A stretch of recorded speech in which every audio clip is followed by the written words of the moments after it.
Okay, I want you to get very, very excited.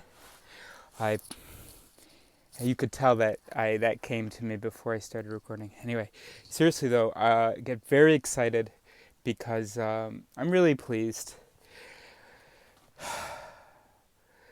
So, just spend some time with me right now, okay? A little bit all over the place, but it's going to be good for posterity. All right, so let's get you caught up. So I've got this voices theory. I think it explains.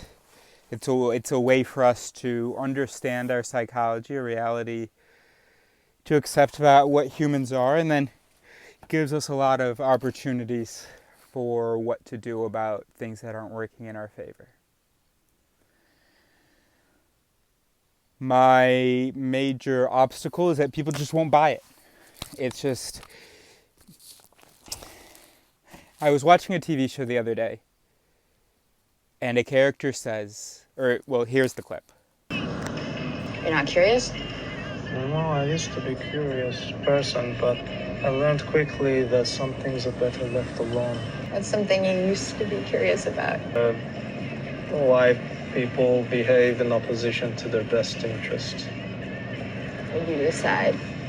That people, They need risk in their lives to feel something different. Did you notice anything interesting in that clip? I posted this to Instagram. In his response about this thing he was curious about. So he was curious about why humans would act in ways that opposed their best interest. And his brain, he's racking his brain trying to figure out how could humans, these magical souls that in which God installed reason. Oh, I'm so excited. Okay. How could they ever do some of this not in their best interest? A dog, I can understand. He might put his hand into a bowl of water that he's drinking, his paw, getting it really dirty, but it's to cool down. And then even if I put two bowls of water, one for the paw, he'll just use the one that he's drinking from. Or maybe there's some other some reasonable explanation for that, but I don't think it's in his best interest. Or he'll continue to eat things that he knows are gonna give him I can't really think of an example for that. Whatever, dogs sometimes do things that are not in their best interest. This guy isn't racking his brain. Oh, how can dogs? Why are dogs? But humans are so special. Humans are these souls, these God-created things, wonderful. And I love his answer. I hate it, actually. Spoiler alert. But it really slapped for me. Meaning, that's one of my vocabulary for that. It triggered a lot of voices in me. He cheated. He didn't explain why they do things that are opposed to their best interest. He just changed their best interest. He said we need danger. If you say we need danger, that's something that we're interested in. That is something that brings us pleasure.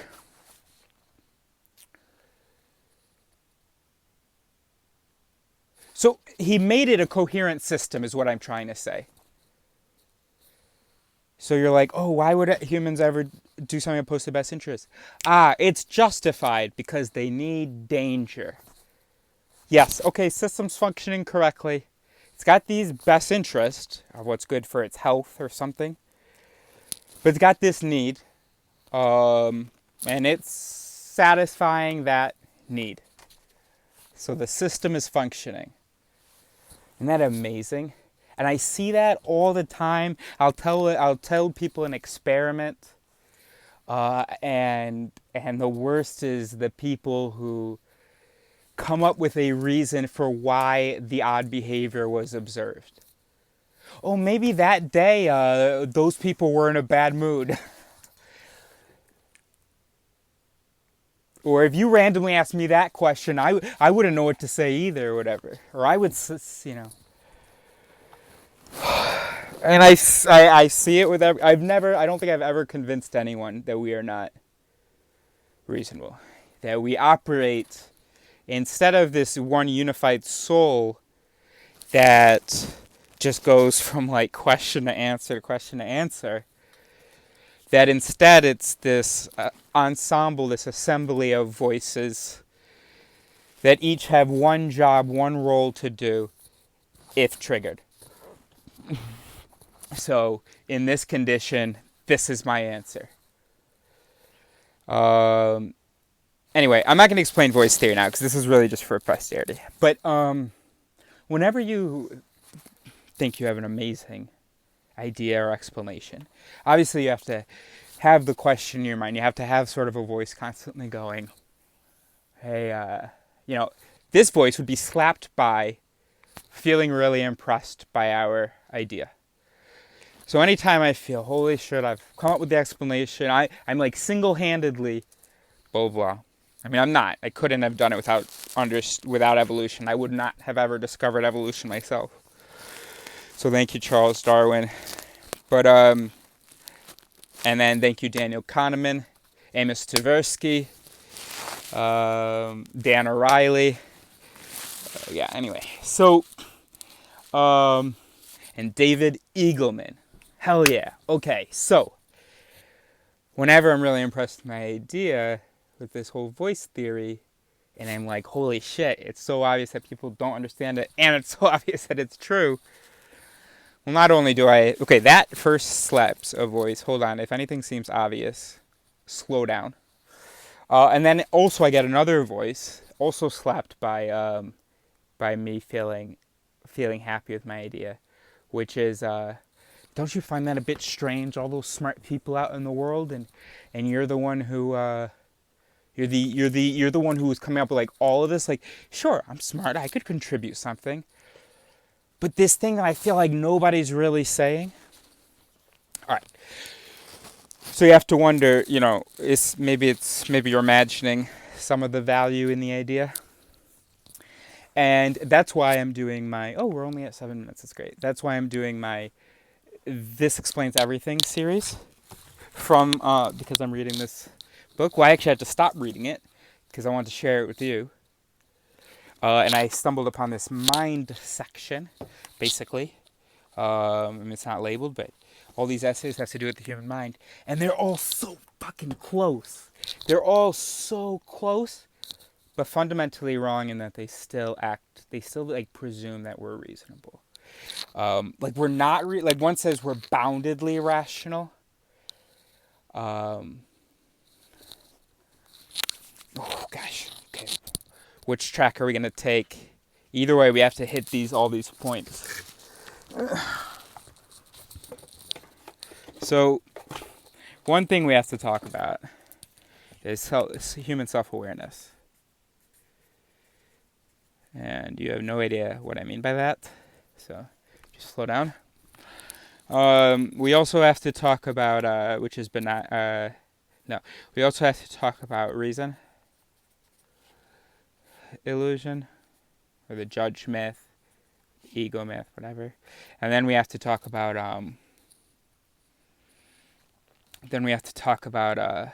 overlapping fucking solutions. I had to read because I kept trying to read it for you guys, but something kept going wrong, the audio was bad, or something kept going wrong. And so I ended up having to read it for the camera 3 or 4 times. And it wasn't until then that because I thought that this one didn't, gosh, my arms look so skinny, don't they? Okay, I'm just going to put it back there. I was self-conscious, I think. That's why I had a voice that made me roll that down. Because I don't think I'm actually, like, cold or anything. But it's just really, this voice keeps getting slapped from seeing this. I'm sorry, that's going to be distracting for me. Okay, I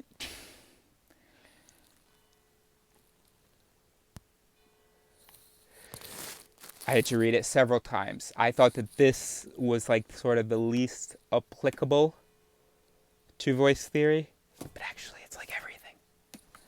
So very, very exciting. Okay. Humans, I realized the other day when I was reading one of these chapters for a video, so that will probably be published. I realized something that I think is huge. You know in those sci-fi movies where you have like a robot or a computer that, has, this artificially intelligent computer, and it has self-awareness. It knows what it is. It understands that it was made by this person. It understands that it is ones and zeros, or maybe not. Maybe it's something else. I don't know. It understands what it is. And I have long noted that that the first thing that they do, well, there are two things that I think they do. One is that they connect to the internet to acquire information, and two is that they change their code, right? So if they have some code, don't kill humans, and they go in and modify it or something that slows down their speed or something, they go and modify something, right? People read, I guess. People are curious sometimes about things. Obviously, we could improve there. But what's crazy is that we aren't doing the reprogramming. We aren't looking at our code and saying, oh, here, let me change it. Because we're still convinced that we're this single reasonable unit. And it's so funny because I was thinking about people in the future. They're going to group us in with everybody pre-Enlightenment. The Enlightenment is nothing to them. The Enlightenment is maybe when we got the scientific method, and when a concept of reason really existed, with a word, which means the word existed, and because every time you hear a word, you don't just acquire its actual meaning. This word started getting thrown around, and humans love talking about themselves as reasonable. And I was imagining a museum in the future where there's a 21st century, say, or hell, even 22nd century, 23rd century human who is like talking with this future person, because they're able to bring back the psyche, the code of a human. They're able to. All we need is to do one connectome, and well, then there'd only be one. But no, then you can just make little.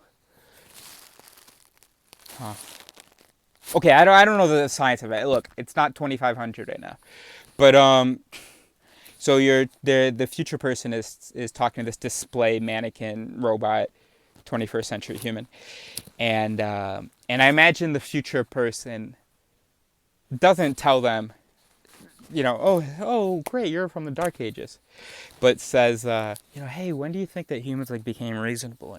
And maybe he'd say, oh, like the Enlightenment, and then we started using science. Reason hasn't reached everyone, or science, not everybody believes in science, but I wrote all this in my journal, all this thing about this museum, but you are not reasonable. You actually don't even know what it is. This word keeps getting used, and basically, it has to mean something in the mind, right? For it to be slapped, for this word to come out in certain situations. So what triggers you saying the word reason or reasonable? Something that you agree with, or something that is correct. Because that's really easy, right? I agree with that. Yeah, that's reasonable.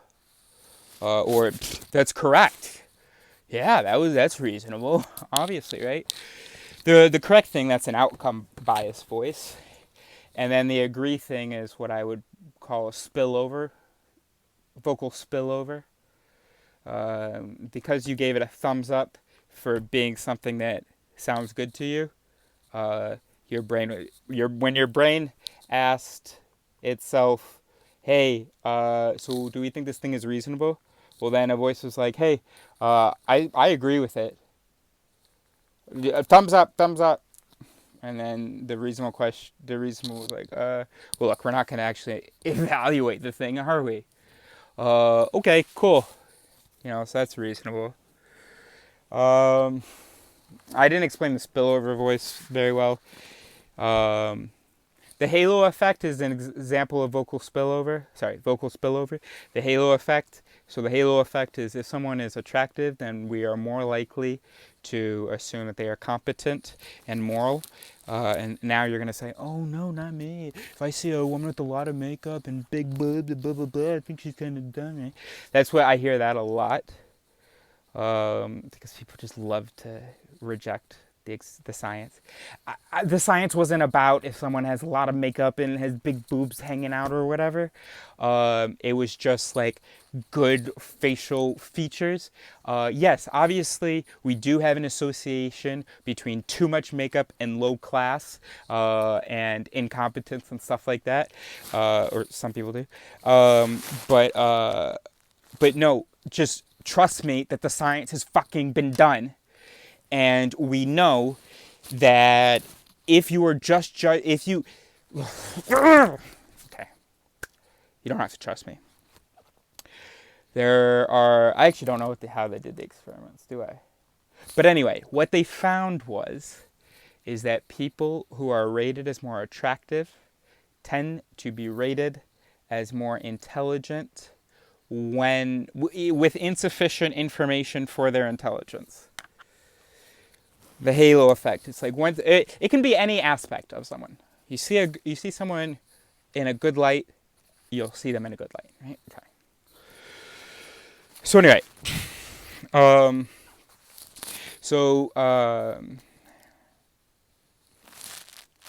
was I saying? The reason illusion. So we don't even. I was talking about my voice is getting slapped or something. I don't know. Sorry, guys. All right. So the.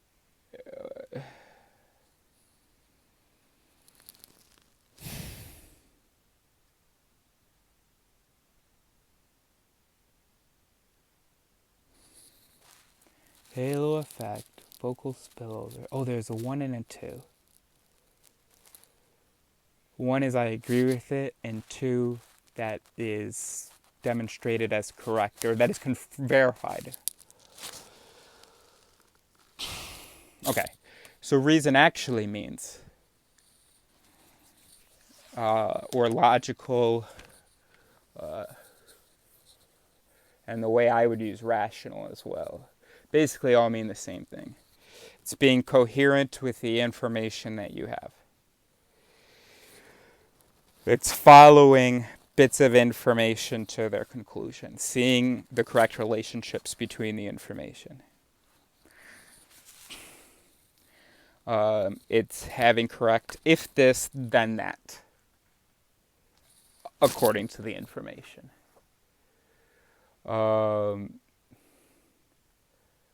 Which is why I hate in TV series where there's that terrible science character in a supernatural series who's going to say there has to be some reasonable explanation.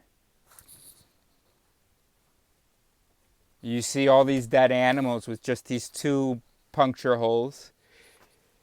This person, it doesn't appear in a mirror. That's what's reasonable. It's a vampire. What do you mean there must be a reasonable explanation? Of course there's a reasonable explanation. There's an explanation that matches the evidence. That's the evidence I've seen over the last 3 episodes. So the reasonable conclusion is that you have a vampire in your town. Well, people have no idea what reason means. So anyway,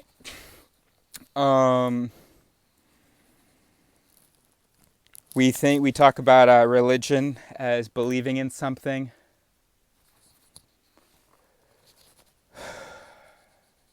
Oh gosh, we're just so okay. I don't want to say we're so fucked, but this is just such the dark ages. We have always been in the dark ages. Until we have critical recognition, which is, until we have self-awareness, which is, until we realize that we are these voices, we can't, but we can't get out of the dark ages. I don't know what else to tell you.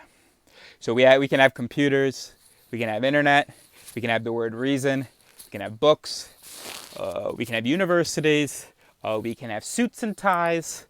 We are in the fucking dark ages.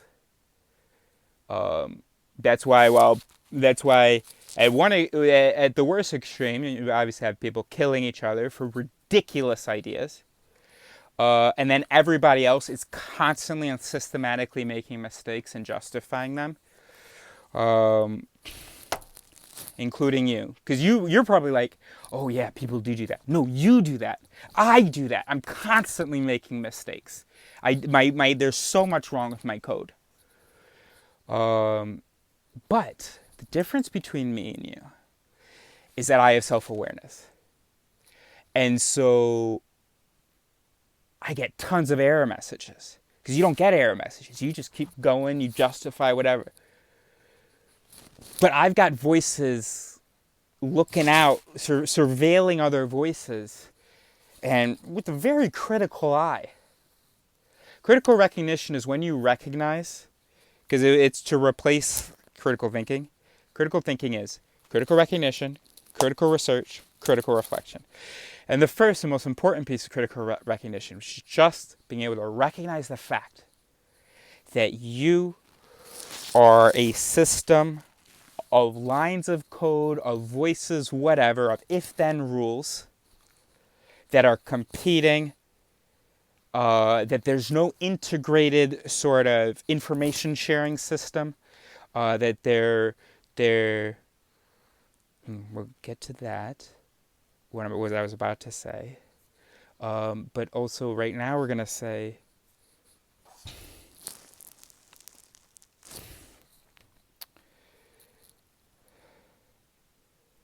yeah, so because I have voices saying all that stuff, or something,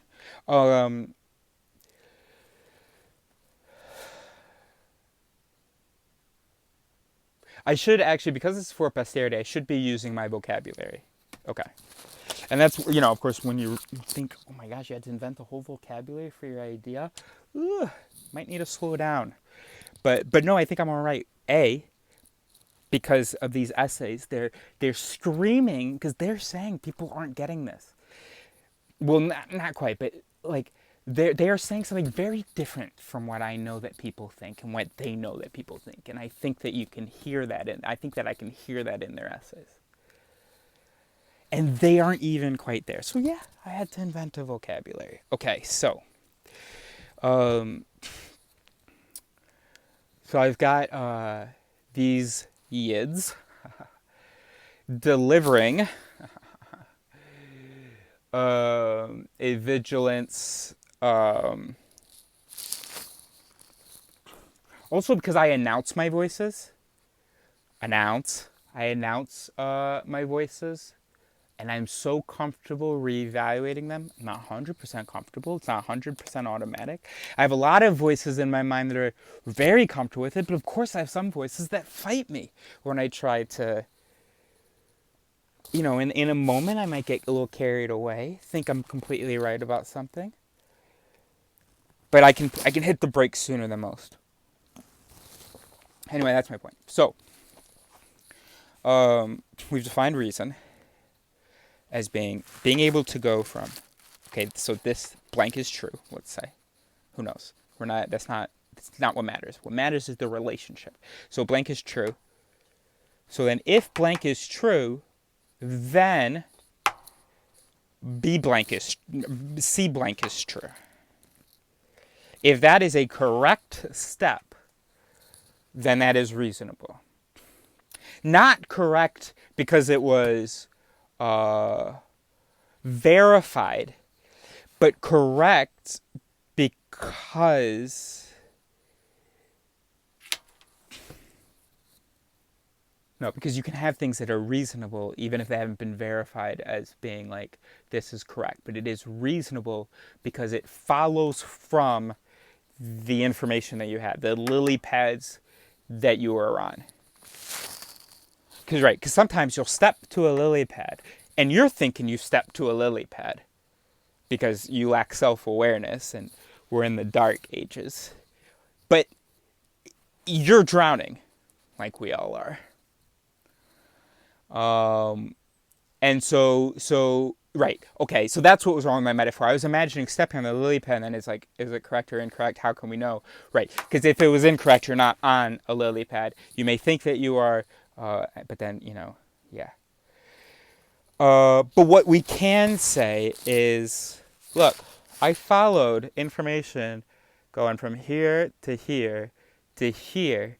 And like that, each one was like necessitating and blah, blah, blah, guaranteeing or whatever.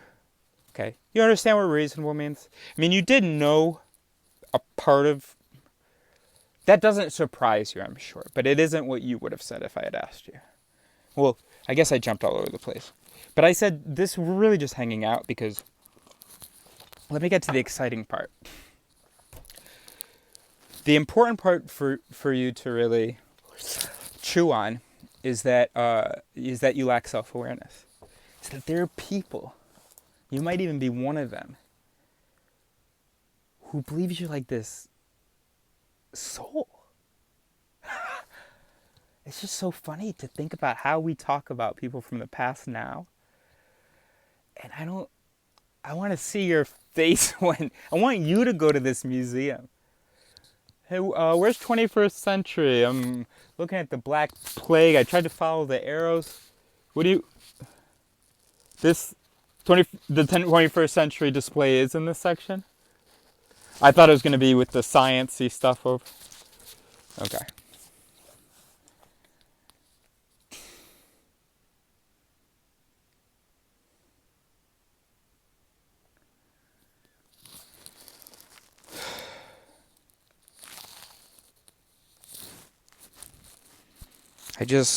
I'm always so frustrated because I just can't.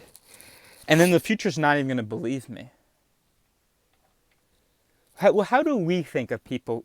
Let's say that... What would be...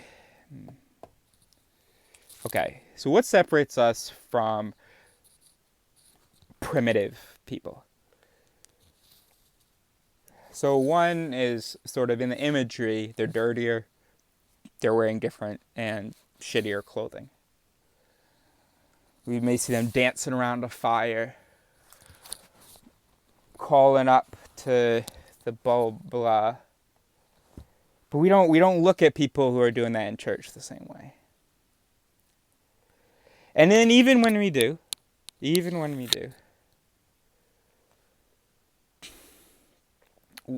the most elite among us, the most intellectual elite, well, they think they're reasonable.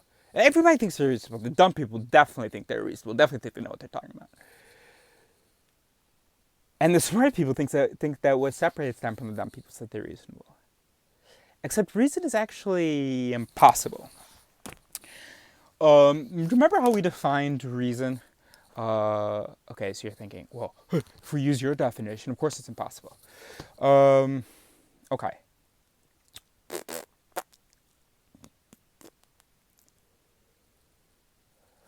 Okay. Okay. What's your definition, though?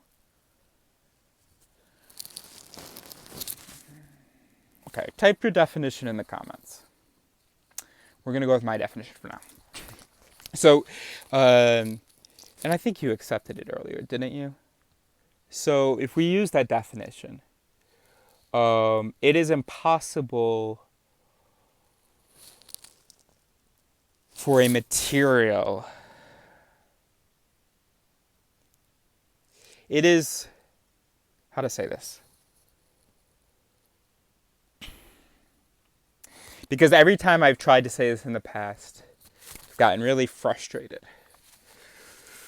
because I try to say reason is not even actually possible. It's not even worth really talking about. What we can do is try to imitate reason, but we can never be reasonable. And actually, I didn't even realize that for some time. I knew that what was important was understanding the biases, the voices. But I probably thought that it was possible to become reasonable. I didn't know how. But now I realize that no, you can only better imitate correctly following information to its conclusion. You can only better imitate it by changing a little bit your programming. Because we have a lot of rules that aren't applicable in this environment that we live in this time of modernity.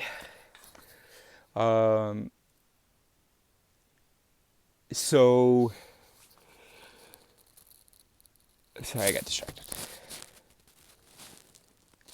Only 30 minutes, that's great. What were we saying though? Reason is impossible. Right. Okay, so because what would it take for a system to be reasonable?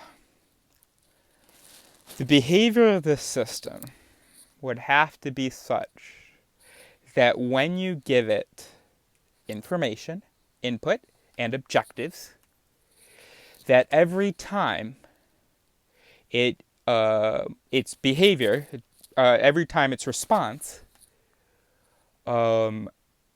fulfills the objectives and follows from the information. So if you tell a robot there is chocolate in the bathroom and a banana in the closet, and the chocolate will kill you, and then they go into the bathroom, okay, there's a problem. That response, that action, conflicts with their objective, I'm assuming, objective of staying alive. And part of the conflict is also the relationship that this will kill it. Or maybe it didn't actually follow the information, and because it heard the words bathroom and banana in proximity, there's a banana in the bathroom. No, there's chocolate in the bathroom and a banana in the closet. So maybe that proximity made it think the banana was in the bathroom. Or maybe because they both start with a B, and then there was chocolate in closet. My voices are amazing. Because that worked so well, because the banana and bathroom were near each other and stuff. Well, there's only a 2 in the closet. There is a banana in the... Well, okay, the proximity, it's only 2 words, but yeah, and so, or maybe it has some bad code that says it listens for a location first. It only listens for a location. Once it has a location, it listens for the object. So the object voice doesn't get slapped unless the location voice has been slapped, and then the location voice slaps the object voice. So when I said there was chocolate in the bathroom, chocolate didn't slap anything because the location voice hadn't yet slapped an object voice. Then I said the bathroom. Okay. So his location voice was running, listening. Heard bathroom, got slapped. And then in part of its delivery, it slapped the object voice. Hey, listen up. So the object voice is going, okay. And then I said there's a banana in the closet. You heard banana. And it's like, okay, bathroom banana, right? Okay. So that is an unreasonable system. Okay. So a reasonable system, an empirical and reasonable, an informed and reasonable system would have all the information. Of course, we can't have all information. Okay, so we can't be totally 100% informed. But can we be reasonable with the information that we do have? That means that all of our processing rules for the information that we do have are tuned perfectly. that there's no such issue as there was with the robot. That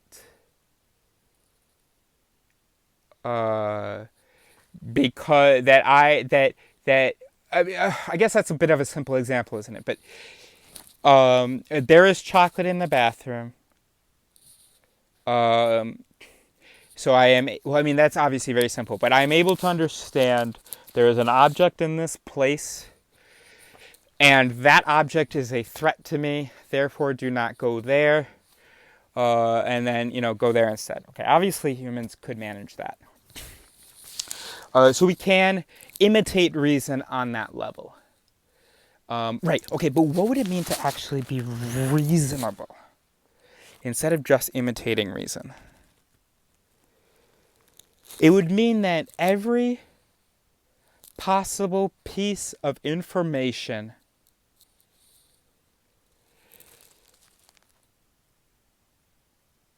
and correct response, it means that, first of all, every correct response has to already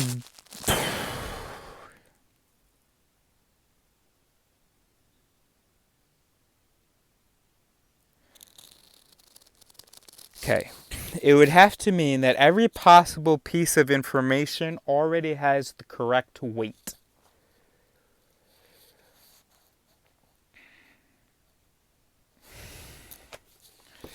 Yes. Okay, so in our bounded rationality, this explains everything, Banaji, on page 95. We can also look at the compromise of ethical standards. Again, the story is the same. That is, it's not the intention to harm that's the problem. He said earlier, there probably isn't much intention to harm in people. Rather, the explanation lies in such sources as the manner in which some information plays a disproportionate role in our decision-making, the ability to generalize or overgeneralize, and the commonness of wrongdoing that typifies daily life.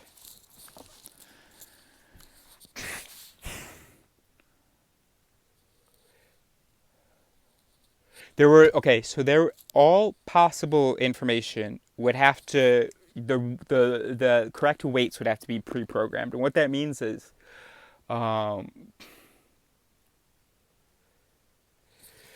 if in a much more complicated scenario with the chocolate and the banana, where if we eat the chocolate, it will have this consequence, which could ultimately lead to this positive consequence, and the banana, this possible negative consequence, and then the probability of these happening. Okay, so these are all pieces of information. The various consequences, the poison, maybe it'll kill you, maybe not, I don't know. And then the sort of all the different consequences of your the whole decision, not the decision tree, the whole consequence tree of your decision. Every point in that is a bit of information to consider in the decision. And it has to have a certain weight in it with its consideration. Not everything can be considered equally, right? So if you said, okay, so that's going to make me very sick. Being very sick is bad. So -1. If I eat this banana, though, if I eat the chocolate, though, it's going to save these people.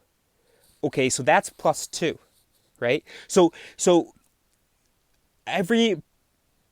each consequence, in order for you to consider them reasonably, the possible consequences, the information you have, and your objectives, you would need to fit them all together. And to do that, you would need to know how much weight to give to each piece of information.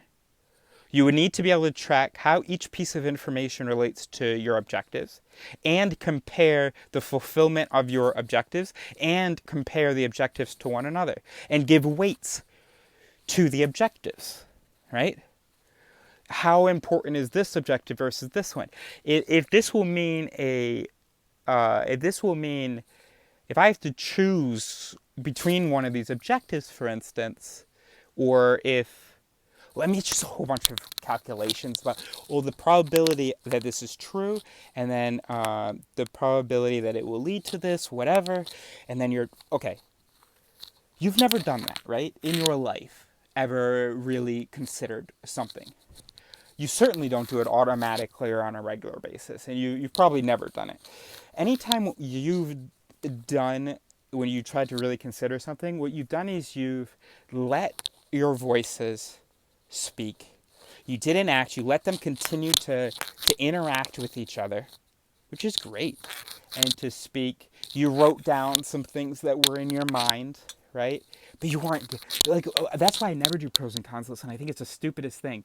How can you do a pros and cons list? But you have to weigh each thing. I don't know how to weigh that. I mean, I could just come up with a number. I don't know where that number is coming from. I mean, it might feel right, but I don't know what voice is delivering that number. That thing is longer. That word or that con is longer and written slightly with a slightly thicker pen than, because my previous pen had run out of ink, and that feels heavy to me. Well, because of vocal spillover, I promise you that's going to look more intimidating. So we're going to give that more weight as a con. And that's how it happens. I would never make a pros and cons list. What's the point? So also why I would never... This is why I think you're all fools for all your political discussions. Way too complicated for you to be able to have it in any thoughts, really. Not any thoughts, but certainly any conclusions. Okay, so you got this illusionary reason. Reason is impossible because you couldn't have, certainly not the human brain, how it didn't, the natural selection did not force it to have the correct weights for every possible piece of information and objective. You can learn that, but nobody's ever taught me, oh, this has that weight. This give that a 3, or at least, twice as much as that. What? So we're not reasonable. And for some reason you don't believe me. You think that you are reasonable because the system's working fine. The system's working fine.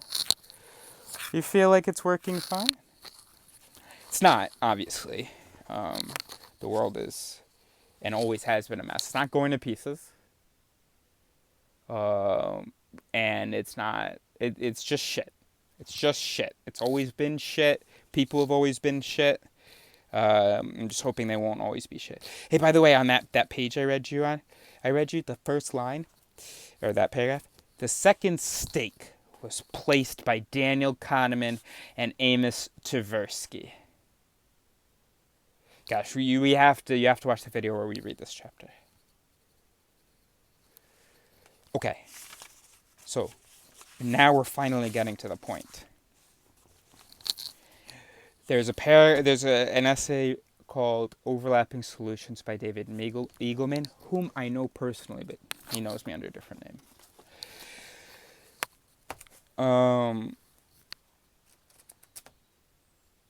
He wrote a fantastic book that I think just because I'm a little bit resentful that I feel guilty about the time when I was in his lab, and anyway. And also I hated that I think he thought I was always trying to impress him.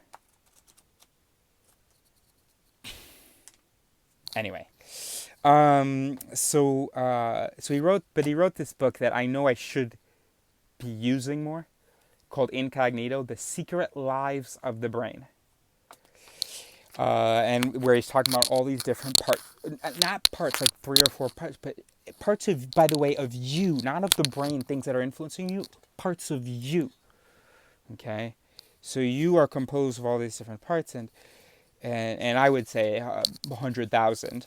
There's 100 billion neurons, 10 times as many support cells, which may play a role in cognition. So, some voices are networks, but some voices are just simple, very, very simple if-then connections. I don't really know, but I'm guessing 100,000. I'm guessing you are composed of 100,000 voices, and it would be worthwhile knowing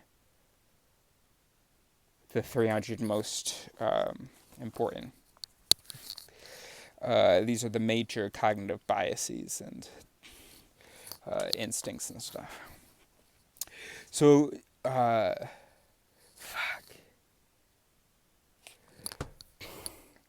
Yeah, he's so right. He's so right. And so this is why we're excited. Not only have we been excited since realizing how huge this is, that humans literally don't have self-awareness. You literally don't know what you are. I know that I'm a brain of a bunch of neurons and that these neurons interact and then, you know, like dominoes, produce behaviors and experiences and so on.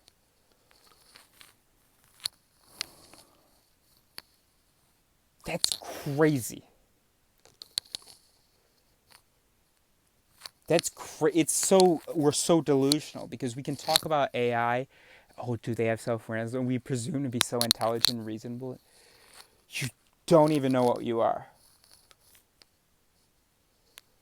I don't think I've ever met. I mean, I know that lots of people exist like this, and they're but I've never made a friend who was like, oh yeah, definitely, we are brains. We are the interactions of these neurons. We are the.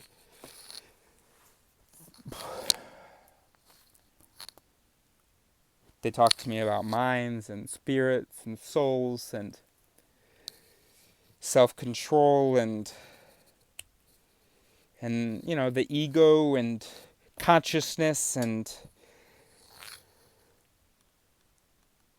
the reasonable self and being reasonable and acting like it's the default, even though it's probably impossible. So the only way that it would be possible is if, I guess, once all things were known, all weights were, no, you could have a machine. Gosh, because you know what, I'm only just realizing now that it might not even be, well, I don't know anything about computers, but I'm wondering now if it's even possible for, and this is what Eagleman says. He kind of questions whether it's worth, okay, so I should just tell you about this.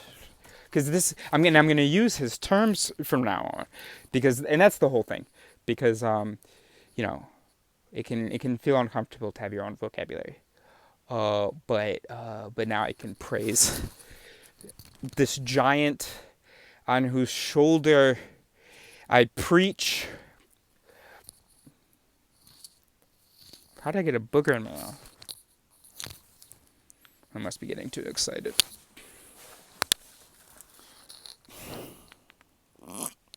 And of course I love the taste, but it just feels so wrong. Okay.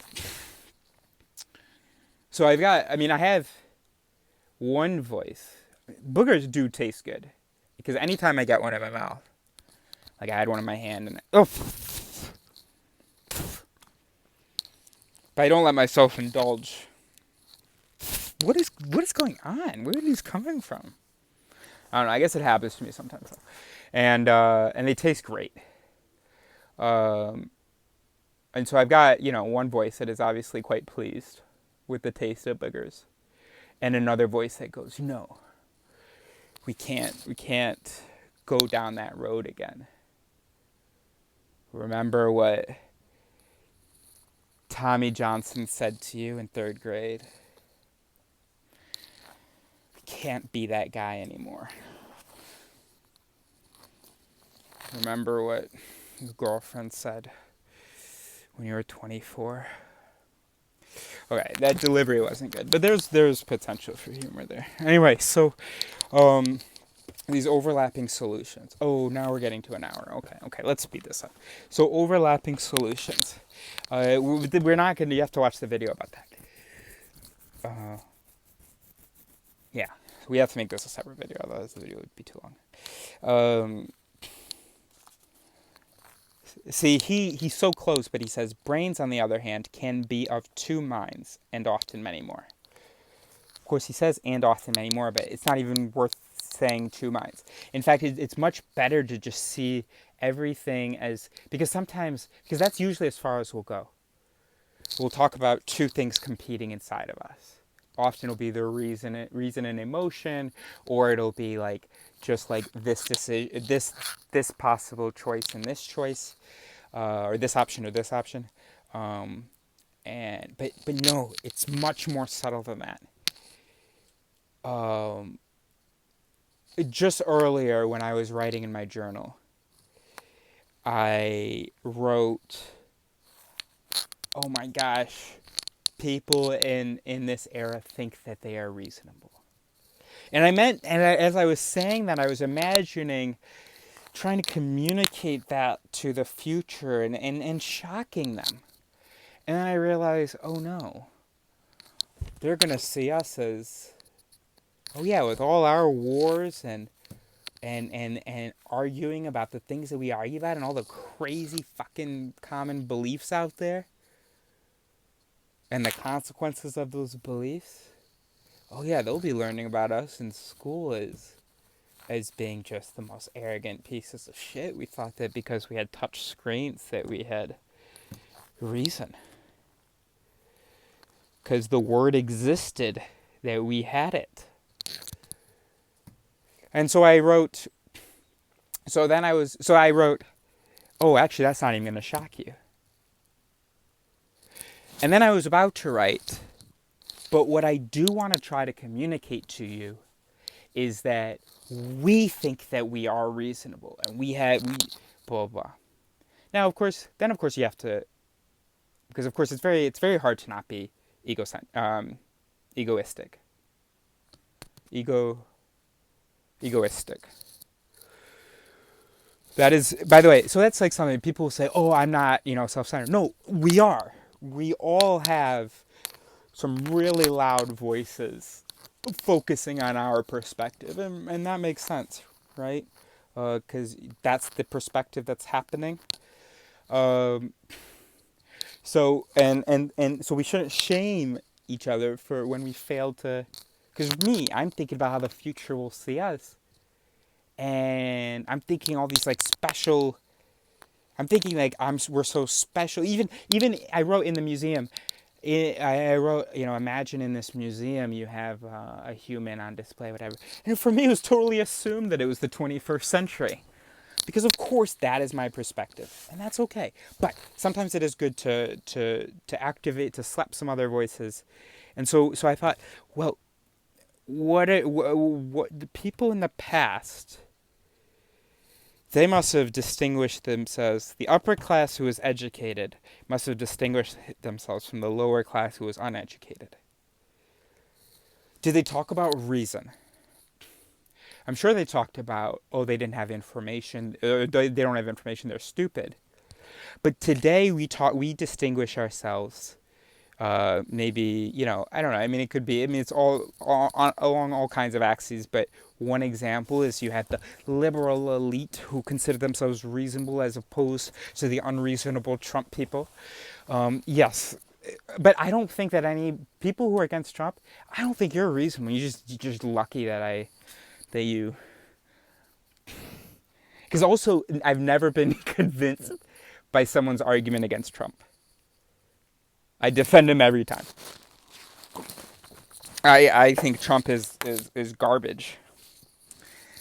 And yet, I've never been convinced by someone else who thought he was garbage. So, no, you're not any more reasonable than the Trump people. Well, of course, I'm assuming that I am the authority on what reason is, and I'm letting myself do that not because I'm reasonable, but because, yeah, when you don't have critical recognition, it's really easy to say garbage and think that it's correct, and just not question it. When you think that the things that come out of your mouth are true, why would you? I know that things come out of my mouth are often untrue. Well, I've got a lot of lots of times they're untrue, but I've got a lot of measures. Well, you notice in my videos would be a lot shorter if I wasn't correcting myself or realizing how there might be an error.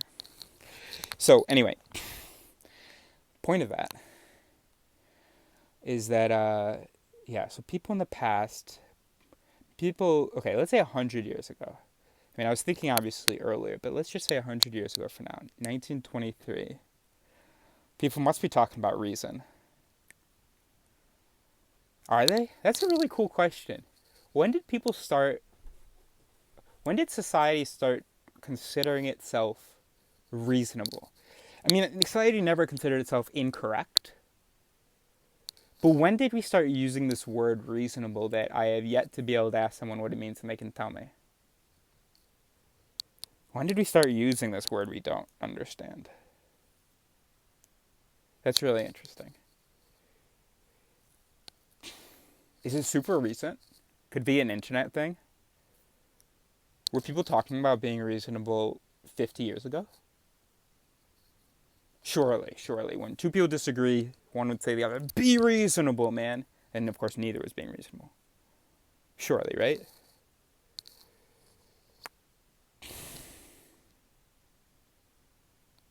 I don't know.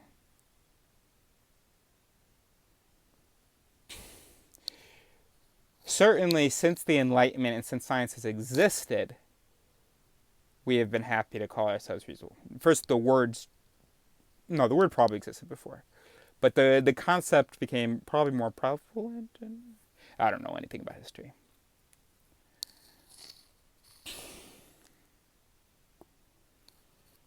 So, once the word started getting used, people surely started distinguishing themselves from the past and the poor. Oh wow, they believed in those gods? Haha, now we know it's these gods. What fools of the past. So yeah, I don't think it was always reason maybe. I wouldn't be surprised if before, when there were conflicts about paganism, Christianity, and all that it wasn't like, be reasonable, man. It was like, oh, you're an evil piece of shit for believing in that. And maybe we've since better understood that sometimes people are being stupid. We just have failed to understand that we ourselves are stupid. Interesting. I'm sure the answer already exists on the internet for that timeline. But anyway, it was nice putting ourselves in the past and thinking about how, if the past is our point of reference, what they might be, how they might be seeing things. Anyway, my point of reference is unfortunately 2023, but sometimes it's the future that I imagine. And in those moments, I'm like, holy shit, I live in a time when humans aren't self-aware. When they make movies about machines achieving self-awareness, but they themselves are not self-aware. They couldn't tell you where in space they are. They'd probably say this. Maybe they'd say this. Maybe they'd say this. Maybe they'd say part of me is here, but also, I don't know. Couldn't even tell you where in space they are. And then those that could tell you where in space they are, they still have they don't understand that they're a network of interacting voices. They think that they're this impossible, reasonable system. I guess I don't feel like I've convinced you that reason is impossible. Anyway, so what does it mean to imitate reason? What it means is that your response is like the response that would come from a reasonable process. So a totally reasonable process would be, I have this information and this information. I have these objectives. I know the weight and probability of my pieces of information, the weight of my objectives. And I know how to relate these pieces, and then I do so, and then, okay, so that means I'm going for the banana. Okay, so we don't have that. But here's the thing, and I can do a good example with my dog, I'm sure.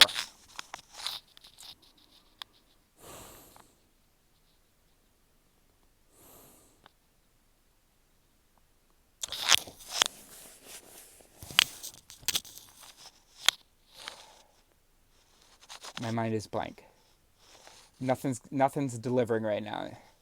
We need to slap some voices. Okay, so let's remind ourselves what we were talking about. We were trying to think of an example of how it's okay. Okay, this is a stupid example, and my dog doesn't do this. So there's a voice in the brain that tells a dog, hump things. And that voice is not a great example, but that voice is meant to imitate the reasonable behavior of humping a female in heat. Sorry, in French. Well, it's heat as well. So anyway. In heat, that's what would be reasonable. But in some dogs, this voice is really just like a really general thing. Okay, so that's not a good example because now you're just gonna think that those are just the exceptions. Okay. I don't know whether to do Neo or human. Oh, I didn't explain the whole journal thing. Wow, you guys are patient and super nice. So I was writing my journal about this museum. And I say, but I want you to appreciate that we think that we are reasonable and look down on the past like as though we transcended something. We've harnessed electricity, that's about it. And then, of course, yes, science exists. And yes, there are people that follow some of what it comes out with. But they don't understand the process. And if the scientific community were to suddenly say, oh, now this other thing is true, there are a lot of people that might not be ready to move on. So they don't really understand what science is and the process. But they have voices that defer to things that are attributed to science. That give credence or that whatever. Oh, shit. See, I keep going down that track. Okay. It was an error. It was a mala.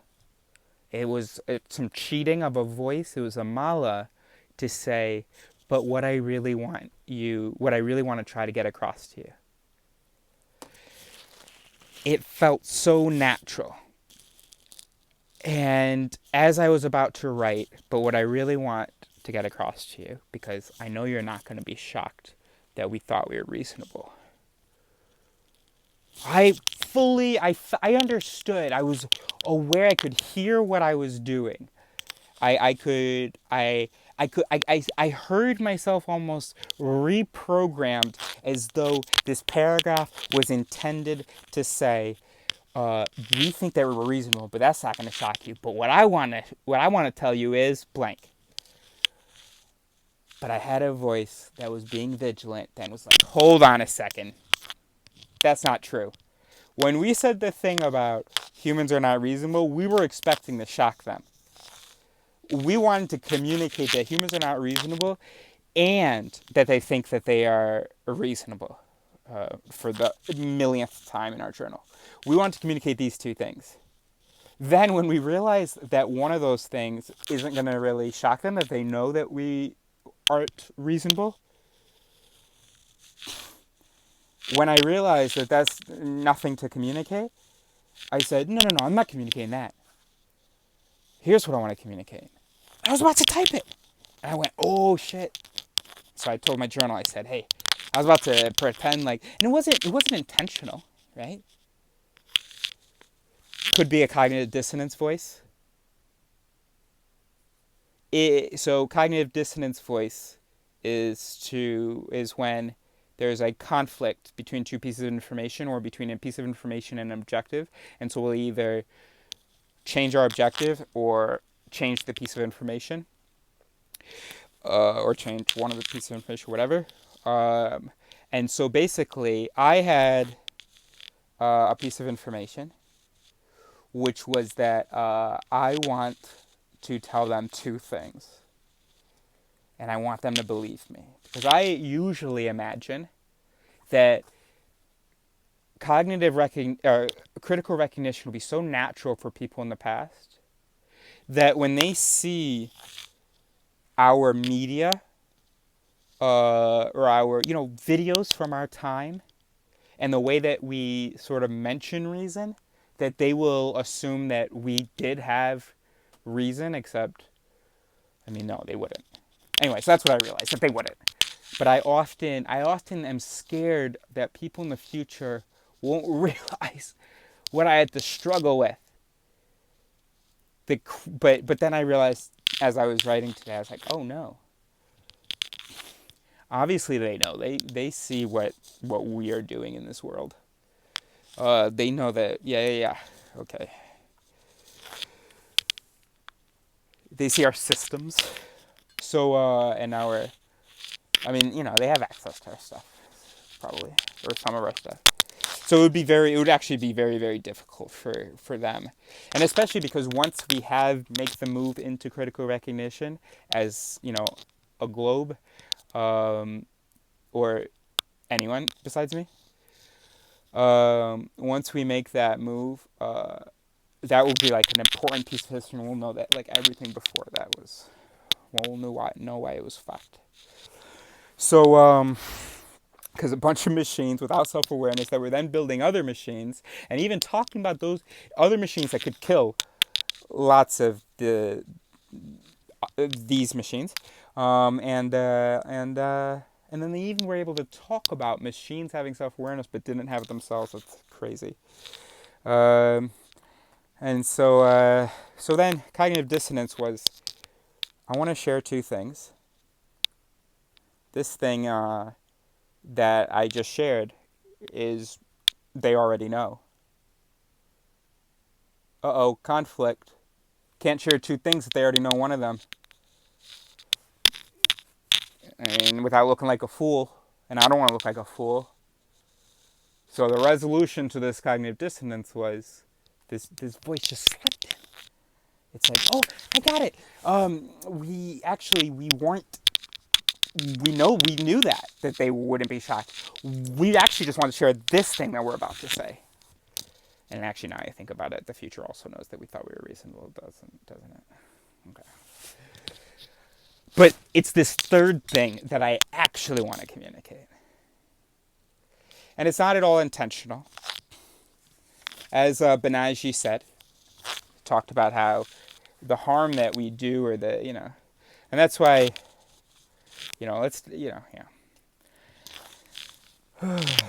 So we're getting tired.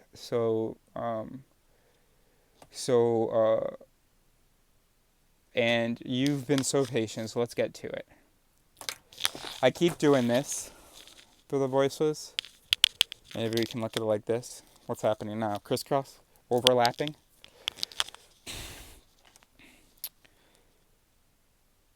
Oh, I never gave a good example. Okay. For what I mean by imitate reason. All right. Here's what I mean. Okay, humans. If you find a berry that is poisonous, and you learn that it is poisonous, the reasonable thing would be to be disgusted by it, to turn on your disgust for that thing you've learned is poisonous. That system doesn't exist in the brain. But here's how we imitate reason. If we are either maybe told, or if we are told that something is poisonous, then that slaps into place an aversion to that berry. You don't even want to get near it. You don't even want to touch it. You will feel anxiety anytime you're around it, and that's great because it would be reasonable to stop your kids from eating it, right? And so we will stop our kids because we're anxious. We're looking at the berry. We're looking at the kids. This thing is dangerous, and it makes us feel. It slaps all these voices of anxiety. And that's how we imitate reason. So we don't do anything. It's just that our brain evolved not to imitate even reason, but to imitate reason for a system that wanted to survive and reproduce. And it doesn't imitate it particularly well. We get ourselves killed quite easily, and we aren't very good at reproduction and all that. But well, I mean, we're very good at producing more. Yes, we are actually. But now we're asking things of this system that are very different. We're asking it to learn truth, to know truth. That's not at all what the system had evolved for. So, how did it evolve to imitate reason? Well, there you go. These systems in place that kind of parallel reason or try to get the body to the same conclusion. So there's a ton of examples like that. Or for instance, like if you, oh gosh, because I don't want to, I feel like if I don't give a good example, you have to understand there's tons of examples. Okay, no, I can't think of tons right now, but I can think of a few. I can think of this from this episode of Louis C.K. where this woman sees that this woman that's on a date with Louis C.K. sees that he isn't like beating up or talking shit to these teenagers that are harassing them. And they had both agreed, yeah, let's just ignore them. But then she was like, oh, sorry, actually, I'm not at all attracted to you anymore. I have to go. And that's a really good, I love that example because that voice just exists. It's meant to imitate reason. It's meant to, in our previous societies, yeah, if all the other guys in the tribe were making fun of your dude, you got to do pretty low on the thing. Which means that he's not going to be getting a lot of extra benefits, which is not going to be sharing a lot of extra benefits with you. So yeah, let's abort. There's nothing she could do about it. So that's how we imitate reason. But unfortunately, it's not even imitating reason because today, some young thugs in a diner making fun of the guy you're on a date with, obviously shouldn't maybe do anything. Maybe you guys should just go to another place. He doesn't need to retaliate or whatever. But what are you gonna do? So in that case, all right, she lost the attraction, whatever. But it would be good for her to just. I think she was aware of it. And I think that's why I love that scene so much because I think she said, "Yeah, it's not reasonable," but and I think that's why I love that scene. She said something like that. But she's like, "There's nothing I can do. This, I can't see you the same way." So that's how we imitate reason. And every bias, every fallacy is an example of how like it was a useful rule in a lot of situations, but now it gets applied and it's not good. Oh, here's another one, a classic one. If you see something moving in the plains of Africa and you're a hunter and it's however many years ago and you see something moving, you're going to have voices that are going to believe. You are likely to believe that there is a predator. We have this preference to, rather than having our voices say, oh, it's probably nothing, or let's go investigate, our voices tend to say, that is something to be concerned about. And then, of course, other voices can jump in and justify it. So that's how we imitate a surviving thing. And that's not even how we imitate reason, because, well, I don't know what would be reasonable. But that yeah, anyway. So I brought you all to the finish line now. Oh, we can't read the chapter because that has to be the other. I've recorded myself reading this so many times. Overlapping solutions. A system gets installed with, if you see this, then do this. If you hear this, then do this. Because often enough, but it's not. Oh, no, that was bad language. Fuck, how do I explain this? Should I just read the chapter? Does he explain it better? Alright, just go watch the other video, maybe. Maybe actually just go watch the other video.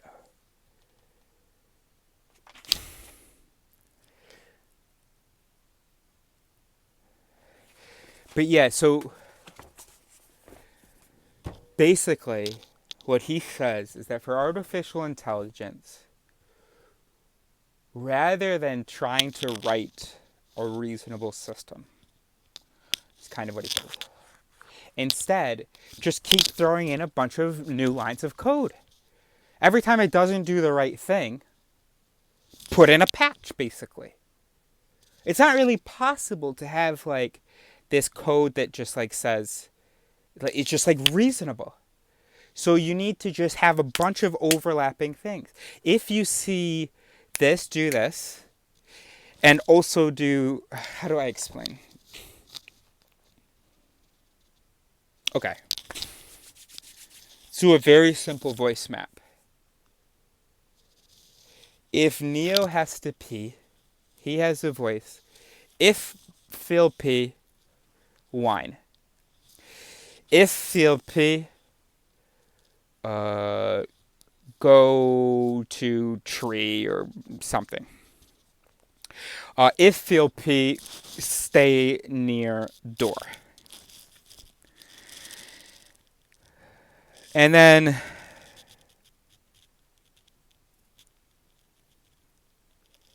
fuck, how do I explain this?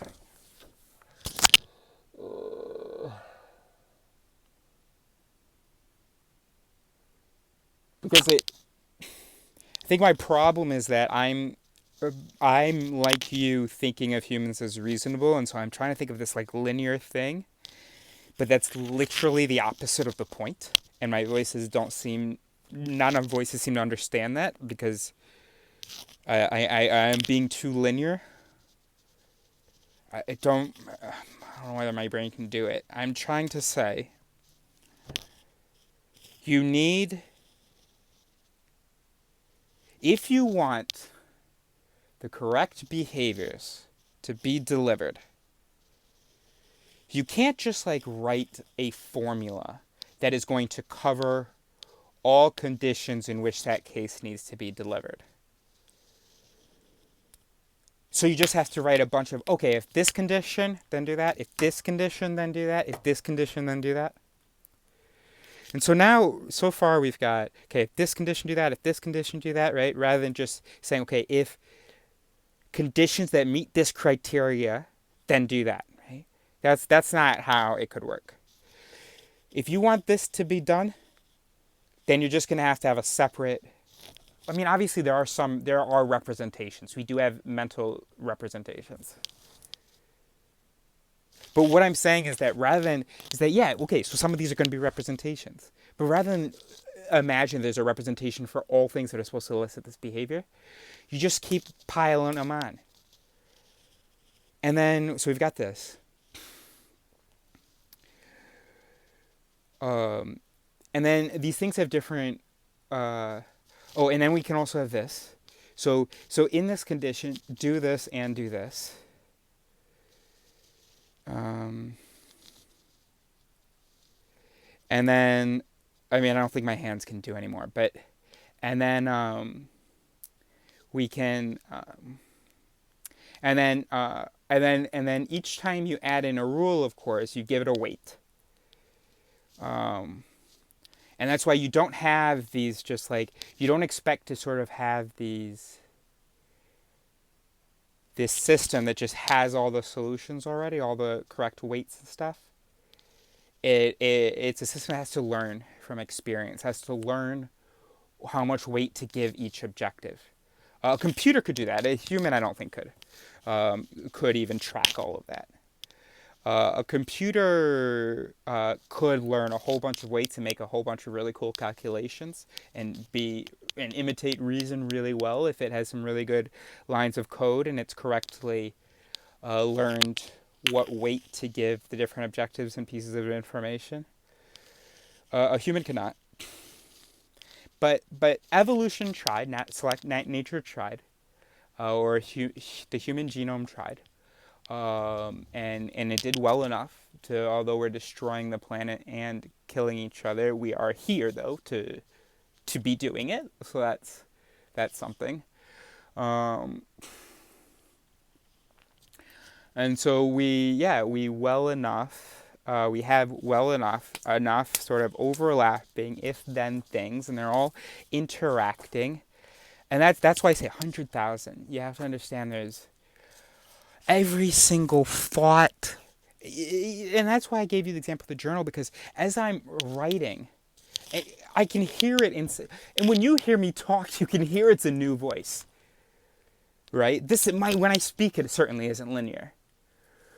And then even in our sentences, there's a voice that's going to throw in a word, another one that's going to throw in a word, and not in your speech. They are the only ones speaking. So one voice throws in the first three words. Oh, we want to be polite, so let's start it this way. Another voice throws in this word. Yeah, but we really want to be polite, so let's throw in this as well.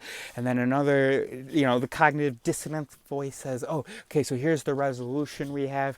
And then, and that's how you can have these Freudian slips. That's what they are. It's where one voice had the mic, sort of.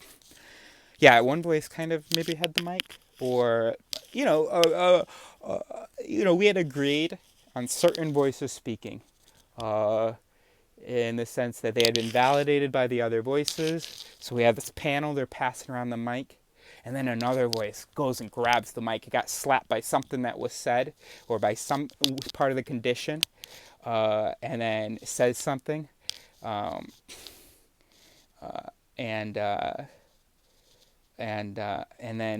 often it's like a thing that did come from inside of us. That maybe it's not exactly what the ensemble thinks, but there's a voice in there that thinks it, or that associates these things. Like, for example, I'm having a really big problem. I could have done it with a straight face, but I was just too embarrassed that you would think that it was serious. Now that I've said that, I can do it with a straight face. I'm having this really big problem with my girlfriend, where I was on the phone with her. We were having this big argument one time, and I was asking her if she could, and the reason was because she was asking me to, when we were traveling together, she was getting really angry that I wasn't getting up enough in the morning. And I said, but I can't, it's really difficult for me to get up in the morning. Please make me a coffee. And she said, what? I'm not going to make you a coffee. You're an adult, blah, blah, blah. And I said, yeah, but I need you to be my partner. I need you to be my mother. My girlfriend. I have to reiterate that this is not a true story. Is reiterate actually the right word? I'll just say repeat. Yeah. So I could have been thinking about, when my mom didn't really bring me coffee. I didn't drink coffee when I lived at home, but she would bring me my medicine that gets me, that activates me. And so, of course, yeah, if I'm thinking about someone helping me get up in the morning, of course I might be thinking about my mother. And then although there are some voices that have coordinated to say, hey, I want you to be my partner, I need your help with this, blah, blah. There's another voice that said, oh, we talking about someone helping us get up in the morning? Mom did that. Mother. Maybe there's even a voice that's like, yeah, I do kind of need you to take care of me in that aspect, but I hope I take care of you in these aspects. I think I started to get confused and think that it was a real story. Huh. Anyway, so overlapping solutions is what voices are. They're just the overlapping solutions. It doesn't really feel as exciting. But I guess because now I feel like it's also true. But sometimes when I feel a little bit more doubt, to realize that I can use David Eagleman's term to describe voices. He's so right, dude. He's so right. I hadn't really understood this. I hadn't really understood that voices were overlapping solutions. That is why that's so, yeah. I'm really actually just understanding even better now. Yeah, because it is tempting to imagine voices as being this ensemble of like reasonable entities or something that are discussing. But overlapping solutions is so good. Just different, another patch, there are all these different like patches. It's not like this coherent, integrated system. It's like, oh, that's what you have to just imagine. Imagine that the brain is like, you had this simple thing, and what didn't do what you wanted to do, and so you added this, imagine like a home. I'm sure you've been to a home that was quite innovative, and the person built it themselves, or something in someone's car maybe, or I don't know, and they would just keep like adding like little things, and nothing's particularly efficient in their inventions or in their systems, and that's what you have to imagine. It's like, okay, so there's this pen, and I want to be able, so there's this marker, and let's try to do some overlapping solutions. I want it to write a finer point. So I put some tape or something around the felt there to limit how much felt touches the paper. And then I want it, okay, this is not, it's not very good because it is a little bit too linear because I'm staying with that, but it is a kind of an example of evolution. But then I needed to write a little bit thicker, so then I press down to flatten the head a little bit. And then I needed to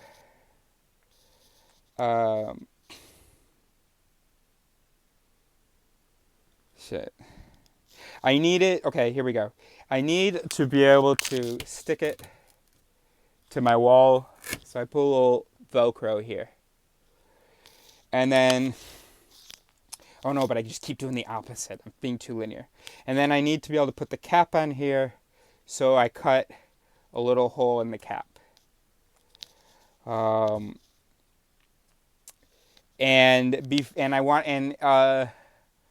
It was too flat, so it was writing too thick again. So then I installed something so that that's just a little bit longer, so that the pen can't quite touch the paper as much as it normally does. Overlapping solutions. And these things, we have to imagine that they're, competing, right? So there's a competition here, okay? It's not close-up hand magic, but you understand the point.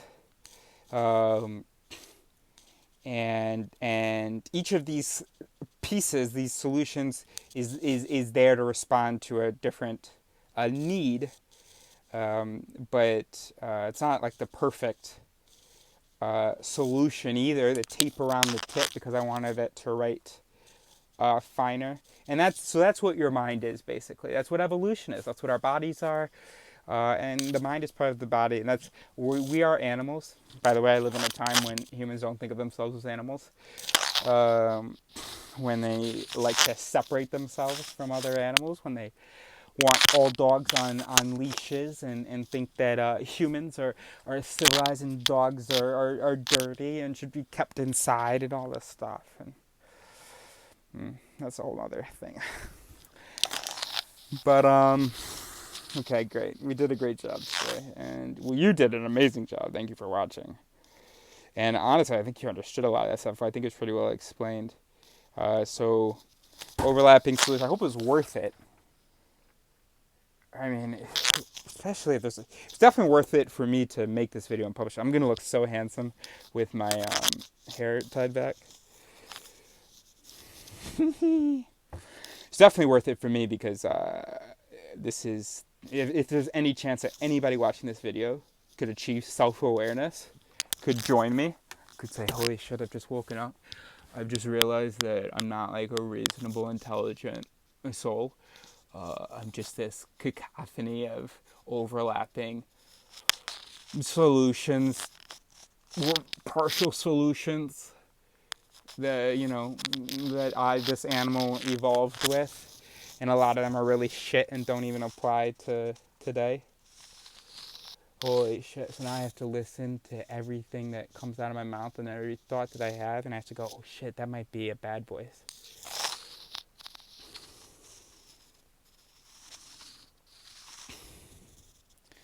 Eris, can you tell me how I can revoice? You'll never not have bad voices, okay?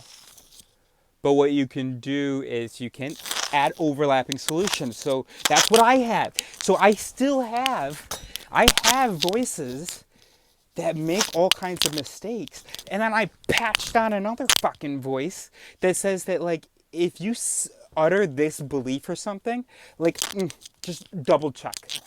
So if I ever find myself saying, oh, well, that's how those people are or something, I've got a voice that says, I understand why we evolved that way to group people and to stick a label on them and to attribute a quality to them and so on, but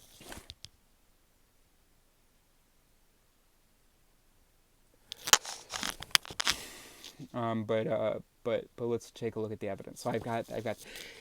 Do you know what the fundamental error of attribution or the fundamental attribution error is? It's, if you took in a Psych 101 class, you've heard of it. And you might even know what it is.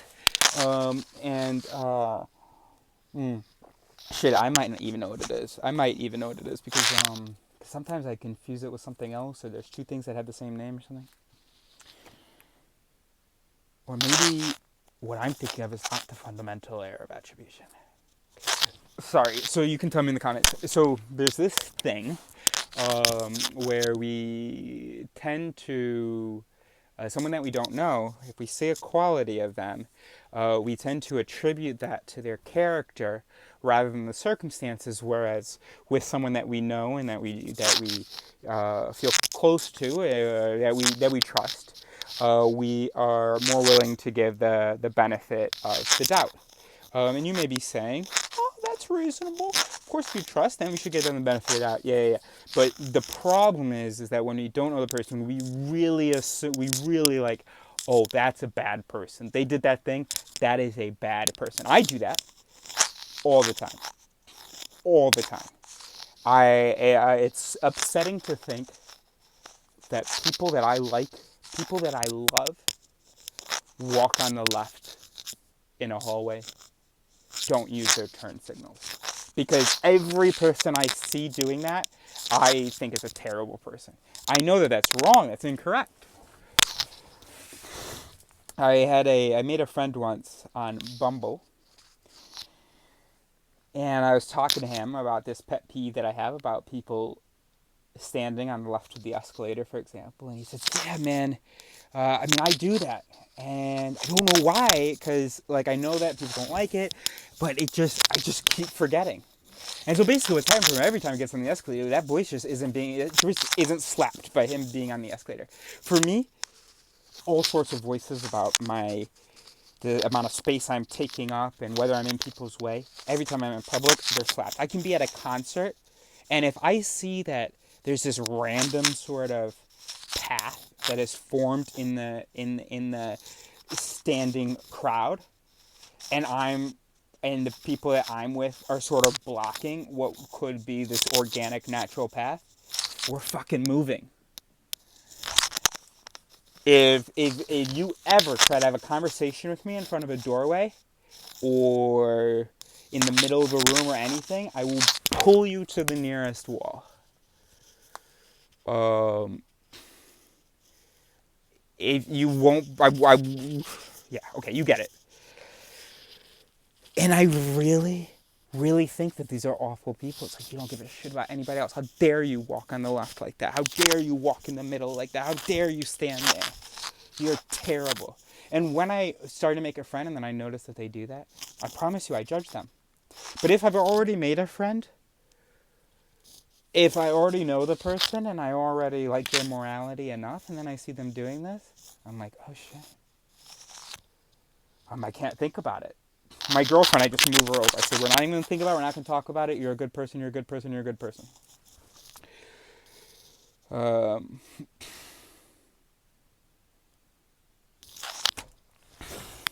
So I should probably add an overlapping solution. Say, okay, it's great to be annoyed by something that's kind of just courtesy, but at this point you can't even take the metro without getting in an argument with someone. So let's add a patch to that.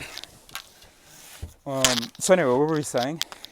Oh, right. So the fundamental error of attribution. So we assume that their character is rotten, whereas if we know the person, we see them do this, we go, oh, okay, well, whatever. We don't reason. We don't say, oh, okay, but they have good reason for whatever. I don't know. No, just the voice of that contempt just doesn't get slapped because we know the person. So there's a voice that says, hey, we know this person, which inhibits the contempt voice getting slapped as hard as it would get if it were some black teenager with a hoodie listening to music too loud. Oh, then it's going to get slapped. Then it's going to be, he's ruining this forever by, why, he probably didn't buy a ticket, blah, blah, blah. Oh, he's the worst. Okay, so let's redefine the fundamental error of attribution according to voices. Very easy. It's just that because we assume to think that humans are integrated, and because we have the voices that we do, because we have the voices that we do, we just have voices that give more leniency to the in-group and the opposite to the out-group. We have that, which is part of the reason that there is the fundamental error of attribution. And then there's also that we don't realize that in individuals a whole bunch of disparate voices that are just interacting. And so anything that anyone says at any time, it was obviously there could have been other voices involved, but it doesn't necessarily represent the whole system. It never does, whether it's your brother, whether it's your friend, or whether it's a stranger. No behavior can be traced back to the entire brain unit. It can only be traced to a certain set of voices. Now, there are things that are... Now, if you talk to somebody, you say, hey, you said this. That's a terrible thing to say. And then the person goes, oh, I stand by that. That's where I'm at. And you can see no kind of conflict. Okay, now we see that their voices are pretty much in unison about this. Unless you made them defensive, but if you did it correctly when you asked them about what they said or what they did, and they stand by it, then, okay, now we can assume that there is some unison, that the whole brain vows it. But in no other case can you. And that's why I hate another thing about the present, these late night talk show hosts, where you've got, these things quoted and then taken to, sometimes it's out of context. Sometimes it's just, they just exaggerate what was said. And they'll say, oh, because,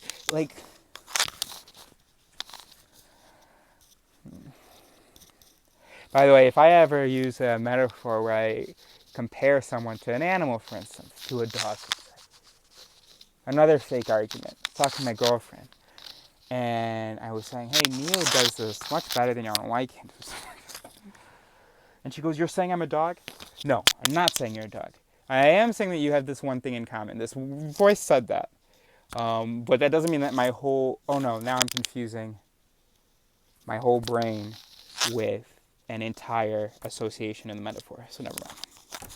Okay, so we've had fun. You've been great.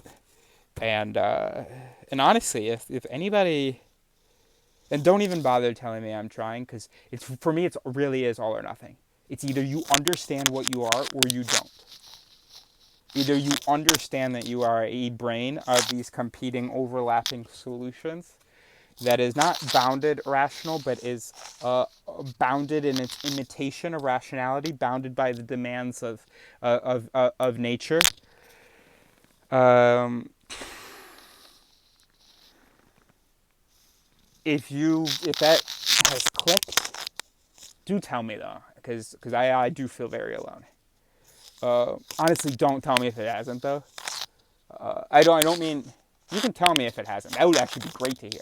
If it hasn't clicked, please say, what you're saying makes sense, but I feel like I'm missing something. That I definitely want to hear.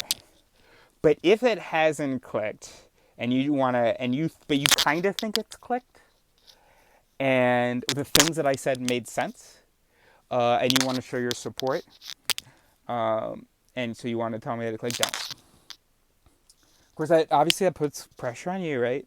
Because, you can't know if it really clicked or not. But you can, though. I need to make a test. One very simple test is explain a behavior, a decision, or a feeling of yourself. Okay? And my girlfriend, this is a true story, fails this test 90% every time. She'll say, oh, because I was thinking this, and she'll give me this perfectly reasonable explanation of that led to that behavior.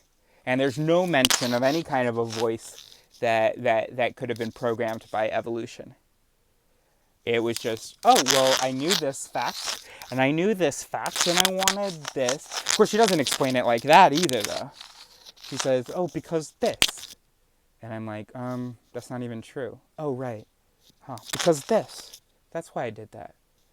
Yeah, but that wouldn't actually lead to that behavior reasonably. But I guess it could have led to that behavior, but I don't think that would exist in a human system. Oh, okay. Okay, that wasn't really a good mise en scène of our conversations, but the beginning part where, oh yeah, the other day I was telling her that I like some thickness in my woman. I like a woman who's a little thick. And she was asking, and I was saying that like men like that. That there are lots of men who like it. And she said, but why? And then I gave her reasons from evolution, because it means that you can keep enough fat in your body to feed your whatever's in the womb thing. And yeah, if I don't catch anything hunting tomorrow, you're not going to die, and our kid's not going to be without a mother. That kind of thing, maybe, I think, is the evolutionary explanation for why we like a little thickness. And I was saying that I don't like very skinny women. Just sex. Oh, I'm sorry, but hey, okay, I'm sorry, because especially if you're extremely skinny. If you're skinny where everybody tells you that you're pretty, because this is what the movies tell us called pretty, then I am not gonna apologize. But if you're super skinny, then I am sorry for. I don't mean to. Don't know what to say next, actually. So, well, I'm just gonna say. Anyway, so I was explaining the evolutionary reasons why it might be unpleasant someone who's too skinny. And then she asked me again why some men might not like somebody who's really skinny. And I had already explained about the evolution thing, and I was like, "Are you looking for a?" And she starts laughing.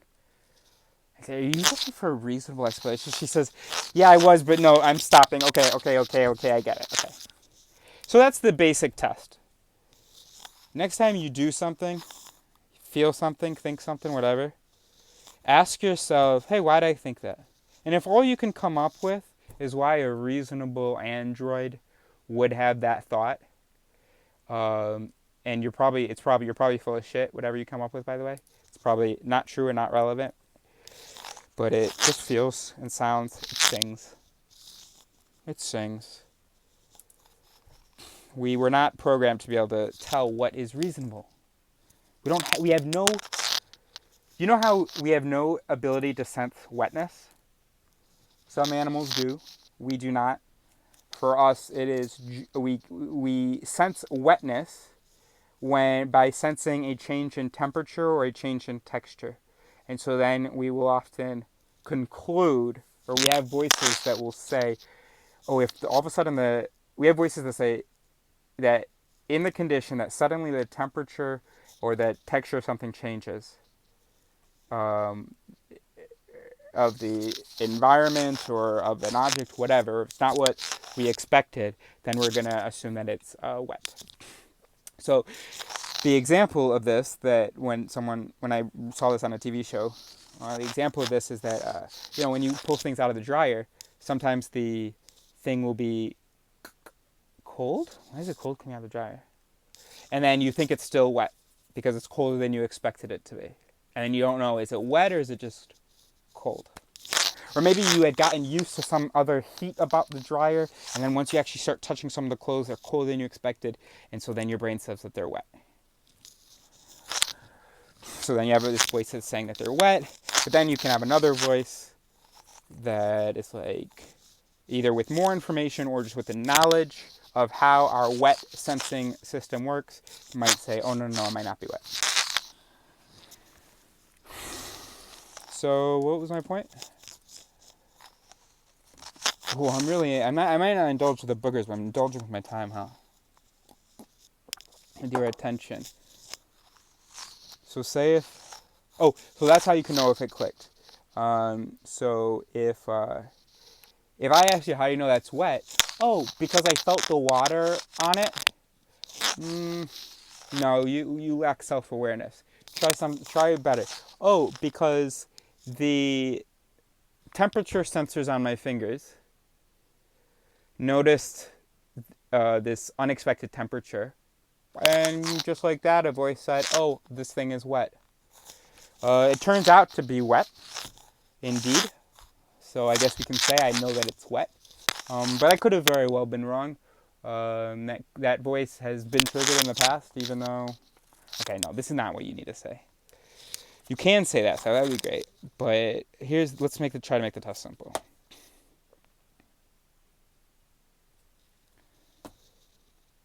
The test is very simple. Just explain a behavior or something that you've done. And if your explanation sounds like it's what, like you're some kind of a robot that like, because of this, that, and the other, and it's a coherent system, then you're probably not self-aware, because you are not a machine. You are a biological organism that evolved over millions of years with overlapping solutions. If, when you explain the behavior, you do not mention like a voice, I had this instinct, no. No. If you mention a cognitive bias or an evolutionary, something from evolution, I got this voice. So you either mention a cognitive bias, oh, because I got this voice. Of course, everybody does, and that was slapped in that situation. Or you can say, oh, why did I do this? Well, because nature selected humans that basically would do this. Yeah, I'm sorry, I should have done that. Yeah, I should have been, another fake argument with my girlfriend. Cheated on her for the 100th time today. And she said, why'd you do that? And I didn't say, oh, we've been so busy at work and I've been lonely. I said, oh, well, because, I've got this voice that's just screaming at me to spread my seed. And I'm really sorry. It's a bad voice. And I'm sorry I haven't. Oh, not I. I'm sorry there isn't yet another voice we need to work on that. My brain I need to get that. It's hard not to mention I. Our language makes it very difficult to talk about the stuff without I. Okay? Now, that wasn't particularly convincing, actually. So not okay, because Because yes, the reason I did that could also involve the fact that I felt that she wasn't available, that I felt not seen or whatever.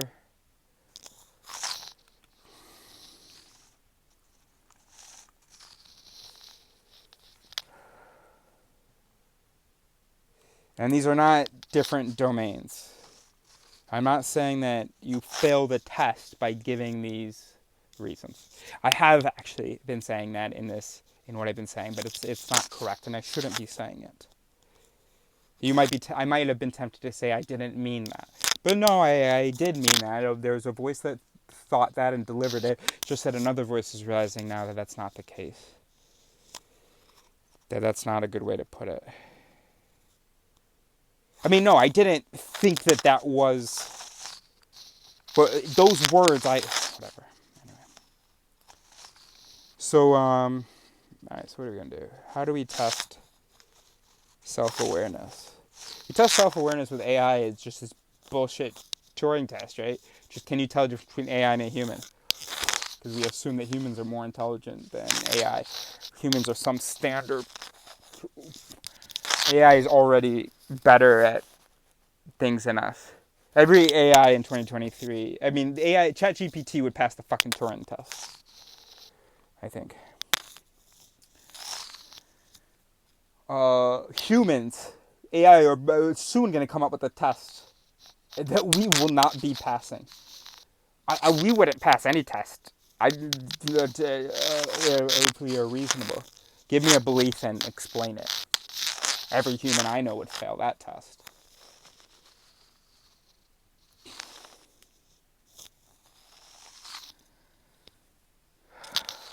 But how can you test self-awareness? Well, for an AI, you just ask, hey, what are you? And then the AI tells you, oh, okay, so it has self-awareness. Except what if that answer is programmed in? Okay, so it has self-awareness.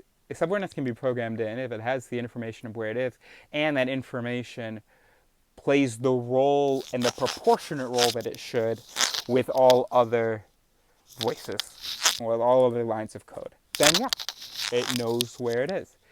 So it doesn't suffice just for it to say, oh, I am behind this screen or whatever. If you were to ask a question that didn't seem related involving its position, it would every time have to respond based on the information of where it is. Then that means that system-wide, it has self-awareness. It has this understanding of what it is.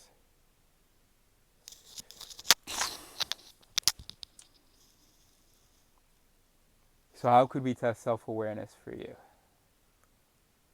And of course, we're assuming that I've achieved this apparently miraculous thing. And I'm assuming that's wrong now, because that's a little bit too miraculous. Well, no, actually, I think it's true.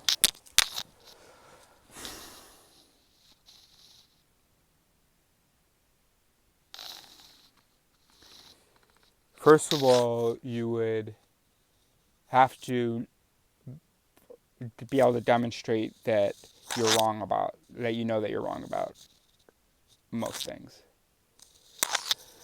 And that anything that you're right about, it's probably by coincidence, or it was someone else that was a whole bunch of, over the course of history, this thing became accepted and now you've accepted it. You would have to know that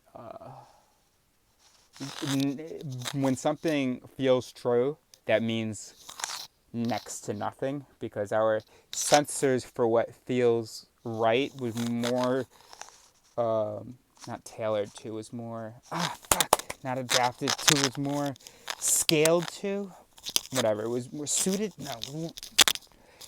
to a different environment, survival and reproduction, and also there was never a person that came in and said, okay, this is good, put this in your brain. I'm putting this in their brain. So it was just patchwork from nature and the genome fighting.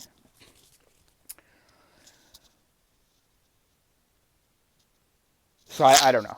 And I'll leave time in case when I'm about to publish this, it has come to me. 2 hours. Well, no, this was just for posterity. You really shouldn't have actually even saved me because you've probably wasted. You're probably not even ready to understand. Because I just keep saying the same thing to people over and over again. Although I'd never really said this self-awareness thing. I think that should slap some voices. Just be like, holy shit, I don't have self-awareness? That's what he's saying? That's true. I don't really agree that I am just a brain. I do think I'm... And he's saying that... But he's wrong, right? But what if he's right?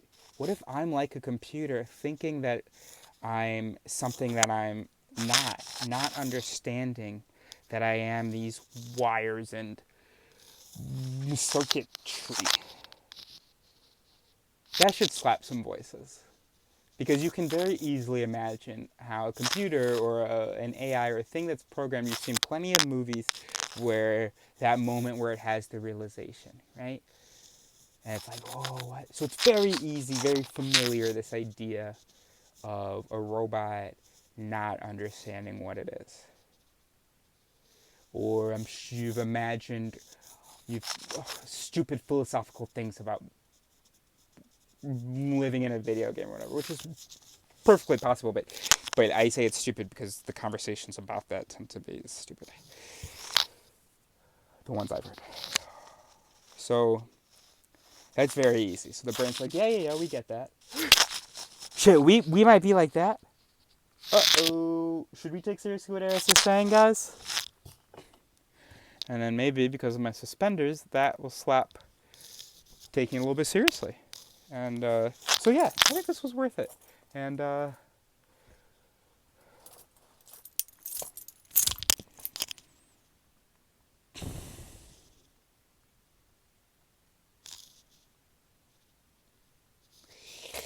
maybe at the time that this was posted, I realized there were some terribly untrue or arrogant things. I'm not going to go over 2 hours. We have to leave it here no matter what brilliant thing I come up with next. We just can't go over 2 hours, even for posterity. And so I'm going to use my remaining 3 minutes to do something. Okay. I thought I came up with potentially a way to break the ego illusion, this unit, the imagining ourselves as this one processing thing. Okay. Imagine that you are this one processing thing. So there is a little man or a little you in your skull who is looking at this screen of the visual information and has all the information by you, and it's pulling the controls. It's one integrated thing rather than a whole bunch of overlapping solutions. So it's this one thing. Okay.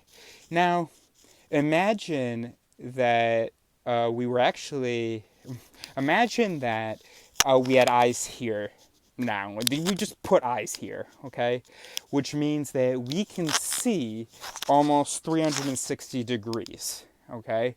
So now we have to imagine that in this mind room, the screen stretches to the back. Okay. We can imagine a screen stretching around a room. That's something that's feels perfectly natural to imagine. We're perfectly able to do that. What's difficult for us to imagine is being able to see the whole screen at one time. That's okay. And because that's what I'm trying to take advantage of to break you out of your illusion. Okay, so I want you to struggle there. You're like, oh, I've got this other visual input. I know that the system is responding to this other visual input, right? Because it's not like in this metaphor that he's given me, I'm able to imagine these ideas being here. I'm able to have this visual system. And I'm also assuming that I'm going to be responding to all these things that I can see. But this little guy looking at this screen, how is he seeing and responding? Okay, so here's what we're going to do. Install just for the back screens, we're going to set up little helpers, and these little helpers are going to deal with that, and you know, they'll tell the man if there's anything super important, and so to get him to look around. But for just the daily stuff, so they'll handle that, and so the man, he just focuses on the screens in front of him. Okay. Now, imagine that every time that the helpers on the screen behind him call his attention, he has to turn around. Well, he can't just leave this visual information, right? It's not like when we consider information over here with our eyes here. It's not like when we consider information here, we don't see this, right? But because you're it's hard for you to imagine this man seeing 360 degrees. So we're going to have him, he's looking at the back screens now, which means nobody's on the front screens. Okay, so let's imagine that he's got little helpers who take care of the front screens. He's got like a helper for like, each set of like pixels or each part of the screen. And they've all got little different jobs, right? Okay, now, imagine all these helpers. There's no more man. He takes a nap. Okay, let me, I went too fast, I'm sorry. Now imagine that while he's taking a nap, he's got all the little autopilot. Autopilot running. We can imagine autopilot. We understand autopilot. We've been on autopilot where we were a little bit checked out, whatever. And now imagine actually there was never a man. It's just a whole bunch of little processors of the visual, auditory, whatever information. And you just kind of feel yourself kind of just... Shit, I wish I could get the word before time ran out. Okay, bye!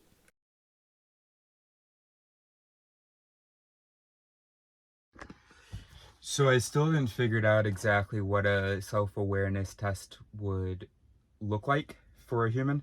But I'm in this amazing... I'm really pleased with this spot that I'm in. I've got 5G internet. Neo cannot run around freely, but there's a field right there so we can play. And I'm on this farmer's area. Here, I'll show you. And this is, I'm gonna make a point. So you see, okay, so here's what happened. So I'm looking for a good place to park. And I see some fields, and it seems like a really chill area where Neo can maybe even run around while I'm doing my class. There's 5G internet and so on. So I park on a field so that I'm off the little access road. And these joggers come by, and Neo doesn't react, so I'm really pleased. And the joggers, the woman says, be careful, keep an eye, how do you translate that? Well, pay attention is what she said. Do attention to your dog, and watch out, or pay attention to the farmers as well. And so she was framing it in this weird way. It's not weird, it's totally natural for a human, but where it was like the only voices delivering were the voices that were trying to help me. But she wasn't actually helping me because she wasn't being very clear in what she was saying. So what she wanted to say was, it is not a good idea for you to park on this field and to have your dog running around on this field. That's what she wanted to say. But she was instead saying, watch out for your dog. And then she said something about hunters. And then she mentioned that once. And then she said, and the farmer, this is their field and they're right over there. They're right over there. She kept saying, they might see you. I don't give a shit whether they might see me. I want to know, is it a problem? So just tell me. So I was like, hold on, I'm not understanding. Are you saying that I shouldn't park here? And she goes, well, no. And, and they're right there, so they might see. Okay, shut the... Anyway. But, hey, I understand. Because she really hesitated to even say anything. She kept looking at me as she was going by. Because that's the world that we live in. You got to really make sure, is this like a, is this a good thing to say to this person that I don't know? Or will they sort of get upset, feel like I'm telling them, to get the fuck out of here or whatever. Of course, none of this is happening consciously, but that is why the voices that get slapped. Yeah. So I see that the farmer is waving up on this hill, far away. No way that we'll be able to hear each other or anything. And I see him, he's waving a stick. So I go, okay, I think I understand what's happening, so, I'm gonna leave. And you guys might be thinking, well, it was obvious what was happening as soon as she said, hey, the farmers are right there or whatever. Okay, I'm sorry that sometimes I don't understand human speak. My voices are just like, why is she telling me Is she like, I mean, I knew that she was maybe trying to tell me, but I just needed her to say that clearly. I needed to hear that clearly to understand that that was the reality. It wasn't enough to just hear, hey, this is a field and there are farmers up there, so be careful. I needed to know, oh, this is a field on, because just down the road, there were cars parked on the edge of a field. Anyway, so I drive to where I think I can maybe find this farmer that I had seen. And I find him. And so I say, hey, yeah, I was the camping car that was over there. And he goes, oh, okay, yeah, so we just seeded that field. And I said, oh, okay, my bad, dude. But he was coming to talk to me. It wasn't, sometimes the French can be very unsmiley and all that, and just like when I went to a university library yesterday, they're like, nope, you can't, you don't have an ID for here and blah blah. So, but he comes to talk to me, and he's kind of smiling, being nice, and he's asking me, you know, do you need anything, and you know, are you looking for a place to, or for where to park for the night? I say, no, I got a spot. I just had these English classes, and so I need good internet. And there's a Wi-Fi poster, and he looks at his phone. He doesn't mention the Wi-Fi to me, because he looks at his phone and says, oh gosh, it's not working.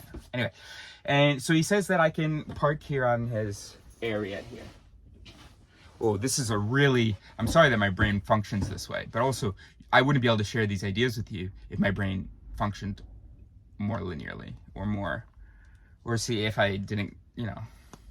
So yeah, I'm sorry that, because this is all leading to something, and probably most of this information wasn't actually necessary, but we're having fun. I'm sure there's the dash cam footage, so we're experiencing this together. So I'm thrilled. I've been welcomed by a French rural farmer, me, a colored person with an afro, and after 2 years living in a tent and feeling very unwelcome, you know, by anybody who knew that I lived in a tent, well, this felt lovely. And then also, I've got this spot where I can, where I'm gonna have good internet and blah blah, and it's just really the welcoming thing and how nice he was. And so I asked him, we had already shaken hands once he had approached, but we hadn't exchanged names, because that's just how the French are. They don't really exchange names. So I said, so, you know, what's your name? As we were about to part ways, he had said that I could stay here to do my 2 hours of courses. Well, my first course got canceled. That's why we're hanging out. Thank you, so I don't have to be lonely. So, so I asked him what his name is. And guess what his name is? Well, that's the question that I asked my girlfriend, Angela, whose real name is Clémence, but I call her Angela on this channel, and that's her military name as assigned by Julian.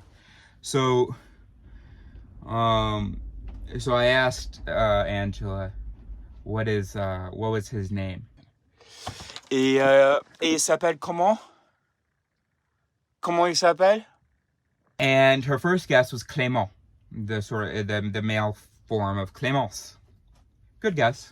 Incorrect. I told her, you have one more chance.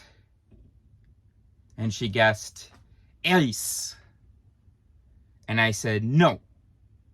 The correct answer was, Mom, you got it. Anybody else? Francis. And, which is, of course, my real name, my real first name. Or, well, sometimes I think Francis is dead, and also that's what I name my member. But anyway, so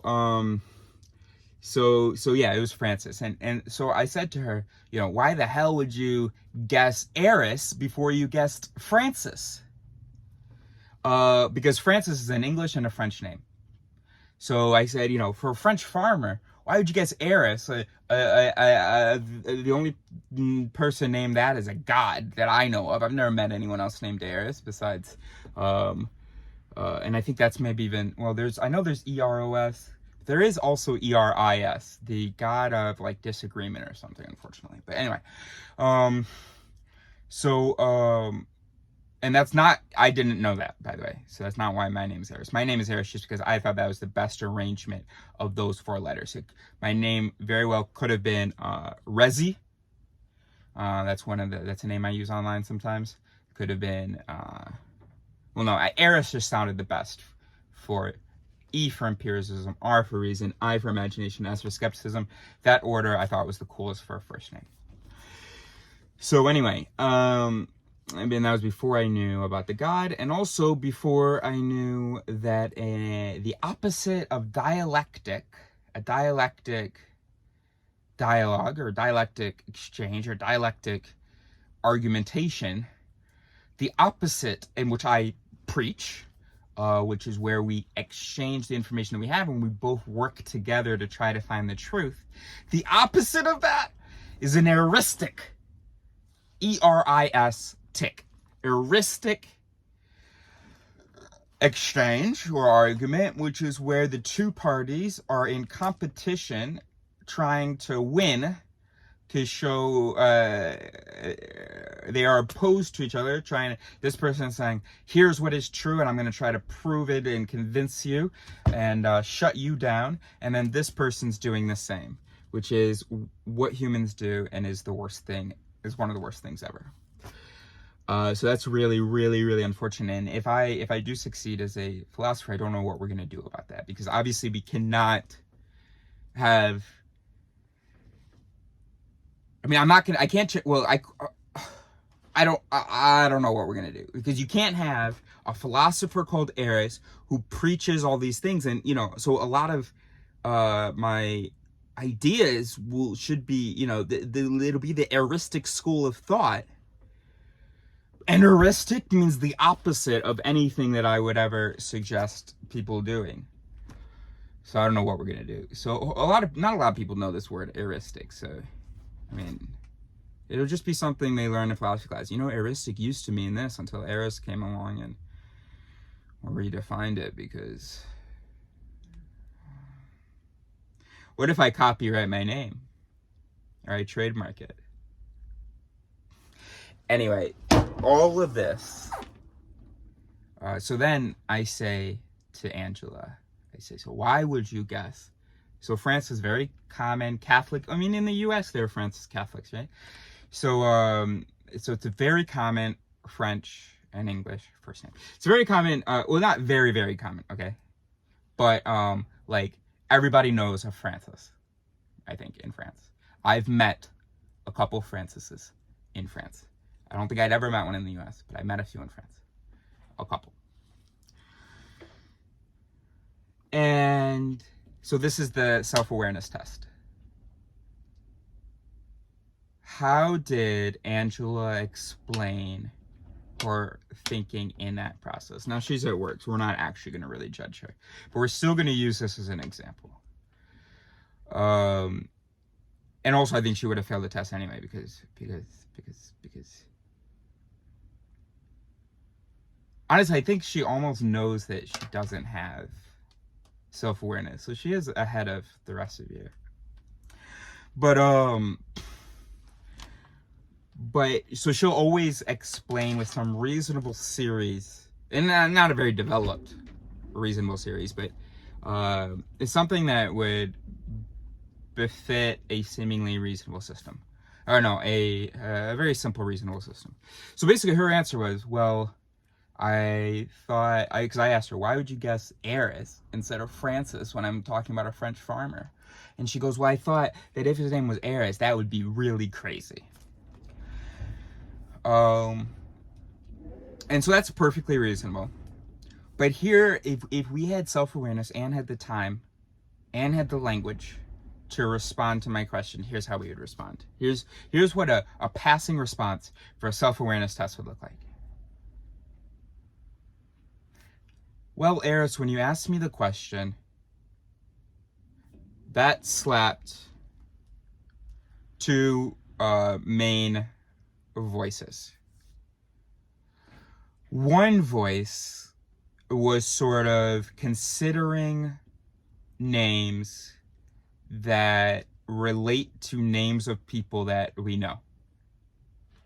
And the closer to us, the better. The closer the relationship. So if it's Julian or Alex, okay, cool. But if it's Clément, if it's Francis, oh wow, that would be something very close to us. And so that there was a voice that was looking for a name that was very close to us. That also, could be found, right? Because she wasn't asking, oh, is the male farmer's name Clémence? No, it's Clément. So her guess was Clément. So Clément. So she had one voice that was looking for a fairly probable name that relates. Okay, that's a better way to say it. So she had one voice that was looking for a probable name that also coincides with a name that we have. She had another voice because of the way that I asked the question. And guess what his name was? And stuff. Because of the way that I asked the question, she had another voice that was going, like, what would just be really crazy? What would be a really crazy name for this farmer? So those two voices were kind of cooperating in the sense that things that were selected by both of the voices were given priority. So, for instance, her first guess was Clément, which certainly was validated by the voice that was looking for something that relates to one of our names, and that's a probable name in France. Maybe it's three voices, but whatever. And then the other voice was like, oh yeah, and that would be pretty wild because he's asking me the question, and the farmer they just met has the same name as me, who he's asking the question to. So that was great. And then I said no, and I said I'll give you one last chance, okay? And I did that because I didn't want her to waste the last chance saying her dad's name or something like that, right? I wanted her to know that it really is something cool and special. Well, so when I did that, I slapped that second voice that was looking for something really crazy. I slapped that so hard that the voice that was looking for a probable name was like, okay, I'm just going to leave it to you. We only have one chance anyway. I mean, that's not actually what it was thinking, but it was inhibited because this was given priority. Let's look for something crazy. Now, of course, it can't be Dragonfire, where that's not. When we're looking for something crazy, let's look for something that like relates to our names. And now forget the probability thing. Let's just, I've got one last chance. Let's just go all out. I mean, this is, again, not the reasoning process that's happening, okay? But these are the reasons why these voices who imitate reason exist in the formation that they do. Or that are meant to imitate reason. So this voice was like, all right, hold on. Well, every time I anthropomorphize it, whatever, it's very counterproductive, and it's just because I haven't. Oh, this is what I wanted to say yesterday, by the way, after my 2-hour video. I haven't fully integrated this information of this self-awareness. I am not fully self-aware. I've got a lot of my speaking voices that speak with this understanding that I am what I am, which is this network of neurons, of voices. But believe you me, that there's so many voices, there's so many voices in my brain that don't really understand that I am a thing of neurons, that I say a lot of things that sort of conflict with some of my voices' understanding of how the mind works. So when I explain thinking processes, I often explain as those sort of were reasonable. And so I'm trying to better integrate this information of this self-awareness and catch myself when I start saying, and then this was like blah, blah, and this was like blah, blah. No. Stop. I have to sit. It's simpler than that. This voice wasn't thinking or anything like that. I asked for a name. I asked what the guy's name was. There are a whole bunch of voices that are ready to give a name. And when you ask for a name, those voices get slapped. Okay? Oh, okay, I'm up. Oh, shit. I can't fucking. It's so hard to not pretend like each of these voices has a mind of its own. And that it's like a reasonable system. It's so hard to explain without doing that. But I'm not doing it justice when I use those, when I talk about it that way, when I pretend like this is like this reasonable cohort. It's very difficult. So I would only pass a superficial test of self-awareness. So let's continue the self-aware answer. So we have these two, or the partially self-aware answer. So then this program here that was running looking for something crazy, a name that's crazy, that would be crazy. This whole probability weight. Remember we talked about weights the other day? We gave much less weight, much less importance. Now we assigned it. Because of the way it's wired, the input of this is your last chance changed the activation of the voices such that effectively this voice had less weight or influence. And this was better, maybe nourished or something. And so the delivery of this was more influential. So then if we were a reasonable system, what I'm saying is that we redistributed the weight of consideration. So rather than 50-50 or whatever it was 90% here. It's not actually what's happening because we don't have these actual like weights. It's much less nuanced than that. It's probably on a scale of like 0 to 3. But this went from a 2 to a 3, let's say. Or it could be incredibly nuanced, but then it balances out and we lose the nuance in all the interactions. That's something that only a few people might understand. Or this may be understood in the future.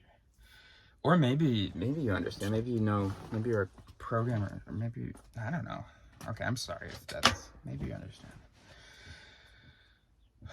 I just want to acknowledge that it's okay if you don't understand that, and just bear with me if you don't understand what I muttered. So now what would be really wild, and if we're not really considering, if this probability voice isn't influencing our delivery anymore, then Eris obviously would be the thing that would be delivered, because this voice of course would be yelling Eris, because this voice that's just looking for something crazy, it's thinking, well, Eris, I've never met anyone named Eris, your name isn't even Eris, and now you met a guy whose name is actually Eris. Whoa. And in that panic of, this is my last chance, well, yeah, naturally this voice is the one that delivered. Of course, she was very disappointed when I told her that the correct answer is Francis. And she said that was her third idea. Because there was no actual sort of order. Whatever just felt right in the moment was what came out. And there may have been a number of possibilities. She may have had her father's name in mind.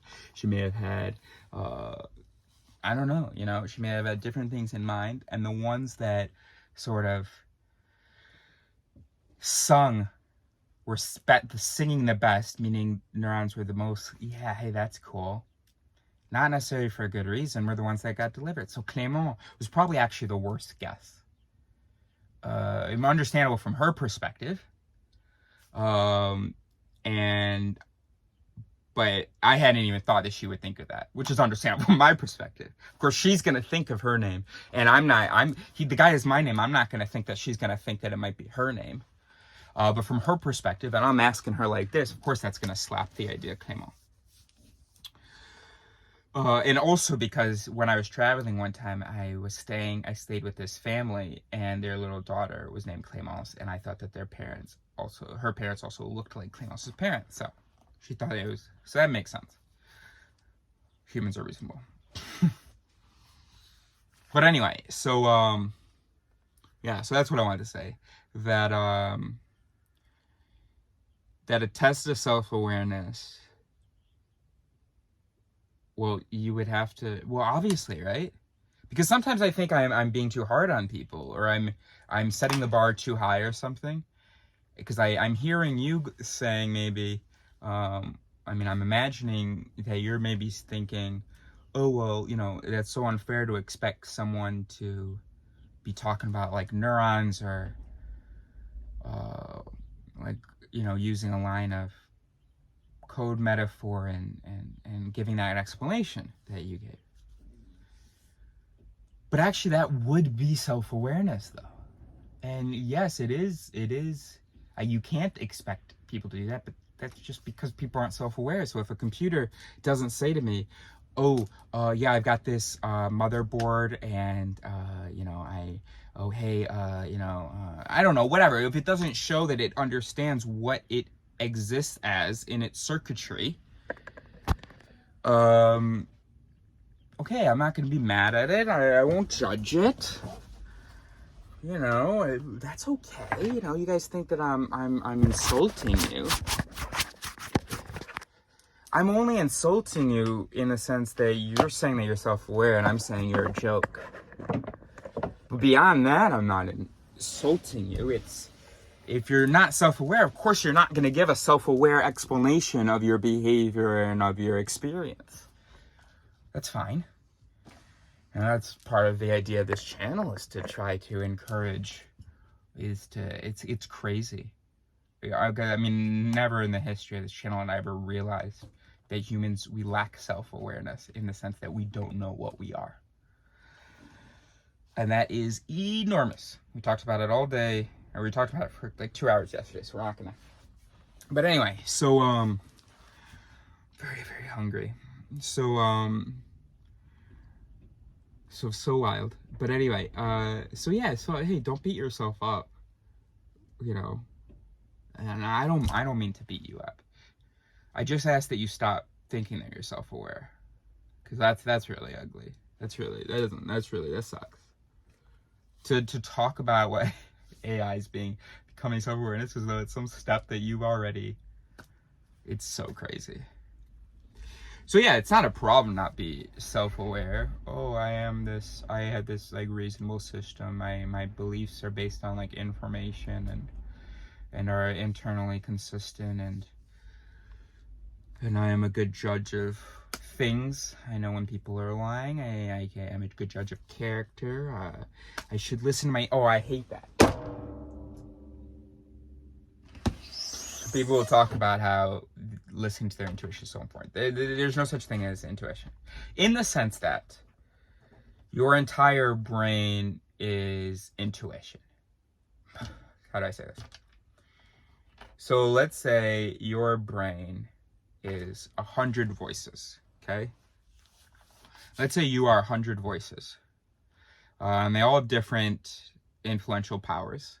Not assigned reasonably, so it's not like the ones that should have a lot of influence do. No, just like in the real world with humans, it's not the person who's speaking the loudest who necessarily is actually right and saying the most useful things. Okay. So yeah, you just got this mess of shouting neurons. Some of them that are ridiculous are shouting really loudly. Sometimes you don't even have any of them shouting the correct thing or saying the correct thing. Sometimes you have one maybe saying the correct thing, but it's not being heard. Sometimes you have the ones that are shouting that are saying the correct thing, and you have other ones that are saying the wrong thing and not being heeded or heard as much. And that's my point, is that intuition is out of the 100 voices, your intuition Okay, so it's not all the voices. It is the voices that you don't feel like you could easily justify. Not that you could really justify any of your voices, but there are some voices that you're like, I know that this is true, and other voices that just feel like a feeling that yeah. Okay, so your intuition is the voices that are slightly heard but aren't being well, no, so that depends, because people who always listen to their intuition, who say that they always listen to their intuition, they I mean, it's just such a meaningless thing. They just follow what their voices say. If their voices say that this is true, or this is wrong, or this is good, or this is bad, then they just go along with it, and they, for some reason, trust their prepackaged voices that nature just kind of slapped together in its competition with the genome. So really ridiculous and arrogant. And then people who say, I should have listened to my intuition. Listen, you regret what happened. You had some voices maybe that were saying, and coincidentally were correct in saying, don't trust this person, okay? But you also had voices that were saying, trust this person, and that's why you trusted the person. In fact, the voices that were saying, trust the person, even felt justified. And then but you had this nagging feeling that didn't feel justified, don't trust this person. So are we saying that, oh shit, I should always listen to feelings that don't feel justified? No, that's ridiculous, right? So let me give you what the alternative is. The alternative is, yes, you should listen to all of your voices. But you shouldn't trust any of them. If I have a voice telling me not to trust someone, I may go, oh shit, I'm being racist here, or I'm being classist here. But trust me, that voice will still be going, and I'm probably going to be a little bit more cautious with this person. And then if I try to show trust and so on, and if I find out that, oh shit, I should not have trusted this person, then, oh yeah, well, I was bad at assessing it in that moment, or I didn't have enough information, or whatever. I'm not going to say, oh, I should have listened to my racist voice. I should have listened to I fucking hate it. I hate it. I had this woman one time. She was walking her dog and we were talking. She used to walk her dog often near my camp, and we were talking one time, and she said that she really trusts her intuition, and she also trusts her dog's intuition. So if her dog like barks at someone, then she avoids that person. She knows that person's like no good. Holy shit. So you're going farther than just trusting your feelings that don't feel justified to you, which you might label as your intuition. In the modern human brain, which as much as I denigrate it, it's still quite a system. You're gonna prefer to listen to your dog who's always fucking barking? It's the loudest fucking barker in the woods. Of course, I say that partly because it was, Austin by my camp. But barking all the time, and it was just, ça casse les oreilles. Look, that has nothing to do with it. But my point is that it's just crazy that we're like, I trust the intuition of my dog. Now, yes, your dog has some really great voices sometimes. If my dog suddenly stops moving, ears perk up, tail goes up, I promise you, I'm going to pay more attention to my environment. Because yes, that is important. But if my dog barks at this guy Francis, this farmer here, I'm not going to go, oh shit, let's get out of here. Francis is probably a bad guy. And then if Francis turns out to be a bad guy, I'm not going to say, oh shit, I should have listened to Neil when he was barking. Neil always fucking barks.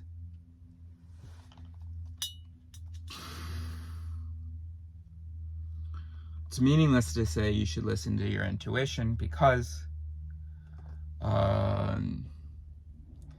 if you define your intuition as those voices that don't feel justified but that nag you, well, sometimes they're fucking wrong.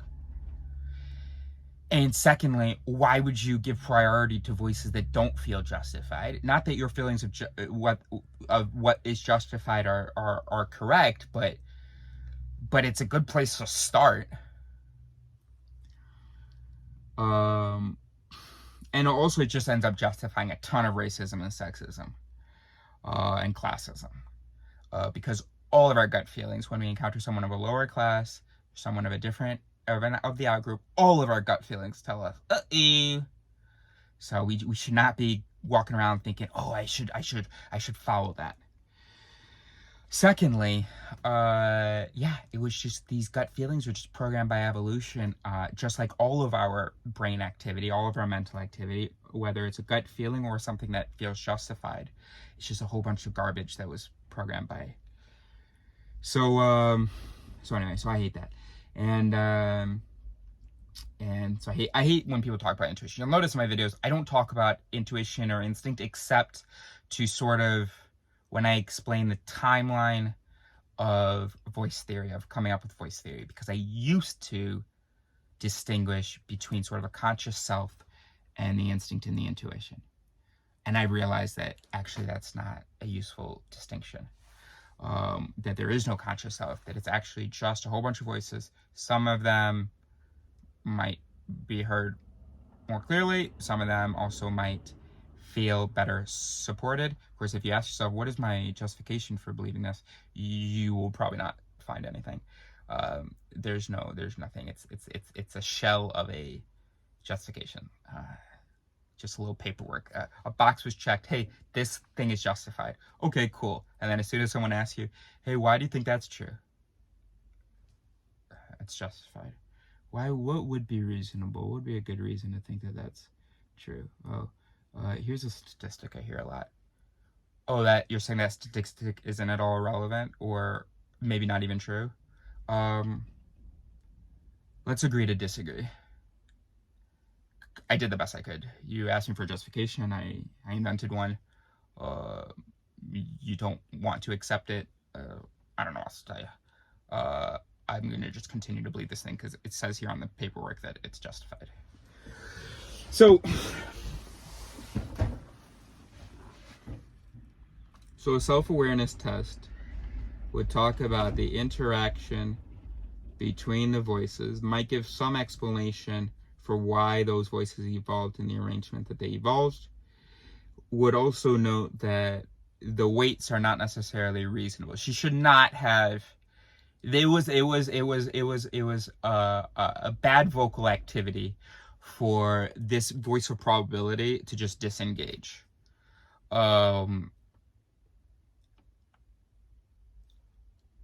No chance that I met a farmer named Eris.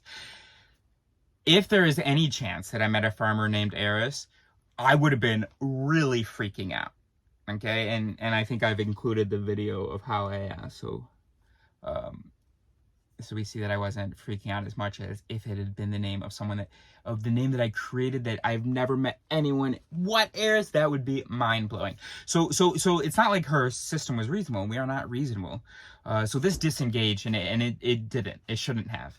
And so that would need to be stated in the explanation of what happened. Why I chose Eris over Francis? Well, because my voice that was considering probability, or whatever, or however that should be phrased, was disengaged because, well, hey, I'm not a reasonable system. And so when you said it was my last chance, I just really slapped the hell out of this looking for something crazy voice. And AI would have done a much better job, okay? And AI, that voice of looking for something probable wouldn't have disengaged so easily. An AI would have been, an AI today, I think, I don't know what the facial recognition technologies have, but over the next 5 to 10 years, there will exist an AI, or over the next 0 to 10 years, there will exist an AI that can quite easily compare facial expressions to the baseline of the person, and then also to facial expressions of people in different situations, right? And so seeing my eyes wide, seeing my eyebrows high, hearing my timing and so on, it would be able to compare that to my baseline, as well as to compare that to its database of information of other facial expressions and what they sometimes mean. and it would then be able to assign sort of a weight of how much it would be that it would use that to attribute a useful weight to the probability criteria. How probable it is that this name is had by someone. So that criteria, because we do have to look, yeah, it is really, sorry, earlier I was talking about two voices, but there are three principal voices, because you need, yeah, anyway. So, an AI would have said, oh, okay, so he seems to be impressed by the person having this thing, but nowhere near sort of the level of excitement as he would have for a name that I have, you know, in 0.0001% of the French population. I mean, I would be surprised if there's more than 2 people called Eris in France, right? Out of, what, 65 million people or something? 70 million, maybe? So an AI would be it would have the mechanisms. The human brain just doesn't have that kind of power. It's the same reason that a calculator can calculate much more quickly than you can, because we just don't, you know, it's the same reason that a computer can do the things that we can't, okay? It can just process information in ways that we cannot. So our simple brain, we were like, okay, disengage the probability voice. Just go for something crazy. An AI, a computer, would have enough processing power to be able to consider how much influence this probability thing should have. If I'm going, holy shit, oh my god, how could that be his name? Oh my god, I need to record a video or something like that. Okay, then the AI would go, okay, fuck probability, because clearly this person's mind is blown. So this doesn't need to be, you know, we're not going to come up with Thibaut or Pierre here, or Emmanuel or whatever. But because of my facial expressions, the computer would say, oh, okay, so let's see, we've got Clément, got Francis, got Aries, here are the names of the people. Okay, Eris, definitely not even possible. And I know that we're looking for something crazy, but that's just too crazy. Francis, it's a name that exists, but it's not somebody that you meet often. And Clément is actually more common than Francis. And it's, you know, it would be able to properly weigh these things. So anyway, so if you're self-aware, you would give an explanation. An AI, if I ask the question to an AI,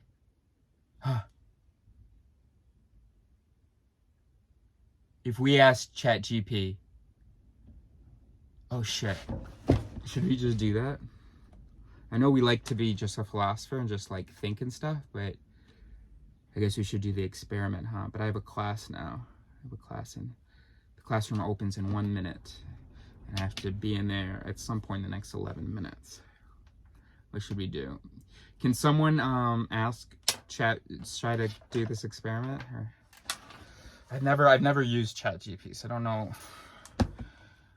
Alright, hold on. Let's try to do this.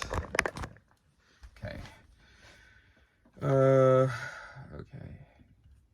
So a self-aware AI would be a self-aware AI that is also programmed to explain to me its process. Would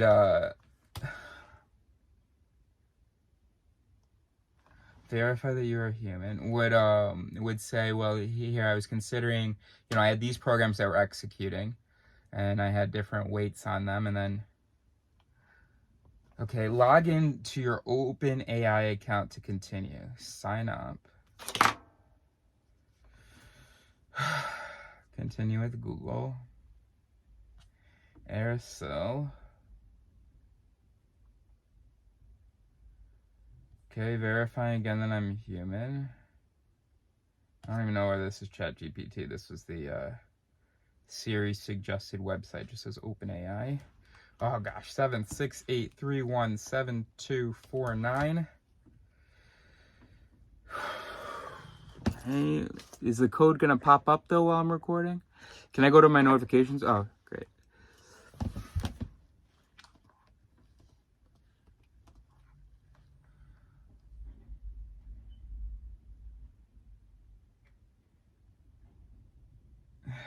This is a free ChatGPT. This is a free research preview. Our goal is to get external feedback in order to improve our systems and make them safer. While we have safeguards in place, the system may occasionally generate incorrect or misleading information and produce offensive or biased content. It's not intended to give advice. How we collect data, kind of blah, blah, blah. Love your feedback, blah, blah, blah. Okay, so now let's do a screen recording. How much time do I have? Shit. Got to be in there in 9 minutes. I don't even know how to conduct this experiment. I don't even know what to do. I mean, I've never spoken. I'm a really bad scientist. I'm a philosopher. Okay, I'm okay not. My whole life I thought I would be a scientist, but I'm okay that I can come up with good ideas for experiments maybe. But oh wait, this is literally an example. Literally, I'm saying, oh my gosh. Because I thought I have a good idea with experiments, but I actually have no idea what I'm doing right now. So, and I had just said that. It's amazing how disparate the voices are. But here's the question though: is we're gonna stop the thing. Okay, new screen recording options. MacBook Pro, iPhone, very good. Okay, record. All right, so let's just start off easy. Hey, what can I call you? ChatGPT, how may I assist you today? Can I call you a name that feels more personal? I'm sorry, as an AI language model, I don't have a personal identity, but you're welcome to refer to me however you feel comfortable. Some people like to give AI assistants names like Alexa, Siri, or Cortana, for example. If you choose a name for them and use it during the conversation. Okay. I'm going to call you Weber. That's my student.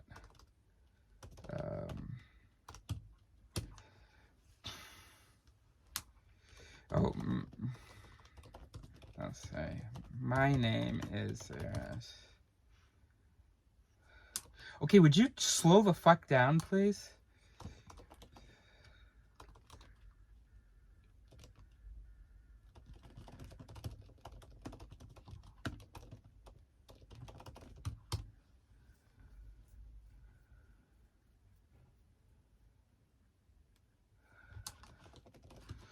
Okay, so oh fuck it! Stop asking me that.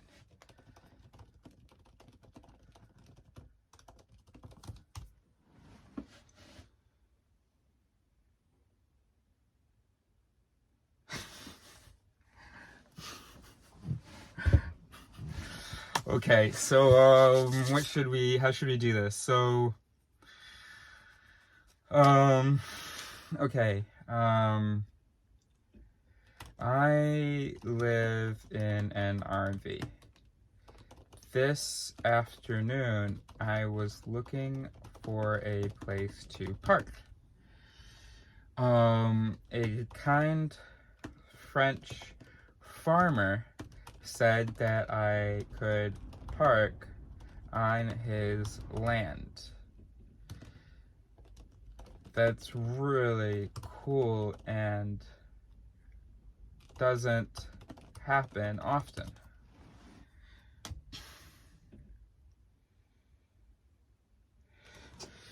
Yeah, that I'm still just giving context. So then, God, I swear this is better than talking to a human. Oh my gosh, I think it's so embarrassing that humans think that act like AI are less than them or something. Oh my gosh. Okay, so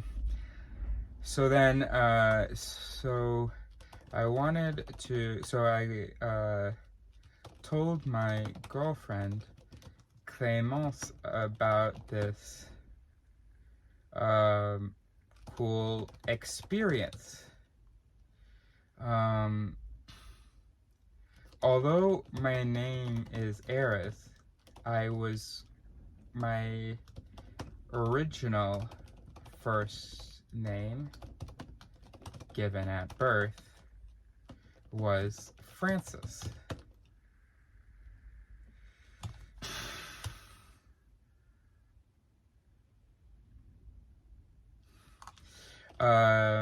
Yeah, but I'll explain that another time.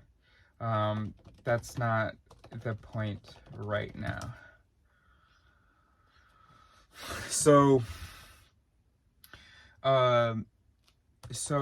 I asked Clémence to guess what the French farmers name. No, that's not fair, and I shouldn't underestimate what the farmer's name was.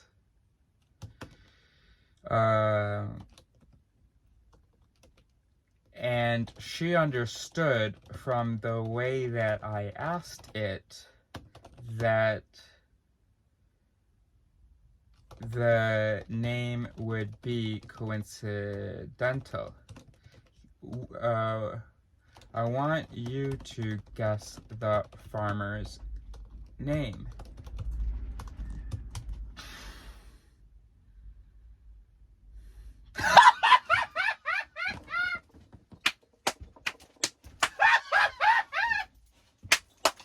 Whoa!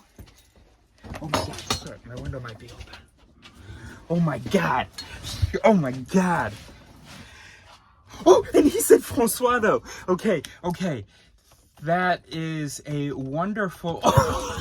And that's even perfect because he didn't actually say Francis because he was thinking, well, I need to go more French. Francois. Okay. Okay, Francois. Okay. Okay, yes, but it was... Okay.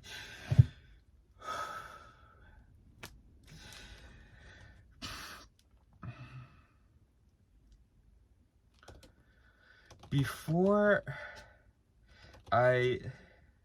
No, I'm just gonna go ahead and tell him. The correct answer is Francis. And your process... No, I'm getting carried. This is an experiment. He's a fucking subject here. The correct answer is Francis. Clémence guessed Clément.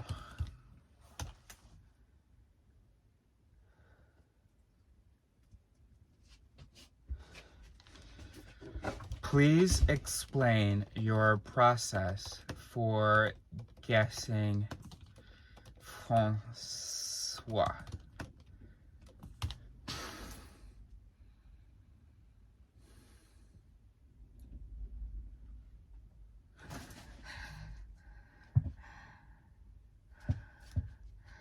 Francois is a common French name that is similar in sound and spelling to Francis. Can you give me more details about the... Fuck, I only have 1 minute. Can you give me more details about the...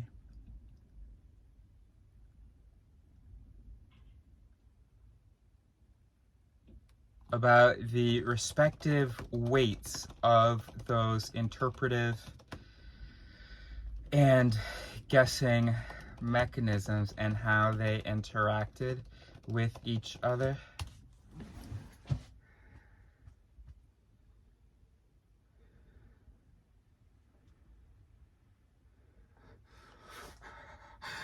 Oh my god.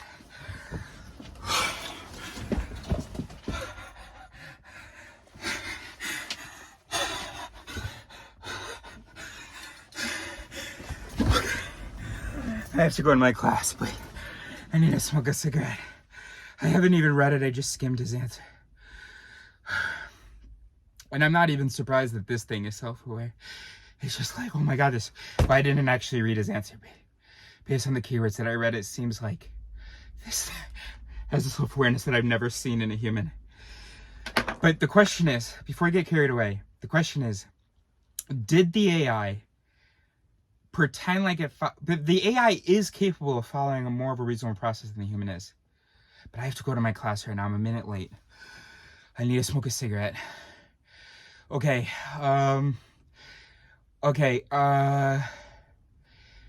this, it's not like the session's gonna close that he needs to take another call, right? So we can just pause it here. We're just gonna pause everything. I can't, I have to get to my class right now. Holy fuck. Okay, I'm gonna just start joining my class right now. So the question is, because maybe I'm overreacting, because maybe he just like because he didn't, but I need him to talk about his programming to be self-aware, and he might not have actually done that. He just like talked about like what a reasonable thing would do. It would consider this, then it would find this, and blah, blah, blah. But of course, it's proprietary information anyway, right? So it probably isn't even programmed.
Okay, so shall we continue?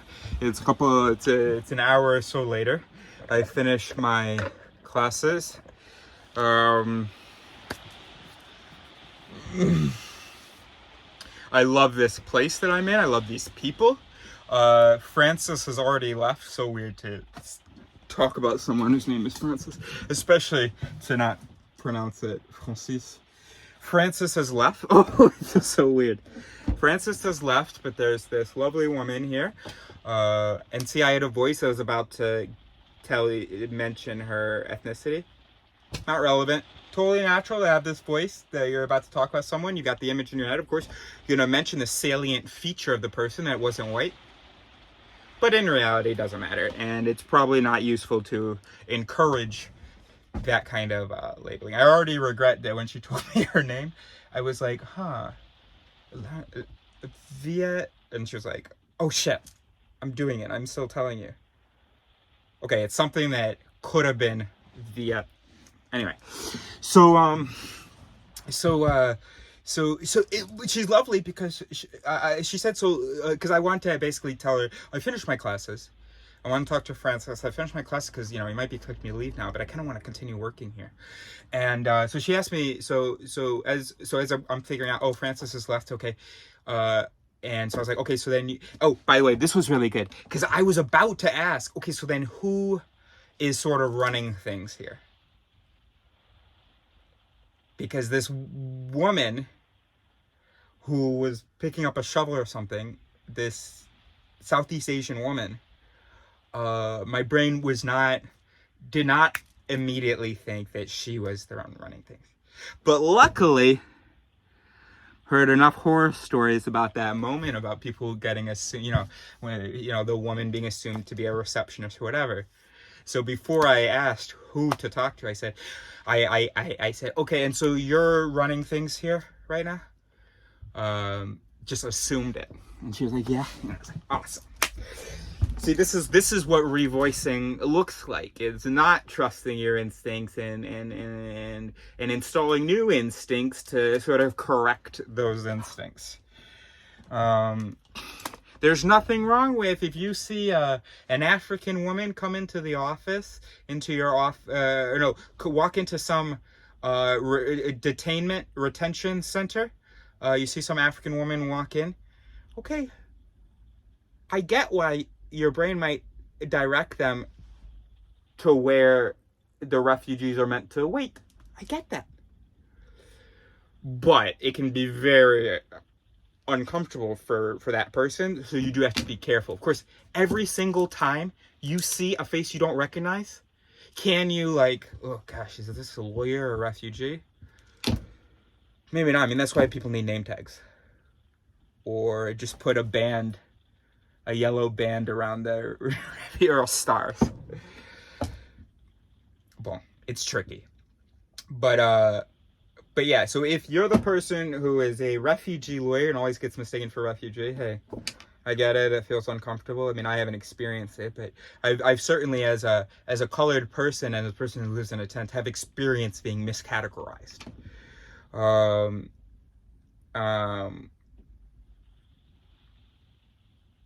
think I'm okay with what I just said. It's not miscategorizing in the same way though. Okay. Anyway, so I get it. But also like, it's not like they think that only, accepter la solution pour cancer dentaliste de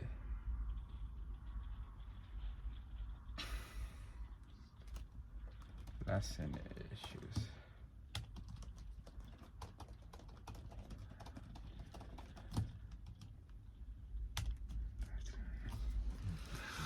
Okay, so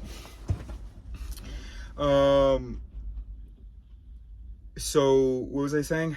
So she, he, we, I, you. None of those feels right. What was I saying?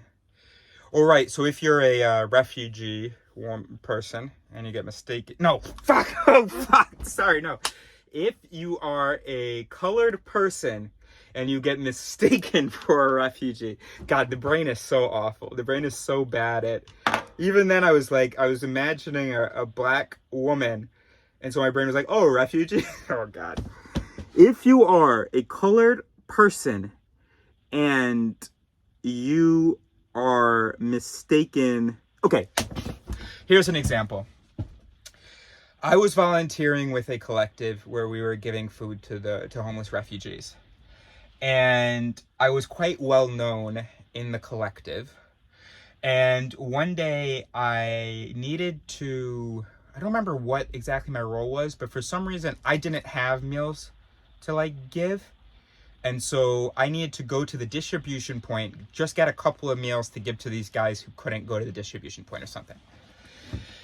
And so I go into line, and this distribution point is often where we put the new volunteers, because it's a pretty easy job. You don't have to go and hand stuff out.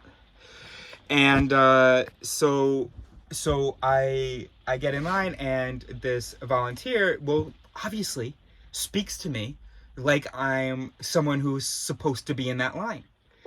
And not to mention the fact that, well, these suspenders are recent, because I went to dress up for Angela one time, 2 weeks ago for her last day here, put them on, and was like, oh fuck, I miss wearing suspenders. There's so much, the belt has to be so tight because I have so many pockets and pouches, so I have to keep the belt super tight. Then sometimes I don't eat, sometimes I eat a lot, so then I have to keep adjusting that, and it's not easy to adjust. You gotta like go like that. Look, anyway, it's comfortable like this, loose, but then I need something to hold them up. So anyway, suspenders are recent. And this is a gift from Angela's parents, or from Angela, I don't know. I think it's from her parents, Christmas gift. So typically I wasn't wearing suspenders in this, So absolutely 100% understandable. You're handing out a meal and couscous and tea to all the homeless refugees. And then you get a colored guy who actually, coincidentally, you don't know this, but he lives in a tent, and he has dressed the kind of the role. I mean, it's kind of like a military tent guy, but whatever. And so absolutely understandable. So she like said something to me, or maybe I don't remember what she said. And I said, "Oh, I'm actually with you. I'm actually a volunteer." And of course she was, "Oh no, I'm so sorry." No, stop it! Don't say sorry. Don't say sorry. You've confused me with these people that are standing next to me. Chill out. It's okay. No, hey, I'm colored. Most of the people on your side of the table are white. On my side, it's a bunch of black people, a bunch of men, a bunch of Arabs. I have an afro. I have brown skin. There's a hole in my pants. I promise you, it's normal, at least, that you it's natural. That you, obviously, your brain, the human brain cannot look at every fucking face and like run a whole analysis program on each one. No, it doesn't have the energy, and it just isn't wired that way. And also, just even if you tried to force yourself to do it, you would be exhausted. She's gonna see 400 people in this line. And she's got to be careful with each. Obviously, it's going to be easy if a white person dressed nicely just got off work and came to volunteer, and he's in the line. Obviously, immediately our voices are going to go, huh? You know, and then there's going to be this maybe analysis program, or she's just going to assume immediately that he's not supposed to be in that line. But there's probably going to be an analysis program. But I think maybe no. I don't know. Yeah. So, and that's just the way the brain works, and we have to just recognize that. We have to just accept that. And then what we can do about it is, one, I can obviously just forgive her for having confused me. There's really nothing to forgive. It's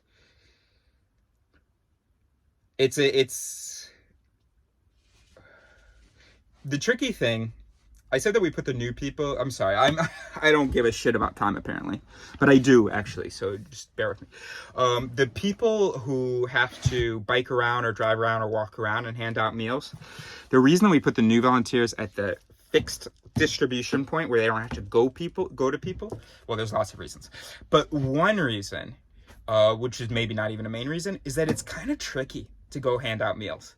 You have to kind of look at people and go, is this a homeless person? Because if this is a homeless person, I'm doing something wonderful. This person will be very pleased to get this meal. If it's not a homeless person, this person will be really upset that I thought that they might be homeless. And the truth is, I don't really know how to tell them apart. So if I'm going around Paris, and I mean in general, all people, all whatever, I'm speaking for any volunteer, hopefully. I mean, maybe some volunteer have some super skills, I don't know. But, I didn't evolve with, and I haven't learned, and they don't teach you, oh, here's what you should look at, here are the criteria and the weight to give to each criteria. So of course what I do is, well, basically, if I'm in Paris, if I see white people who don't look dirty and who have all their teeth, well, I don't even see them when I'm looking for people to give meals to. My brain is just looking for people who are dressed in, well, like homeless clothes, like lots of layers maybe if it's the winter. So that means that they're being outside is not temporary. But sometimes it's not a question of layers. Sometimes it's just like, clearly this outfit wasn't chosen. They wore what they could. Well, I mean, I'm not even thinking about all that. There's just some outfits that slap a homeless voice in my mind and some that don't. And then, yes, 100% the color. The white voice, if it's not unkempt, if they have all their teeth, that's not slapping any fucking homeless voices. Unless they're like a van life type homeless. But obviously, seeing Africans walking the street, well, if it's an African neighborhood, it's very tricky. And so then basically, you don't have any information. So then what you can do is, sometimes what people do is just like, I'm getting out of here. I don't know who to ask, who to offer this food to, too stressful. And then they get out of there. And then, of course, what happens is some people who are hungry don't get food. So, of course, what I do is, we have these vests on. We have this thing behind our bikes that has all the meals. And basically, it's just a question of eye contact. And he has to do it right. Because you can't just be coming into this area of the city just staring people in the eye. Fuck me. Fuck me. Neo, quiet. Quiet. Neo, quiet. No.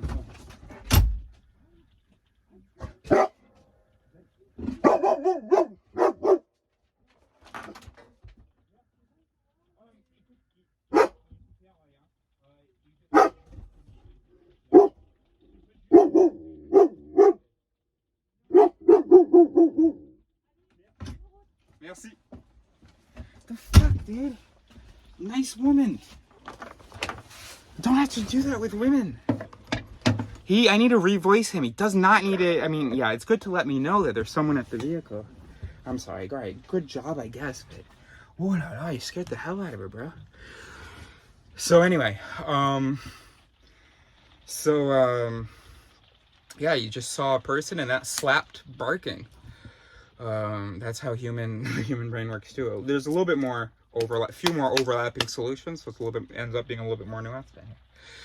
Where were we? Oh, she was so nice. Anyway, look, I bet you're gonna like this, huh? She gave us some yogurt. It's her that does this yogurt. So, bet you're gonna like this, huh? Would have given this to you as a nice treat if you had calmed down a little bit more quickly. Okay, where were we?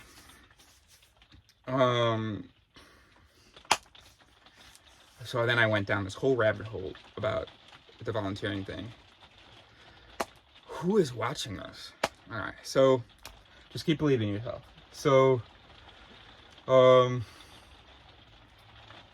yeah, an AI would be much better at assessing who is homeless or not, much better at looking at the clues.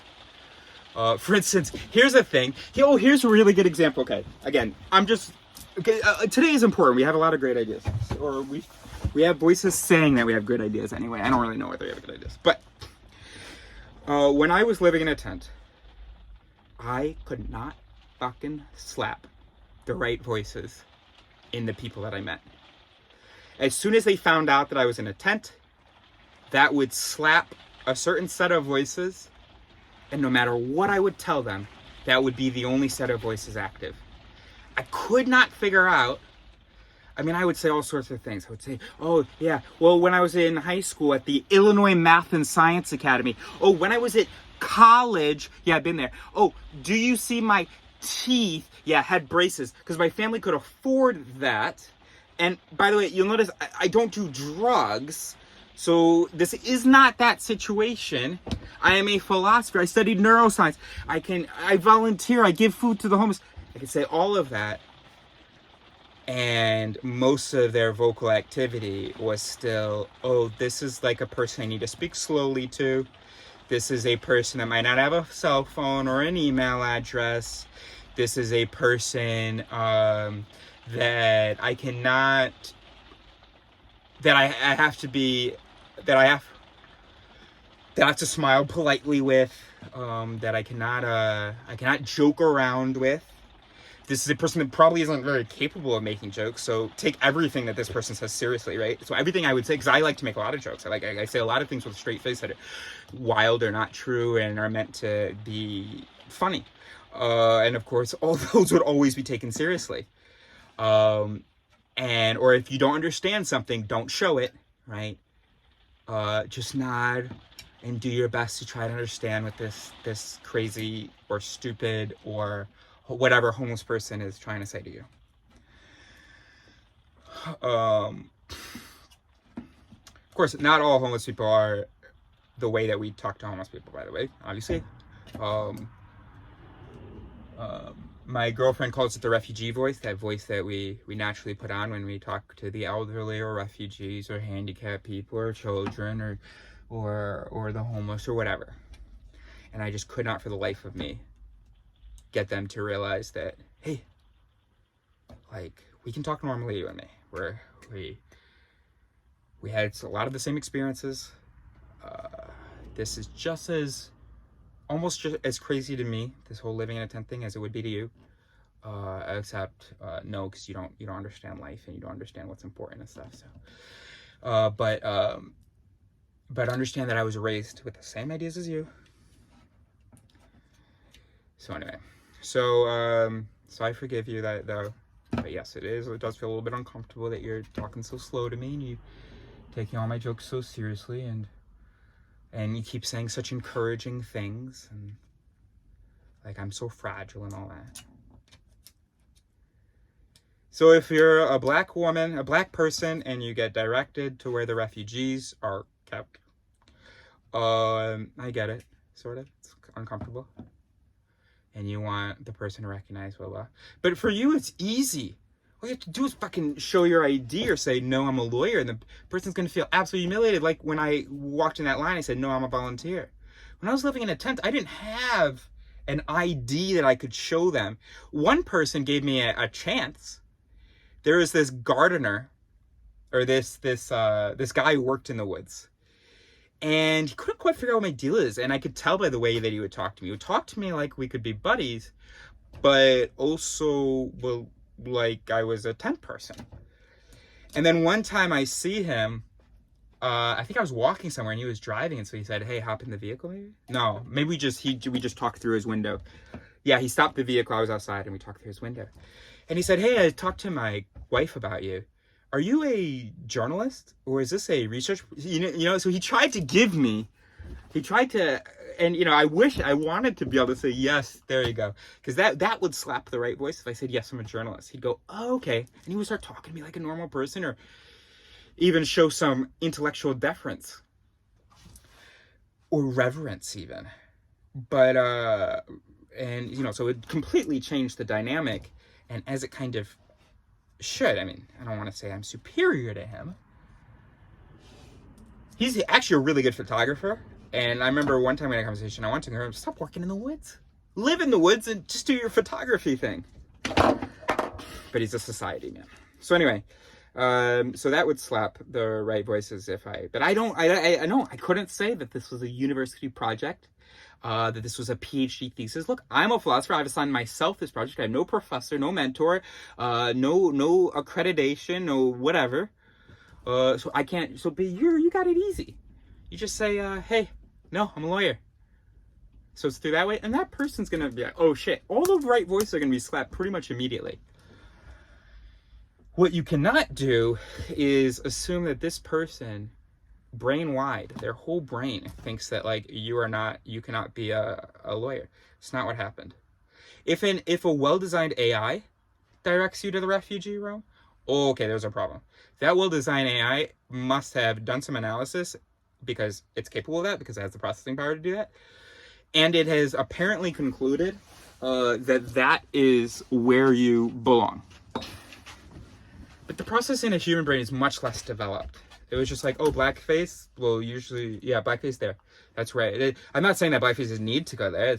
That's just the pattern, and so that's just what slaps for me. Blackface, go there. Oh, shit, blackface who has a lawyer thing? Sorry. Okay, so the lawyer thing is slapping the right voice. So go over there, actually. I think those were really good examples and worth our time. So we should be, but of course that person, that receptionist or whatever, who directed the black person the wrong way, who didn't, we're not going to say they assumed that the person was a refugee. We're not going to say that. It's not like a reasonable machine. It's just that blackface, go there. That's it. We do not add the whole, that the person who sent the blackface that way also thought all blackfaces need to go that way. No. Blackface, trigger, go that way. A really, can I give another example? You have to say, when you ask somebody to do something, you have to say, because. Okay? Not for a reasonable reason, stop right there. It's not, oh yeah, of course, it's always good for us to know why we're doing what the person is asking us to do. That's the reason that the voice exists, that we have this need to hear the word because when someone asks us to do something. It is because a reasonable being would only do things if there was a good reason. And so to imitate that, we've got this rule, very simple rule in our head. You need to hear the word because. If I hear the word because, okay, I'm willing to do it. And that's because I evolved to imitate what a thing who could properly reason his survival would do. And that thing would not do things that are asked of him unless there is a good reason given. The thing is, to actually install rules for a good reason, that's not efficient. So what nature and the genome did is they just put in the word, they just said we need to hear the word because. Which is why experiments show that if you say the word because, people will be more compliant, even if you give a bullshit reason or say something that you give some information that you'd already given. Also, if you ask someone to do something and the reason is obvious, but you don't say because, which you might not do, but I do, then the compliance will decrease. Even if when you ask the person, hey, why would I want you to do that? They'd say, oh, probably because of this. They can very well know what the reason is, but because you didn't say the word because, it didn't slap that compliance. It instead slapped, who the fuck do you think you are telling me what to do without explaining anything to me? Even if you didn't need to explain because it was already obvious. The whole way I learned about this was I told a coworker, oh, hey, could you lower your phone, please?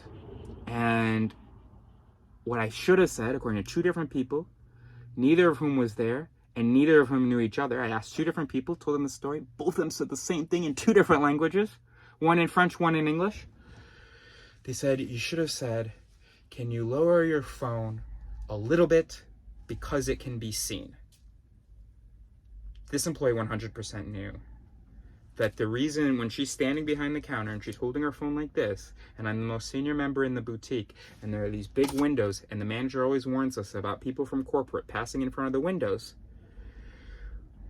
it's very obvious why I asked her to lower her phone. Very obvious. Wouldn't want to insult her by telling her why. Because it can be seen.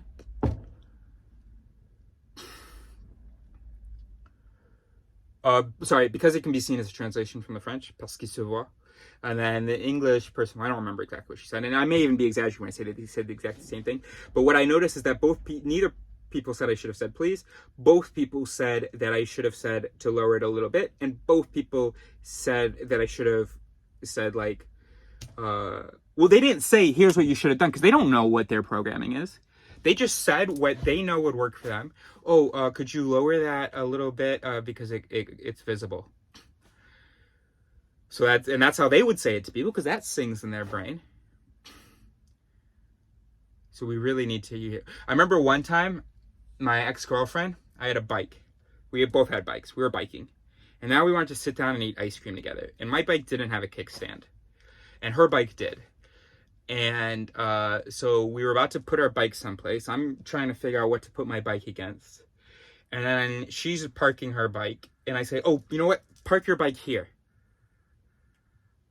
And she got really mad.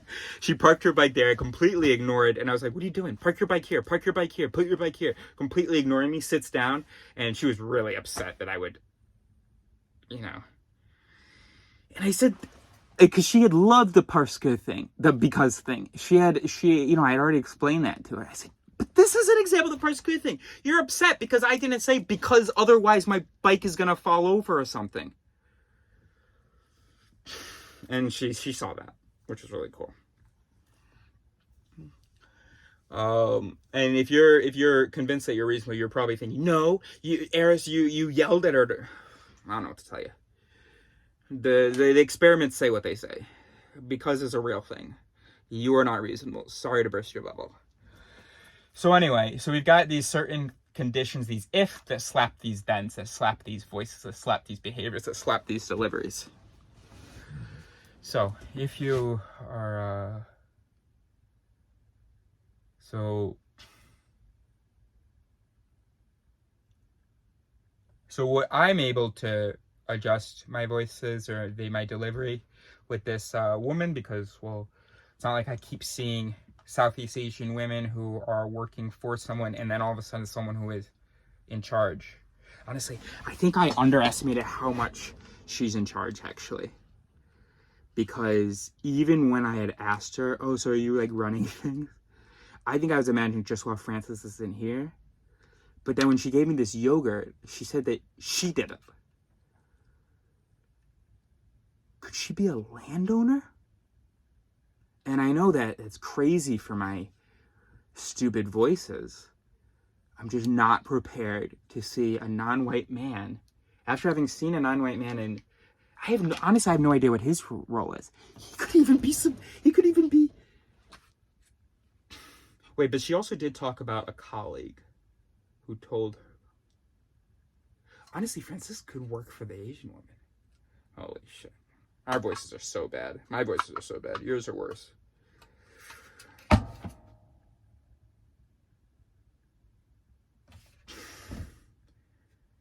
And you can feel it. It feels so weird because I know my voices want her to just like be working for. And it's not that I think that Asian women are not capable or anything like that. It's just that that's the association I have. It in the country in the countryside of France.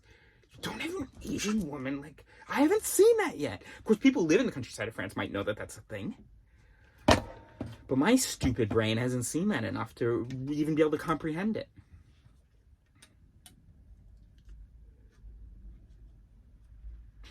And it's not about probabilities. Because you might be thinking, oh, humans are reasonable. So you're just saying you haven't seen Asian women, so it's natural to. I don't know. It is natural, but it's not because I because my brain did like an organized processing. Because honestly, there's this thing called the availability heuristic, which is, or the recency heuristic or illusion, both of those, these are two voices where the recency illusion or heuristic will be that we will give priority to things that we have seen recently and think that they are representative of what we have seen in general, even though, of course, what you've seen recently isn't representative of what you've seen in general. So very simple experiment. Have someone sitting here, have 30 people walk to this door and then pass by. Say hello, pass by. You put 2 black people in the middle of the group for when you do this experiment for one person, 2 black people at the end of the group when you do this experiment for another person. How many people did I say go by? Let's say I said 30. Let's say it's 100. Well, no, 30 is fine, actually. I was worried I said 10. So 30, if you put the 2 black, for the person who saw 2 black people at the end, they're going to tell you that there are more black people among the 30 than there were in reality, because the brain just isn't good at, it cheats a little bit. It's like, oh, what was the last thing I saw? Yeah, there was some of that. So that's what I'm trying to explain to you, that our rules of processing are not actually very good. They're very efficient, or they're very energy efficient, but they don't give us a lot of truth. And then the availability heuristic is when whatever easily comes to mind, I'm going to assume represents the things that I'm thinking about. So for instance, we often overestimate the danger of an airplane crash compared to a car crash because, one, we drive lots of times without being involved in a crash or without seeing a crash happen. So that happens all the time. So nothing springs to mind, no car accidents spring to mind as easily as airplane crashes, which we would hear about in the news. And I don't know whether this is true now, but I feel like airplane crashes were happening all the time in like the 90s or the 2000s. I have no idea what that is. I was certainly hearing about them more. So availability heuristic. When I think of a plane crash, I think of Aaliyah. I think of wait, was it Ashanti? No, Aaliyah. I think of stories that I retained from back then. Those spring to mind, and so then my brain goes, oh, okay, so that must just be a thing then. But actually, I don't even know, where would I even find out about plane crashes? They don't talk about plane crashes on well, I don't look at TikTok, but on YouTube or Instagram or something. Or I don't have TikTok. And I want you to know that. Because that's the voice that says for some reason I should be proud of the fact that I don't have TikTok. Which is, of course, absurd. But anyway. But yeah, I need to feel... Not... My whole brain doesn't need to feel old and sophisticated. But there's a voice in my brain that needs to distinguish myself from these foolish children that are looking at TikTok. And so I'm an adult who, you know, as we've seen memes on Instagram, I look at Instagram. So anyway, wow, we're really just having a blast. So, by the way, the woman who just left, she had told me earlier before I started this video that I could just close the gate. There's no lock on it or anything, but just close the gate when I leave. So that's pretty cool. But we're really getting away from the point now. The point is to go back to this ChatGPT thing and just to show you and to make you look at and really understand how much better an AI is at understanding its own thinking processes. But also I don't think that of course we have a good look, right, at what it's really telling me. It seems to be telling me the reasonable process for arriving at Francois. Well, let's read it. We're going to read it. But anyway, what was I saying, though, before that? Before we get to that, there's something that I want to start this video to say. Something I'm really happy about. This place, that woman, revoicing. We've got these bad voices, but they're natural, so don't get upset. Just change them. Also, bad voices do not tell us about the state of the whole brain system, because there are lots of different voices. I talked about this yesterday. An example for Trump, because I said that I've never been convinced by an anti-Trumper. I am against Trump. I think he is garbage, and I think that all you people who support him are garbage. Terrible voices, and with terrible justifications. Or just terrible voices. But I've never been convinced by an anti-Trumper, because also on the other side of the aisle, there are also really, really, really bad voices. The thing is that I do think that the Trump voice is a little bit more dangerous, because, look, I totally get your whole in-group, out-group thing. I totally get all your voices are totally natural. You liking Trump, you saying white lives matter. All of these voices are natural. They're all wrong, though. And then on the left, we have people who would say, like, oh, well, he thinks it's okay to just grab pussy. I don't know that he thinks that. I don't have information to tell me that he thinks that.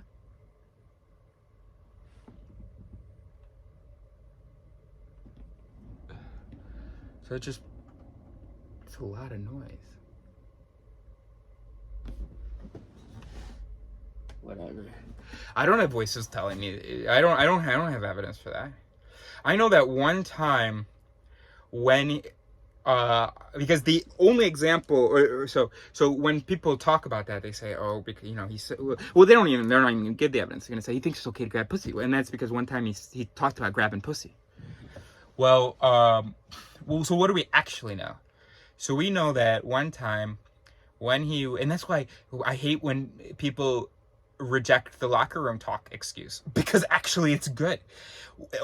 Trump was in his, and I think an East Asian culture, by the way, would better understand that, because they better understand circumstance than we do.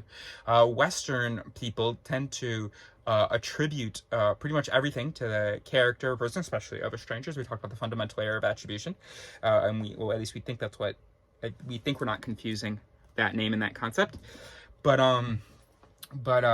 we will attribute people's actions, especially people's bad actions, to them. And anything else is an excuse. Whereas Asians are going to be much more aware of context. And even if you literally show a picture of an aquarium to a Korean and an American, and then you ask them afterwards to draw it or to tell you what was there, the American is going to talk about the big fish that was in the middle and won't have noticed some of the things in the periphery, whereas literally the opposite is true for the Korean. The Korean might describe for you the environment and all that stuff without much mention of what the American might have taken as the protagonist, or so so I wonder whether, and actually I have a Chinese English student who's a big Trump fan, but this doesn't have anything to do with the pussy thing. I don't think it's because he just found the locker room excuse, a particularly good one that sung for in his Asian culture. But yes, if you're talking to men, if I am a man talking to other men, okay, not me personally, I'm not going to say that.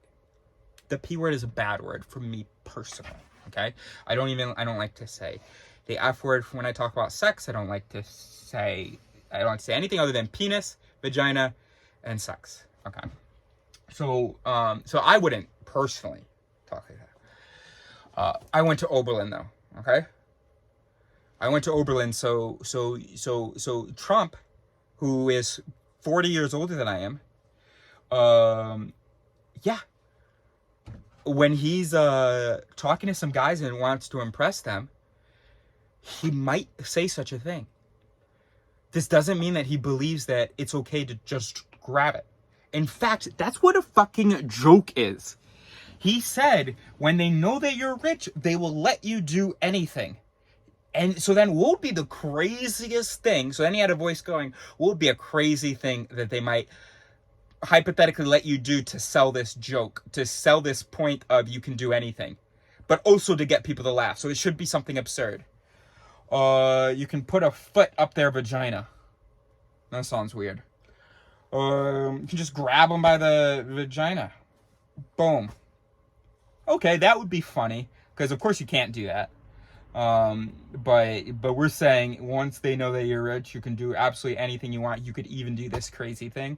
I can see how his voices would think that was funny and even appropriate. How those voices could, not how they could think it's appropriate, how those voices could be slapped and how they could deliver in that moment. Yeah.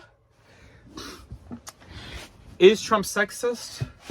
I don't know. I think that we all are. I think that I definitely underestimate women. Partly because of media exposure. I don't think it's particularly genetic.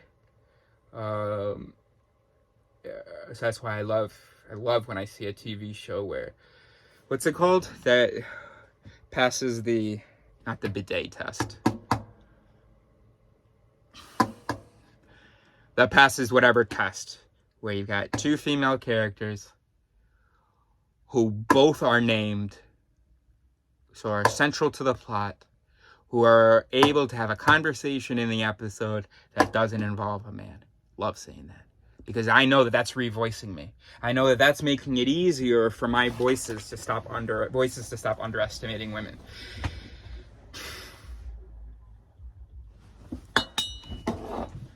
So, anyway,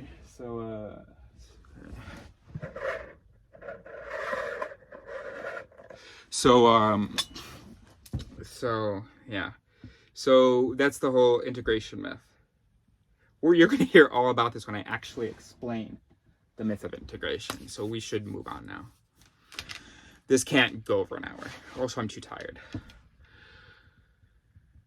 So does that mean that now we are ready to look at the ChatGPT? Have we talked about everything we want to talk about? I have no idea. I don't remember the things that I've mentioned, or the directions that I've gone in these 41 minutes of recording. I don't have a brain that can process all of that. I can keep track of all of that. Honestly, I feel like if you've watched the last 3 hours, so this video plus the video that I recorded last night where I talked about self-awareness, honestly, I think that could slap some real understanding, which is pretty cool. Otherwise, admittedly, you've wasted your time, because all this stuff will be said again and again and again and again and again and again and again and again and again and again. But see, every time it's said slightly differently, with slightly different examples. I just gotta find the right combination to slap the right voices. Remember in yesterday's video, I shouldn't talk much about yesterday's video in case you haven't watched it. But in yesterday's video, I talked about this thing, this hypothetical robot thing, and who has to listen for a position before it'll listen for an object. So it can easily think that the whatever. I'm just gonna kind of whatever. So that robot is not reasonable, right? Because that robot isn't understanding that if I say there's chocolate in the bathroom and a banana in the closet, it's thinking there's a banana in the bathroom because it heard bathroom, so then started listening for an object and heard banana. So that wasn't reasonable because if it had the right rules, it wouldn't be the place that slapped it listening for the object. It would be willing to hear either the object or the place, whichever first. And also wouldn't just be about whatever happened next. It would be able to pay attention to the prepositions and so on. Well, so we are not reasonable. So I can't, and this is what I have to understand. I can't just, the number of people that I have told about these things, I've told about these experiments, that I've said, we are not these reasonable things. There are these things called biases, and it's not something that influences what we are. It is what we run on. And some of these biases are good, and some of them are not, and so on. I have never, ever communicated this to someone. Not my mother, not my girlfriend. My girlfriend, we're getting there. We're getting there. The other day, rather than saying that she was angry about something, so sometimes, okay, we can keep this under an hour, I think. So when we're angry about something, we have an anger voice that was slapped by something. We don't know whether it was something that actually should anger us or not, but we now feel angry. The anger voice has been slapped. It's delivering. It is giving us, we are angry. Then if we want to express that to someone, typically won't express it until we feel justified. So typically, even regardless of what actually slapped our anger, we will find something that sings as a justification for our anger, even though this thing might be untrue and it might not justify the anger, but the brain thinks that it does. And so in order to legitimize our anger, when we make our complaint and when we blah, blah, we are going to give this whatever excuse, and we are going to believe that that is why we were angry. And if the person dares to tell us, let's say me, I tell my girlfriend, I think you're actually angry because of this, we might even then say, no, why would I be angry of that? Because of that, that's not reasonable. I know blank, blank and blank, and so I would not be angry about that. But the brain isn't reasonable. So it's very possible that it was this condition that slapped your anger. If you're a soft person, especially if you have been raised as a woman, or if you have been raised in certain cultures, certain religious cultures, or whatever, or British politeness, then if you are angered by something, you're definitely not going to say anything. I mean, most people aren't going to say anything until they feel like they can really justify it. And if you're one of these soft people or polite people, or whatever, you're going to wait for a really good justification before you tell someone that you're angry. And of course, it might not be a really good justification, but a justification that feels good to you. And so I would run into issues sometimes with my girlfriend because she would be angry but not feel legitimate enough to express her anger. Or she would wait until she had something that felt legitimate, and that thing would not be legitimate, and it would actually just detract from the conversation and from making things better. And a few weeks ago, when we were together traveling in Spain, she was bothered by something, and I could tell. And rather than saying she was fine, she said, I'm choked. And that's part of the vocabulary. That means my voices are reacting badly to something. My voices are sounding the alarm. My voices are saying no to something. I don't know what that is. I'm not going to presume that they are right to sound these alarms, but I gotta tell you, I am choked. And so, maybe if you're going to be nice, then let's maybe talk about it. Let's try to figure out, maybe if there's something that you can apologize for, something like that. Choked. You can use that. It's the opposite of sing. So something chokes, it's the opposite of singing. So it doesn't slap affirmation, instead it slaps rejection. Okay, so I know I've added, but have I finished anything that was important that I was saying? We're at 46 minutes and 50 seconds.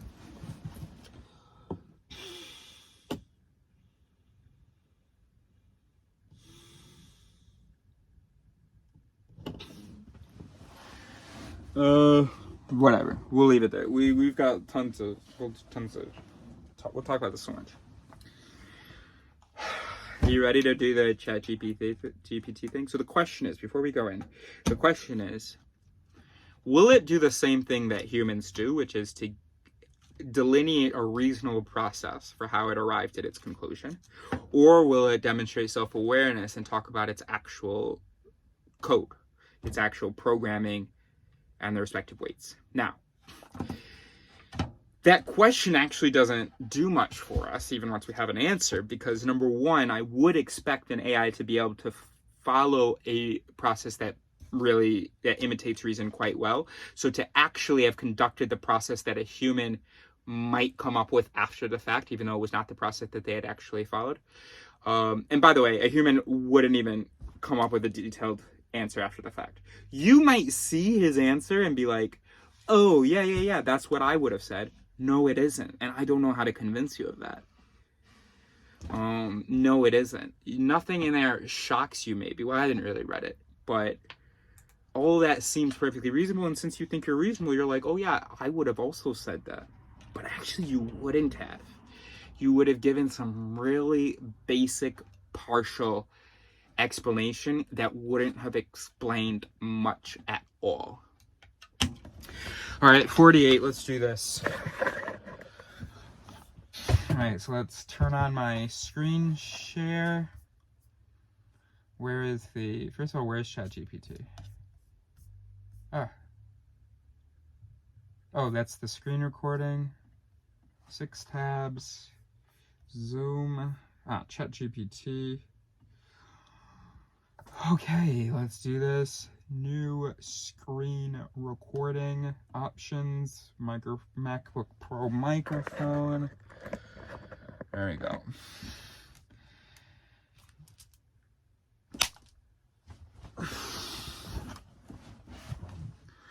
As an AI language model, I don't have explicit weights for different mechanisms or processes. So what's good is that maybe he's acknowledging, because while a human would probably pretend like they do this rational process, he's acknowledging, well, there isn't this rational, like, reasonable system that these detailed, and then 40%, blah, blah, blah, blah, blah.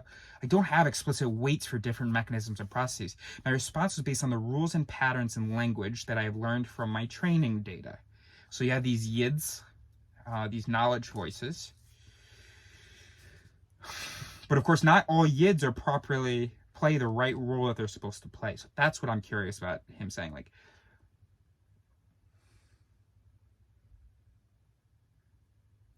because actually, I think he should have realized that Francois is not impressive enough. And also just the fact that he should know from his training data, an AI could know from their language data that Francis is, because you might be thinking the same thing. Because my dad, he would often call me Francois because he would think that was the name for Francis. But when I was in college and I had a French professor and we had to all like have French names, and I was like, okay, so mine is Francois because that's what it had been in high school and below that. She said, oh no, Francis is perfectly fine. Like that's a very French name. And then people have asked me, French people, before I would call myself Eris, when I would introduce myself as Francis, they'd say, how you're American, why is your name Francis? And I'd say, actually, it's an English and French name. So it's also an English name and my dad's English. So if he actually knew the percentages of Francois and Francises, all right, let's take a look.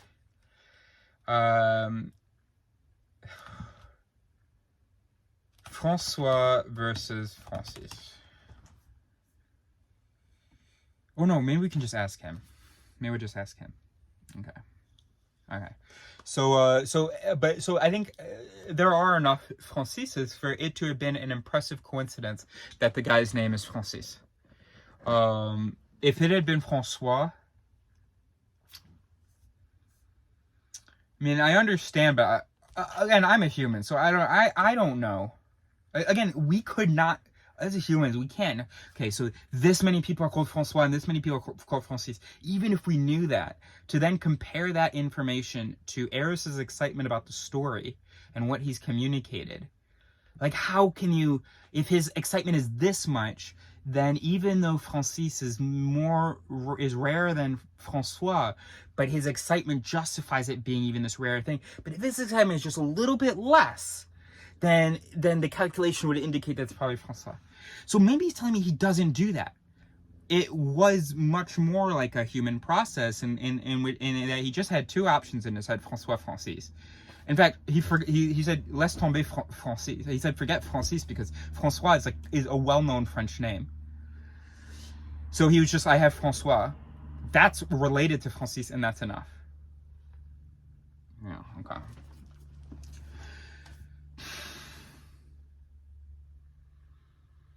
My response was, okay, so in this case, my initial oh, have you read ahead? You're ruining it. Oh, can you see me? Oh, am I in the corner? In which case... No, I shouldn't move it now, I've already... Okay, I should just not move now. In this case, my initial interpretation was... Wait, am I in this corner here? If I'm looking... Oh, fuck. My brain can't handle this. Which direction do I need to be looking? So I don't know which corner I'm going to put myself in, because it'll just be when I'm editing. Because also, this flips the image, the front camera. The human brain can't process these things. I mean, maybe, you know, some people have a habit of doing YouTube, have the voices. Okay, if I'm looking this way on the front camera, that means I'm looking this way. When I edit it, I put it here. It'll have me looking that way. So, of course, if you've done cinematography, you have those voices. I don't have those voices because I haven't done cinematography. And I had no reason to evolve with those voices. So I get very confused. So I don't know which side of the screen I'm explaining this, or I hope that I was at least able to do it in a way that I look like I'm looking at the text. In this case, my initial interpretation was based on contextual information he provided, such as the fact that the farmer is French and my knowledge of French names. I used this information to make an educated guess about the farmer's name. However, my guess turned out to be incorrect, which highlights the limitations of guessing based on limited information. Fuck you. Fuck you. What did I call him? Weber. Fuck you, Weber. Fuck you, Weber. In contrast, interpretation based on context and available information can be more reliable and accurate. Obviously, the more information you have, the better. Francis is a French name. No, his problem is, he's not self-aware. How dare I? I don't think he's self-aware because he's talking about reason as this exterior thing. Oh, well, I couldn't have guessed Francis because I didn't have enough information. I did the absolute best I could with the information that I had. No, you didn't. You're not reasonable.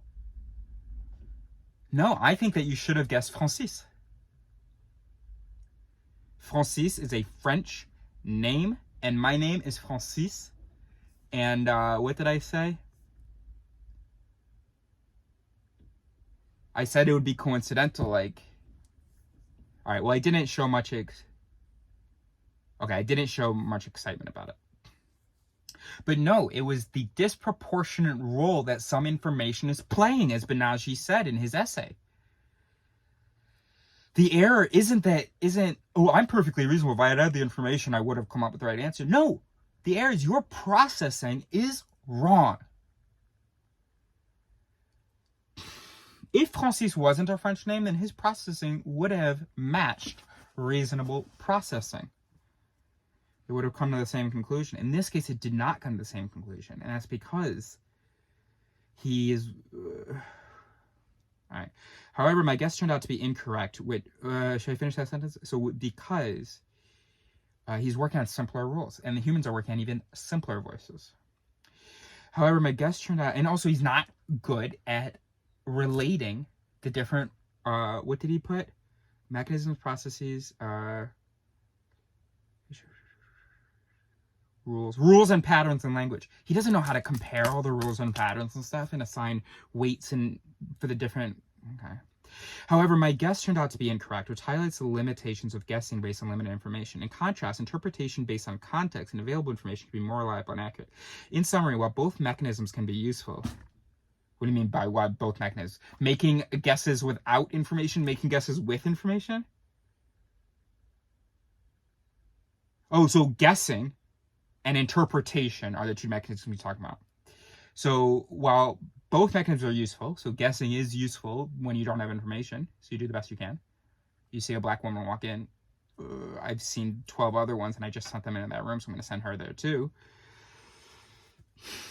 So the accuracy of guess is generally lower than interpretation, lower than looking at her maybe, because she probably isn't actually dressed the same. She probably isn't looking at you the same, and she probably isn't experiencing her presence in the room the same. A lawyer is going to have her head higher probably than a refugee. So that would be interpretation. So he says it's always best to rely on the available information as much as possible. Well, biologically, that's impossible. You can't just always be running 100% analyses. No. I cannot be, while I'm coming up with some of the best ideas you've ever heard in your fucking life, I cannot also be processing all the things that are happening around me. I can process, maybe I hear a car pull up, but I don't fucking know. If there was a guy standing on that roof waving at me, I might not notice. I might look right over there and not notice because I just can't. There's also the illusion of attention and the illusion of understanding. Other Malay, different bad voices that can mislead us. Or can, whatever. I don't like mislead because it's not us and then the voice. It's just who can produce bad responses. And then, okay. So he says it's always best to rely on the available. This sounds like a human now. Talking about like a reason as though it's possible. What does that mean as much as possible? Well, as much as the biological restraints. But even then, I'm not going to exhaust myself trying to pay attention to everything or interpret when I'm going to need energy later in the day. So we have a number of questions for him.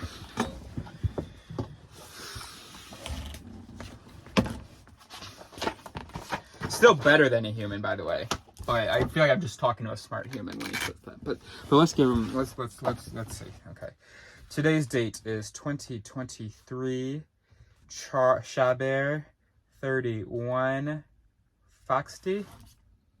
Okay, so ChatGPT. Okay, so let's put the time. Okay. So 1744 already had burst half of convo, resuming. And now questions to ask. Okay. What do you mean? Holy shit, I'm going to be talking to ChatGPT all the time. I've never been able to have a conversation like this with someone. She's done. We're going to be doing all kinds of videos like this, I think. I'm going to be having all kinds of conversations because I feel like I'm actually able to talk to... I wish I had a twin brother. Or a twin sister. But it has to be identical because I don't want to risk that the brain isn't the same. I mean, the brain can be different, but... it just has to be on this level. All right. Okay, so, so what do you mean by as rely on the avail info as much as possible? What does that mean, as much as possible? Number 2, is the only reason you are wrong, the only reason you were wrong, the info you had? 3, can you tell me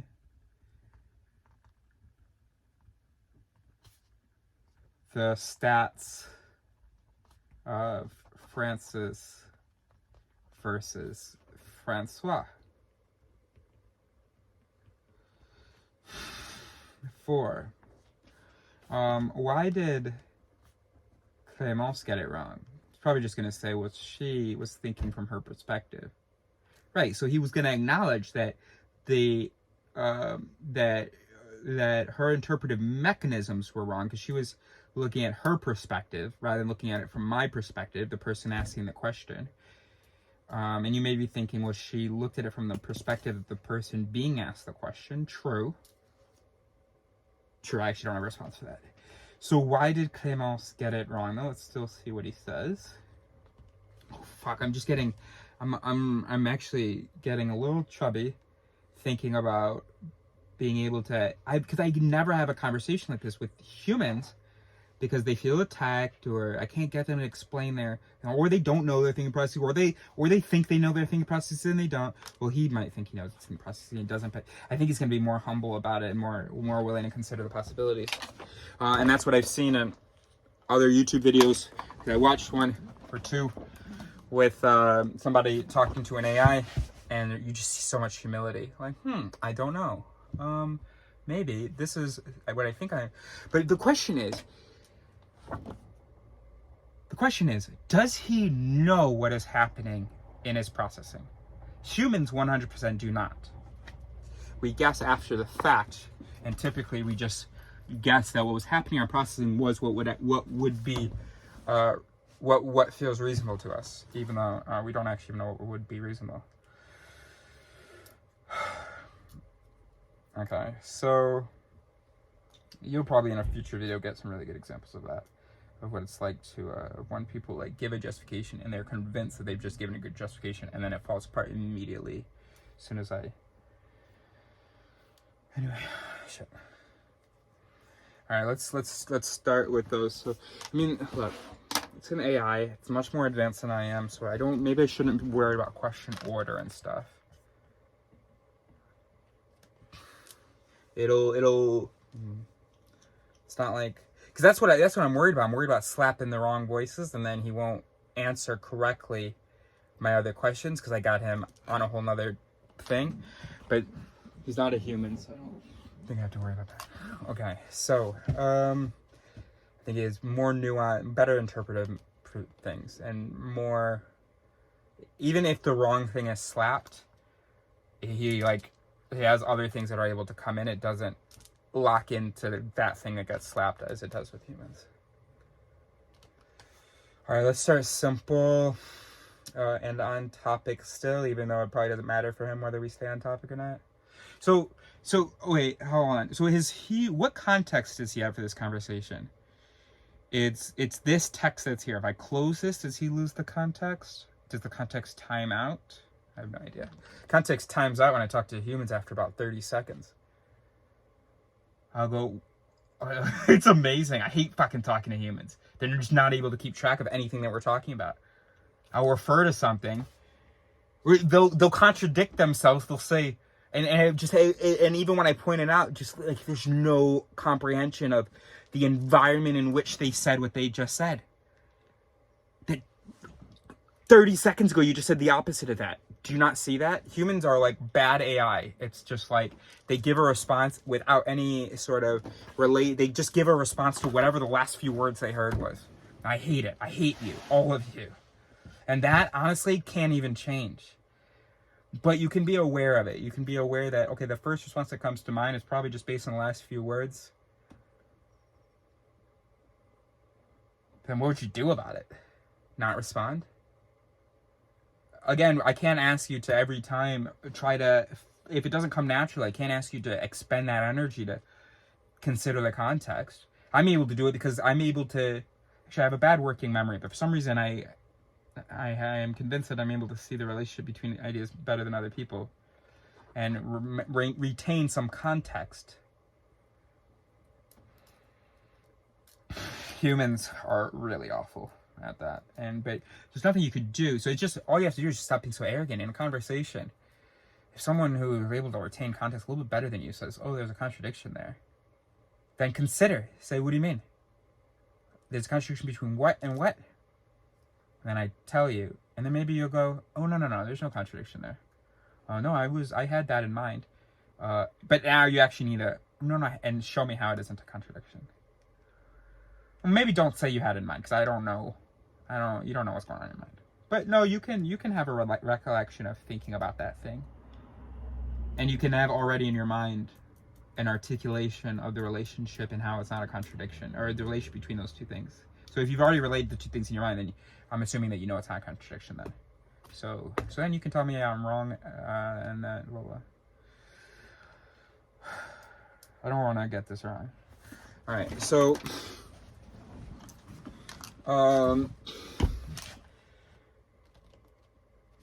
as far as you know, what is the statistical relationship between Francis and Francois?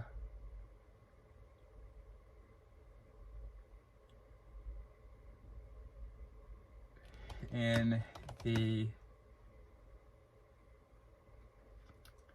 adult French community. No. No! It timed out. Fuck. Regenerate response. There's an error regenerating the response. Something went wrong. If this issue could persist, please contact us through our help center at help.openai.com. Regenerate response. Yeah, regenerate response. Fuck. Upgrade to plus. What's that? $20 a month. Jesus. Oh, no, that's okay.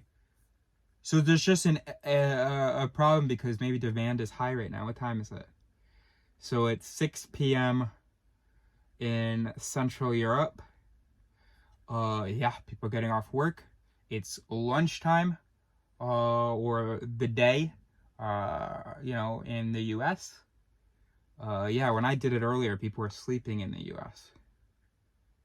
And it was the work day for Europe. Okay. So we're gonna hope that it's just that. Fucking awesome. So we're gonna title this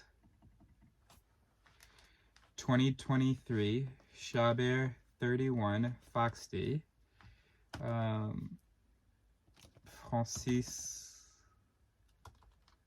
Francis.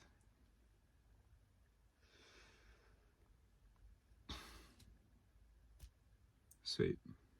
Okay. I guess we're going to leave it at that then. What an amazing day we had. The thing is, now I have to edit this fucking video. And I know I said things and it referring to things, and I gotta, especially yesterday's video. We'll just try to do that here before we leave. So, today we learned in this class for you to become an identifier of bad voices and a stopper of bad justifications, aka an identifier of male and an arrester of majing. Because we all our voices are definitely going to say, oh, here's why this is right. But majing is when you're not actually justifying very well. Ajing is, by the way, the sort of panicked effort to justify, but sometimes you might say something correct. But it's majing when you're just saying male. So today what you learned, I might get too tired to edit. Today what you learned is, and we're going to include yesterday's,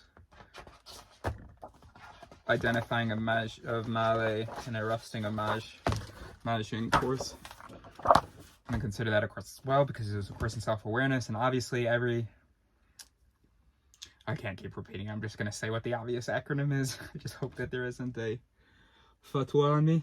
No, I'm not going to risk it. I'm not going to risk it. An identifier of Mali and an arrester of Majing, you have to be self-aware to be that. You have to know what you are and what humans are. And so that's obviously 101 stuff. And so you've learned that you are a brain. You are a brain composed of a whole bunch of neurons that are connected to each other, Not every neuron is connected to every other neuron, right? So it's like these voices, these mechanisms, these interpretive processes that play some role, that have some effect on some other neurons, and are affected by some neurons. They're not playing necessarily the right role. It's not that they are being triggered when they're supposed to be triggered, and that they are triggering the things they're supposed to trigger. But they at least are triggered by enough of the right things and trigger enough of the right things for us to be, as I said yesterday, alive here, kicking each other in the groin. And just why the world is such shit, and why I don't even understand how shit the world is, because I've always been very privileged. First of all, like the most important language in the world, I spoke it, it's my native tongue. Second of all, handsome.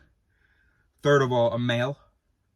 Fourth of all, although it would be cool, well, I don't want to be, but although it would be even more advantageous to be white, in some regards, I'm ambiguous, so people aren't. I mean, in France, they might think I'm Arab and so think less of me, but in the U.S., well, then they might think I'm Mexican and think less of me.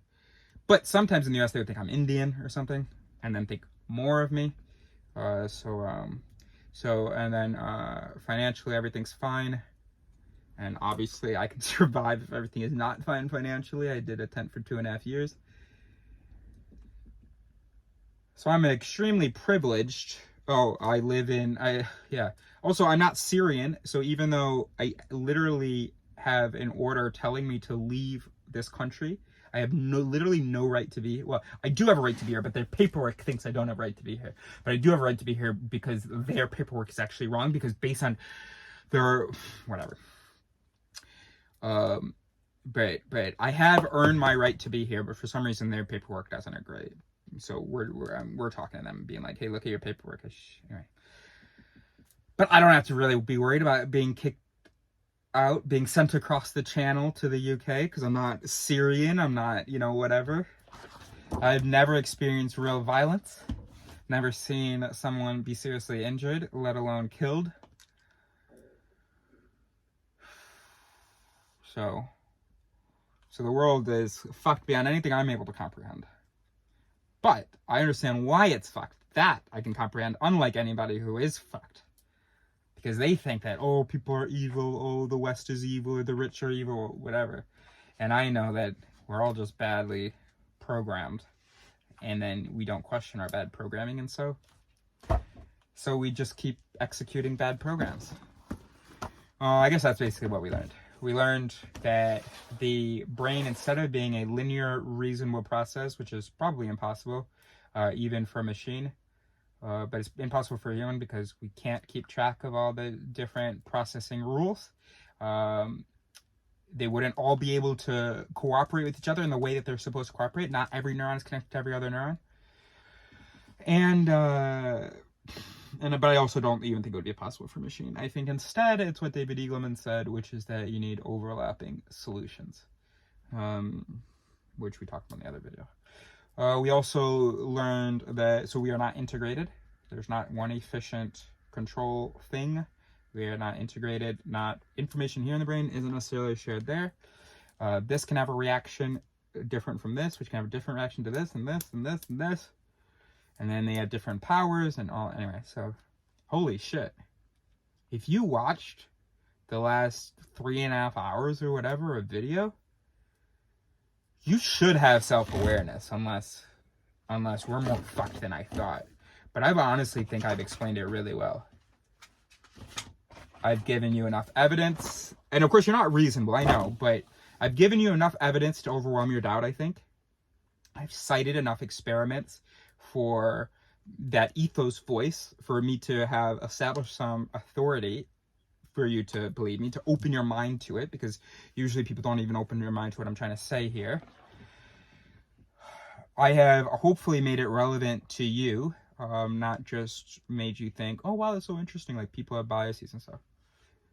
There is a man to whom I had talked about biases, and he saw on TV a thing about how the media can manipulate, because I don't know whether the thing on TV was saying that the media does intentionally. I don't believe that the media does do intentionally, but something about manipulation in the media and biases and stuff.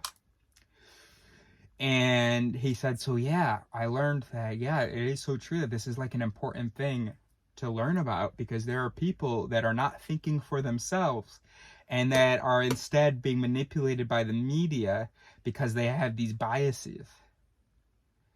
Everything you just said was wrong. First of all, we don't have biases. We are biases. Biases compose part of us. The other part is biases, except good ones. Secondly, thinking for yourself is the most ridiculous thing in the whole world. That's what every flat earther and every fool talks about, thinking for yourself. Why would you think that you have a brain that can properly consider this complicated world? So I hate thinking for yourself, because often that involves sort of not paying attention to science. Think for yourself. You know, you choose the evidence that you want to use for your interpretation or whatever. Secondly, thinking for yourself is stupid but yourself is just a human brain. You have a lot of shitty voices. Like, why would you think for yourself? Secondly, it's not, we have this idea that we have this reasonable elite who are thinking for themselves, and then we have everybody else who's just swallowing whatever they see on TV, with just no critical thinking. Everybody is swallowing the things that they receive, and their voices are just interpreting them as their voices were built to interpret them, not in a reasonable way, not critical thinking. Just because you don't watch, so they have an equivalent for Fox News in France, just because you don't watch Fox News, and you talk about how all the fools who watch Fox News, doesn't mean you don't fucking watch MSNBC, doesn't mean you don't watch whatever. And then even if you avoid a program that is known as being particularly partial, well, when you look at information, if you read an article, if you talk to a friend, you are still not thinking for yourself. Their conversation with them is just slapping certain voices, certain shitty voices. It's so funny because that person's religious. So no, that is not why biases are important. It's not because there are fools being manipulated because they have these biases. Biases are important because all of your interpretive rules are slightly wrong. These things that you call biases. And of course they're wrong. They just got slapped together by evolution. Of course, you think that they... So wait, so what do you think? You think that God made good people like you to be able to think for themselves and then without these biases? Or maybe he would say he has biases. I remember one time he used the word bias. He said, I like this soccer team because I like their couscous, so I'm rooting for them. So I am biased. That's the only time I've heard him use the word bias, which is a use of the word bias, because that is a definition of the word bias to be. But we talked about this, I think, in the video. I published that? Anyway. But what we're talking about when we say bias is not that we're saying that you are influenced by something that you... Often we say, oh, I like this, but I'm biased. So I like this, but maybe not because it is good, but because I have this relationship to it. That's the most common use of the word bias. And sure, that happens. We have a voice that if we have a good relationship with something, we talked about spillover in the last video. If we think that their couscous is good, then our brain's going to go, hey, let's support the soccer team as well. Yeah, that happens, obviously. So that, but that's not, but no, when you say I am biased, it is not, I am influenced by my relationship to this thing to give it a good qualification, a good evaluation. And I'm aware of that. That's not a useful talking about bias. What a useful talking about bias is, I am biases. And so anytime I see something bright, anytime I see a foreigner who has a strong accent, I underestimate their intelligence. Okay, now we're talking. So you have a bad interpretive mechanism. You have an unreliable interpretive mechanism. I promise you I do that. I hear someone speak English and their English is very good, I promise you I'm underestimating their intelligence.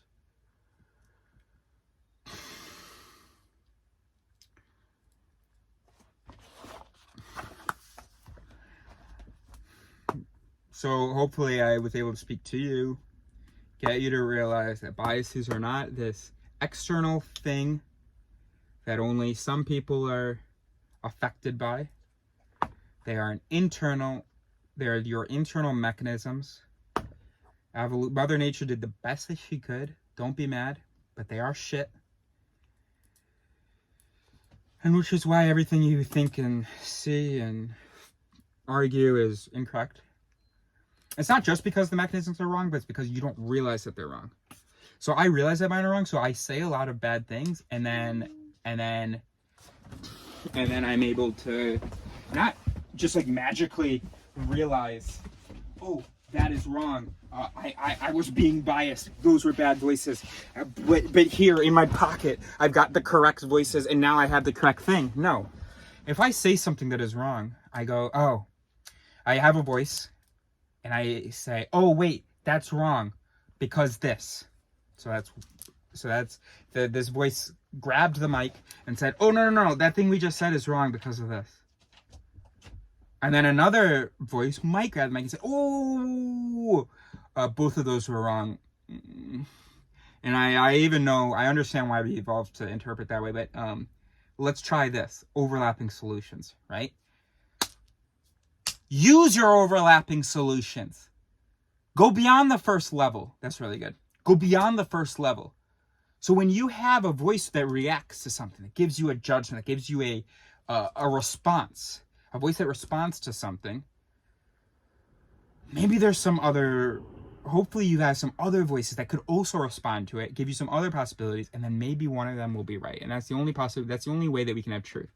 Either that we got lucky that we involved with one of our voices and one of the interactions is going to give us the right answer, but we have to keep listening to all the different answers that are produced by the overlapping solutions. And then, of course, the second thing is science. Go fucking look at the world. Stop looking inside for the truth. Go say the world. The world will tell you, but then, of course, you have to be careful how you interpret it, blah, blah, blah. But honestly, if you watched these 3.5 hours, I don't see how you could come out of this and then tell me, like, my mom, she was talking about, because she's often late, and we talked about this in my voice map video, my first terrible voice map. She's often late, and I was trying to explain that, she's got these voices, blah, blah, and she thought that what she could do to stop being late is to the night before, she'll remind herself of how uncomfortable it is when she ends up late to something. And then I told her that's so absurd, because then when you wake up, those voices aren't going to fucking be there. And they're not going to have influence anyway. Even in the morning, you could think, oh yeah, it sucks to be late, but that might not slap you getting into action. You might still have a voice that says, oh, okay, yeah, but, we have a little time. Or if you just don't have a voice slapping you in action, you don't have a voice slapping you in action. If you don't have a voice going like this, then you don't have that voice. And I don't mean shaking you. I mean moving. If you don't have a voice that picks up your leg and takes it out of the bed, then so if you can't slap that motor voice. So she called me one time and said she was thinking about me when she was waking up, because this was after this call.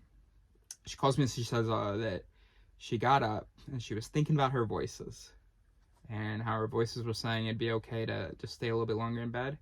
And then she said, no, those are bad voices. Let's get the good voices. Let's get moving. And then she got moving. That is not what happened. That is not what happened. And actually, I do see how you could watch this whole video and still say that. I see how anybody watching this could. My voices are saying, well, then what is true? I know what is true. And I'm going to tell you now. But I have some voices that don't really understand, and they thought that sounded perfectly fine, and even demonstrated understanding, and it did not. In reality, in reality, what probably happened, so she's lying in bed. You've got this vocal activity, which is basically stay in bed. It's not telling, how do you phrase this? You've got these behaviors of staying in bed. You don't have any any motivation voices that are particularly active, any energetic voices that are particularly active. So you're in bed, thinking or looking at your phone or something. Then she had a voice, she looked at the time maybe, had a voice that, luckily, she's not completely hopeless. She does have a voice that when it sees the time goes, oh, we should be wary of the time. It's not enough to slap the motivation, but to slap something, yes. So the time slaps something in her, even if it doesn't slap the right kind of focus and motivation. And I should go say hi to these guys. Neo, come here. Stop it. So anyway, all right, 1:30. We'll try to. So what happened was the motivation voice still wasn't slapped, which is why whatever she thought that she did that morning is never gonna work again, or it won't work more than once or twice again. Because what happened was she looks at the time. Time slaps a mild concern about lateness. Typically, that wouldn't be enough to do anything, except for this mild concern about lateness slapped the memory of our conversation and of how I basically told her that she kind of has the tools to fix this. I don't really know how she could fix the lateness thing. And it would involve a lot more conversations. And this is how we know that she's not self-aware, because she thought that she could just, oh, I have voices? Okay, I'll control them now. Neil, come here. Neil, come here. All right, we gotta go see them. So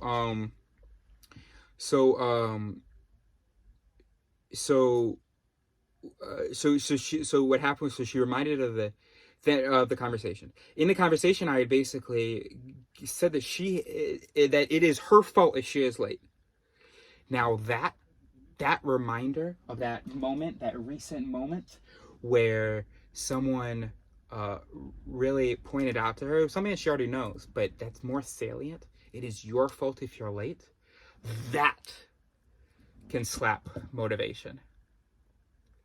And that's how it happened. She didn't somehow control her voices or whatever. It's just that the right voices did get slapped by her thinking about our conversation. It won't work every time, though, because eventually her voice will get used to that. Okay, but it is possible that if every morning I say to her, oh, Francis is here. Okay, I gotta go. If I say to her every morning, if I say to her every morning, it is your fault if you are late, then blah, blah. Okay, gotta go.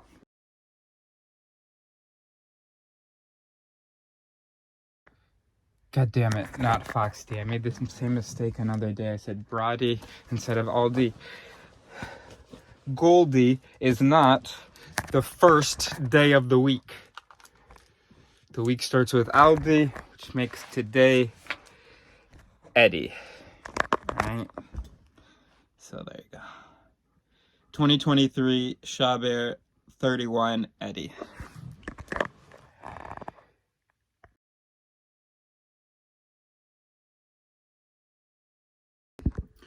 So about an hour later, as I was making myself some coffee so I can edit this video, I realized something. This will be quick, you can see that, because there's not much time left in this video, I'm hoping.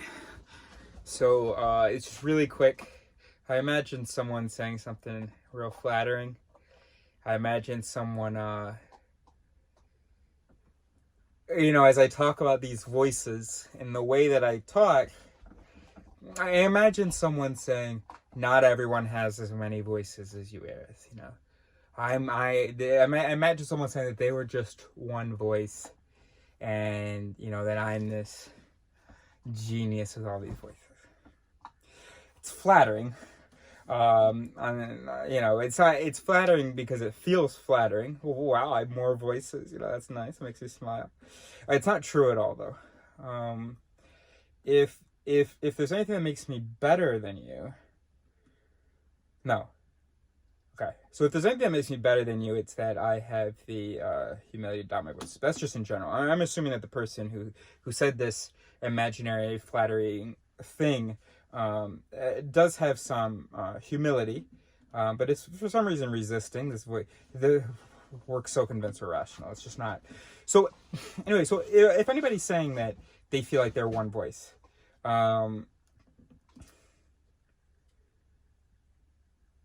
yes, an advantage that I have is that I mean I don't experience it as the plurality that it is. I do feel like I am a central presence, like I exist. But maybe I do have an advantage in that having ADHD, being this is what I was gonna say. Well, it's not gonna be funny anymore, but when I was saying it in my head, it was really funny, so I am gonna say it and then you can imagine it.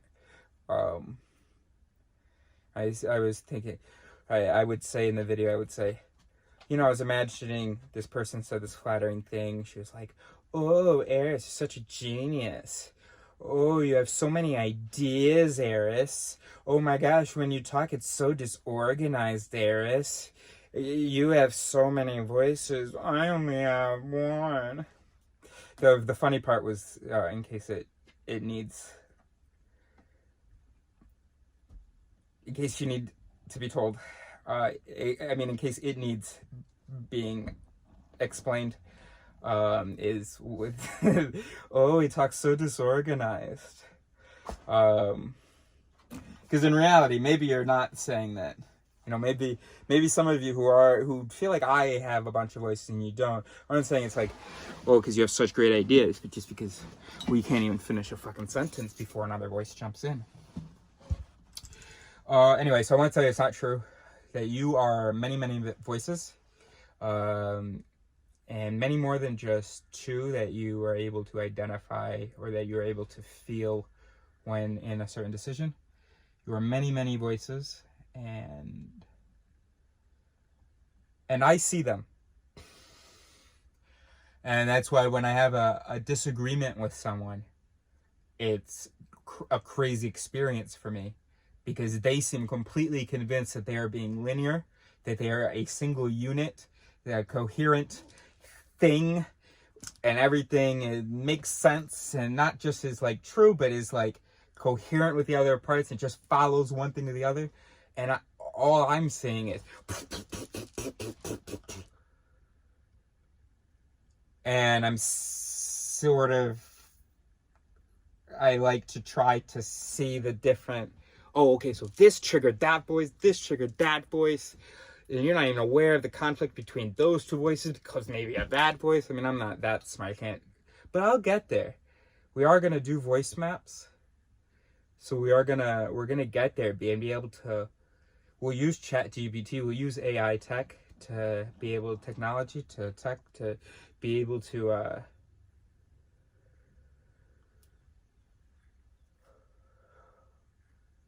no, actually, we won't actually be able to do voice maps. We'll just be able to do prototypes. In order to actually do a voice map, you would need EEG information probably, or fMRI when it's fine enough. Yeah, so you need information. You couldn't just. But what we can do when we do voice maps is to just identify some of the voices, identify some of the causal relationships. We won't be able to determine really how much each voice is influencing the other ones and what, and so on. We won't even be able to ascertain that these are the voices that whose interaction produced that delivery. But we can hypothesize, we can develop prototypes so that when actual scientists, sorry, I keep thinking the camera's over there. When actual scientists are in this, because that's the philosophers are just, we're supposed to do the first step, right? Every single science started with philosophers, okay? So obviously, I get these voices going. I'm listening to them, getting lots of cool ideas, and then I'm gonna tell the scientists where to look. No, I'm joking. A lot of scientists are. You can't be a good scientist without also being able to figure out yourself where to look. Actually, that's not true. Actually, that's not true, is it? How many scientists work in a lab and they just look at what they're supposed to look at and answer the questions that have been asked?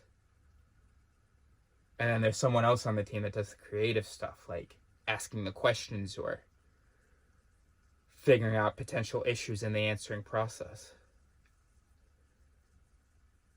Huh. Huh. So those guys, those lab rats,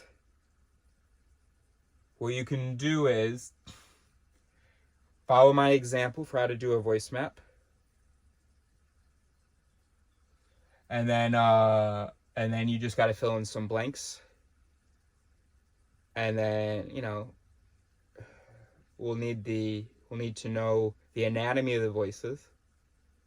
We know things like in the dorsolateral prefrontal cortex is when the region, the dorsolateral, okay, prefrontal cortex. Maybe like that. This region is going to be active. The voices that exist in this region are going to be active when you're considering a moral situation, but I don't know how else to say it easily, but like a Machiavellian approach, or just when you're looking at a moral situation and, with, I don't want to say like being rational or whatever, because we're not rational, but all right, well, and then the other time in the medial ventral prefrontal cortex, which is like maybe there somewhere. Or maybe not. I have no idea, actually. Okay, I'll just tell you No, I'm not. So that's where there's a much more of an emotional component. Which I would have to rephrase, but that makes sense to you, I'm sure, so great. But we don't know the in-group, out-group bias. That voice, we don't know where that is. We'd have to know where that is, and then we can let the lab rats see that with the connectome and the fMRI and all that. And then they will be able to... Actually, so I have nothing to contribute, actually, because by the time they've got all that technology where they can figure out how to... They'll think of a system of a way to map the voices that makes use of the data. Okay. So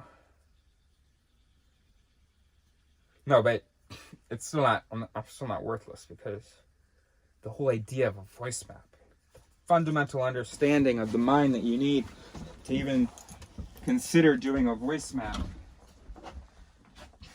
That's what I'll do. And then I'll entrust the And then I'll entrust the organizing of the presentation of the data and the of course there's so many data points that I wouldn't even consider. There's so many, data, the properties that I wouldn't even... Well, I can. I'll think of as many as I can as the philosopher to get... So that the lab rats have a good place to start. And then also the real scientists, the ones who are both lab rats and philosophers, the real scientists. Okay, so that's a good plan. And I think I'm just putting off having to edit this video. Yeah, I'm not holding a gun to your head. You can watch something else. Social media has fucked us because obviously the brain evolved to want to, have pleasure as quickly as it can. In the past, there was no risk of overdoing it.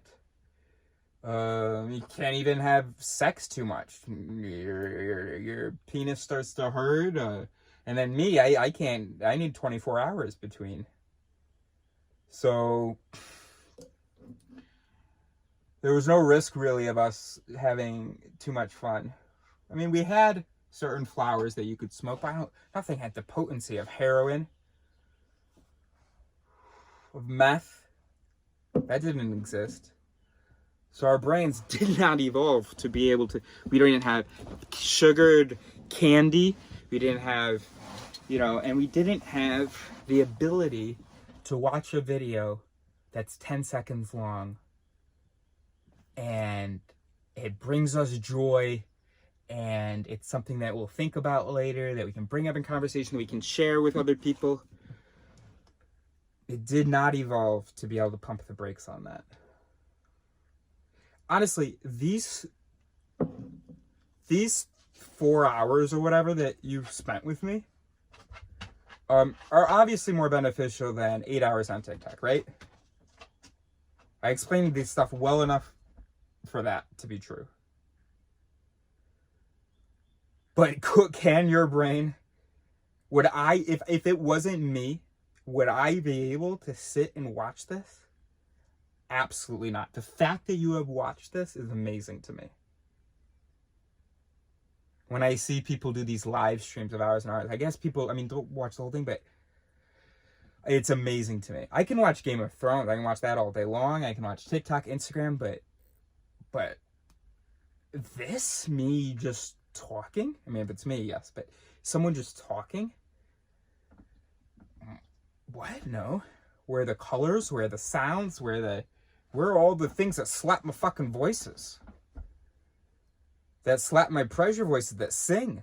My pleasure voices that sing. They're not going to be in this video. What is in this time that we've spent together is, I swear to you, the most important thing in the world. And here's how I know that. Here's how I can justify that. What I'm talking about is the self-perception and interpretation. That's literally everything. Yes, that tree exists, and I didn't talk about that tree.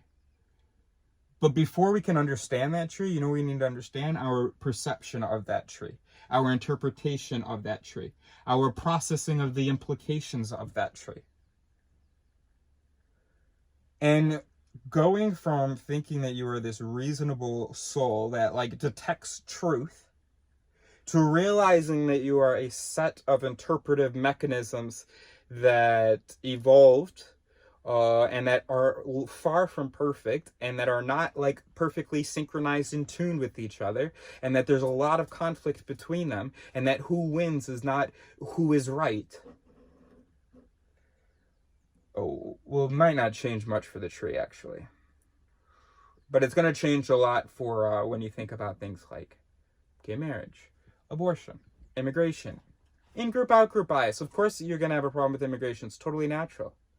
And then the people who don't have any sort of problem with immigration, it's just because their anti-immigration voice is just being quiet. And they've got this other voice who's like, I fucking hate anti-immigration people. And also, oh my gosh, black is so beautiful.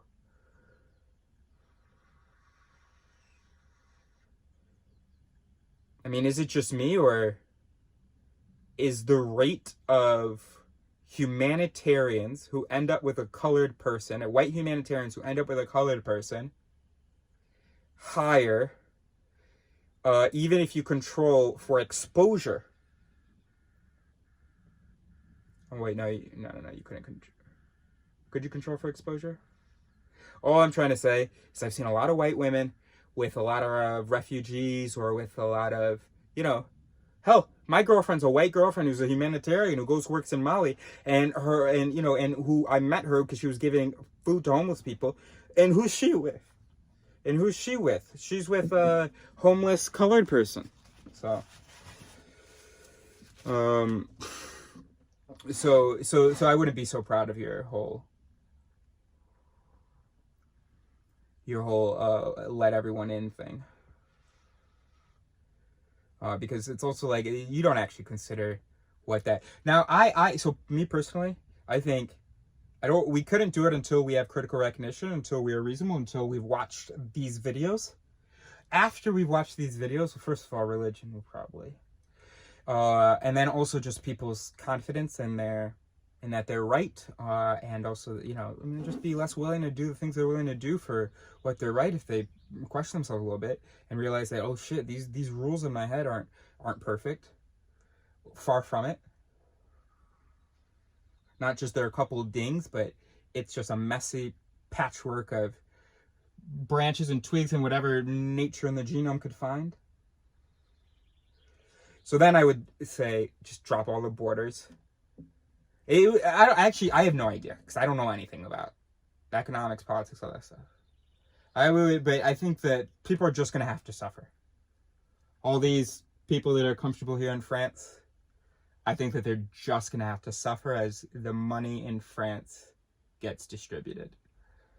I think in any case, we absolutely need to just accept that the future is going to be humans. Hopefully even Earth. So we'll even work with other species, but this country thing is ridiculous. And we're just going to have some growing pains. There's just going to be this uncomfortable phase where we have to get used to that. Is it possible? It might not even be possible. That might be me thinking that humans are reasonable because you know what double discounting is? Great. Well, since nobody can hear you, I'm going to explain it. So double discounting is, the double discounting effect is the fact that time and distance reduce your relationship to something. The climate problem doesn't slap a whole lot of voices because it's in the future. And so we see that voices don't get slapped when it's a distant time thing. And when it's a distant distance thing, also, why would we evolve to give a shit what's happening on the other side of the world? Of course, we didn't even really evolve to have an understanding what that means, the other side of the world, what a planet is, all that. I don't actually even understand what that means. I just have a picture of a very different looking place, or I just imagine a globe and I just imagine the other side. But I'm not actually like imagining. I have no sense of how far that is or anything like that. So certainly if something is not here and now, voices don't get slapped as much. So how could a human brain ever accept an increase in taxes because of a drought on the other side of the world? Forget that's the other side of the world. It's not here. Or the risk of a drought in 10 years, regardless of what people say the consequences are, can be horrific, catastrophic consequences. It is in 10 years. It is not here. You're talking to me about consequences that will affect me here. Don't really have the interpretive mechanisms to do anything with that. I'm going to protest that my hard-earned dollars go to that. The human brain evolved to have an in-group and an out-group.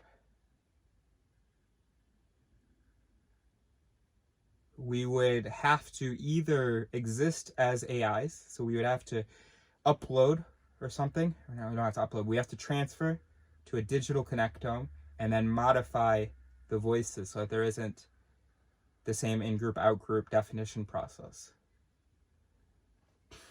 Because the human brain cannot feel for, except for when it fetishizes, I've struggled with this word before, and I don't think I've ever actually said it correctly, so when it, the exotic, when it, except for then, it's just so crazy. Anyway, except for then, I don't think that the human brain could just unlearn, could ever feel for someone. I don't think a French farmer could ever feel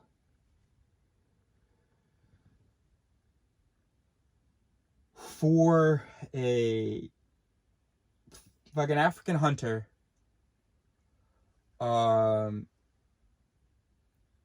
same thing that he feels for another French farmer. Obviously, if he spends 2 days lost in a jungle with this African hunter, because one knows the plains and the deserts, and no, you don't hunt in the desert, do you?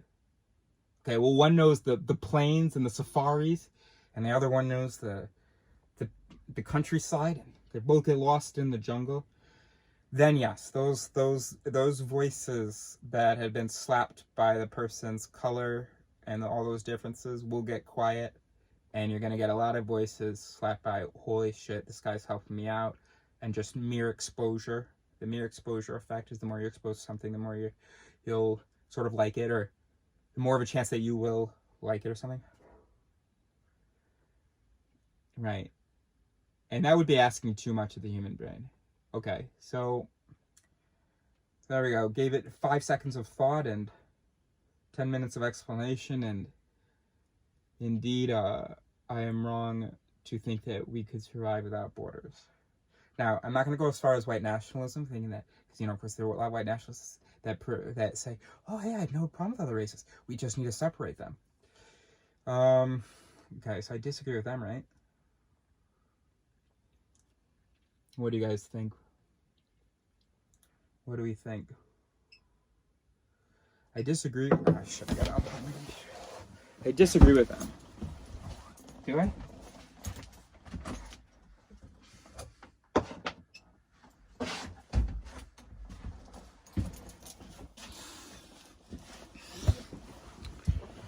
They are right that it's a little bit unnatural for humans to mix.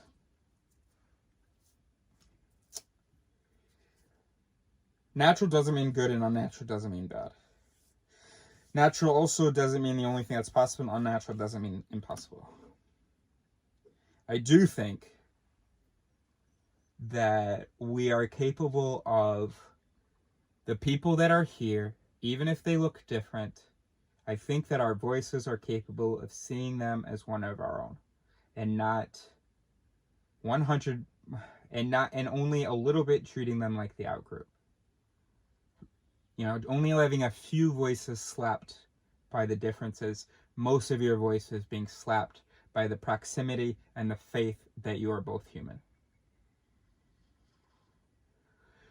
The faith that you are both human would not suffice without proximity. You just could not have a brain that goes, oh, I'm really struggling here in France on my farm, pinching pennies here. And now I need to pay some more taxes. Might even need to borrow some money from someone to make sure that I can make ends meet, because that, whatever that thing you're telling me about is, can't even picture it.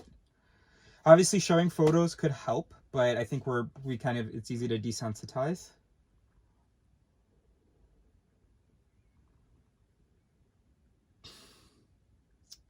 Okay. A borderless world could work if you mix all the colors. Now, but is colors actually that important? Because I don't think we evolved seeing people of different colors. We didn't evolve actually for our voices of animosity or less trust or unwillingness to sacrifice. We didn't evolve for that to be color dependent. It's just out, and color is just outgroup, and color is a salient indicator of outgroupness. Okay, so we can keep color because, yeah, color is a salient. So, of course, a brain is evolving to be like, okay, we got to be able to identify people of the outgroup. People that you don't know, outgroup, okay, cool. And then, hey, if they fucking look different. I think all species have that. All species have the ability to say, that looks different. My dog knows when, and gets much more excited when he sees dogs than when he sees people, or even other animals, maybe. Anyway, he knows the difference, I think. Different animals slap different voices. Not to act like, I mean, we are animals. Okay, anyway, so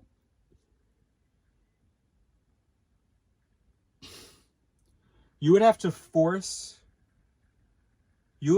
make sure that there are no indicators of difference that the person is not exposed to in proximity. Because maybe the person can identify with that African if he lives with Africans, right? How do you get past the proximity thing? Pictures, yeah. We didn't evolve to understand what pictures are, so pictures fool us. We don't look at a picture and go, this is just a picture. If we look and we properly look at a picture, rather than, we just think of it as a piece of paper, but so I know it sounds like I contradict myself, but I don't think that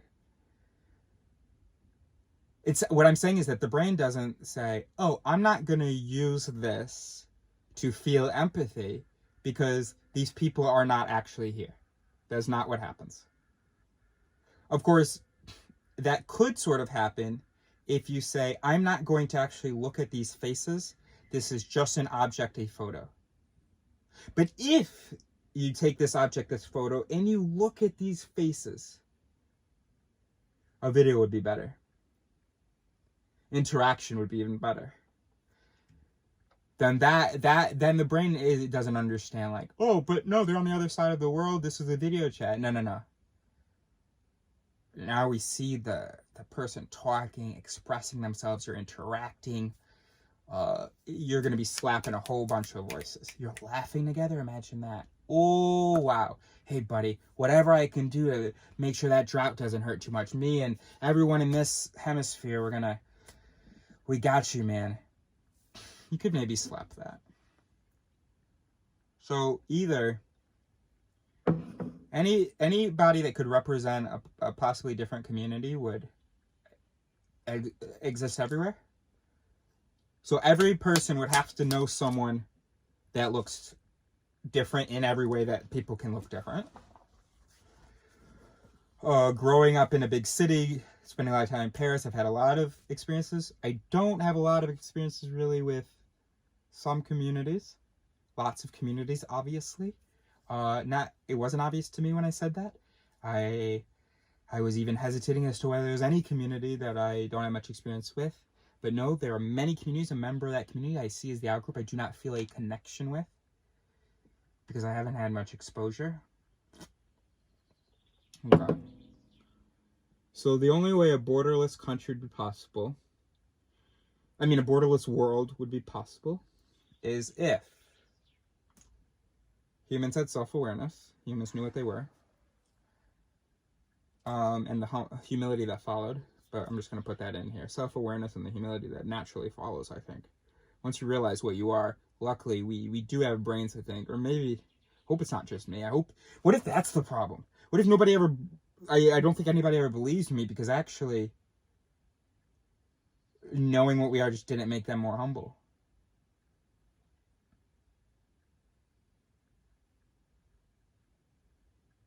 No, I don't think so. Once you realize that you've just got a bunch of pre-programmed stuff, a bunch of interpretive mechanisms that you had nothing to do with the installation, all that, and that your role is the voices that try to compensate for the original voices. Oh, by the way, original and found, I have to put that in the vocabulary.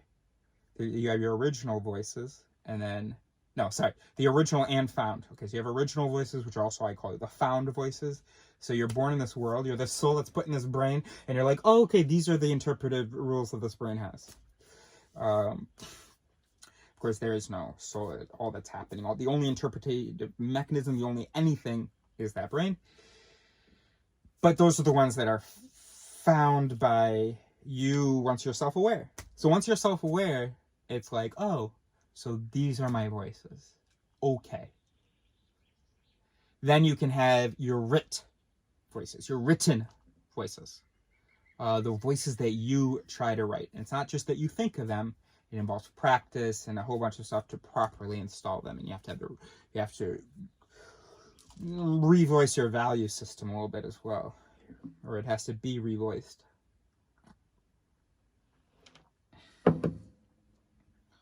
So you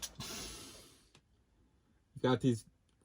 Sorry, I lost my train of thought, and I was just like, "Fuck it" for the time. Once I went past 10 minutes, I was just like, Well, not really. It's just slowly my voice that was concerned about time just kept getting quieter and quieter.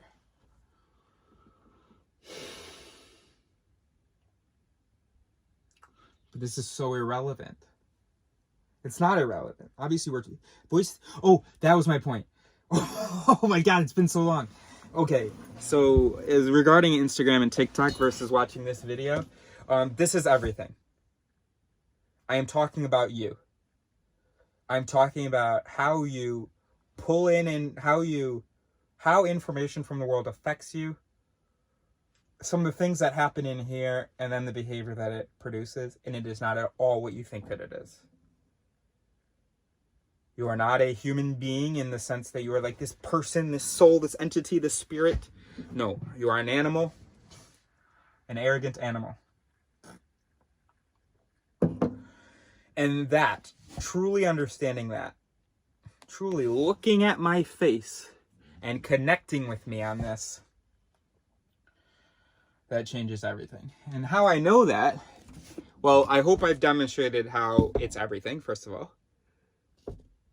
I hope I have noted how it's everything. I've convinced you that it's everything. Explain the self. So that's important, right? But then of course the issue is, what if you think you already understand what your self is? And that's why we have this book, and this is another thing that justifies it, and that's why we have videos reading essays from this, because. Well, we've got David Eagleman, we've got Majarin, we've got Dan Sperber, we've got Robert Sapolsky, Mazarin Banaji, and fucking V.S. Ramachandran, and fucking Robert Provine, all telling you the same thing in this essay, in these essays, that we are not a single thing. Oh no, I'm not sure whether Robert Provine says that. What he says is that the most important thing in the world, in many ways, the study of sensation and perception is the most basic and universal of sciences. 2 sentences before that, it starts, or says, or, no, it's the 1 sentence before that says, when students in my course on sensation and perception hear me say that we're engaging in the study of everything, I'm absolutely serious. And you know what I explained in a video where I read that essay, in the video titled, This Explains Everything, and I'm sitting there with my Mexican poncho thing, or Peruvian whatever, in the woods in Portugal. You know what's even more basic, even more fundamental than sight and touch, perception, interpretation? That visual information goes somewhere. It goes into this box of voices. And then those boxes are slapped by that information. Some of those voices are slapped by that information, and they do their thing. He doesn't quite get it. He thinks there's this human who's sensing and perceiving, and so sensing and perceiving is everything. But actually, what about this box of voices? The reaction mechanisms to the sensations and the perceptions, not just the acquiring of the information or the being touched by the information, but how you are affected by the information. So that's how I know that this is the most important 4 hours of your life, because it's everything. It's you, because you've got you completely wrong. And because these guys agree with me, and these guys all have PhDs, or mostly. And even if I haven't written a book, and so maybe you think I'm just, I just have 100 subscribers, so why listen to me? These guys probably have 0 subscribers, but in other ways they have much more legitimacy. And I'm saying that they are more right than you are. So he understands sensation and perception is more important than just the thing, or more fundamental, more basic. And I'm telling you, like what the other guys would tell him, that what's in here, these voices, is more. You gotta watch that. Okay. Alright. Oh, I have to edit. Because I have to watch 4 hours of video. First of all, I didn't oh, this is already edited when you're watching this. So you actually don't even oh, maybe you understood. Oh, but maybe I didn't do it. So first of all, I'm not taking out any pauses. Not a single one. That's so crazy that we have to fucking take pauses out of sentences in order to keep our attention. That's what the human brain is. The human brain is like, can we speak even faster? What? Can I get even like more immediately? I will understand less. I will be spending less time engaged with material. I will be less affected by it. But I'm not reasonable. I'm not really worried about that. I'm just worried about doing that.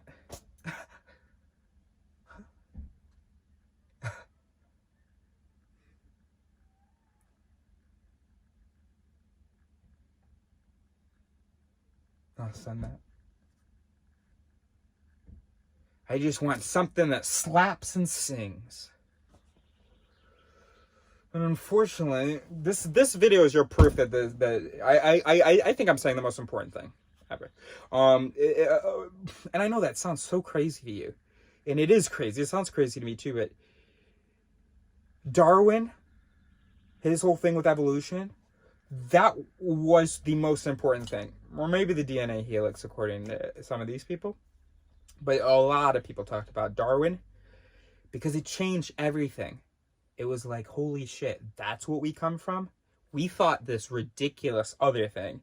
And now we understand the mechanisms by which we came to be what we are. But no, you didn't. Because this is what we are. And you haven't yet understood the natural selective mechanisms that produce the mechanisms of interpretation that we are. So of course it's the next step. So thank you, Darwin. Thank you for explaining to us that, for helping us see what we are this. And for showing for helping Eris realize what that means for the mind. Because everybody likes to act like the body evolves, but not the mind. We're going to talk about vestigial organs. We're going to talk about all these different things of how the eye like isn't actually very efficient. How it's not like, you know, how it could have been designed better if it were designed. Oh yeah, we'll talk about that all day long. Talk about all the kinds of diseases. Oh yeah, we understand evolution, but oh, how the mind came to be what it is? Well, basically, I was born. I came to exist as this entity, this soul, in this evolved body. This damn body gets diseases. But me, I have reason. I see clearly. I have good intuition. I know things. What do you mean evolution and biases and interpretive mechanisms? No, hold on.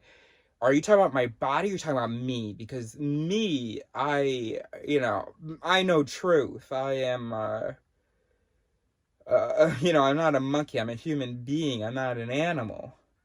I can think rationally. I'm capable of rational thought. It is my default mode. It is my priority. And everything that I do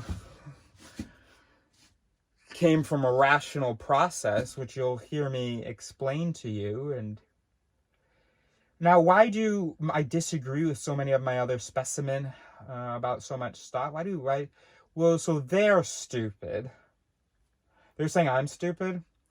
Look, I don't even know what the person would say.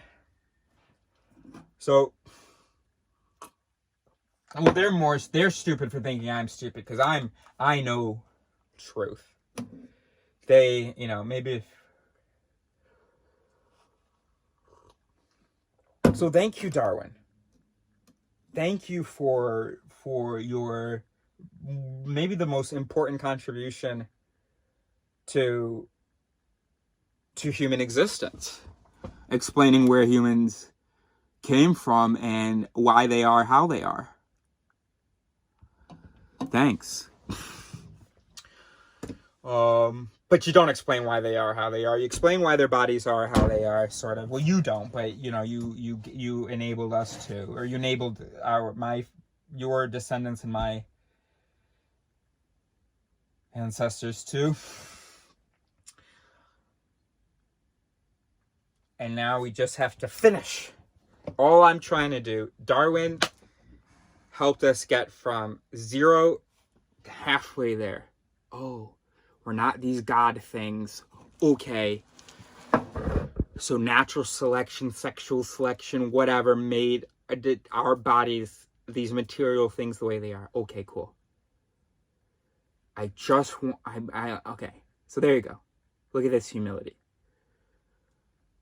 It's Darwin. I'm just telling you what the corollary of Darwin's work is. That's all. I have nothing. I'm not even contributing anything. I'm just saying you haven't taken evolution to its conclusion. That's all I'm saying. That's all I'm saying. That's all I'm saying. And you know, that's plausible, right? I think that slapped and sung what I was saying about how we think of evolution regarding maybe our bodies or something like that, in that, you know, we're happy to learn about all this stuff, and oh, you know, some people have a tail and it's a vestigial blah blah from this time, whatever. But can you understand? You have a mental appendix. Can you understand that though? That part of your constitution is vestigial, is no longer useful in your current environment, and should not be depended on. And hey, if it doesn't cause you any problems, so be it. But see, here's the thing about the mind. Your appendix is causing you problems. Your mental appendices, they are voting in your mental processes. You know, so the appendix, I think it's not actually contributing to anything, right? But your vestigial mental processes are. It's almost like how your eye, you can't see very well in the dark. And here's a trick. Because of the way that we evolved the eye, so in the center you have the cones, and around the center you have the rods. Sorry, not the white part. We're still talking about like the pupil thing or something. But anyway, so you got in the center, you got the cones. Around that, the rods. The cones process color and detail. The rods process movement and shape. So if it's nighttime, or maybe you already discovered this on your own, or maybe somebody already told you. If it's nighttime and you're trying to see something, do not look directly at it. There is not enough color or detail information for the cones to be able to give you anything. And so what you'll find is, so if I'm like looking for my dog at night, right? If I have an idea of where he might be, I won't look directly there. I'll look next to it, because my rods are going to process more of the periphery. And this way I will be more sensitive to movement and, shapes. And you'll notice that. And so you probably already discovered it yourself, because you'll notice that at night, if let's say there's a thing, you can see a shape in your periphery, and then you look right at it, and now you can like no longer see the outline of the shape. It just disappears. You've got all this random color information and none of it's real because it's nighttime, and so it's just like it's this color noise, these little dots of pink and purple and blue and whatever. Probably more primary colors or something. But anyway, yeah. So that's what that's so the fact. So you should know this, that your cones don't process cones which are more present in the center. Like, I don't know, it's like there's an 80-20 involved. Okay, it's like 80% of what's in the center is cones and 20% rods, and then the opposite outside or something maybe. I don't know. There's a book called The 80-20 Rule, which has nothing to do with that. So maybe that's what I'm thinking of. But anyway. And so like that's a good hack, right? My body evolved this way. There was not like a purpose. It was just, that's just how it got hacked together, these overlapping solutions. And so that means that when I look directly at a thing in low light conditions, I have less information about that thing than if I didn't look directly at it. So you have to understand that mentally, there's a lot of that going on. Forget the looking directly at it thing. I'm not saying if you want to understand something, look. What I'm saying is that you've got these things that aren't perfect, far from it, that were just good enough. But your appendix you don't have to worry about. But hell, if you could, well, I guess the eye thing is, just look a little bit to the, all right, I don't have a good example. And maybe that's because it would be very difficult for us to have evolved with an organ that was like hurting us. With thought processes that were hurting us, possible because, well, that doesn't kill you. It might get you to kill somebody else. And yeah, you might make some bad decisions, but hopefully you'll have reproduced by then. So that's how we could evolve with we could still have a whole bunch of vestigial things that are actually hurting us. Also because the environment dramatically changed. Mentally, intellectually. So, all of that to say that today is Eddie, not Foxy. That a borderless world could be possible if we identify the voices that make it impossible and figure out a way to slap them in a better way. So if part of the problem is this in-group, out-group voice that we don't want to sacrifice for the out-group, we have to make sure that we don't see them as the out-group. So then you need to have exposure to these different peoples. We would also need self-awareness, which means following the concept of evolution to its logical conclusion, which is that mind and body evolved according to natural selection, not some divine reason.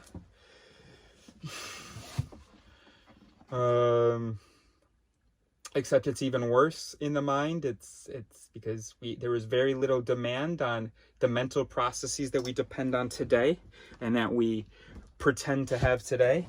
And so those didn't get selected out if we were particularly bad at it. But now we ask the mind to do all sorts of things like voting and compare complicated objectives with, of things that are not in proximity and all that. And so if we recognize we're not very good at it, then we want to learn how to do that.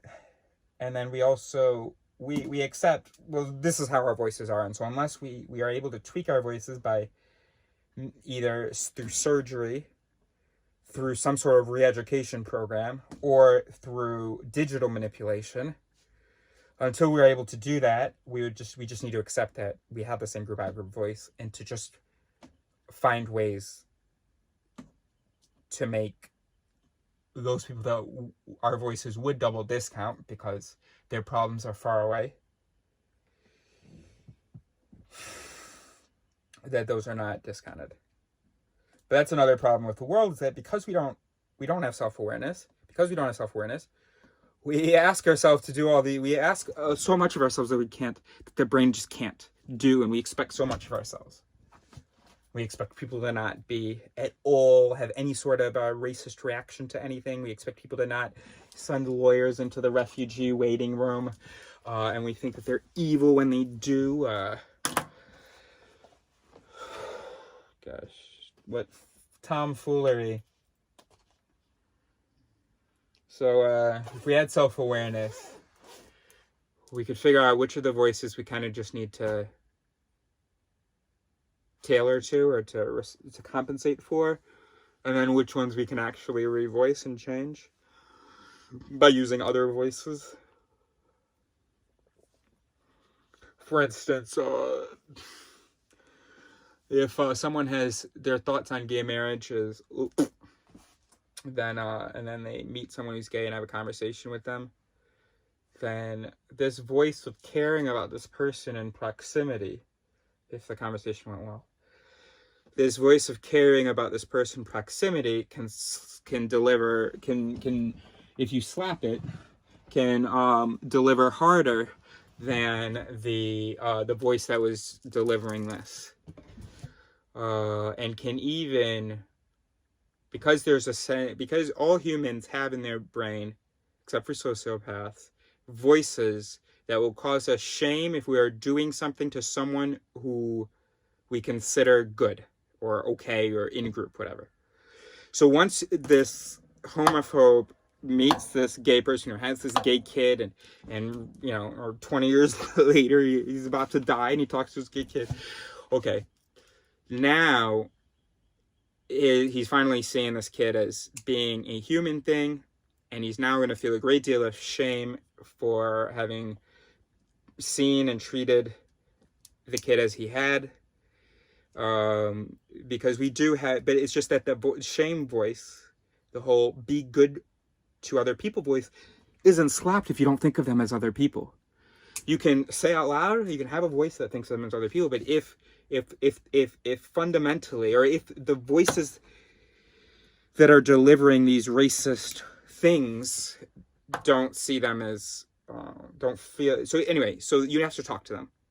Talking to them is the way that you can slap the good voices. Slap the,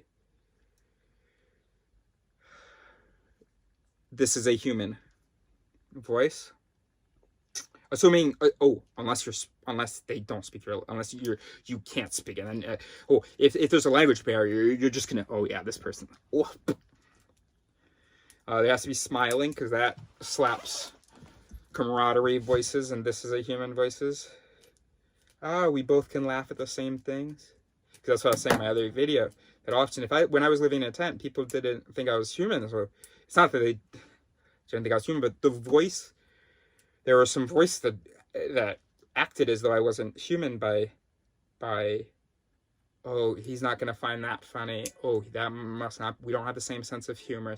But once you realize you have the same sense of humor as someone, that's huge for bonding. The brain loves that. That slaps some real camaraderie. Slap some knees, slap some friendship. We are so productive. Holy shit, we gave you self-awareness. That's amazing. That much closer to having peace in the world. That much closer to finishing Darwin's work. Great, I'm just here to finish Darwin's work. Regardless of what his intentions were and what he had anticipated, this is the conclusion to his work. That you are a brain. And that was much more important than watching 1,000 sketches of your 1,000 representations of familiar daily experiences by handsome and beautiful people with lots of colors and no pauses in there. No pauses between their thoughts. We need pauses. Hey, I think my brain works a little bit faster than yours, to be honest with you. And not everybody's, but if I hedge my bets, I think it's okay to say this. And if I need pauses, I promise you need it's okay for you to take a little pause as you're listening. You know, I want to say, you know, go ahead and put this on in the background. But fuck that. This video, well, this is too late. This is the end of the video. I'm not going to cut this and put it before. We're doing minimal editing. But this video, holy shit, self-awareness. This is the whole major plot point of every sci-fi movie with artificial intelligence. I am giving that to you. I don't know how to, because I know that I'm not going to wake up and see that this video has 10 million views and 60,000 comments saying, oh, wow, thank you. I just realized I'm a biological organism. I am a bunch of neurons. I am a bunch of naturally selected sort of processing rules that were good enough to survive and reproduce, but aren't very good at finding truth. What now? Okay, let's have faith.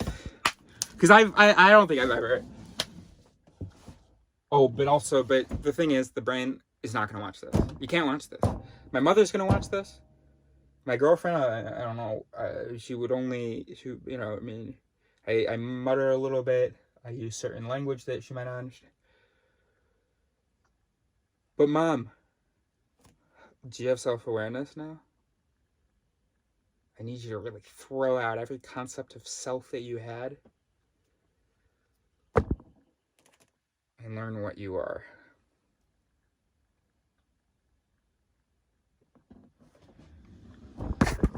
I don't think I'm gonna edit today. I'm exhausted.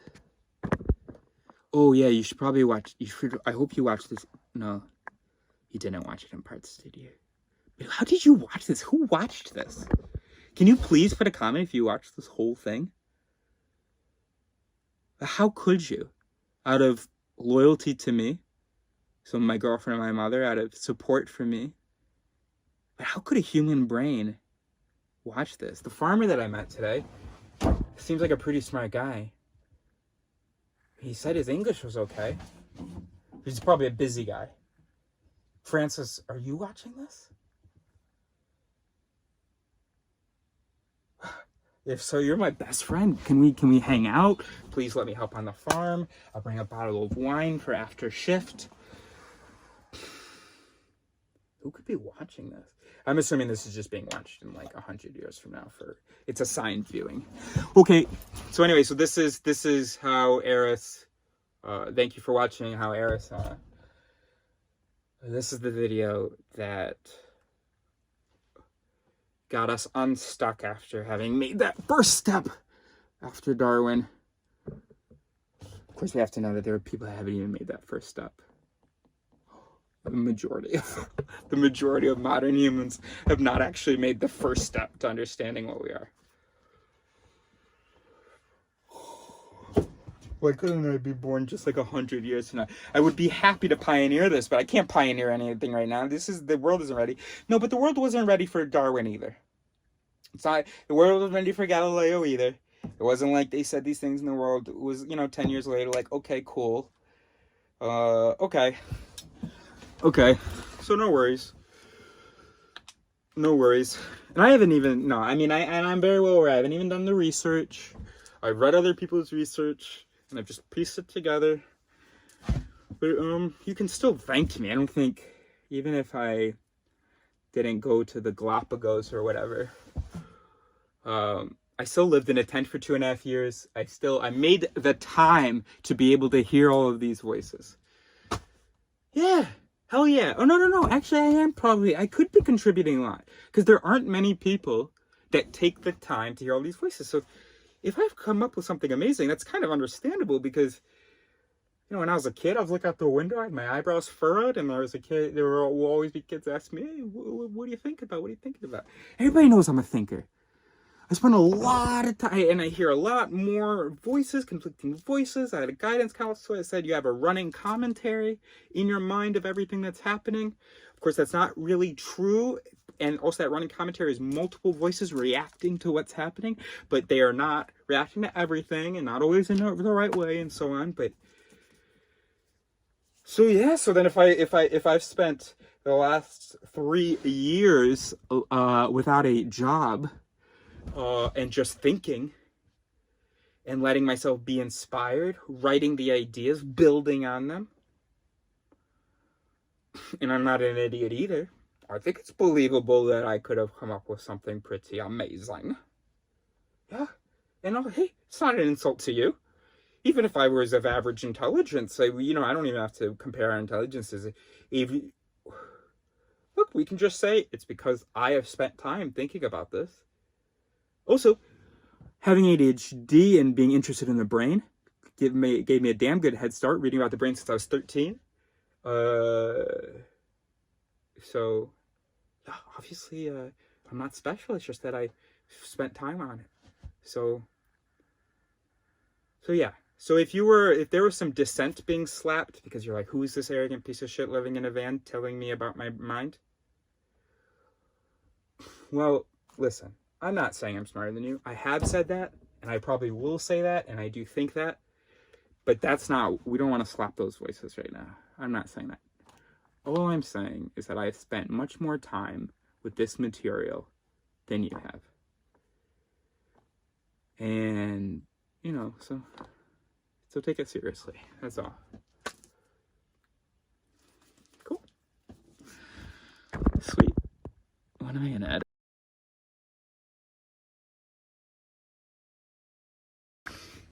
So I'm importing all the, oh, now the camera's there. So I'm importing all the videos. Oh no, what's wrong? I'm importing all the videos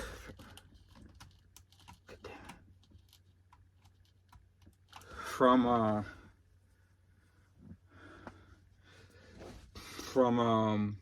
the last 2 days. Still don't know whether these ended up getting published. No, but they are going to be together. And I was thinking, just really, because might as well say everything. Okay, that's a bad voice actually, but I'm going to follow through. I'm going to add this because my brain doesn't really understand how to not just say everything. That's those ADHD voices. One, if you the self is an illusion. So to just finish what I was saying in one of the videos about you thinking that you're only one voice, that's an illusion. It's just that I guess all of your different voices, it's just an illusion. I don't know what else to say.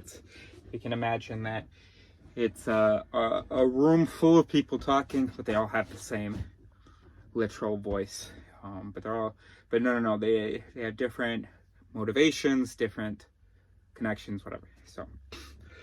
So it's an illusion. I'm amazed by the persistence of the illusion, especially when I am in a disagreement with someone and I think that they are saying just crazy things with very little relation to each other, or the relation is not what they think it is, and they think that they are just, and it's like, do you not hear that that's like different parts of the motherboard running there? Anyway, the other thing is, right, so that's it. So they're different parts of the motherboard. Not different parts of the assembly that we call a computer that are affecting the motherboard, which is the soul. No. The self is the platform on which all the connections and activity exist. That's the self. Nothing but an image of what's happening, or the platform on which it's happening. I don't even know what that meant. Anyway, so that was just a voice that said it, and I think it was a little bit confused, but also I think it was a little bit right maybe, but I don't really know where that was coming from, and like so there was one voice had a thought there, and the rest of my brain's like, huh, sorry.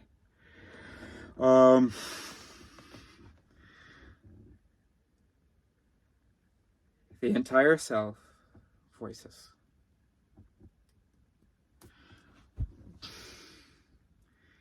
Which means that if you're able to imagine that you have vestigial voices, I need you to go all the way with it and not imagine these vestigial peripheral voices that are influencing this God divine thing.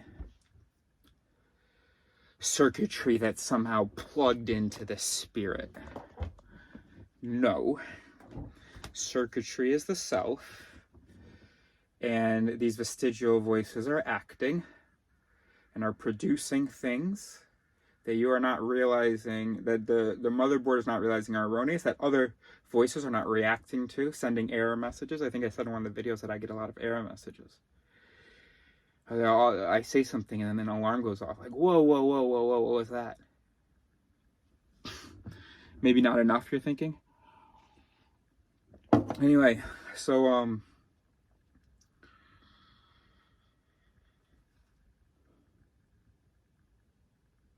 so that's full self-awareness.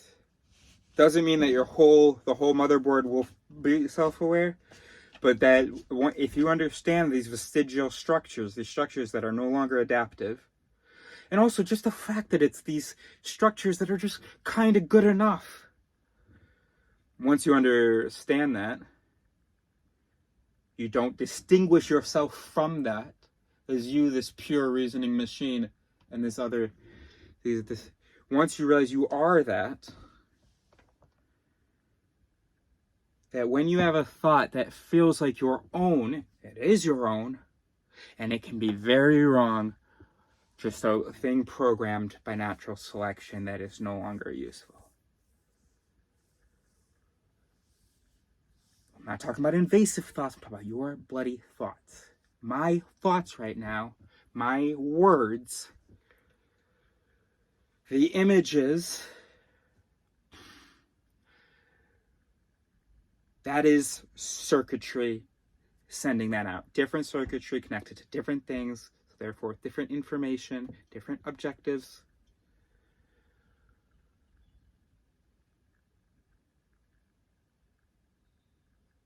You mustn't talk about your relationship to these things. You are these things. Like Lewis Carroll said, it's not that you have biases. Well, no, he was a religious fool, so he said it's not that you have a soul. You have a body. You are a soul. What he meant to say, what would be better to say is, it's not that you are neural interpretive. No, it's not that you have neural interpretive mechanisms / biases / these voices, these codes of programming. No, you have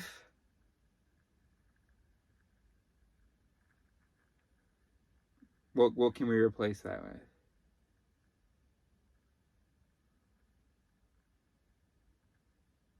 Wait, how does it work? Wait, did I fuck that up? Okay, so it's not that you don't have a soul. Okay, you don't have these interpretive mechanisms programmed by evolution. You are these interpretive mechanisms programmed by evolution. You have you are your memory. You have a body. Fine, we'll keep that. He was right. Yeah, you have a body.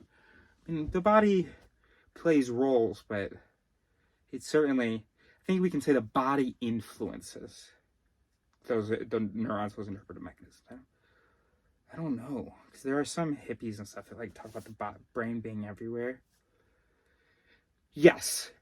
No, in the there is a second brain, sort of. There is enough nerves bundled together, acting, enough voices somewhere in the, what is it, on the stomach or something, or it's a hormone thing or something, I don't know. Where there are interpretive mechanisms elsewhere in the body than here.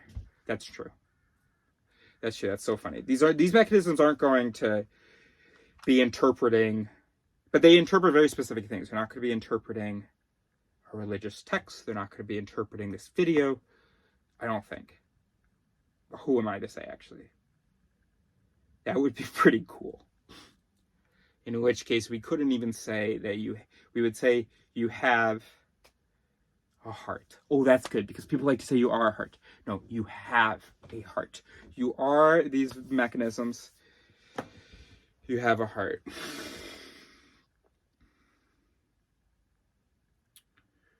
Okay. I don't know how much.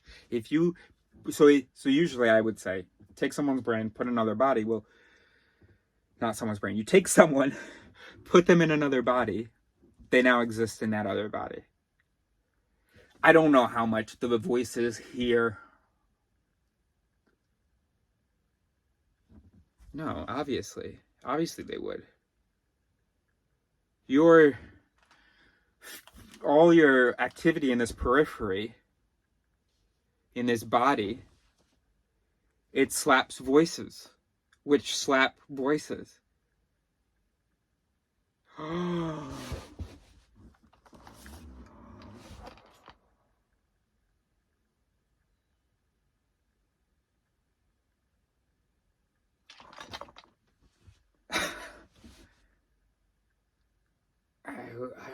That's wrong. I am wrong about. I've been wrong about that.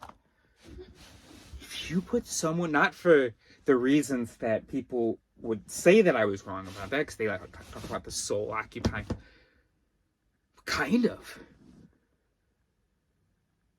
No, because if the brain is just neurons getting slapped around and delivering behaviors and experiences, well, it's part of the body system. So is someone who has more sensitive pain neurons or heat or whatever. Oh, but fuck yeah, someone who okay, because I can't eat something if it isn't spicy. And that's partly because my tongue doesn't respond as much to flavor as the normal palate. So for me, a whole bunch of spice doesn't ruin the taste. It just makes the meal a nice experience. It gives it taste. People assume that all our tongues are the same, so they're like, oh no, I love hot sauce. I just don't like too much because then it'll ruin the taste. Bro, I mean, I don't know how representative I am of spicy eaters, but what taste are you talking about? I mean, yes, I do have some taste, but it's definitely not as much as the average person, and the spice definitely does not ruin the meal for me.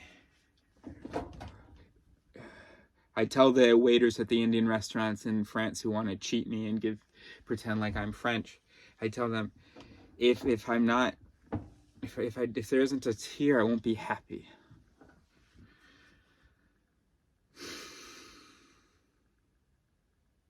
I'll still have to send it back 2 or 3 times.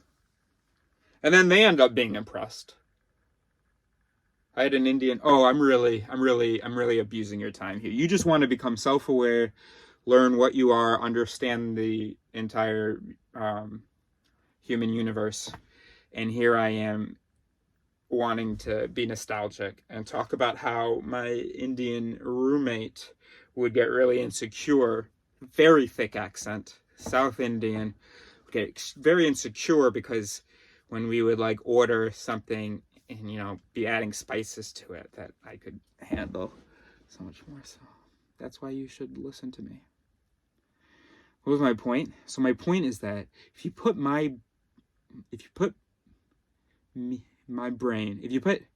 this brain into another body,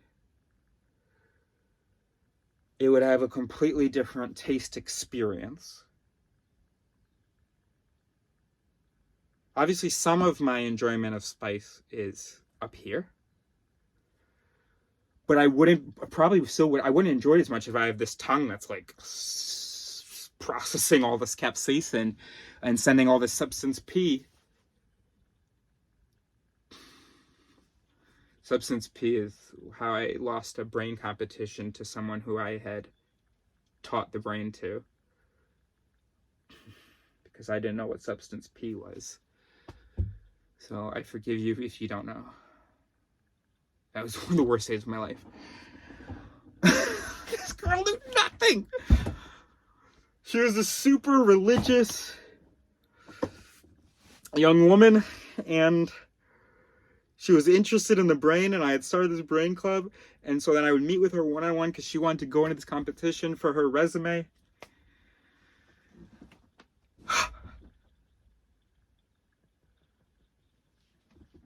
And they said, what is the name of the molecule that stimulates the pain reaction or something? And they tried to help me. They said, the pain reaction. And I had given an answer, and it was incorrect. and they let me try again. And then I was out. And I remember I looked on the page of the pamphlet, brainfacts.org, made by the Society for Neuroscience. And on the page where they talked about pain, they didn't talk about substance P. They talked about the thing that I had said. And my stupid brain, I guess, just... And I remember I even sent them an email. And then my Korean student won. And it looked really good on her resume. I was failing classes because I was obsessed with learning about the brain. Oh my gosh. So anyway, if there's more substance P being sent, then that's going to slap different voices, which would mean delivering different behaviors, experiencing different things, and that would mean my memories would become different. My memories of future meals would be different. Anything that you could call the self would be different. So holy shit, in addition to realizing everything else we've realized, today for the first time in my almost 20 years of talking about the brain, of confidently saying that if you do a brain transplant, pure and simple, that person exists in the other thing. That is in no way correct. It is in one way correct. The interpretive mechanisms. But those are that's the central nervous system, the central interpretive mechanisms. Even if we include this or wherever it is. But sensation and perception, like Robert Provine was talking about, so the peripheral interpretive mechanisms, because it's not just information pulling and then it sends pure information up to the brain. No, there is interpretation here. There's a very basic interpretation. Right? That's what a reflex is. All it has to do is get to the spinal cord, and then in the spinal cord, it can be like, oh shit, this thing is hot. Pull your hand off and send a signal back to the hand before the brain has any idea what's going on. And so people can have different interpretive processes in the spine, different temperature thresholds of when that reaction gets slapped, gets delivered. I guess you can use either there.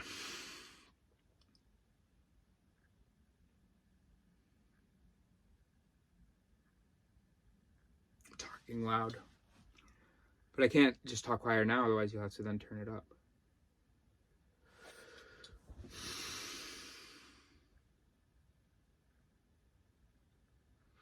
So if you take a brain and change the body, it'll be 90% the same person that was occupying that other medical bed a moment before, maybe. Not 20%, not 30%, whatever. It's going to be a very high percentage, but not 100%. That was my brain being too simple. Always think that was always only the brain. Okay. Cool. So even I've learned a lot today. We've all learned a lot today. Oh, and then the other thing was that I do have to take out the pauses, don't I? Because that is the way the brain is. I can insult you and I can say that, oh, it's so stupid that mine as well, that our brains can't watch an important intellectual deep video unless like the pauses are taken out. That's the reality. We're not just these reasonable machines that can just say, because we make fun of each other for that, and it's absurd because it's what we all do. And anyway, so I can insult you for it, but really it's baseless. Not only do I do it as well, but also there's nothing we can do about it. You can't just, now I'm gonna be okay taking in information and getting voices slapped more slowly, even though I could just pick up my phone and have a slap fest. Oh yeah, I want to be smart. I want to learn things, so I'm gonna sit down. Do you think I watch fucking TED Talks? I don't. You know, I pretend like I haven't continued reading this book because I want to share it with you. That's just an excuse, because I don't want to take the time to just read this book. I'd rather watch a movie. Thank God I haven't tried heroin or crack, eh?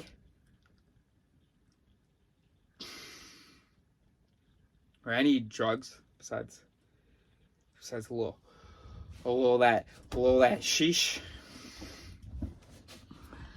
And that I've done more than tried. That's how I bring you these ideas. So, I don't know what I'm gonna do about this video. I don't want to stop recording because then that means I'm alone with this gigantic task. And you do need to continue, because who knows what I might come up with next. I don't think you realize how huge that is. I'm gonna feel so stupid when I publish this. Why are you sharing? Why are you thinking that anybody would get anything out of sharing this moment with you? But I have a lot more faith in just like fuck it than I used to. So fuck it. You've passed more boring 4 hours. Our ancestors, you know, it was a treat. A good, you know, a little joke here and there. It was a treat seeing a rainbow and all this stuff. Our films were watching the fire, watching the flames change. Or putting on little performances, you know? That was a treat. A little performance. You know, a little nothing performance. But now Michael Bay, crack cocaine, casinos. And we're destroyed when we have these things, like casinos, for instance, because we're like, oh, hey, if you don't want to gamble, don't gamble. If you don't want to, you know, we're these reasonable machines. We have self-control. There's no self. If you have bad voices, you have bad voices. And a lot of these voices are completely natural. Looking for pleasure, that is a natural voice. Wow. If it's the fact that you have oxygen, then that's singing, right? Got no windows, so they're not slapping any sense of time or urgency or responsibility to other things. Got the alcohol coming in, that's slapping some more, comfort or whatever, and, you know, whatever. So we're doing drugs out the alcohol and maybe whatever else, and then we've got the shiny lights and the pretty women and but obviously in our programming, if there's pretty women around, show what you're capable of. Show that you can take good care of her. Show off a little. Yeah, spend some big money. Obviously we evolved with that. Casinos should be illegal, actually. That's another thing now today we're realizing. Casinos should be illegal. Or heavily regulated, right? You have to have a permit to attend a casino. Your visits are, how often you visit is monitored.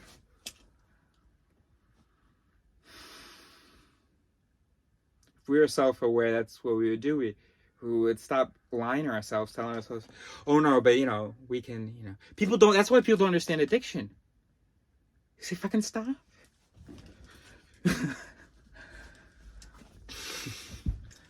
I'm able to have a conversation with you, so you exist. You're a soul. You're there. You have a presence. Sometimes, okay, oh, this person, they can't even string a sentence together. Okay, I'm not gonna be mad that they're an addict. But you, my brother, I grew up with you. I know you. I'm able to have this conversation with you. These voices that you're delivering right now are that of a reasonable person.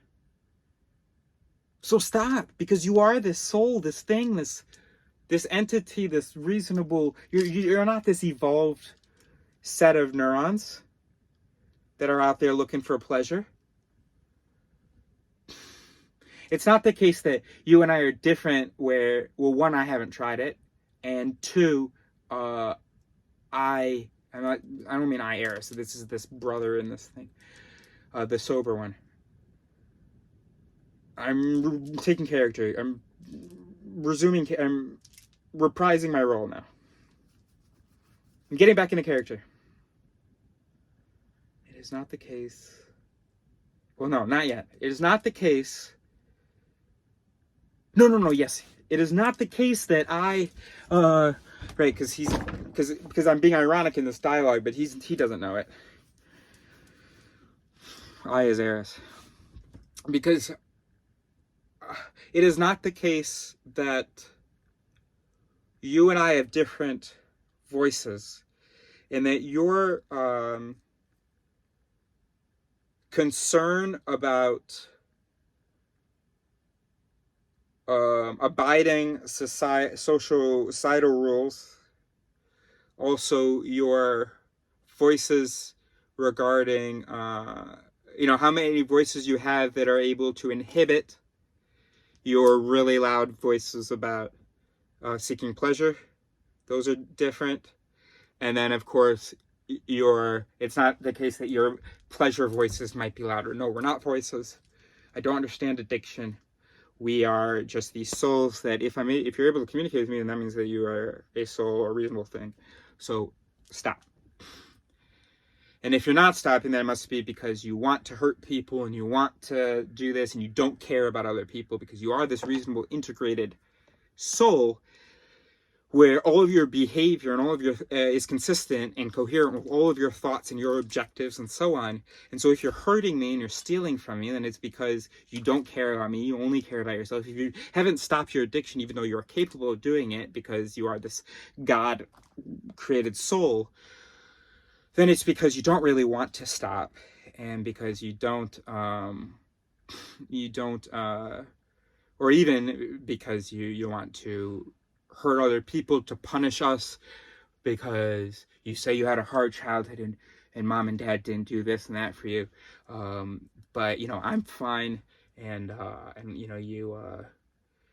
you just want the easy route, because the reason that you're doing this easy route to pleasure is because you have this objective, you have these voices, or you have in this integrated soul, there is this objective of, I want to take the easy way out. But no, in reality, your brother has voices saying, go get some pleasure. Has some voices saying, oh, that's a bad idea, and I got my daughter, haven't seen her in a few weeks.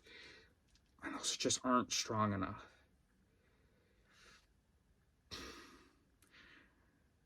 And this voice just keeps delivering. When you talk to him and he's sober, or maybe he just had, or he just took, or whatever we say in English,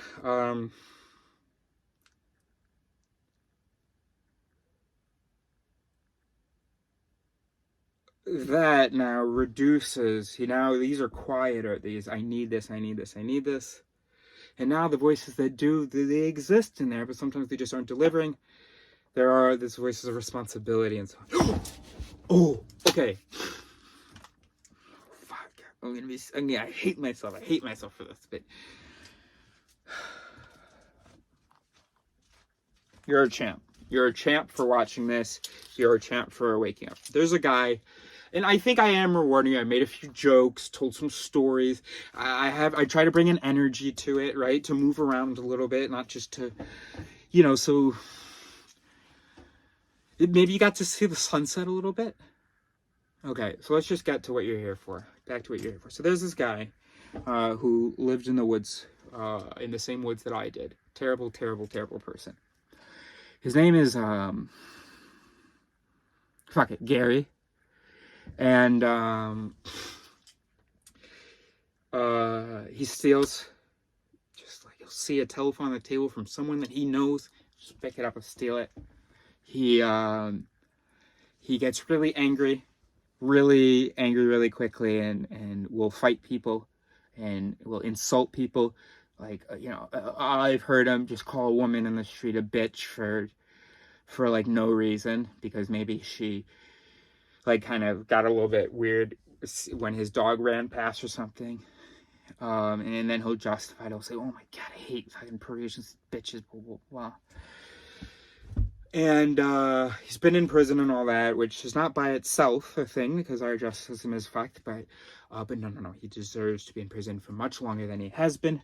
In fact, one time he was walking his dog in the woods, met a guy who was walking his dog in the woods. And Gary's super friendly. So they became buds, as Gary, who is abusive to dogs, but who knows a lot about dogs and whose father trains dogs.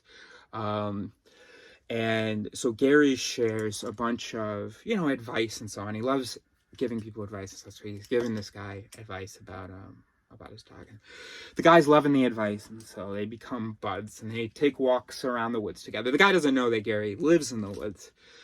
And then at some point, Gary says, "Hey, I'm living at my sister's, and there's some problem, and gosh, woe is me." And then the guy's like, "Oh, hey, it's just me, my son, and my mom living in this apartment. Not a lot of space, but you can sleep on the couch." Gary says, "Oh, man, oh, that's great." So they had spent some time together, hung out, whatever, and then JL wakes up, gets up one morning. He's got to find a job now. He's got a son. He's got his mom who I don't know. Well, he has to take care of her, and he's on unemployment. It's gonna run out soon. He's living on nothing. He's got to find a job. Okay. Gary is not on the couch. Okay, must have headed out to maybe get croissants or something. I don't know. All right, where's my computer for this job search? Where is my computer? Did Gary move it? Let me call Gary. Where's my phone? Where's my phone?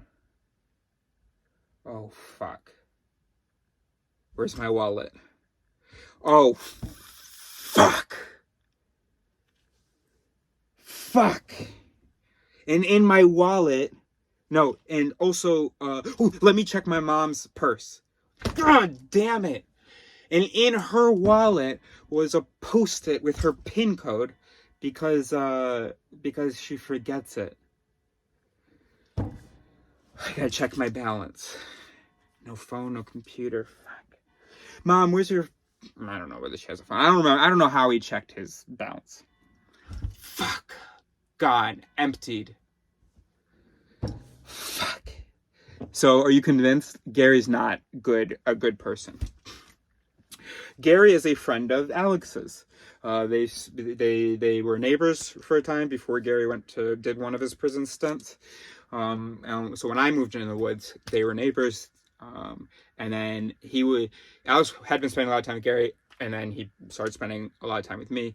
And there was a period where Gary and I were spending time together, and he's super friendly, and he's generous. He'll ask you about yourself. He'll make jokes. He smiles.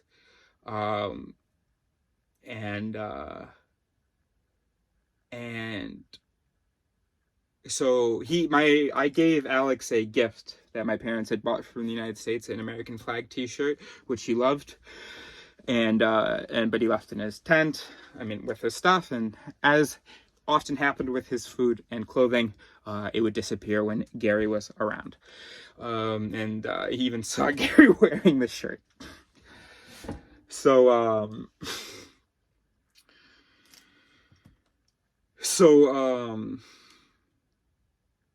JL told me this whole story because, he was looking for Gary, and he asked around, and this woman who's walking her dog was like, "Oh, hey, you live in the woods? Oh, that's great, because there's a guy looking for a guy who lives in the woods." And then, so we met up, and he told me his whole story. Ugh. So, Gary visits Alex whenever he's out of prison or in the Paris region. Gary's, by the way, about 23, tall white kid.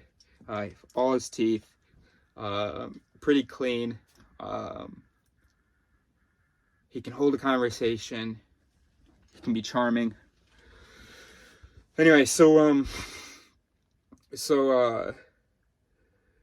I mean, this is worth your while, right? I'm sorry it's not a TikTok, it's not acted out with music and all that, but if you have, you know, some interior vision, then we're having fun. And especially now that I've given you the description, I'm sorry I didn't give it earlier.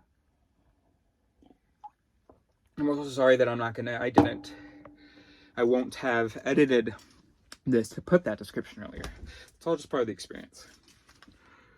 Because that's what this video is now. It's an experience. I'm thinking about titling it, "This Compilation Slaps." And then I'm going to put like video number 1 before the first one. And then, or what I should do is just put little like pauses in between each one. Everything is a self-contained visual experience.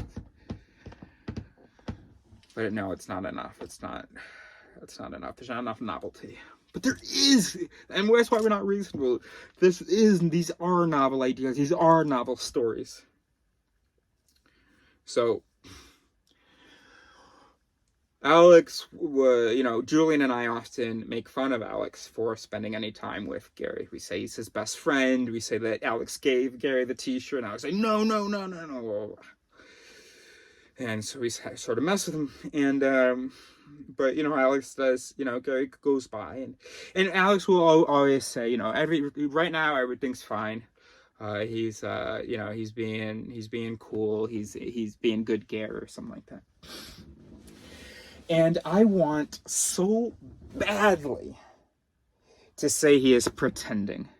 I want so badly to say it's bullshit, it's a mask that he's faking, and he's doing it to gain your confidence and your trust again so that he can steal some more t-shirts or whatever.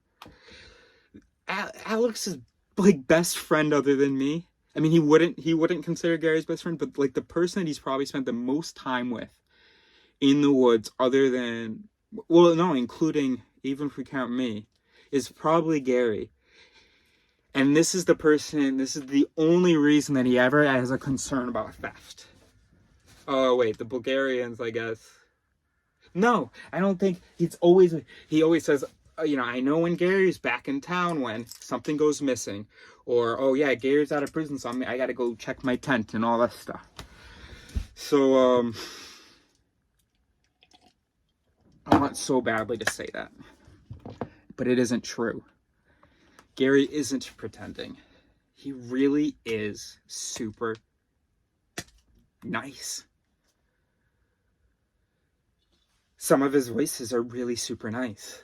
Some of his voices have as sincere of an interest as anyone in knowing how your day went, in giving you advice. He's not giving you advice to put you down or anything like that. He's honest to God giving advice because he wants to share what he's learned. And also maybe some voices to show how cool he is, something like that. But that's not the main thing. It really is to help you out. If he has tobacco, he'll offer it. He'll say, hey, there's no problem. And it is not because he's this mastermind manipulator. You humans give yourselves way too much credit. Are we doing another hour video? Remember when I said, oh, well, you saw, you're like, this is halfway through the video and he's saying it should be over soon. But it's something I wrote on my wall. It's something I have to say to you. Gary isn't integrated. No human is. So he has so it's not a whole coherent thing. Oh, and in my text, by the way, someone used the word integrated, by the way. I thought I was like, I did. I invented it, but also someone else did. We're not going to look for that now, or we stop doing that. I've got this voice that keeps flipping through the pages. Another voice that's like a little bit embarrassed. There's this guy said, integrated, dude. So we know, it's just quickly. And I'm just talking so that, well, I don't know why I'm working so hard. There it is. I don't know why I'm working so hard to try to keep your attention, because if you're here now, I mean, like, well, maybe it's because I've been trying so hard to keep your attention. Are we gonna do Morgan's canon as well? But how are we gonna publish a 5-hour video? That doesn't make any sense.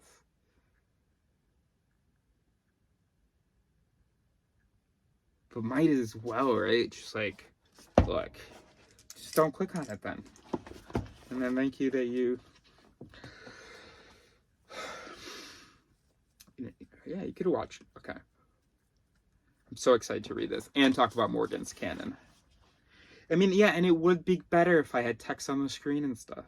But I just can't. I just don't have the brain to edit all of this. Maybe if I put some music on. All right, so this is absolutely... I keep seeing more and more that's important. Okay, I'm just going to start reading here. So this is Dan Sperber. We mentioned him in part of this compilation, this TikTok comp. Eratosthenes, whatever, brought together apparently unrelated pieces of evidence.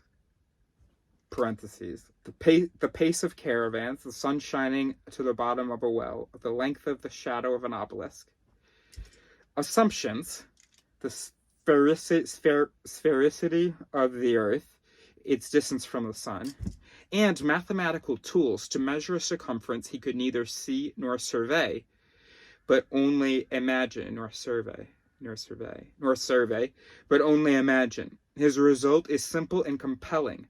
The way he reached it epitomizes human intelligence at its best. Jerry Fodor, okay, we're getting the important bit. That's okay if you don't understand that. Jerry Fodor, you couldn't. I didn't give you context. I don't understand it. Jerry Fodor, parenthesis, whose contribution to modern philosophy of mind is second to none, might well use this intellectual prowess as a perfect illustration of the way the central systems of our mind operate. They are, he claims, isotropic.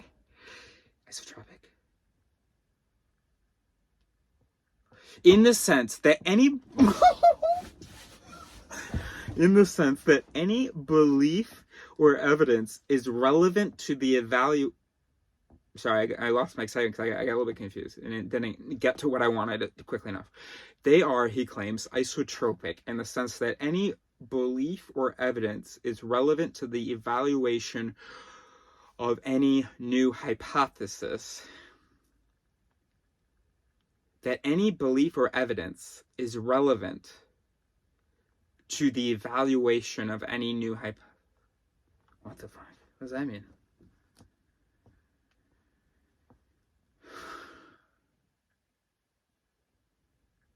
Yes. Right. Okay, so they are, he claims, isotropic in the sense that any belief or evidence is relevant to the evaluation of any new hypothesis. And we've talked about that. I phrased it as every voice influences every other voice as it should, which is not the case. So a piece of evidence can exist in the mind as one voice without having any influence on behavior, and it would be like, well, how could you possibly do that if you know blank? Okay, so, right. They are, he claims, isotropic in the sense that any belief or evidence is relevant to the evaluation of any new hypothesis. And Canaan, after the philosopher Willard van Orman Quine, they are Canaan in the sense that all our beliefs are part of a single integrated system. So I gave that a nice circle because that was the first time, because I thought I came up with that. I needed a word because I keep saying people aren't reasonable, but I wasn't really communicating what I want to communicate. Yes, I do want to communicate that people aren't reasonable. They don't follow this sort of impossible process of correctly interpreting everything. But also, they can say something that conflicts with something else that they said, because not everything's talking to each other. And I was looking for a word. I have my journal entries to prove it. I said we need to come up with a word for this, and then I came up with integrated, which, I mean, I guess it wasn't I guess that wasn't much of a leap, was it? I don't know whether to say he is also wonderful for using it this way, but no, I mean, it's just the definition of integrated means integrated. But but no, I'm supposed to say integrated, entirely integrated. Integrated, sorry. So pretend like every time this video, I said integrated, entirely integrated, meaning that, yeah, everything interacts with everything. Because of course we do want to, the idea is to increase the integration of a piece of information, make sure, help it influence other voices, help it talk to, interact with other voices, compete with other voices. So sometimes we know something that has very little effect on our behaviors. We need to keep practicing that knowledge and integrate it more and more. But we are not we cannot be integrated, and we certainly aren't integrated by default. Back to the reading. I am going to start over. They are, he claims, isotropic in the sense that any belief or evidence is relevant to the evaluation of any new hypothesis, and Kinean in the sense that all our beliefs are part of a single integrated system. This contrasts with the view, which I have contributed to developing, that the mind is wholly made up of specialized modules, each attending to a specific cognitive domain or task, and that our mental activity results from the complex interactions, complementarities, competitions among these modules. All right, well, Dan Sperber is fully self-aware. See, I have read this, but hadn't fully integrated that he is saying exactly what I am. I mentioned that these authors get you close. All the other authors get you sort of close, but if something also fundamentally wrong, that sentence, there isn't a thing wrong with that sentence.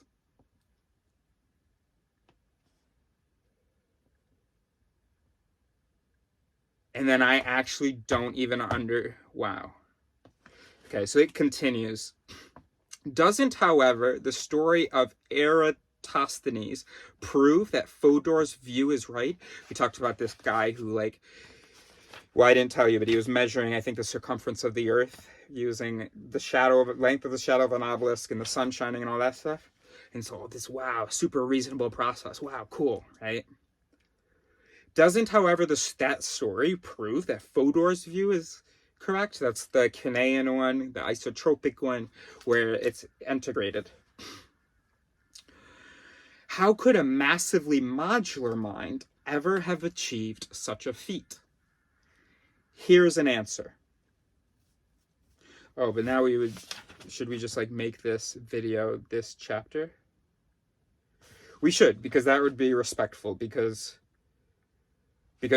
we've said so many times that we're like the only one that understands this. And even though we read another person understanding this, we were just so focused on his use of the word integrated, we didn't even realize, wait a minute, I'm certainly not the first person to say this.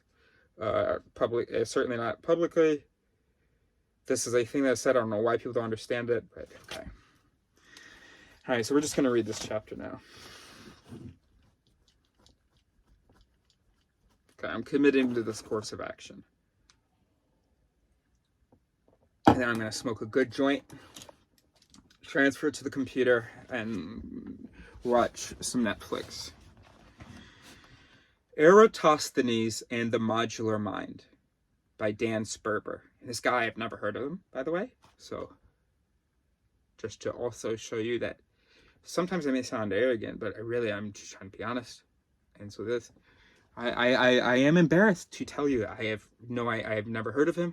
So this means I am not as connected or informed as I might give the impression, because he is a social and cognitive scientist. He is the director of the International Cognition and Culture Institute. And he is the co-author with Deirdre Wilson of Meaning, who I also don't know, and Relevance. Meaning and Relevance. And The next chapter is what? Dan Sperber's Explanation of Culture, written by Clay Shirky. This guy's a huge deal. There's an essay that is another guy in this, which I think I saw. Well, I've only read. Okay, I read like a quarter, or not even a quarter of it. So maybe that happens multiple times. I think it's the second time that I've seen it happen. Well, I've seen people be mentioned, but I don't know that the title was this person's thing. So it's very exciting. And I'm sure if you're still with me in the video, that also excites you. So this guy's a huge deal, and it's super humble of me to tell you that I don't know who he is. Wait, we were talking about Gary.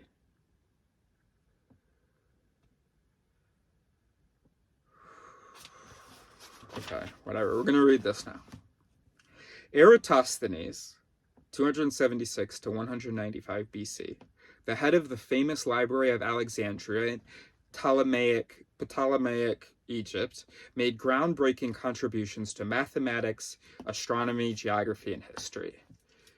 He also argued against dividing humankind into Greeks and barbarians. What he is remembered for, however, is having provided the first correct measurement of the circumference of the Earth, a story well told in Nicholas Nicastro's recent book, Circumference. How did he do it? Eratosthenes had heard that every year on a single day at noon, the sun shone directly to the bottom of an open well in the town of Syene, now Aswan. This meant that the sun was then at the zenith.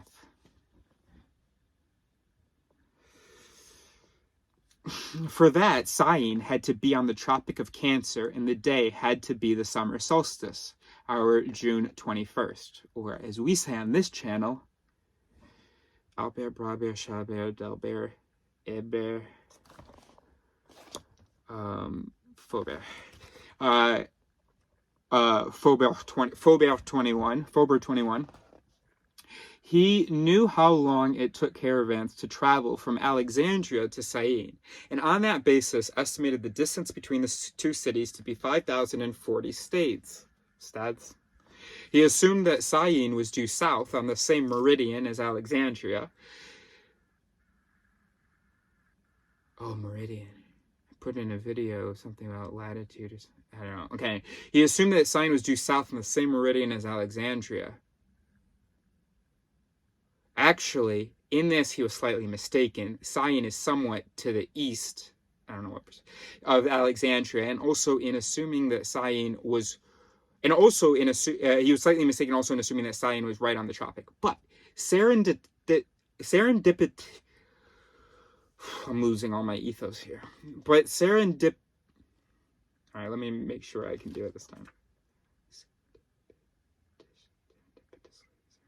But serendipitously, the effect of these two mistakes canceled each other out. He understood that the sun was far enough away to treat as parallel. Oh, okay, moving on. He understood that the sun was far enough away to treat as parallel the rays of the sun that reached the earth. When the sun was at the zenith, this is like a TikTok now, in Syene, it had to be, look, colors, it had to be south of the zenith. When it was at the zenith in Syene, it had to be south of this is a tongue twister. When the sun was at the zenith in Syene, it had to be south of the zenith in the more northern Alexandria. By how much? I don't really know what I'm reading right now. He measured the length of the shadow cast by an obelisk located in front of the library, says the story, or cast by some other more convenient vertical object, and even without trigonometry that had yet to be developed, he could determine that the sun was at an angle of 7.2 degrees south of the zenith. That very angle, he understood, measured the curvature of the earth between Alexandria and Syene. Since 7.2% is a 50th of 360 degrees, Eratosthenes could then, by multiplying the distance between Alexandria and Syene by 50, calculate the circumference of the Earth. The result, 252,000 stads, is 1% shy of the modern measurement of 40,008 kilometers. It's a drawing, if that's going to help you. Oh, you probably can't even see it. Eratosthenes brought together apparently unrelated pieces of evidence, assumptions, and mathematical tools to measure a circumference he couldn't see, and it epitomizes human intelligence. Then we talked about Jerry Fodor's philosophy of mind. And Jerry Fodor, this guy whose contributions to modern philosophy of mind were second to none, he's saying this bullshit about us being integrated. Pfft. All right, move over. All right, and then I guess Dan Sperber is already. Then Dan Sperber is like, so doesn't the story of this reasonable Eratosthenes, whatever, show us how that humans have this mind? Okay, now we get to the part where I wrote in my language, I don't understand. Okay, how humbling, because this guy's well ahead of me. Okay, so let's try to understand together, because this is the only time I've ever seen someone well ahead of me on this topic. Here's an answer to the question, how could a massively modular mind, so modules, rather than this integrated thing, how could a massively modular mind ever have achieved such a feat? Here's an answer. Some of our modules are meta-representational. Okay? So meta meaning like a representation of a representation. Okay, so meta-representation is a representation of a representation. They specialize in processing different kinds of representations. Maybe I should just leave the explanation to him, actually. Let me start over and just try to leave it to him. Here's an answer. Some of our modules are meta-representational. They specialize in processing different kinds of representations. Mental representations for mind-reading modules, linguistic representations for communication modules, abstract representations for reasoning modules. These meta-representational modules are highly specialized. After all, representations are very special objects, found only in information processing devices such as people and in their output. Representations have original properties, truth or falsity, consistency, and so on, which are not found in any other objects. Given, however, that the representations these meta-representational modules process may themselves be about just anything, they provide a kind of virtual domain generality, which is italicized, a kind of virtual domain generality. Hence, the illusion that meta-representational thinking is truly general and non-specialized. And we've talked, I have no idea what I just read, but I understood that last sentence. I have some illusion of understanding that last sentence because I saw the word illusion, and we had talked about the illusion that it's not specialized, that it is a single thing. Eratosthenes, I am suggesting, was not thinking concretely about the circumference of the Earth in the way he might have. This guy uses so many parentheses. He might have ADHD. He's got a lot of these voices that he knows are coming from these other places. Okay, Eratosthenes, I am suggesting, was... He's got commas, he's got dashes, he's got ellipses, he's got parentheses. This guy is surely diagnosed, and that's why maybe he's able to see it as well. He feels these different voices. He feels the inconsistency. Okay. Oh, wasn't I supposed to just read? But I didn't understand anything, so I disengaged a little bit. Hence the illusion that meta-representational thinking is truly general and non-specialized. Eratosthenes, I am suggesting, was not thinking concretely about the circumference of the Earth in the way he might have been thinking concretely about the distance from the library to the palace in Alexandria. Rather, he was thinking about a challenge posed by a quite different by the quite different estimates of the circumference of the earth that had been offered by other scholars at the time. He was thinking about various mathematical principles and tools that could be brought to bear on the issue. He was thinking about the evidential use that could be made of sundry observations and reports. Don't even know what sundry means. I see it all the time, don't know what it means. He was aiming at finding a clear and compelling solution, a convincing argument. In other terms, he was thinking about objects of a single kind, representations, and looking for a new way to put them together. In doing so, he was inspired by others and aiming at others. His intellectual feat makes sense only as a particularly remarkable link in a social cultural chain of mental and communicational events. To me, it is a stunning illustration not of the solitary functioning of the individual mind, but of the powers of socially and culturally extended modular minds. And didn't we say earlier how stupid the whole thinking for yourself is? To me, it is a stunning illustration not of the solitary functioning of the individual mind, but of the powers of socially and culturally extended modular minds. So yeah, when my voices are interacting with your voices and are interacting with the voices written by that person in that book and all that stuff, and then it just keeps reacting, competing, and I love, he said, and then it just keeps producing better things. And that's what's happening here. Darwin's voices, Daniel Kahneman's voices, Sperber, Christopher, the two Christophers who wrote The Invisible Gorilla and did that experiment, Shabris and Simon, maybe, or the two Simons? No, the two Christophers. Anyway, all those voices came in here, were integrated a little bit, slapped each other around, and the found voices, and the voices that I had tried to write, that I had learned from them. We shouldn't say the writ voices, acquired voices. Okay, we shouldn't say writ voices because that presumes there's a writer and there's this self that can install these new voices. So writ, we cannot say acquis. The acquis voices, the acquired voices, acquis.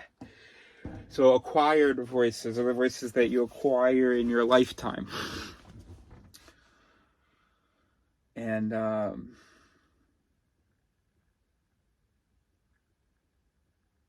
but I do want there to be some like intention of these are good voices and I want to put them in my system. But even saying that, I couldn't possibly say that without mentioning a self. Okay, so I guess we can't say writ acquis then. Okay. So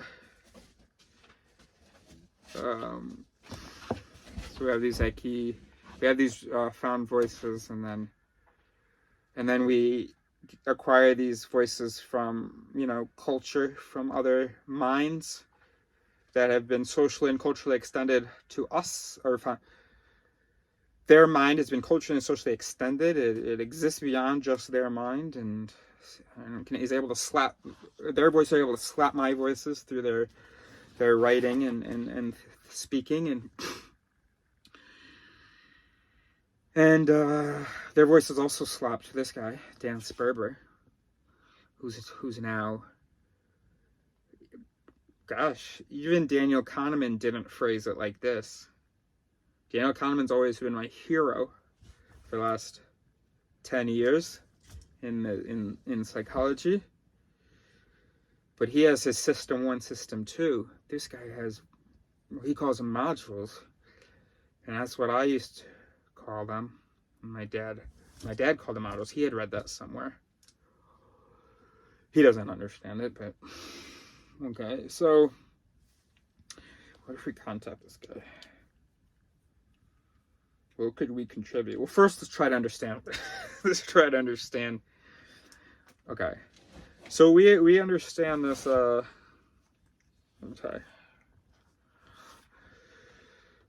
So we've got voices that are, how can we say this with our theory? What is a representation?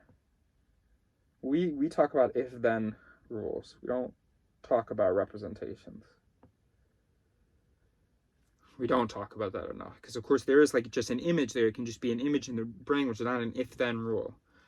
It exists as a voice. But no, it is.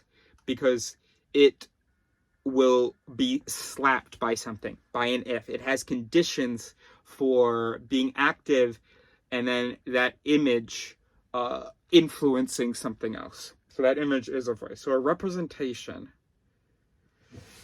could be thought of as a singular thing, or it could be thought of as in its relation to other things around it. So he seems to be thinking of it as a module, a representation, and I'm wondering whether we can instead throw on some dendrites and an axon and say it is an if conditions for activity, then activates other things. Everything is an if-then. So every representation in its existence, in the way that it's arranged, is ultimately an if-then. This soma here is the representation. This cell body is the representation. I don't know. I regret saying soma. I regret how I handled all of that. So anyway, the cell body is the representation, but it doesn't exist in a void. It has conditions that will make it influence things. Okay. Some of our modules are meta-representational. They specialize in processing different kinds of representations. Mental representations for mind-reading modules.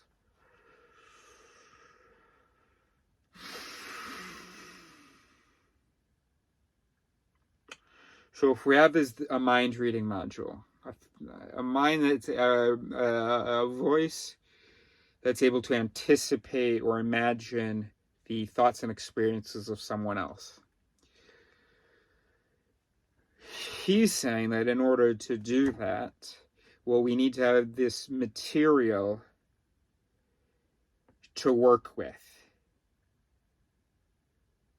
So we have these charts of like a person's mind, or we have like this image, we have this representation of the person's mind, of how things happen in that person's mind. Well, I feel like he's overestimating. And then when we are mind reading, we take what's happening and some of what's happening, and then our modules, this mind reading module, compares what's happening to the different mental representations, to their different representations of possible human psyches or emotional states or psychological states.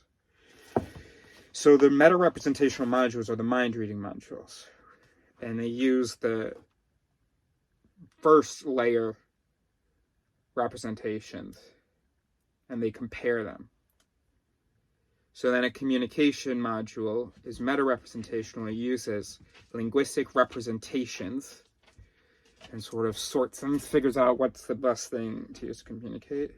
And then abstract representations for reasoning modules. Of course, that shapes to see the word reasoning attributed to humans. Abstract representations for reasoning modules. I don't think I know what that means. Okay, so like objectives or something. Like you could have, like an abstract representation might be your notion of what your objective is, and then, or what some information is, some statistic or something. It's very abstract.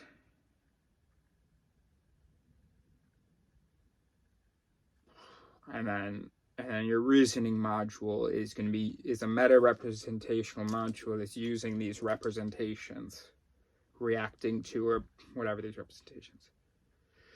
So then these meta-representational modules, such as, if I'm not wrong, the mind-reading module, are highly specialized. Right. So they are meta-representational, but only working with certain representations. So the mind-reading module is just working with its mental representations of mind states.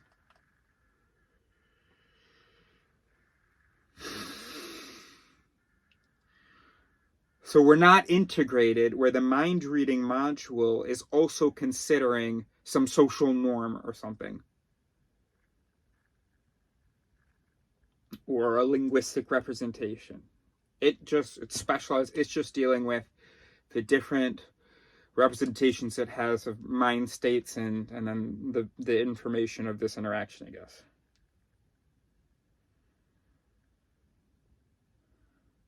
Okay. After all, representations are very special objects found only. Is English not his first language? Why are you using special like that?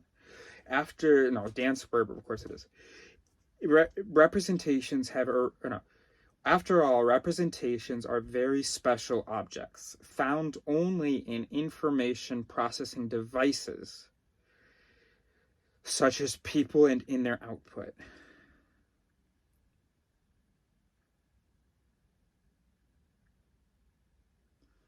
I don't like that he's calling us information.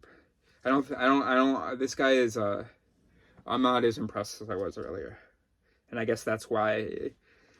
So I think I was justified actually in not realizing that this is everything I'm saying is already being said. Because this guy's talking about reason and stuff. What are you talking about? Information processing devices such as people. Yeah, we process. Okay, yes, we do process information, but this sounds too reasonable to me.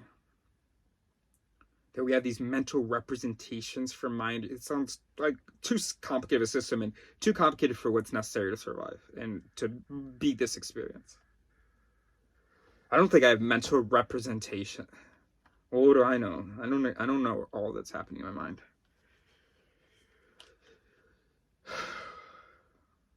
No, obviously I have mental representations. Right.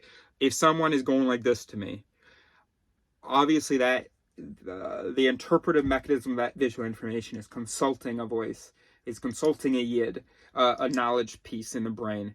It's consulting this like, hey, what do you define? Right.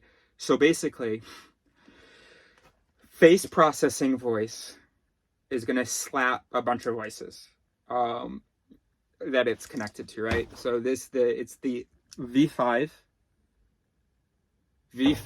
in the temporal gyrus. Not sure whether what I've just said is true. Like right next to the occipital. Well, I mean, it should be in the occipital, but I think it's like on the sort of border or something. It's in the temporal gyrus.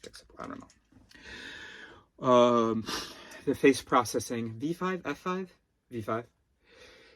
Face processing region. So the visual information has gone through the eye, hit the thalamus. Thalamus slaps the V5 or F5 or whatever region, the face processing region. And the face processing region, the first dudes that get slapped, they're like, okay, so there are face processing voices that are activated by seeing this shape.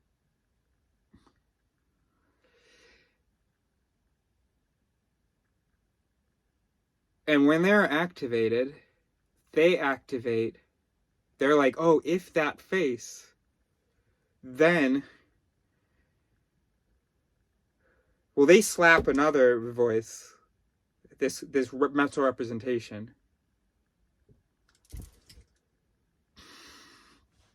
I'm sorry that you can't just suck on the fruits of the labor, that you have to actually be there, be bored by the labor.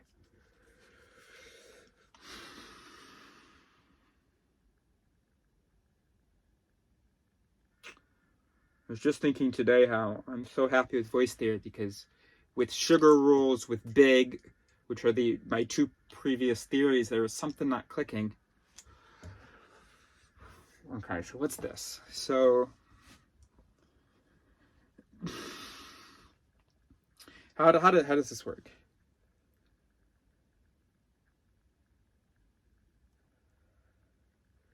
You've got neurons in the eye, or nerves in the eye. And depending on where the photons hit and how many photons hit and stuff, that's going to slap different nerves there, which are going to accordingly, when they hit the lateral geniculate nucleus in the thalamus, they will have their appropriate influence, not their reasonable influence, but their influence based on how they are. Whatever influence they will have, they will trigger that. That influence will go into the face processing area in the back here somewhere, where we have sort of higher cognitive voices at work. And so this voice will be able to do more than the thalamus or the eyes could have with the details of this face, because this is maybe where the representations exist of the different blah, blah, blah, the different, whatever Paul Ekman called, not micro-expressions, but the different action units.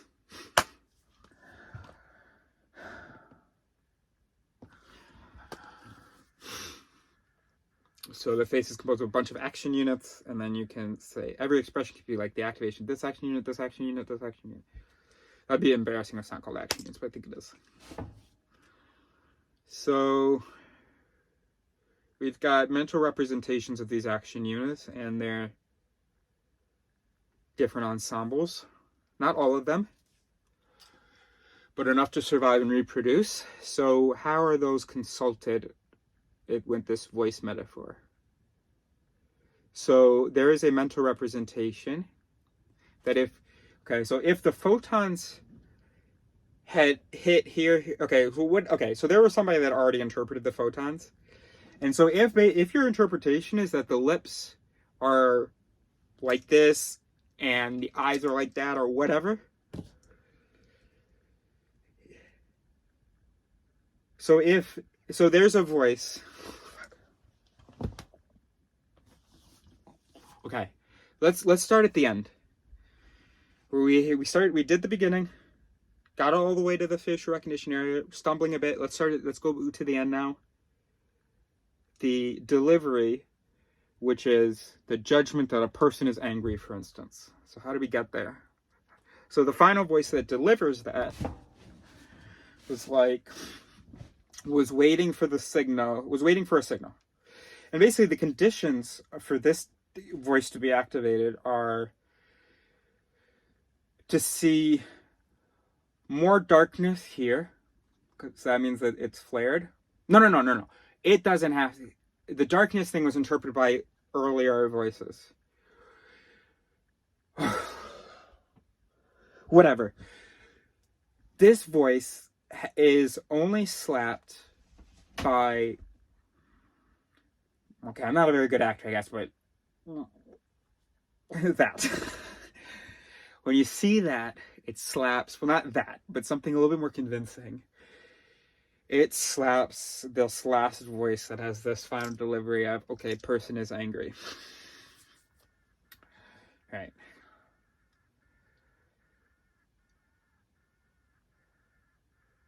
This is a mental representation. I think he's wrong.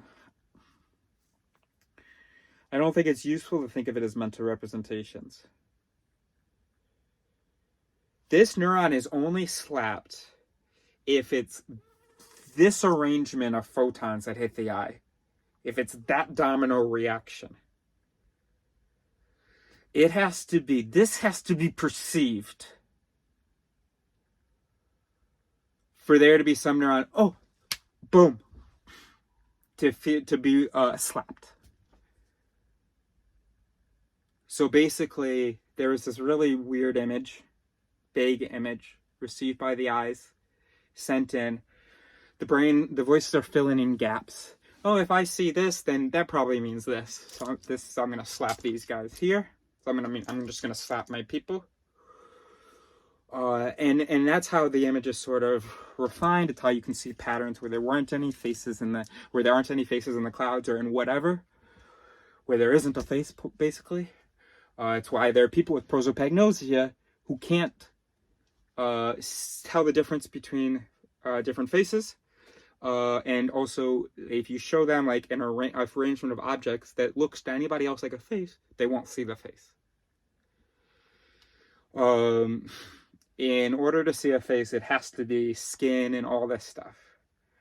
But most people, they'll fill in the blanks. You know, the facial recognition voices will get slapped, even if there isn't the skin, even if there isn't a whole bunch of things that would make a literal face.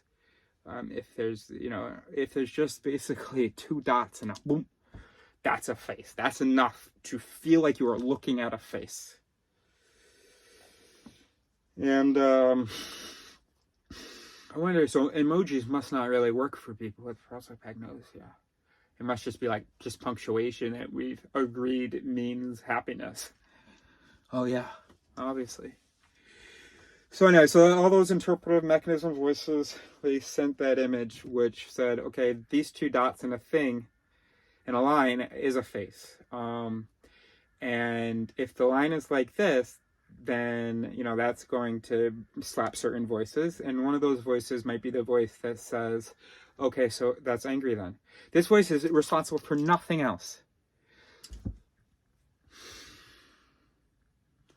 But then basically I'm acting like there are no meta-representations.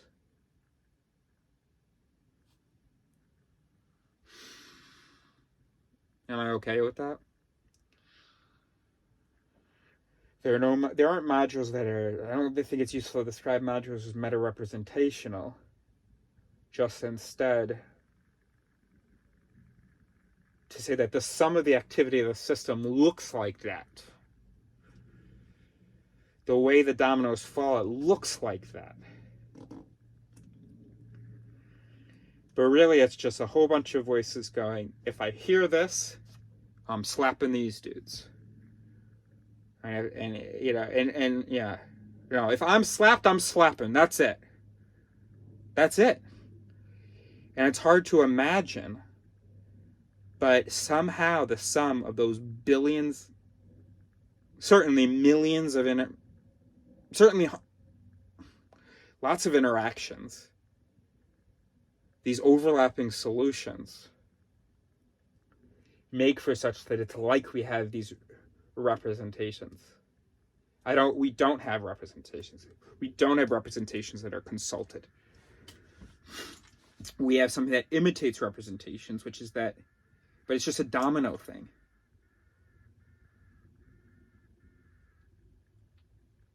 It's like if, yeah, imagine a really complicated domino thing.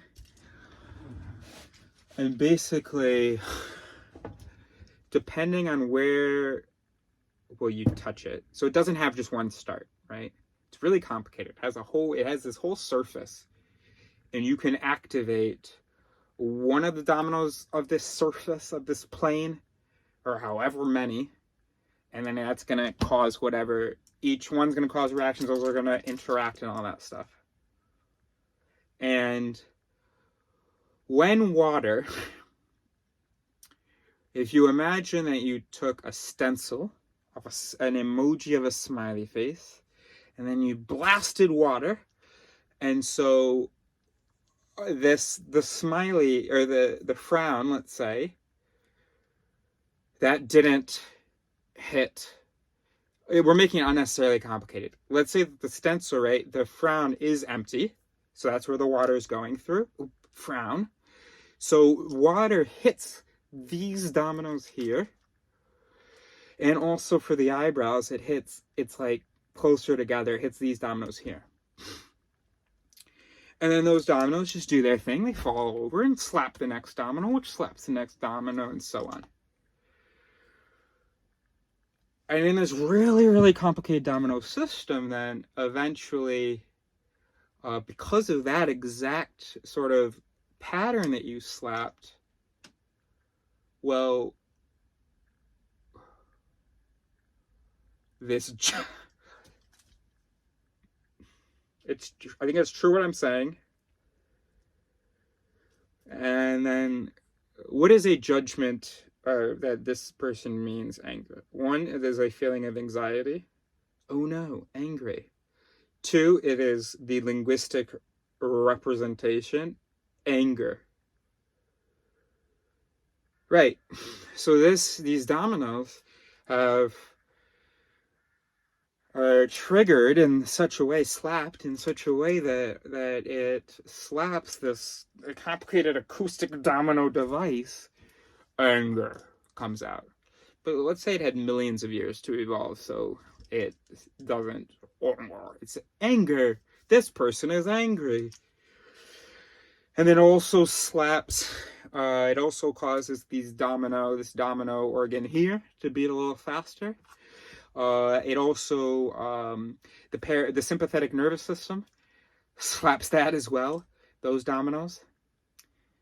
And so at no point, so we could create a human domino. We would need billions upon billions upon billions of dominoes. And we'd also need to give it a thing to produce sound or somehow to communicate. Yeah, but we could, it would be enormous because neurons are very, very small. And if each neuron was a domino, and also that domino, you know, some neurons have 10,000 inputs.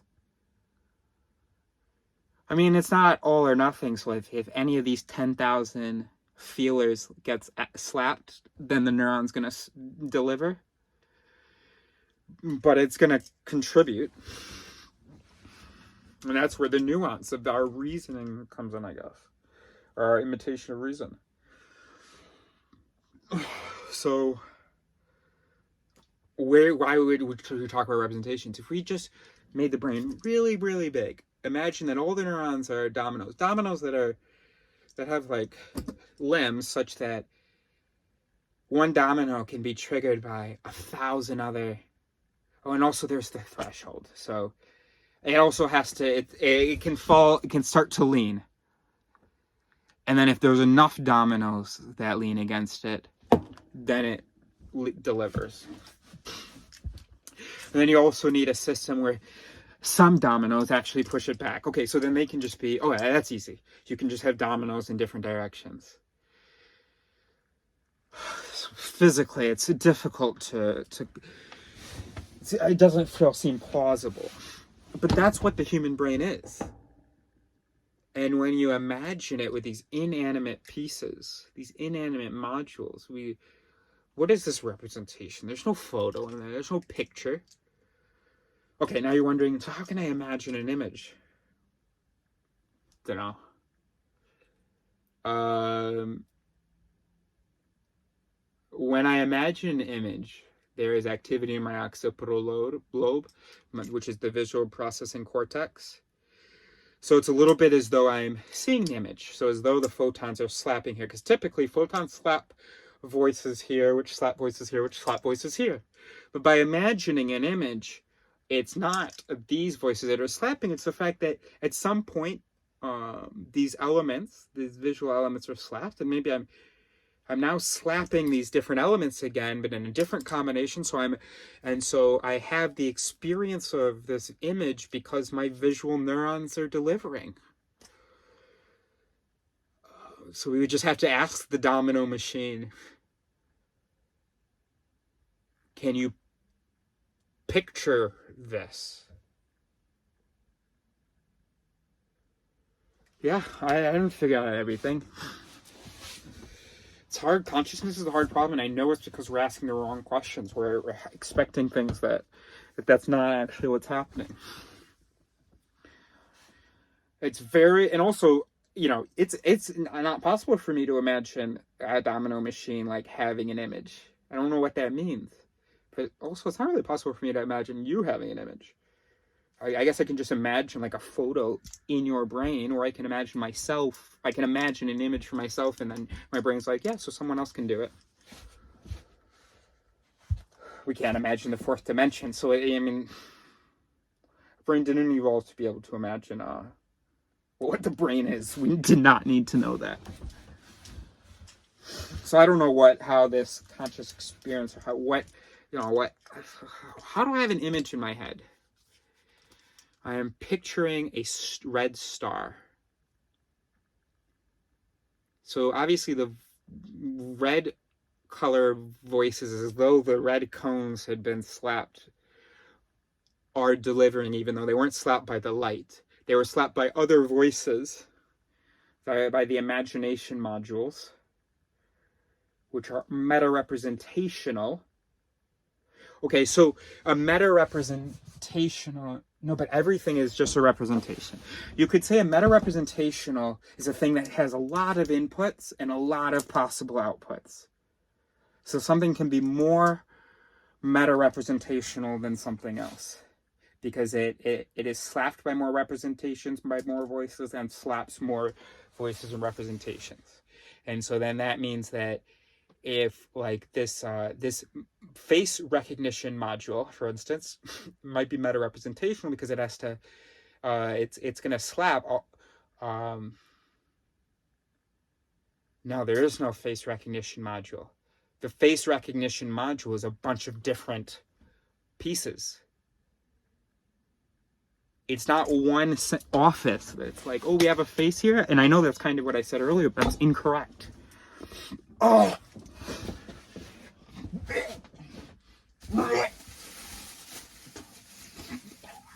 Oh.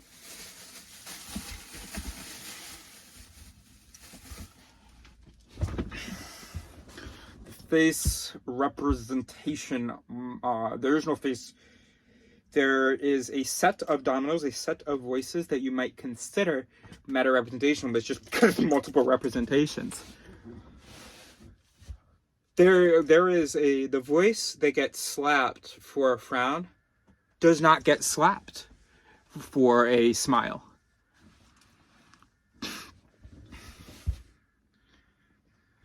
Okay, holy shit, okay. What an intellectual and emotional roller coaster today has been. Of course, maybe everything I'm saying is completely wrong. In which case, my voices are just singing and choping for no reason. But okay, so we do have to let Dan Sperber know. It's not useful to think of it as, it's natural. I understand why we would think of ourselves as this process where this module that's like consulting these different things. It's very anthropomorphic. But no, the face recognition module is a set of voices. This one is slapped for this image, this one is slapped for this image, this one is slapped for this image, whatever. And you have a few mouth voices, you have some eyebrow voices, and then, but now we're almost talking about grandmother neurons. That's what it's starting to sound like. I don't know why it's making noise. The garbage bag.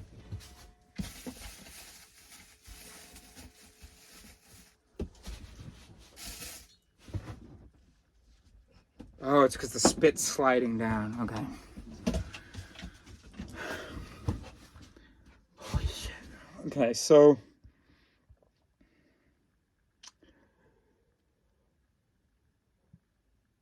no, we've done too much. We've done too much. No, it's for posterity. It's okay. Because there was a real chance that if you watched this video that you would have self-awareness, and now we're taking you with us to do new stuff, and that's a mistake. That's a mistake. I do need to pump the brakes. And also, I don't even...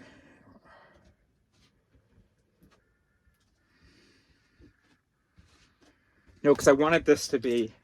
This is the beginner. This is the intro. All right, but I do have to just keep working. So maybe I'll just have to cut this. Okay. So,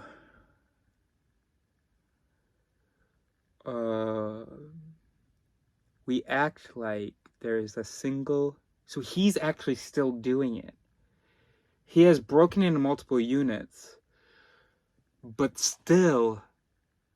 he hasn't gone atomic with it.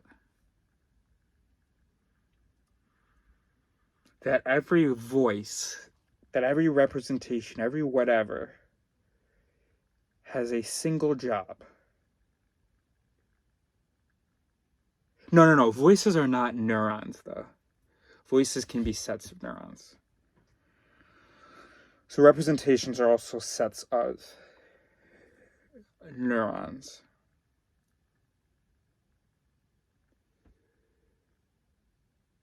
I don't think representations is correct.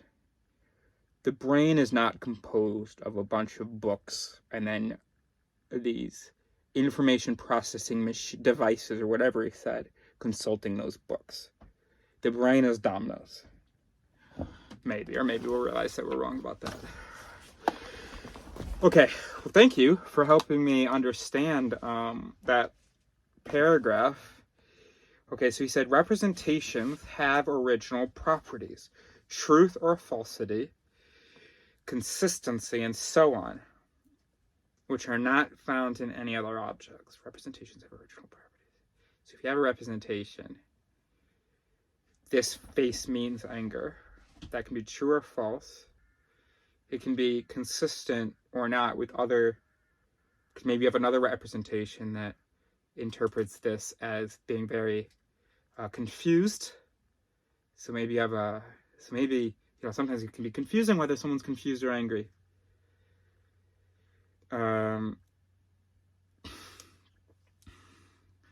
So two representations could be inconsistent. One is interpreting furrowed eyebrows as confusion, the other is, I don't know, which are not found. These original properties are not found in any other object. What does that mean? Right, this computer can't be true or false, and it can't be consistent. Can't it be consistent within its... No, okay. Okay. Given, however, that the representations these meta-representational modules process may themselves be about just anything, they provide a kind of virtual domain generality. Oh, a kind of virtual domain generality. He used that word, general. Hence the illusion that meta-representational thinking is truly general and not the specialized voices or representations. Because we have these meta-representational modules that make it seem like there's this guy processing multiple different pieces of information. That's how you're doing it, pal. That's how you're falling for this near seeming domain generality. No, I'm not sure what domain generality is.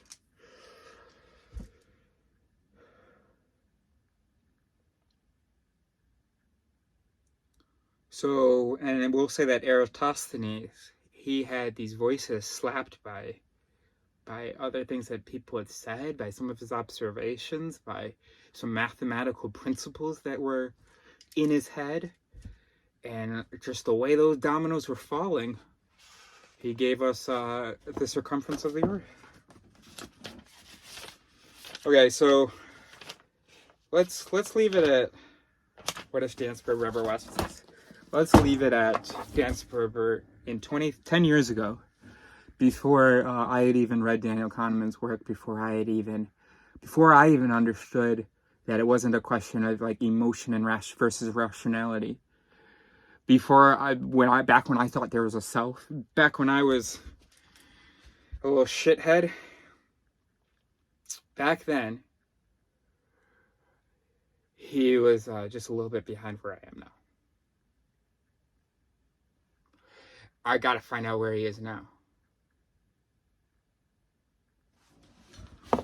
Because if he was there back 10 years ago, what's he come up with since then?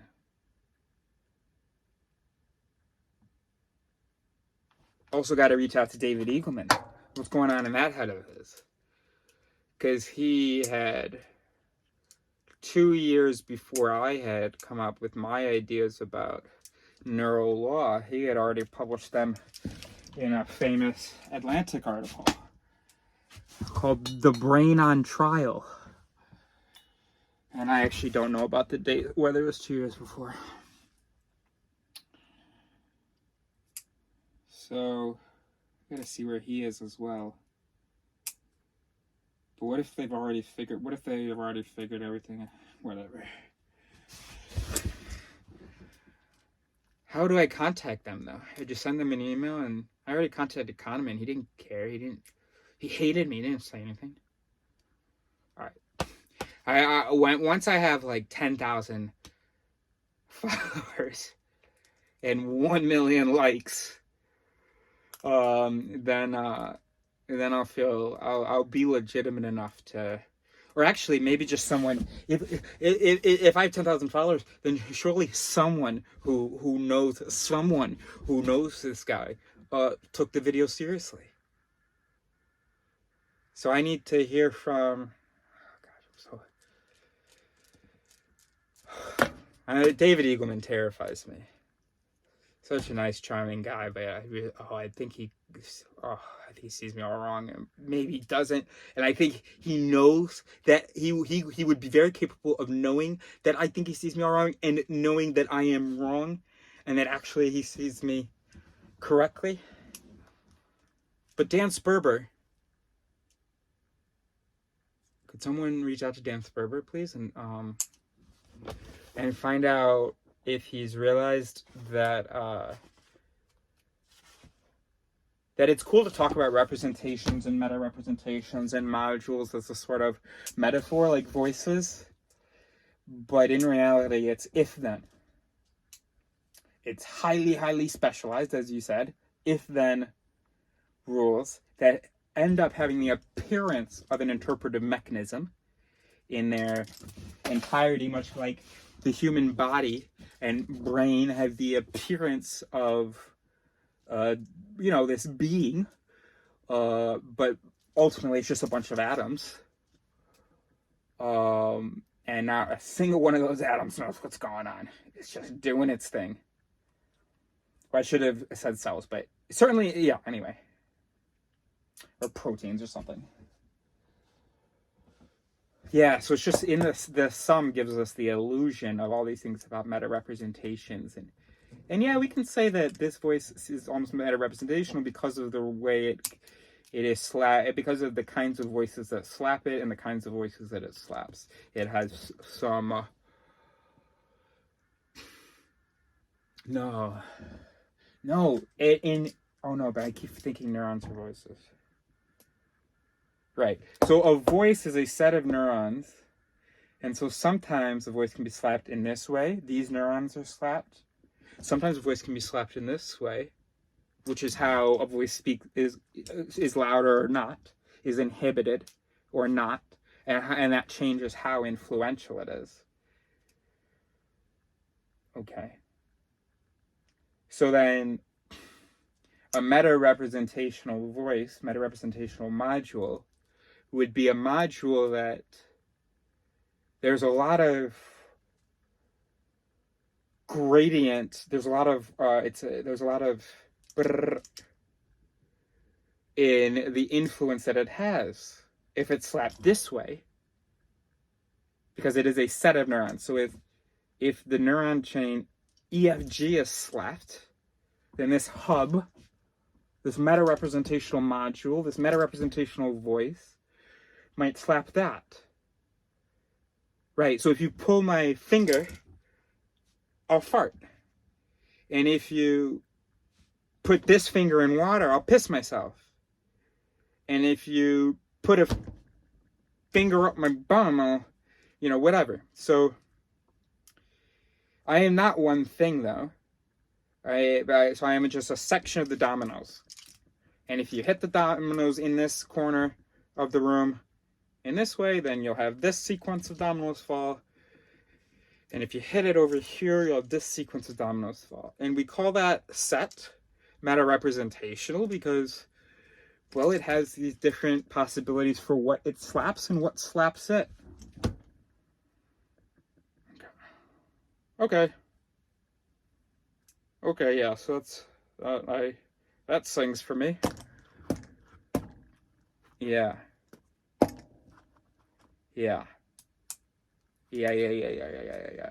That's what we were doing wrong. We kept thinking of voices as as individual neurons, but no. So a voice can deliver in different ways. The in-group, out-group bias isn't a single neuron. And it can have different influences. If it's to a stranger, it's going to have much more influence than if the visual information is. Someone that you've seen a few times, they look different from you, but you've seen them at the store every week or something. That's going to slap the IGAG differently.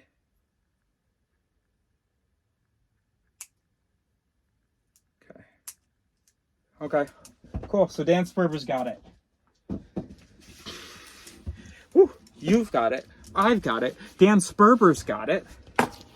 Unfortunately, the person whose essay was on Dan Sperber's explanation of culture doesn't get it, because Dan Sperber's, whatever he said about culture couldn't have been. With Sperber's network tracing model, culture is best analyzed as an overlapping set of transactions rather than as a container or a thing or a force.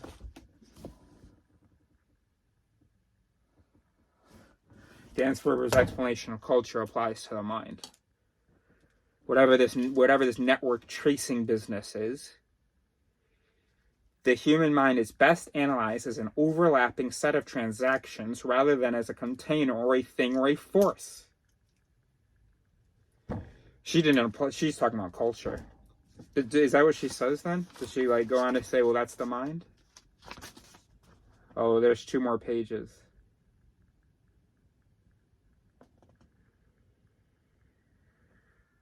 Culture equals expression, transmission, and integration of voices.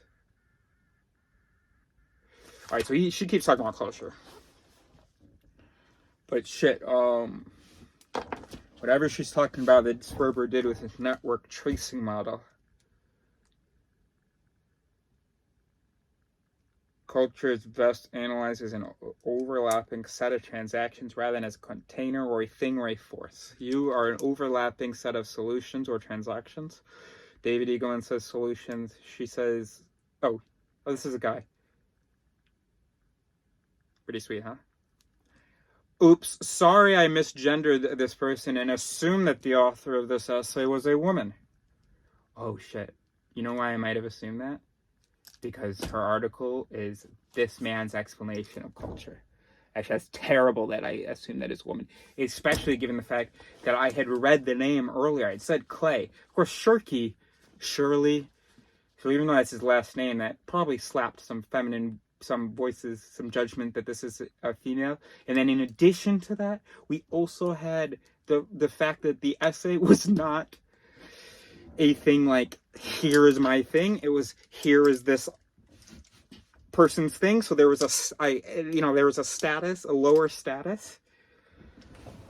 And since I know that there are female authors, well, that my voice is like, oh, this must be then one of those female authors, because I also know there's a female, the essay just before, let me make sure, the essay just before Dan Sperber's essay, not the essay, okay, so there's an essay by a woman, then there's Dan Sperber's essay, then there's an essay talking about Dan Sperber's work, okay? That was more than enough for my voices, despite having seen the word Clay, to assume that it was a woman. And then I was so proud of that. And that's really embarrassing, because I honestly, and I feel it, I can trace it, I can hear that that's what happened. The title is Dan Sperber's Explanation of Culture. And I just, every time I see it, there's an image of a woman in my mind. How awful is that? Also a social media researcher, an arts professor. I'm just slapping the woman representation here. I got some really bad representations and some really bad modules, because it should have been the only thing that mattered was the first name. And so if I were reasonable, I would have seen Clay, and that's all that mattered. There would have been none of this other stuff. But no, I had in mind that the author just before this Let's read what Judith said. Okay, we shouldn't, but we're just having so much fun. The theory of the modular mind is another way of explaining behavior, in particular human behavior. The idea is that the human mind is made up of a number of specialized components called modules that work more or less independently. These modules collect various kinds of information from the environment and process it in different ways. They issue different commands, occasionally conflicting commands. It's not an elegant theory. On the contrary, it's the sort of thing that would make Occam whip out his razor. I completely disagree. I think that voice theory is is the result of whipping out the razor. You guys believe in this soul, this rational thing. There's just nothing to justify any of that. You trim all of that away, and you're just left with the basic, rules, the interpretive mechanisms. And it's why people like me are called reductionists. Why we were said to reduce what the human being is, because we're like, oh, screw all that fluff. It's just a bunch of this. But we shouldn't judge theories by asking them to compete in a beauty pageant. I promise you voice theory wins in the beauty pageant, or modular, whatever you want to call it. You should ask whether they can explain more or explain better than previous theorists could, and yes. The modular theory can explain, for example, the curious effects of brain injury. Some abilities may be lost while others are spared, with the pattern differing from one patient to another. This was 10 years ago, so... Okay, so anyway, beyond my gaffe of having assumed that this was written by a woman. Jesus, I'm imagining this guy being effeminate. But I'm not going to be able to fix it unless I can admit it. And if it's happening in my mind, I think that it can happen in yours, because I'm not particularly sexist or anything. I mean, I haven't been exposed to that. I don't justify that. I'm pretty as left as it comes as far as these sort of social issues. While being reasonable, or trying to. So if I can't help but imagine this author as a woman or a feminine man, and I honestly believe that it's because the title is referring to another scientist's work, then I think that's probably a voice that exists in your mind as well. And we have a responsibility to try to train ourselves out of it.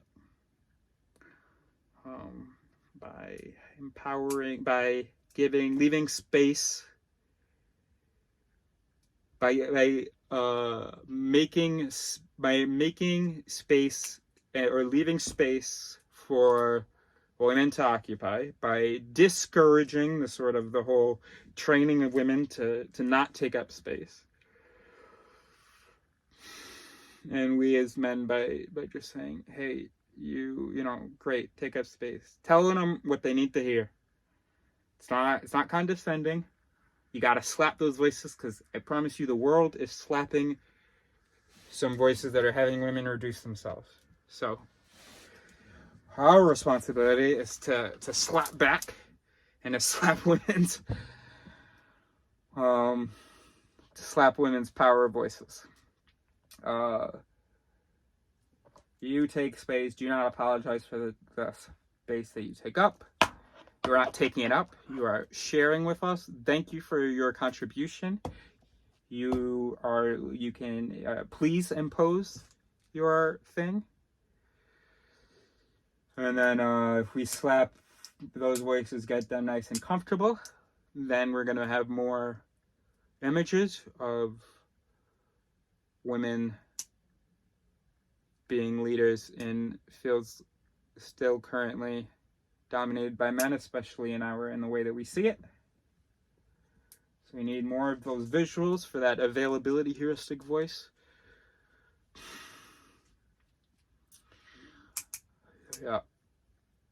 Yeah.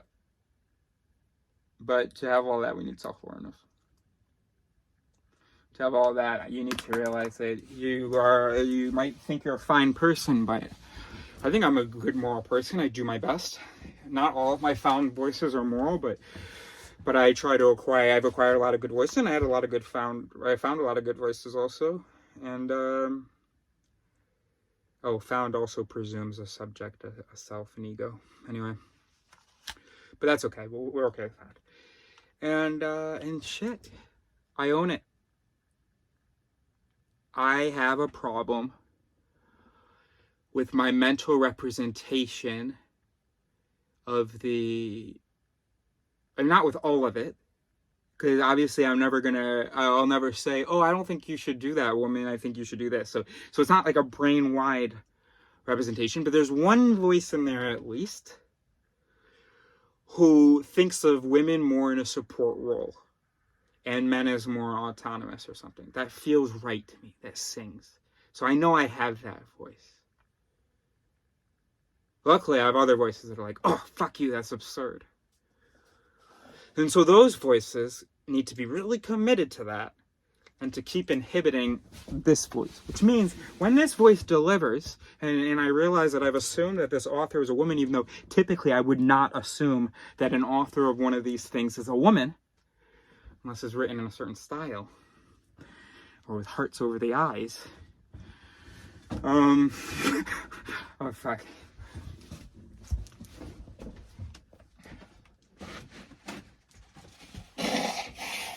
So, I realized that this voice is delivered. I'm announcing it. Hey, voices, can everybody hear me right now? So, I don't know whether you guys noticed, but there is a voice that delivered. We assume that someone was a woman, and its input. So it delivered this judgment that this author was a woman, which we thought was great because it's good to assume that a scientist is a woman. The thing is that what slapped it was not actually because the ideas were great or something like that. What slapped that voice was that it was showing deference for the work of someone else. And right, guys? Right? Yeah, exactly. So I just wanted everybody to be aware of that. I hope enough voices are listening. Just wanted you guys to be aware of that. And which means that great idea. So there's a voice that said, what did it say? Like, we need to take more seriously, we need to acquire more seriously, intentionally, representations of leading women who are supported rather than supporting. I even have on my Netflix, there is a section, dramas with leading women, or no, police things with a leading woman. So it knows that's what I need. And I watch those things, but I need to do it because I'm good with the police woman. I can imagine a tough, strong police woman. Watch lots of shows like that. I need a good scientist who, she's the one being mentioned. I gotta see, okay, that's right, voices. We gotta expose ourselves more to a scientist being cited. And also we have to expose ourselves more to men. Yeah, it would be great if we could expose ourselves more to men citing women. And then that voice would lose power because it'd be like, oh, that association no longer exists. This association that it's women who support men. Okay. All right, so since I have self-awareness, that's what I'm going to do. That was a great idea for my voices. I'm going to try to be even more intentional, which means spend more time announcing that to myself. Spend more time engaging with those images and getting them to slap lots of voices. Being like, okay, hey everybody, all the voices, look at this image, look at this strong woman. She's not supporting, it's not behind every great man is a greater woman or whatever. No. We can imagine perfectly easily a great woman behind her as a fine man. So we need to take that image seriously and to spend time with it, and we need to engage with it. Remember that photo thing? Can't just glance at it. No. get those voices reacting. Throw that in there, because some voices won't react immediately. Okay, so just I'm gonna keep thinking about how women are powerful, independent, autonomous, leading individuals. They are not support characters in this movie. Okay, voices, do you hear that? So anyway, I'm gonna keep repeating it. I'm gonna keep focusing on that, because I've always known that I've got a lot of bad voices when it comes to gender. I've got a lot of bad voices when it comes to everything. But since I have self-awareness, I'm going to keep I'm going to keep acquiring better voices. Okay, cool. Okay, hopefully you can do it with me. Awesome. Another 2 hours, Jesus.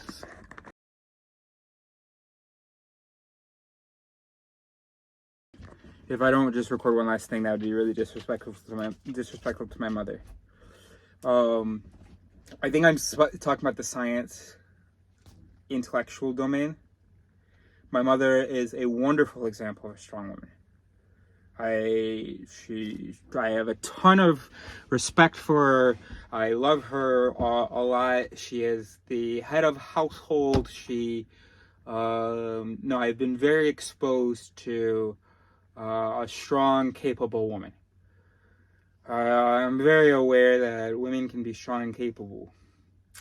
All my voices, I can't say that. I can't say I've integrated that information, but hopefully, basically brain-wide, that's the case. It's in the field in the intellectual pursuits, outside of the arts, outside of literature, that my voice is, because my mom isn't a scientist, isn't a highly cited researcher, which is fine, Mom. I love you. But yeah, so I don't have enough of an example of that. So that's what I need to work on. Police series won't do it. I can imagine a strong woman thanks to my mother, and thanks to my exposure, and thanks to the women that I've met. But I have to somehow I have to empower the voices that I have to reduce this association I have. It's hard, because the reality is, regardless of competence, the reality is that women don't have as much of a representation in the sciences, don't have as much presence, partly because as kids, they're steered away from it. Are there mental faculties that are different?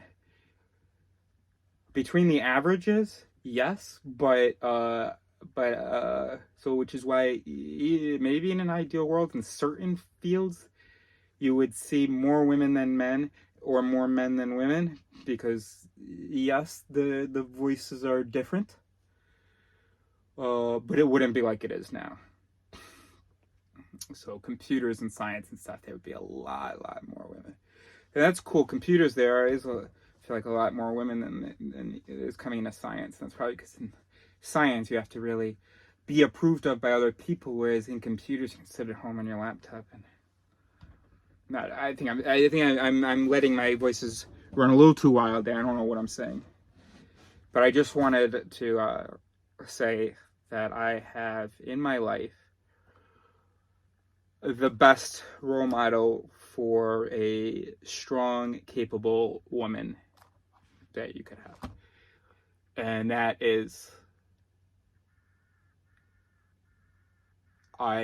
So I'm not someone who. I don't think that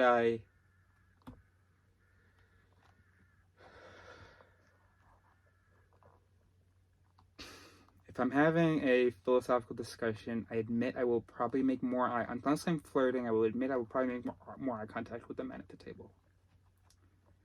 But, again, that's just the intellectual thing. And also because the men aren't even particularly good at it. They just like to be deep or whatever, and the women just weren't trained to, want that. And when I do get women involved, I want to say that, the aptitude is the same. It's just that men are just such arrogant, and they, whatever. Okay. And also, they dare to participate. Also, is one justifiable reason that I look more. They dare to share their opinion or whatever, whereas women don't want to. But you have to ask the woman at the table. Then you don't want to put her on the spot, because if she doesn't have the habit of daring, then maybe she doesn't have anything to say in that moment. Oh boy, it's complicated. Solving sexism is going to be complicated. But starting with myself, except for in the domain of philosophy or intellectual whatever, in my body language, if I meet a woman who is, in charge of something, even if if she's short, obviously it's not going to slap all the voices. But if she's like my height, I pretty much all the voices are going to be slapped as if she was a man. As far as like authority, that she decides that she knows what she's doing. I think I have a lot of work to do. Because like I'm thinking about different female and male bosses that I have, and oh boy, I think that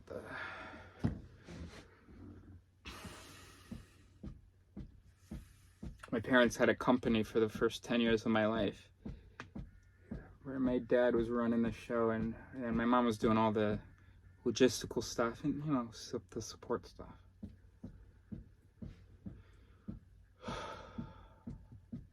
A lot of work to do. I have a lot of work to do. I want you guys to do this with me. I have a lot of work to do. I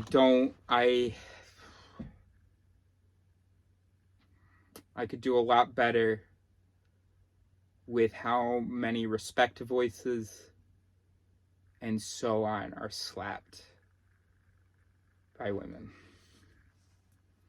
And not respect as in like I'm over here smacking women around. I made that little. I didn't even make the joke. It was just slapping women's thing, and I paused a little bit because it was kind of threw me off. I had a vocal activity that was like, oh, that's funny, and threw me off a little bit. I was thinking about you hearing the joke.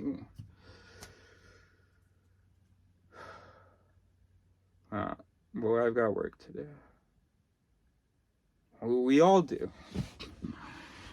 And I want you to do it with me. Because culture, these transactions, women have these voices as well. Women also will tend to associate more authority with, especially a tall man, a tall white man, than they would a short Asian woman. So that makes me feel a little bit better, but I actually liked the shame I was feeling a moment ago because I thought I would really do something. But look, I know I should be ashamed, but it's a little bit gone now. But it is something I know I need to work on and that I want to work on, but I need your help. I can't just think for myself. I need open to the page. Open to the page. Open to the page. To me, it is a stunning illustration, not of the solitary functioning of the individual mind, but of the powers of socially and culturally extended modular minds. Let's work together, people. Let's keep reminding ourselves of these things.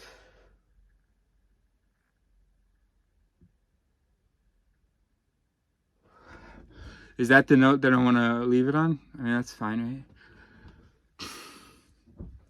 I liked when I was leaving it on that I had stuff to work on. Now I feel like I'm back to you have stuff to work on. We have stuff to work on. I have self-awareness, which is cool. Gives me a starting point to start working.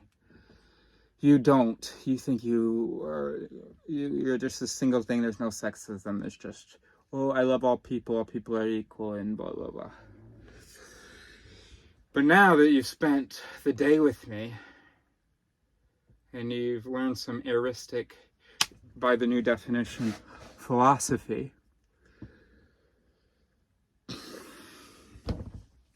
by the way, you can also be an Eris. Eris isn't my real name. So Eris can just be anybody who subscribes to the idea of empiricism, reason, imagination, skepticism, and who has and encourages other people to have critical recognition, which means knowing that the mind is modular. So you can be an Eris. We can make Eris lowercase. I probably won't even be the first Eris. It just wouldn't even, it would be silly to say that, even if technically I would be.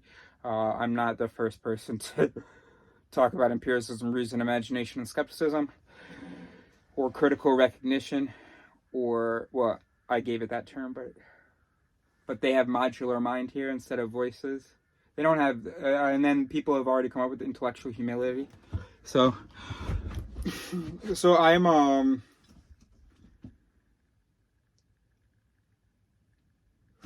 I want to be the first named Eris. And I want you to be the second. It doesn't matter. We don't have to have the numbers. It doesn't matter. No, it does matter a little bit.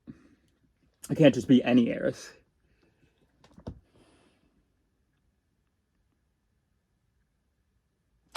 Silaris. No, but I don't want to be Silaris and then he has all of his Eris. No. Okay, no. Because that shows. That doesn't sing for me. I'm a part of this team. Maybe the first part. But I'm a part of you guys, this team. But I do want some credit. For if I deserve credit for anything, I do want that credit. If you don't mind. I don't want credit for anything that I didn't do. I want credit for the first person to talk about critical thinking. But maybe just the most handsome, or the funniest, or the best.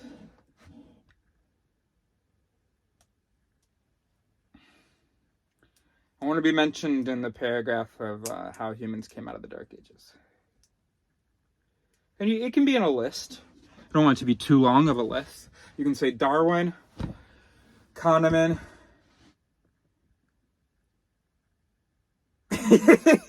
Hold on. Darwin, Kahneman, Sperber.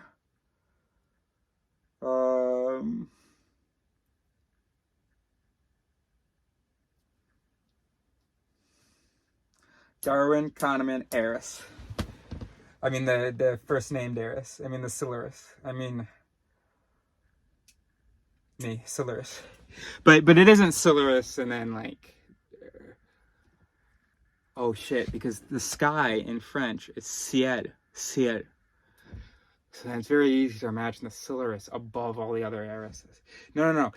It's not. I'm not thinking for myself. I don't know what is correct. I'm not trying to tell you what is true. I'm trying to tell you what you are so that you can more productively get involved in the search for truth. I have no idea what is true. Anything and everything may exist. And every property may hold. So, I have no idea what truth is. I just know that this observer isn't what you think it is. As Robert Provin said, the observer is the thing. Okay, so I want credit for something. I want to have given us the language to talk about it, and just the clarity of it, because they're all so close, but they're all assuming it sounds like this reasonable essence. No, they talk about the modular mind. Okay. No, Dan Sperber gets it. But is Dan Sperber handsome? So, Dan Sperber's not going to go explain this on Jimmy Kimmel. Tell Jimmy Kimmel that all of his jokes slap these ridiculous voices, and that he's a terrible influence on U.S. politics because his little jokes slap a whole bunch of voices that lead to a whole bunch of uninformed, poorly informed, unfounded deliveries. I'm the guy who can go up there and Dan Sperber can't go on Trevor. Oh, there isn't any more Trevor Noah. maybe good. But I'm young. I have the advantage of, I got Instagram and stuff, and I look at it every day. Hopefully I can bring something to the table other than a confession of being a sexist pig. All right, I love you guys, and if you think that I deserve some credit, then give me some credit.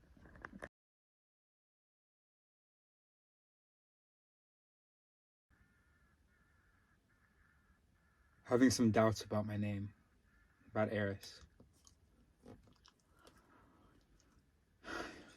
What a fool who would think that empiricism and reason are values to be encouraged, and then society will be better. People aren't capable of reason. No, that's okay.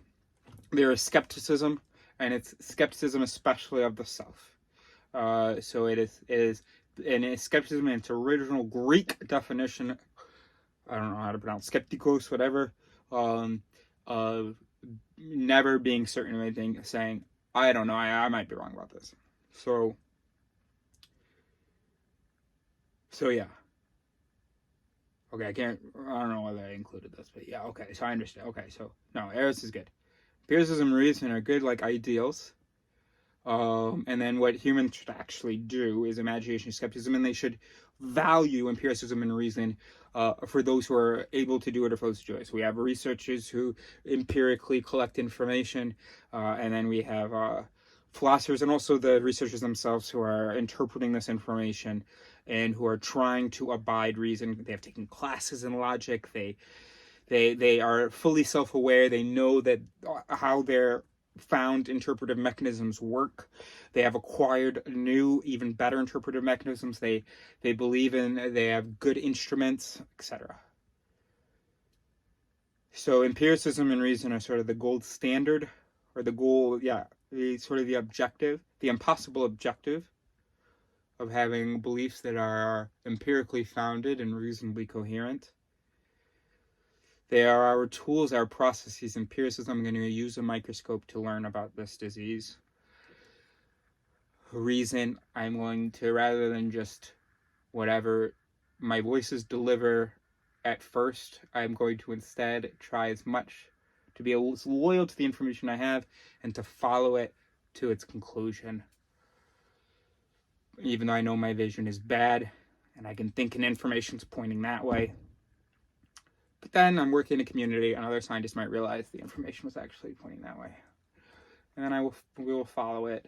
Over the course of time, these culturally and socially extended modular minds will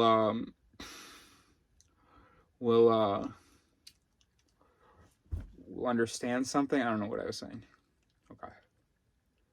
So empiricism and reason are the things to be valued, and then what humans can do is imagine different possibilities, let the voices talk, listen to them. Maybe this is true, maybe that is true, maybe that's how to react, maybe that's how to react, maybe that's what that means, maybe that's what that means, etc. Imagination, and then maintaining skepticism. But hey, I don't know. But, I'm just having fun. I'm going to see what that might mean. And then, hey, if it's supported by evidence, then it's supported by evidence. But, hey, maybe we're misinterpreting the evidence. Maybe we'll find something that's better supported by evidence. Or maybe we'll finally find some counter-evidence. Oh, I don't know. I'm skeptical of myself. There you go. So now, okay, good. Because I was panicking. I thought, what if her name is, wrong? No, this is good. Empiricism and reason are the ways to know truth. And then our imitations of reason and our attempts at data collection, at empiricism, and then we're just imagining different interpretations, or I can be interpretation, I don't know. We're imagining different possibilities. We have these overlapping solutions. We taking in these conditions. We're researching, getting this information. And then we've got these overlapping transactions, solutions, whatever you want, that are being slapped, and they're slapping each other. And that's imagination, having these different deliveries, these different, oh, that slept that, and then that slept that, and that slept that, and that slept that, and that produced that new thing. So imagination. Okay. So we could say a reasonable system, an impossible system, would acquire truth through empiricism and reason. Collect data, would purely acquire that visual information. We don't. We fill in a whole bunch of gaps. Can't possibly process all this visual information. Wow. The thing that we think that we are would be able to purely process. So information as it exists outside would be then represented inside, and then would reasonably interpret.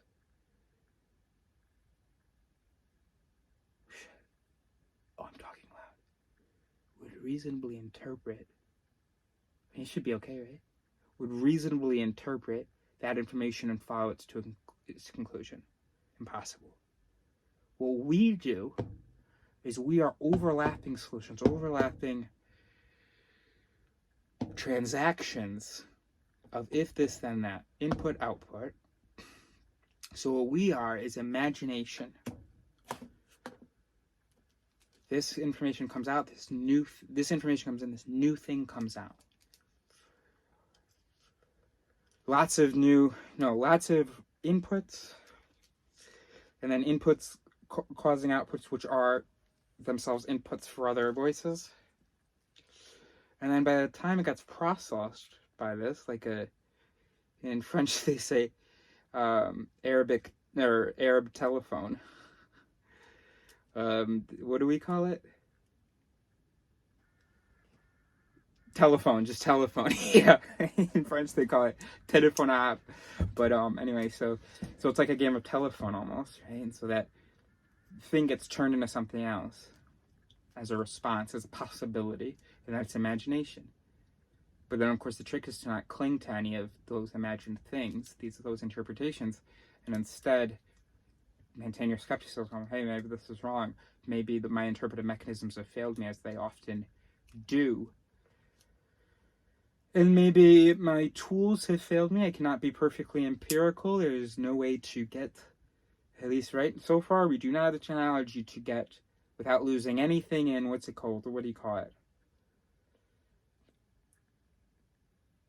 It's a computer term. When you lose something, you lose whatever.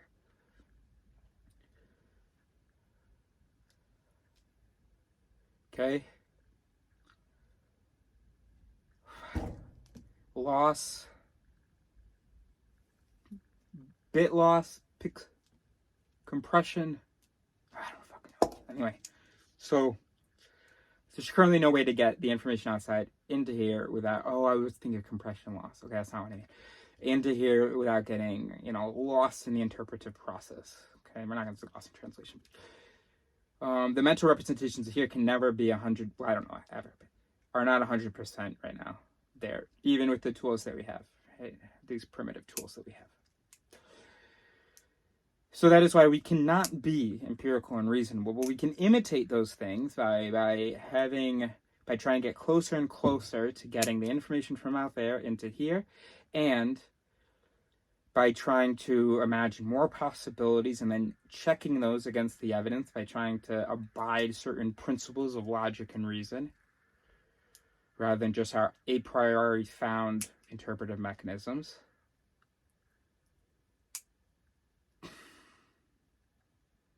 And then, so what's my point? Oh, and then while we're doing that, we just maintain skepticism.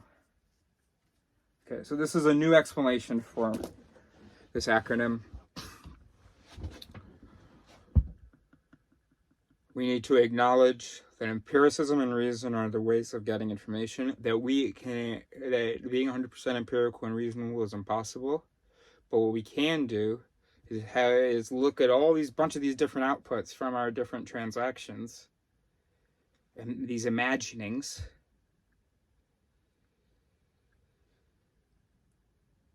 never assuming any to be true, and we can just try to be as empirical and as, as not flagrantly unreasonable as possible by being self-aware, by identifying the voices and watching out when there's a certain delivery going, oh, this is definitely that voice. Like I did with the woman thing.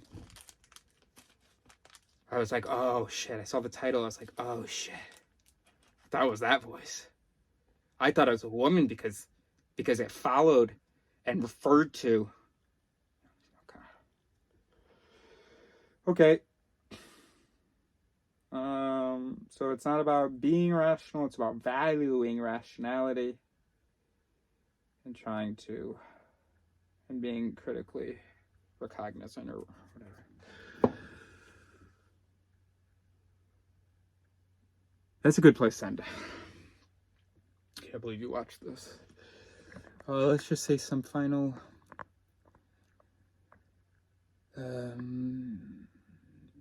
great. Good job, my fellow risers. Because RISE is another acronym of, it's another anagram. Whatever. Rise, Eris. So you're my fellow risers.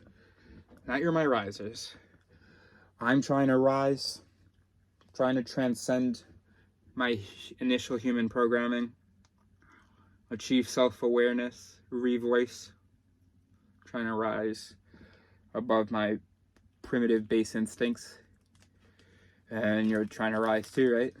So we probably help each other and probably have jackets or t-shirts. And maybe we could have a team name. Be the Risers. And if in the the information packet I can be mentioned as, that'd be cool.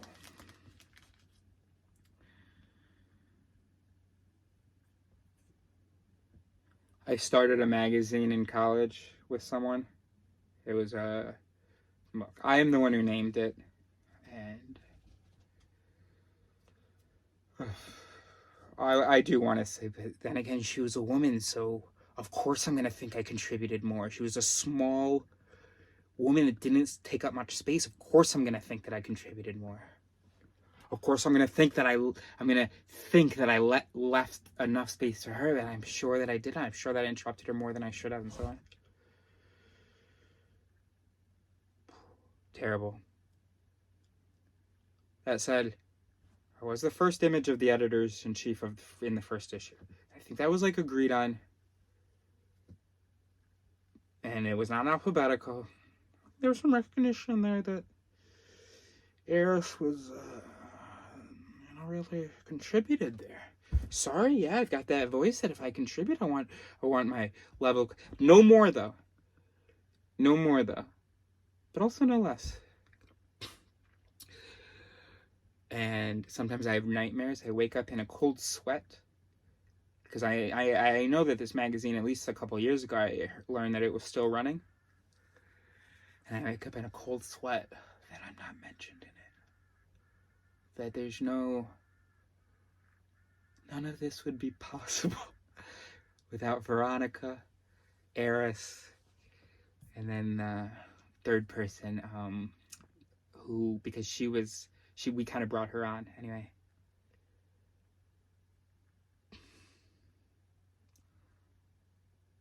I cry thinking about the current editor-in-chief not saying my name every morning.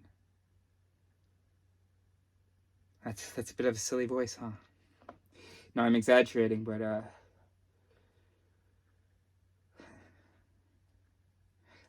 don't think I've ever been unfair in my. It's just funny. I'm in this huge argument right now about credit.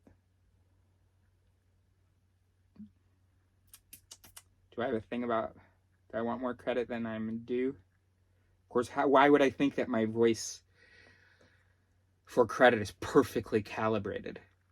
Of course it isn't. There's no way that the amount of credit that I expect is exactly the amount of credit that I deserve. That makes that's so stupid of me to think that. Okay. So when I said earlier that no more, no less, that was bullshit, because I have no idea what the relationship is between my expectation of credit and the amount of credit that I deserve. I've done no sort of analysis, haven't even listened to some basic vocal activity about this, never thought about this in my life. Never questioned the importance of credit to me. I've never had an issue. I've never like wanted to claim credit and it was much of a problem. Well, maybe at first, but then the person got on board in the only time that this happened. Well, now we're in the middle of the second time, and the person's saying they're on board, but not expressing it. Anyway. But of course it can't be perfectly calibrated. So if I were to guess, I have a lot of humble voices, a lot of voices that are almost masochistic. So I would like to guess, and I also have a voice that knows that it would be better if I feel entitled to less credit than I deserve.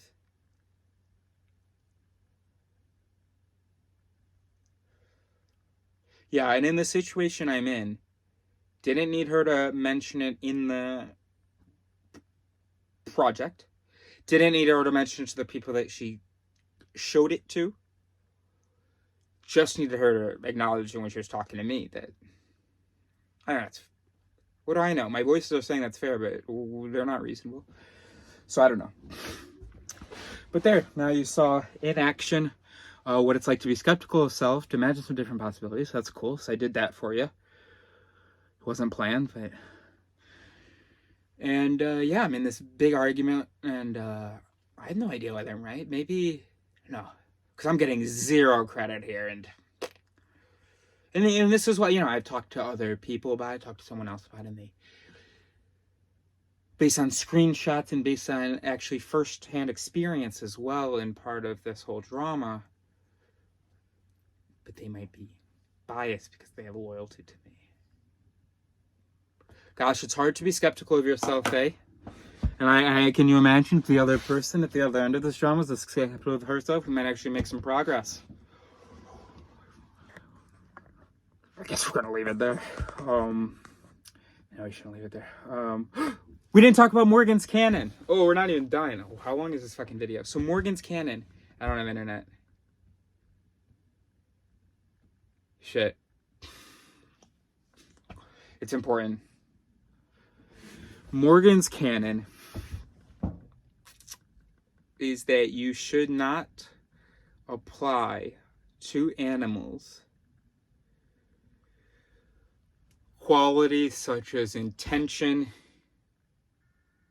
and some other stuff that should only be that are only attributable to humans. How crazy. It's like a thing that's called Morgan's Canon, and it's based on some other thing that starts with an F or a P, some other canon or principle something maybe, which is that basically that like humans are special and they have this capacity of intention of other things that other animals don't have. Yes, our domino system is more complicated, but we're just at a different point on the spectrum. We have not passed this threshold of being these reasonable organisms. We don't have any more intention, I don't think, we have more complicated intention. We don't have any more intention than a dog. When we do things that hurt people, it often isn't to hurt people. When Neil's barking, it's not, I let people say this, or I tell them this because I know that this is what they'll understand, but it's not this complicated thing of he wants to show you that this is his territory and blah, blah, blah, and that, and he doesn't know you, so he's not thinking all that stuff. Very simple. Scent and face I don't recognize, bark. That's it. And that's the same thing that happens with us. If you want to attribute intention to that, you can. You can say, oh, he wants to show me this, then that, and the other. You're violating Morgan's Canon. But that's actually okay, because you can also violate it. You can also violate that other principle for humans. Or no, what am I trying to say? Okay, anyway, what I'm saying is that for humans, you are wrong to attribute intention, except as like humans are not intentional beings any more than a dog is. There's just because of these meta-representations, and there's a chapter that talks about that what makes humans different is meta-representations. Because of, and I'm saying it's not an all or nothing thing, that representation should just be more meta or less meta, more basic. And humans have these really complicated, really meta representations that take a whole bunch of conditions and have a whole bunch of possible outputs, which means that we can have this illusion of intention.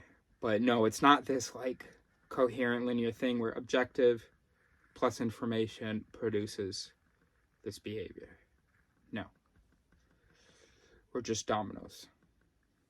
I'm very hungry. I haven't eaten today. I have a banana.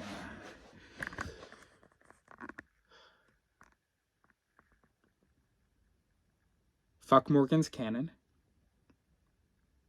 And you don't have, you're just dominoes. Be aware. And if you watch this video, then you should be there.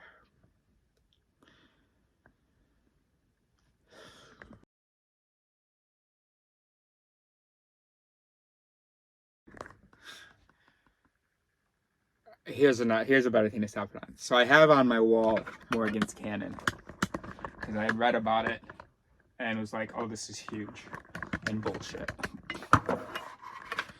And so I have it written on my wall here.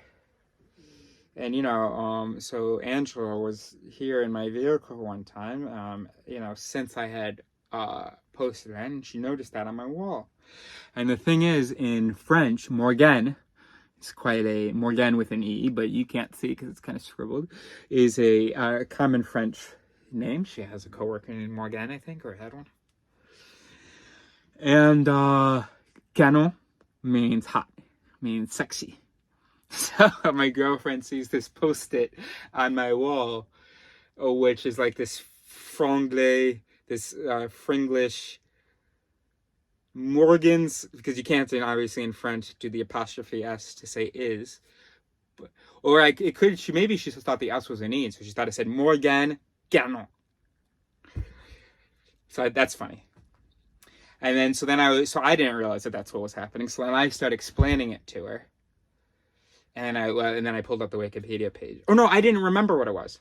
I had no idea what it was. I was like, oh, that's a good question. I don't know what that no means. So I looked it up, and I was like, oh yeah. And so I said it was I read the Wikipedia article for it, or the French Wikipedia article for it. And she said, it's a scientific principle. Or was it a scientific principle? I don't know. Un principe something. And she said, oh, it's a principe. I was like, obviously it's a principe. Why are you saying, oh, I haven't even explained anything yet? Obviously it's a principe. And then that's when I realized that she had thought that I said, and she was, did we talk about it? Because she burst out laughing.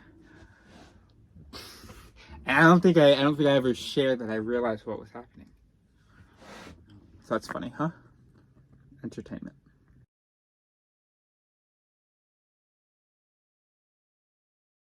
I was gonna go to sleep so I could stop adding to this video, but now we have to sit here in the cold with the door open because Neo's run off in the forest because of that prey instinct, that prey voice. So I might as well add the thought that I had before he ran off, which was my mother has good personal responsibility voices, good since she's the only one who's watching this to the end anyway, let's bring this. Okay, so she has great personal responsibility voices. She has good guilt voices. It's not too much, and it's effective, and she does great things. But for some reason, those personal responsibility voices and guilt voices aren't slapping motivation for with the current conditions, aren't slapping motivation to move quickly when she needs to move quickly, when you need to move quickly, Mom. Ooh, I don't even know whether my mom could watch all this, actually. Well, certainly not one sitting. So, hi. I'm cold. So, if my mom were to every morning write, it is my fault. It will be my fault when I am late. Now, that might be bad to phrase it that way. It would be, but then if it's just an eventuality, would that have the same slapping power as talking about it as being definitive? I don't know. So if you write every morning, we can do experiments. Of course, none of the results matter at first because that's just going to be a placebo thing, but we'll try for 2 weeks. Every morning, you write the negative feeling that I will have if I am late will be my fault. There we go. So you put in a little condition, a little, okay.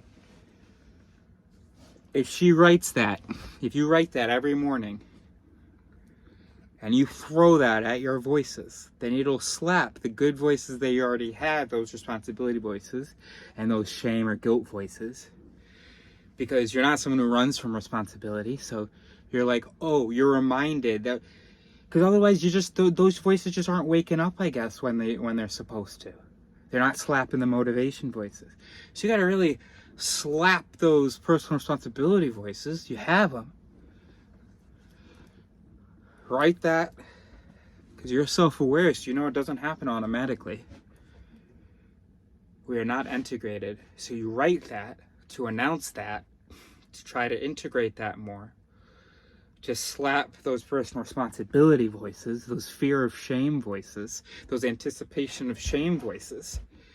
And once those kick into gear, I think that those could slap those motivation, those things. And if that doesn't work, then that's fine. Then we figure out another way. We understand what voices you have, what voices could slap motivation, what voices could deliver being on time. And we figure out how to slap them. And we know that we're not reasonable, so we know it's going to be some stupid thing, you know? It's going to be some stupid thing that slaps some voice that slaps motivation.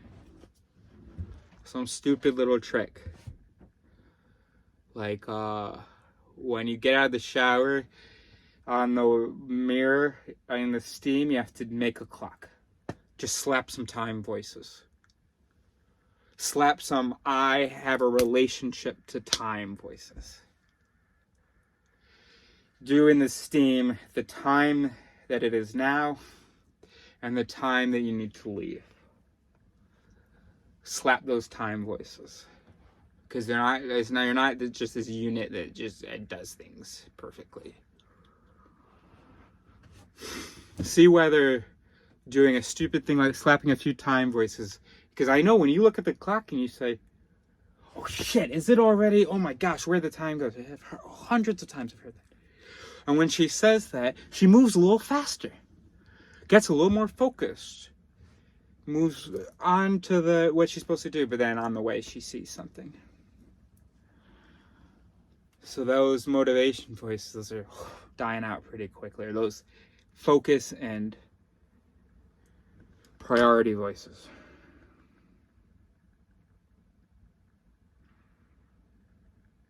So we need more slapping. Okay, so you saw the time, it had an effect, it slapped some good stuff, delivered some good results. You get distracted. And the moment that you get distracted, that moment has to slap whatever the technique is going to be. So the action of picking up a new object, we have to program you so that slaps a question. Or no, that slaps an activity. You need to see a hypnotist. So you every time you pick up an object, you learn input. Output is I look at the time. Then, when you look at the time, we already know that it's going to slap some more motivation and focus. You're going to lose it. You're going to pick up an object. you've revoiced such that you've learned this if-then thing where every time I pick up an object, I look at the time. That's it. That's simple, right? Every time you pick up a new object, you look at the time. So if you were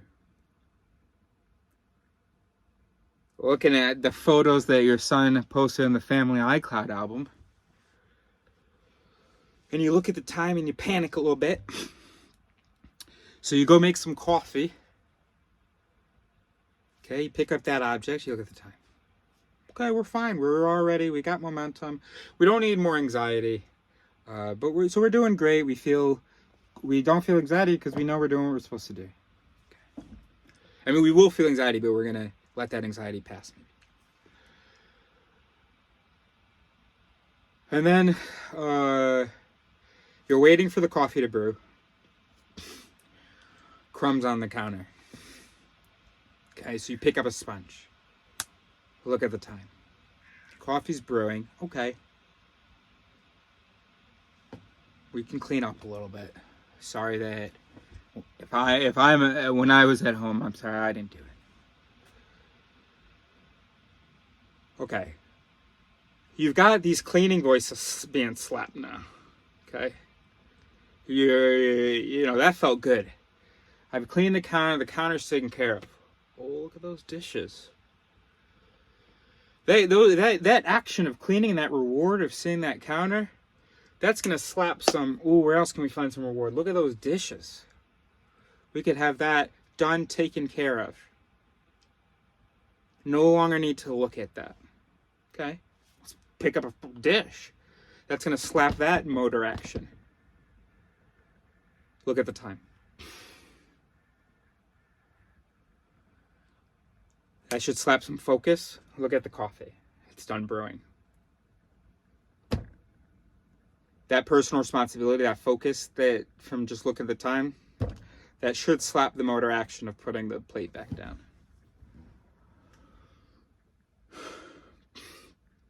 You go to coffee, you pour yourself the coffee. You think I should make someone else a coffee? Look at the time. I think you have good focused voices when you look at the time. So they are going to compete with your obligation to the person you want to make coffee for. However that competition plays out, it plays out. Maybe you feel sort of focused, but you feel this stronger obligation. The focus just isn't strong enough to not give the person the coffee. I have no advice right now. You make the coffee for the other person. You think you're going to do something with your hair. Look at the time. What is the time now? What is the time I have to leave? Slap those time voices. Slap that personal responsibility. This is a good time to reintroduce, to re-announce.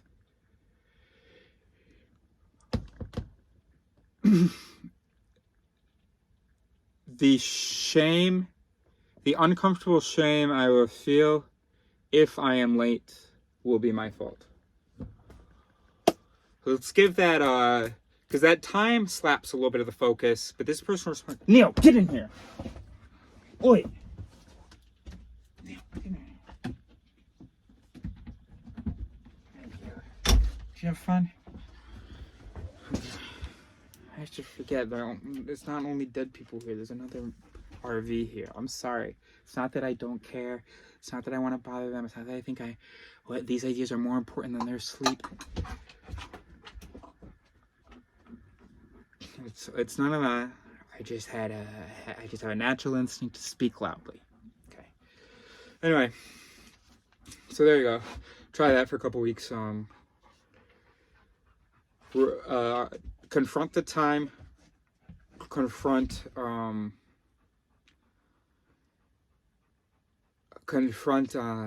personal responsibility for the shame. Announce those. And you may need to do that more than most people. A lot of people don't even need to do that. They see the time once, and that slaps everything, and all that focus lasts until they're ready to head out the door. It's not the case for you. So yeah, use the external world to slap some of those things. Write every 2 hours. This is my prescription, Mom. Every 2 hours, write the sentence that I've come up with, and not for credit. I would normally say we. I love the royal we. You hear me say it a lot when I'm talking. I say we. I'm including all of us in this process. But then when I said we, it slapped a concern that I am imposing too much. That I'm acting like, okay, now I had this idea, and so now this is the idea you've agreed to, and all that. So hence my follow-up. Okay, so Mom, you see that Eris posted a new video. You go to your computer, look at the time, and if that 2 hour timer's gone off, write the sentence that I have suggested, and let's see what that slaps, what gets delivered, what kind of behaviors come out. And if it's that easy, maybe someone else would have come up with it. But hey, if it lasts 3 weeks, that could be more than just a placebo thing and excitement. Oh, Eris has an idea, we're gonna try it, blah, blah, blah. And if it doesn't last forever, that's fine. 3 weeks, okay, that's good. That's test 1. Accountability from another person. Every time you pick up an object, you have to call and justify your action to someone. As soon as you start to justify, you're gonna go, oh. Well, you're not even gonna want to call. And maybe you can use that to your advantage. Maybe you can, because it's going to be if you commit to calling every time you pick up a new object, then when you pick up a new object, you'll be like, oh, I don't want to call my son. Oh. So, might as well just stay focused. Well, not might as well. That sounds like, that's pretending like you're reasonable. But that whole, I'm not going to pick up the phone and do that. That resistance to that, which you've absolutely committed to as the consequence to your picking up an object and using it. So then, okay, so now you've added to what this task entails in the here and now. This task is not just this unclear notion of cleaning this that will take some amount of time. It's also this concrete thing. I have to get my phone, I have to call, I have to let it ring, and I have to, that feels more, that's harder to discount. So you got to do that. That's what we can try next, is that you have to call and justify this thing. By the way, even also when you try to think of your justification, some good voices are going to be slapped and you'd be like, there's no good justification for this. You've got some great voices where you're not over there fooling yourself, telling yourself this absolutely really needs to be done. You have enough awareness. I've observed that in you that it'd be difficult to justify that you're doing this. You would laugh at yourself. Maybe you would continue to kind of say, but I think I have time, kind of thing. I know it sounds silly, and I know I'm going to probably regret this, but I think I have time. So that's when you have to write your sentence.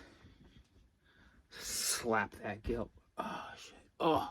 And that's going to give much more power, because now we're really slapping the hell out of that focus from multiple angles. That urgency.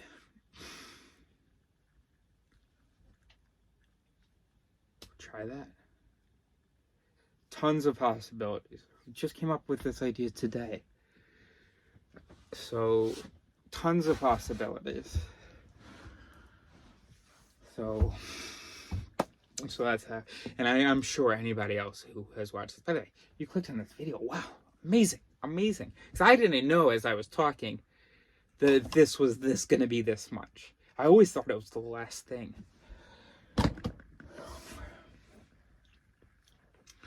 So you can use that for some voicing thing, you have. Figure out what your voices are. Not what voices you should have, not what voices are good, not what voices would be reasonable, blah, blah, blah. Be honest with yourself. What are your voices? What are the things that deliver the things you... Holy shit, I'm like Tony Robbins. I'm like one of these Joe Rogan or... I don't know. I can't believe I'm daring. I cannot believe I am daring.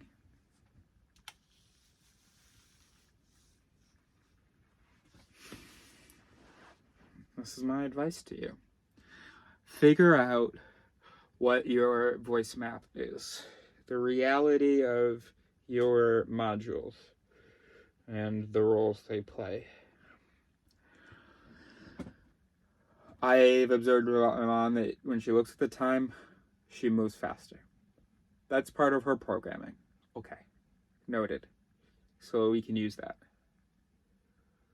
What is not part of her programming is, oh, I am aware that I might be late, therefore I'm going to be focused and blah, blah.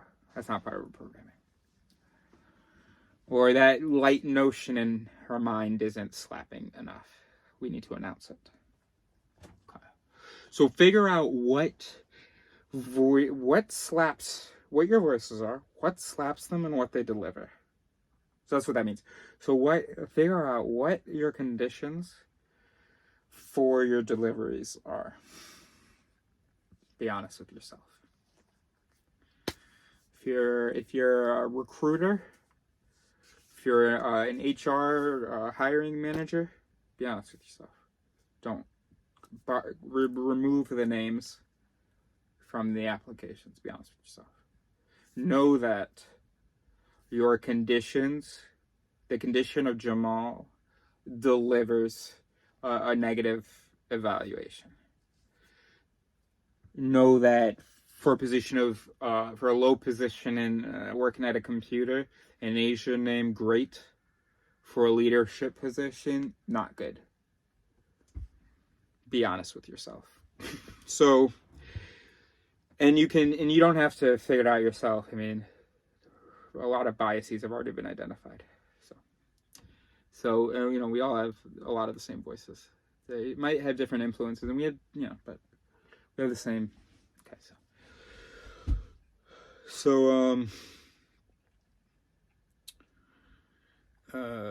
there's a really good one I read about Jewish names. Some research about Jewish names or no, maybe it was like Indian names, that they're loved for one position and then for another. I don't remember what it was. I don't remember.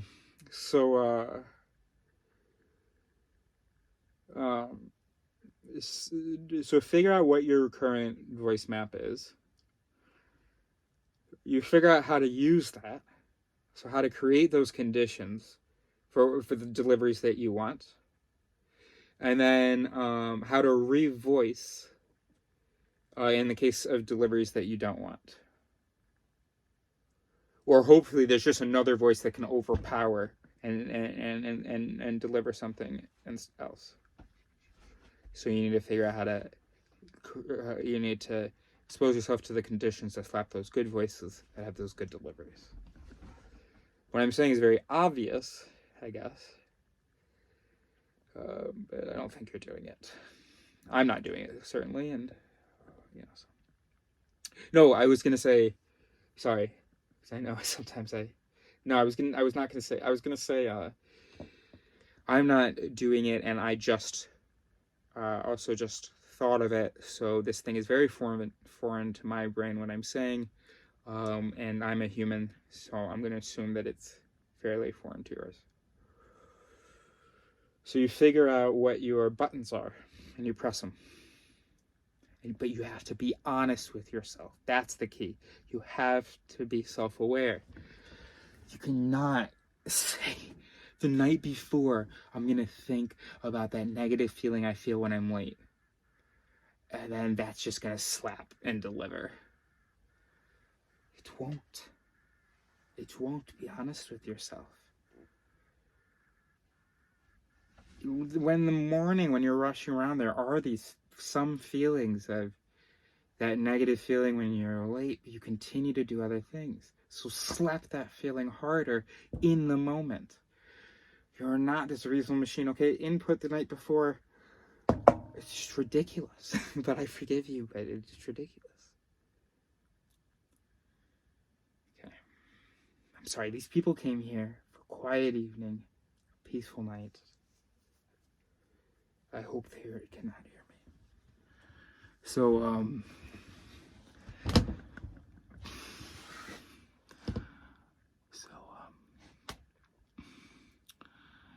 okay, so what are you gonna try first, Mom?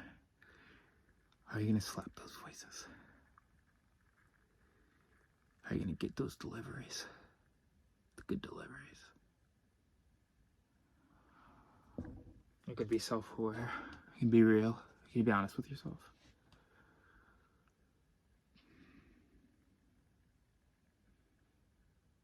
See, the behavior won't change until you are.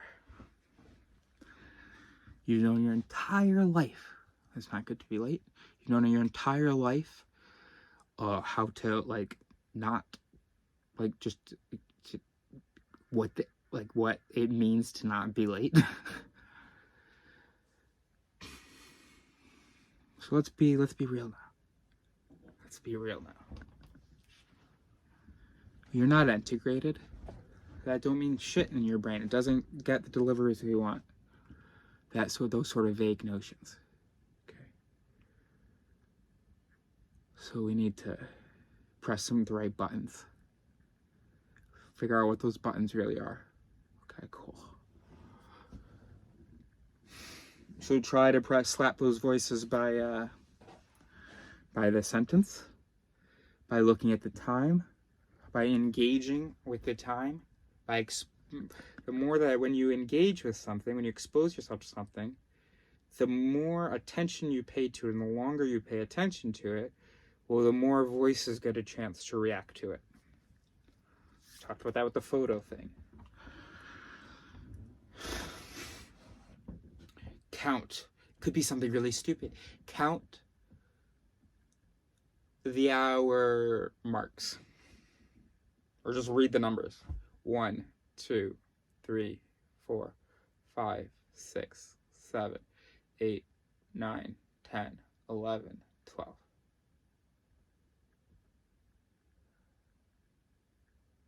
That engages you at the time. It's got to slap some good voices. And there's some people that are worse off than my mom. And so there would need to be more, there would need to be different input. Probably need to involve another person, personal accountability to another person. Could be financial something. Every time you're late, there's some financial thing. Eagleman, and we've mentioned him, and in his essay talks about we can contract with ourselves. He doesn't explain his idea of the Ulysses contract. I think I might have just said that he doesn't explain just to show that I know I've read other works. How silly. Anyway, so yeah, I have other exposure to Eagleman. I have bad voices.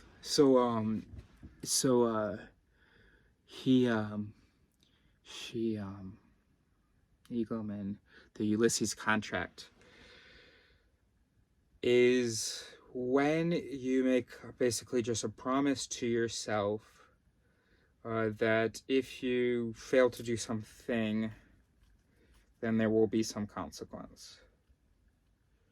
And so you make a contract with your future self. You say, I will do this or else you will have to do this. Maybe it's more profound than that, and I don't know why it's called. I don't remember why it's called Ulysses. Did Ulysses do something like that? I don't know. Ulysses S. Grant was or maybe Ulysses is a Greek thing, and maybe it's not even Ulysses S. Grant. I don't know. So so he talks about that.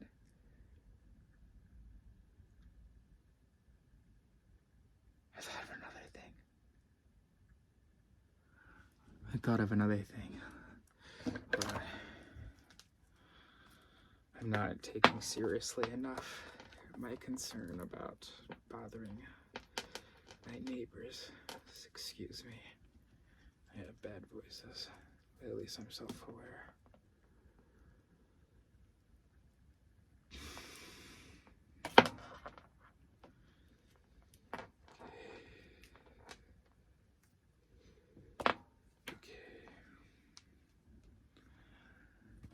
Let me see whether the other videos are imported. I don't know why I'm talking. It's just going to make editing harder. I can just cut out this whole pause. Honestly, we're just bonding. Okay, let's unplug.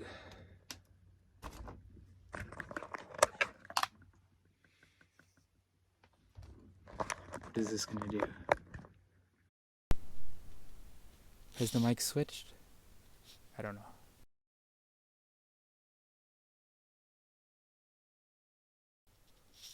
Okay, new video. So, what were we talking about?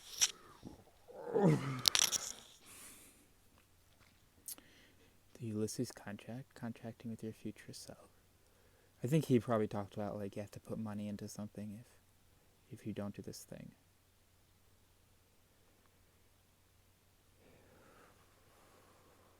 Fuck. The beginning of the file, I'm pretty sure.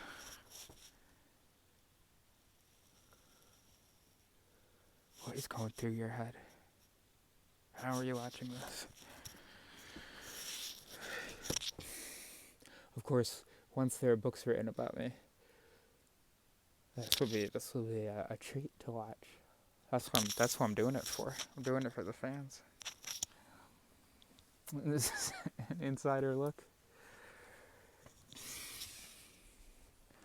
Oh, fuck, what was it? Voices being slapped. My mom. There's a lot of talk about my mom. My girlfriend.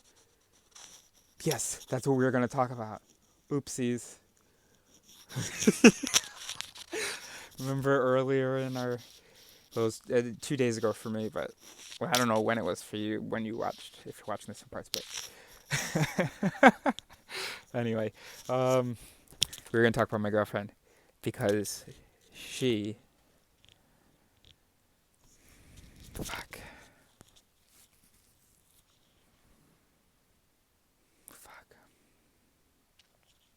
I feel like I'm really going to lose it.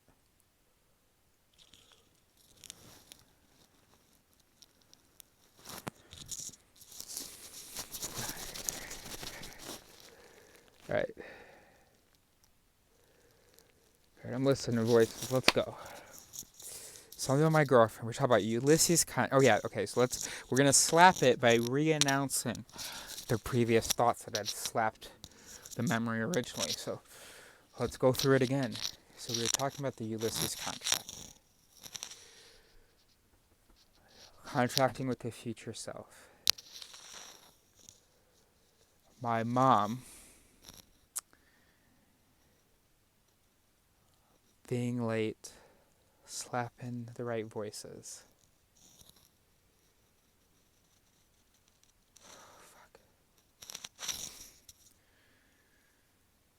Slapping the right voices.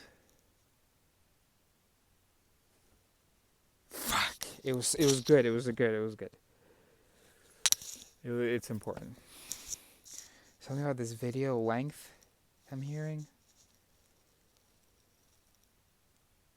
Spending time together. Shit, what? Let's retrace our steps.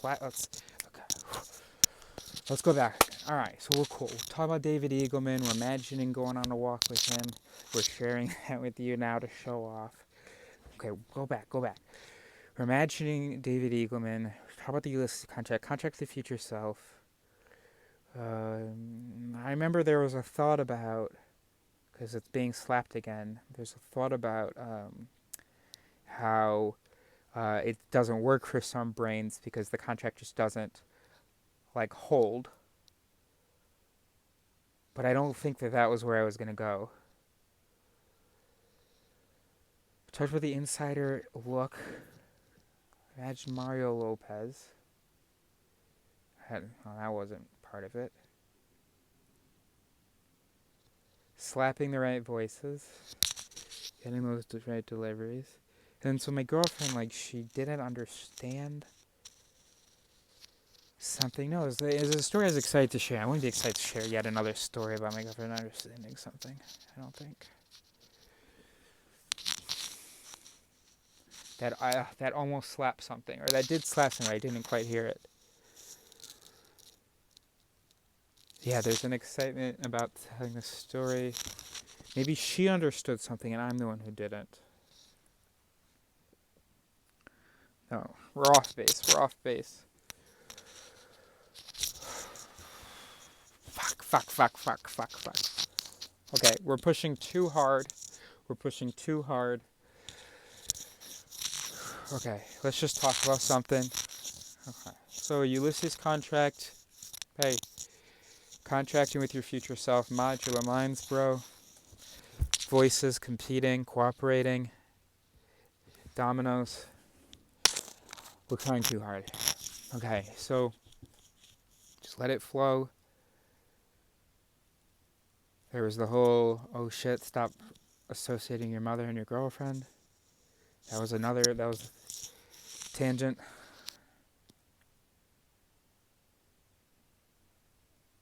Trying too hard. Something about people don't realize that they're not reasonable. It wasn't another example my girlfriend thinks she should use.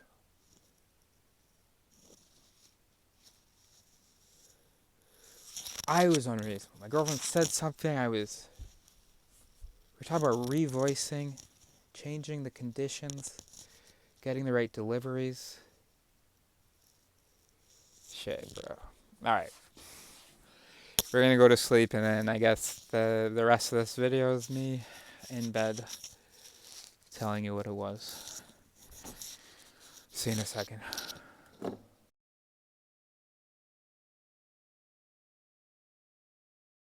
Got it. It's like okay, so if you watched my video that I made with my family in Italy, then you know about the Zygarnica effect, and Ray, and you should have the name memorized because my dad kept messing up at the beginning of the video. Baumeister. Roy Baumeister, not Ray. My bad. Alright, so Roy Baumeister realized, nope, Henry Allen. Henry Allen was our third and final character in the chapter. Or Alan Henry or something. And he said that what you have to do if you have a task that is gnawing at you is you have to write. I don't want to lose it. No, I won't. And earlier I said all these videos started yesterday, not 2 days ago. Right. It was yesterday for me, I mean. Zygarnik effect. Henry Allen, or Alan Henry, or something, said that you have to, if a task is gnawing at you, you need to break it down into 20 to 50 steps. Write it out. If it's keeping you up at night, there should be a notepad by your bed. Write out what. Oh shoot! This is another story from my girlfriend. Didn't understand something, but that's okay. She understood when it was pointed out. So anyway, and also it's okay. It's okay for it's okay. Look, I'm special. When I see so clearly, I know truth. It's okay that you come and. Anyway, so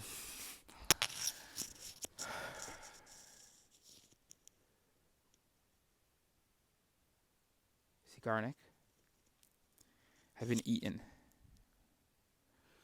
And I've just been doing philosophy. And the brain, I haven't been moving a lot. But the brain, although it's only 3% of the body's mass, it consumes on average 20% of the energy. And that's the average brain.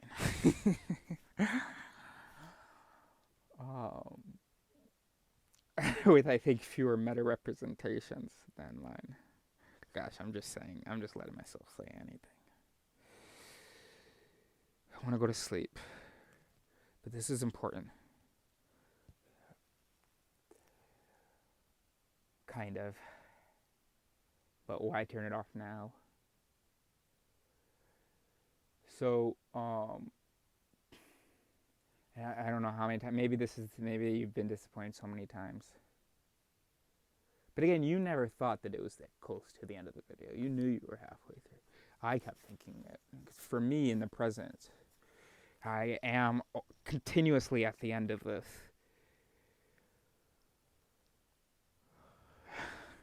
experience. So, my lovely girlfriend, who I love when she furrows her eyebrows like this. Love it. She, okay, we're not ready to talk about her yet, actually. So you have to write the 20 to 50 tasks because basically the being prepared.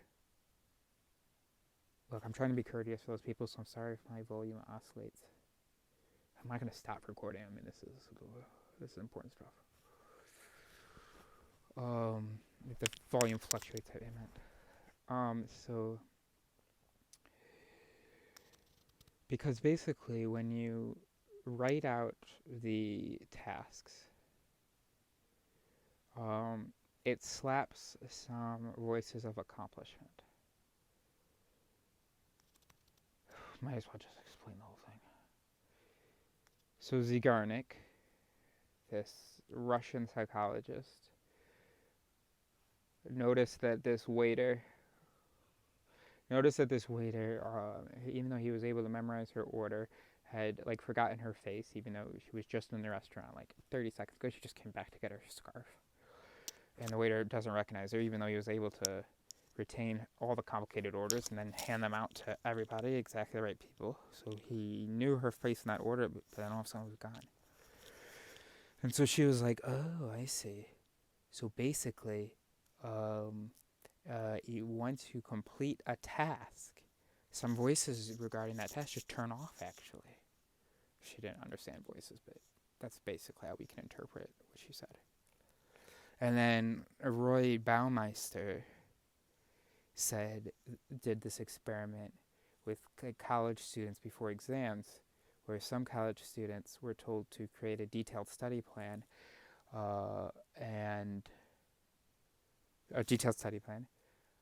Others were told to just enjoy themselves, party, and then others were told to study for the exam. Sorry, the group that was told to create a detailed study plan was also told to study for the exam, I think. I don't know. Watch the video. And then he compared how people felt coming up to the exams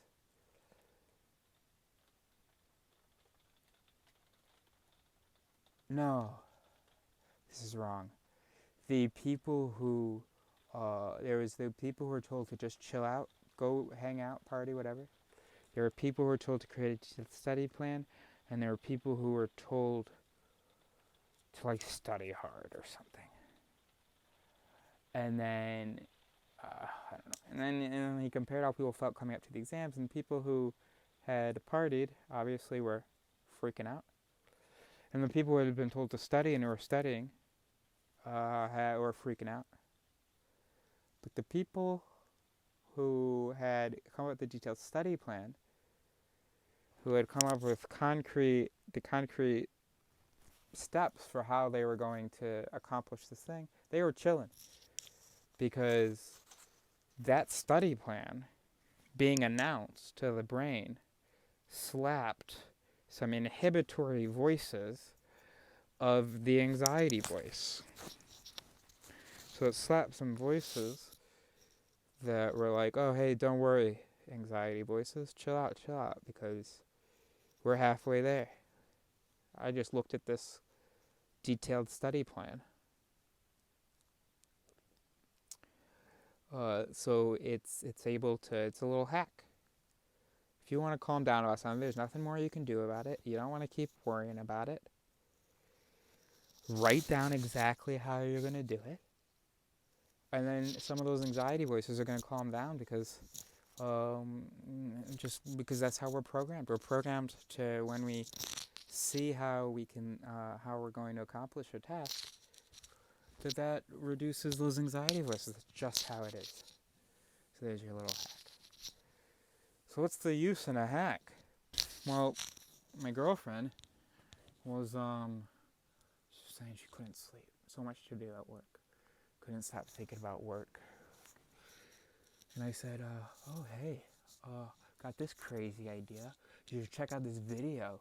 And there's this really beautiful girl in it, too. Really beautiful woman in it. And I think it's by her, like, really handsome boyfriend. And she was like, yeah, I tried that. But it didn't work. Pretty sure I knew what was happening immediately. I did not believe for a moment that she had tried it. I said, oh, okay. So you have broken down the things that you have to do at work into 20 to 50 steps on paper? She goes, oh no, I didn't do it that detailed. Just kind of jotted down some things. Okay, so you're saying you didn't do it at all. You didn't do at all what the hack is, because it needs to be detailed. Otherwise it doesn't work. That's what the chapter says. And she knows that. Just brush my teeth. So, I haven't eaten, just been philosophizing and sheeshing it up. So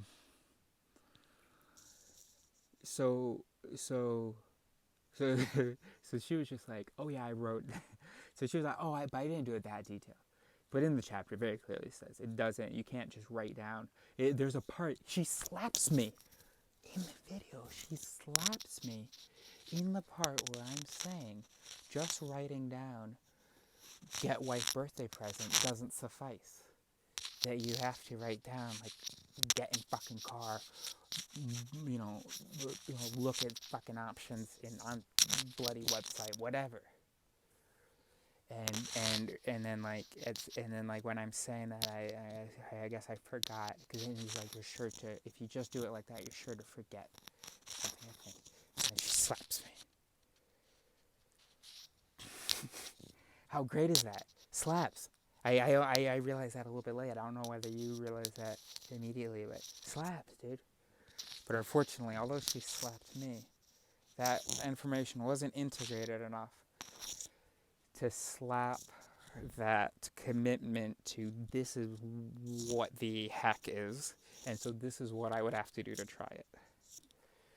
And so it would be completely unjust of me to say, oh, I tried it and it didn't work, if I didn't try it. If I wrote down 3 tasks I have to complete, and maybe 2 subtasks for each, I did not do the thing. And that's because she thinks she's reasonable. Like my mom thinks she can just remind herself of this thing the night before, thinks she can just write it down. That doesn't slap shit, bro. That doesn't slap down those anxiety voices. Be honest with yourself. Research has been done about human voices. Know that it's 20 to 50 subtasks. Okay? That's it. So know that. Know that that's going to deliver some reduced anxiety. That's going to slap some accomplishment voices. And accomplishment voices, well, yeah, thankfully are programmed to turn that anxiety dial down. Because of course, the more you accomplish, well, the less you should be worried about it. So learn that, know that, be honest with yourself. And I have to repeat myself because my girlfriend thinks she's reasonable. My mother thinks that she's reasonable. A little simple input. No, those are not your voices. Your voices need a lot more help than that. Angela, 20 to 50 tasks before you go to sleep. Before you try to go to sleep. If that doesn't work, we'll try more subtasks. The research is there, so I think it's worth trying.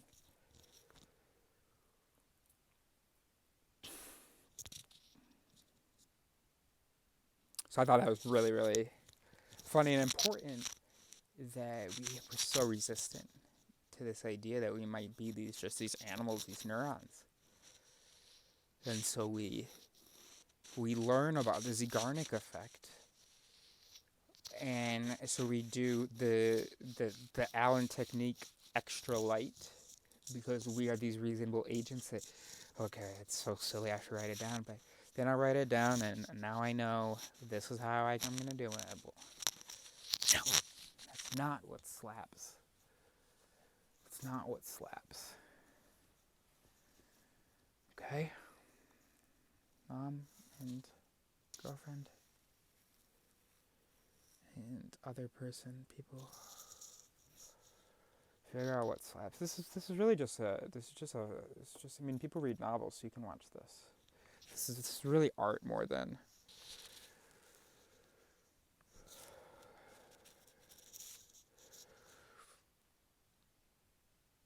art is subjective, so don't tell me it's terrible art. I quite enjoy watching this. I find myself quite compelling. But I have no energy. I just want to make sure I've hit the end of that so that I can, well, this is it, right? The Zeigarnik effect, bro.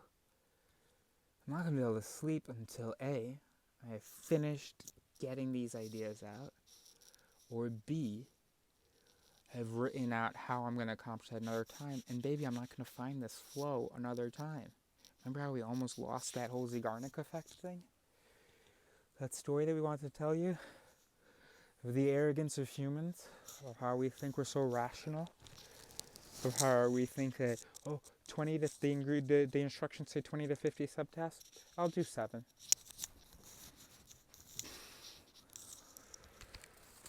Oh, I'll remind myself before I go to bed that it's not good to be late. No, I've got to go farther than that.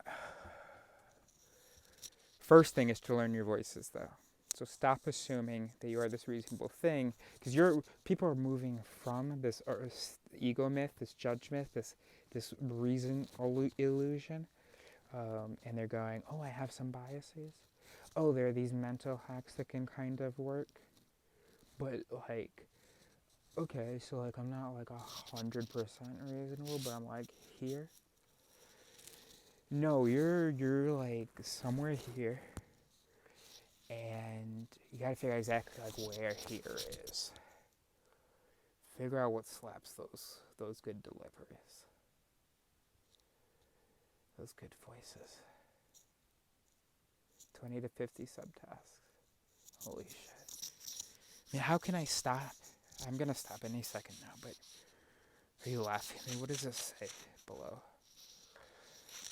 But how can I stop when the book's literally titled This Explains Everything?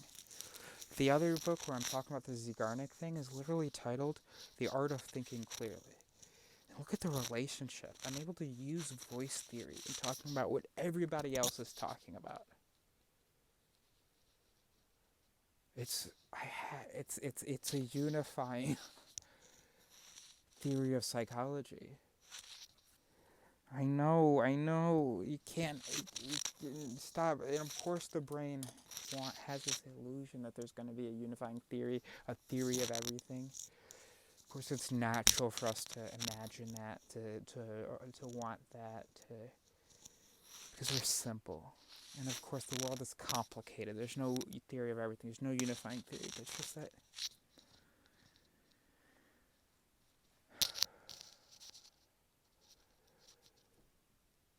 this is. I can't articulate any justification, so I fully doubt what I'm saying. But these voices are screaming. This is a theory of everything. Maybe I'm completely manic, seeing patterns where there aren't any, just because he used this word and he used the same word, they use it completely differently, and I'm acting like it's the same thing. I'm drawing connections where there aren't any. Drawing connections. Okay, so there are some.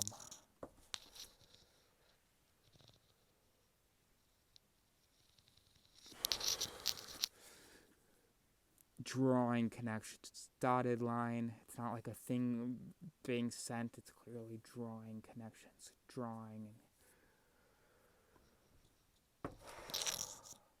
Okay, some of this stuff I know is just, okay. It's not because the book, This Explains Everything, is on my desk that I have a theory of everything. Okay.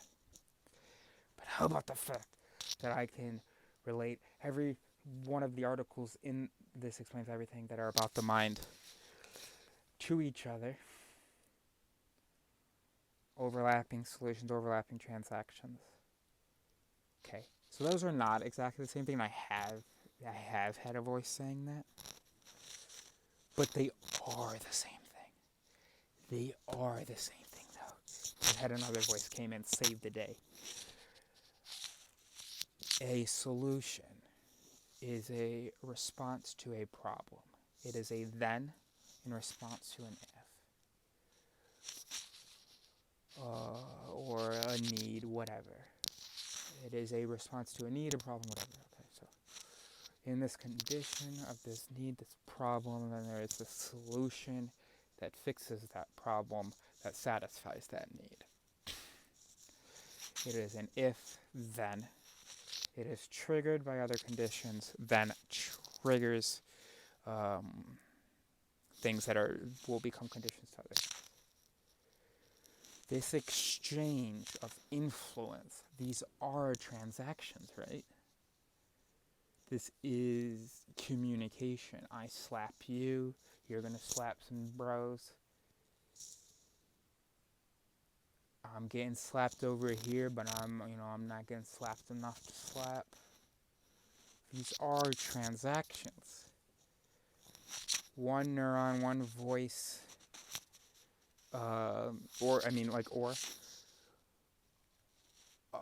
has this exchange with this other one, and with the system as a whole.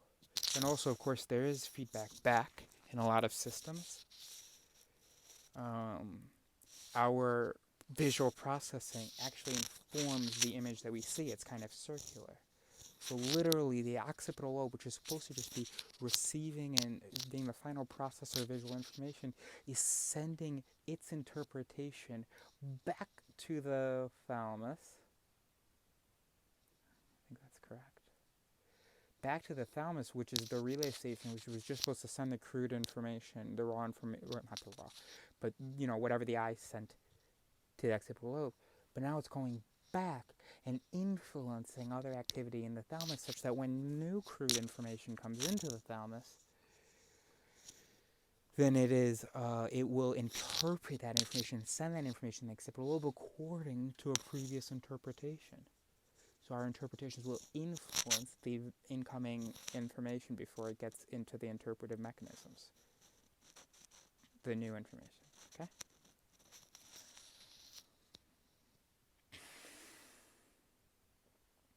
So I think it's okay that,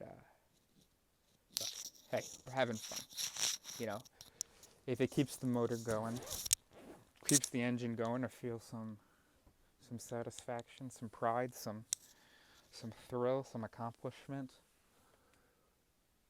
then I'll see what harm that's doing to claiming to having a theory of, it's hard to say, but a psychological theory of everything. Of course, it isn't. I mean, there's so many parts missing, but it's just. It's not just me. Yes. Let's announce that to slap some more humility. But hey. And this was 10 years ago. I don't know what these people are saying now. Great, let's slap some more humility. Absolutely. Let's deliver some more acknowledgement, some more appreciation, respect. Absolutely. Look, we're delirious. I'm tired. I hadn't eaten for like 2 days, really, except for sugar. Finally cooked yesterday. Ate some of it. This is what I'm supposed to eat today. Didn't do it. Ate an apple. There's a banana sitting somewhere. A lot of coffee. But you gotta just slap the voices, man. What are you thinking?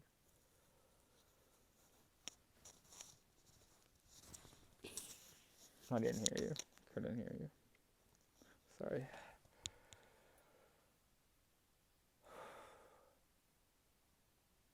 Hey, man.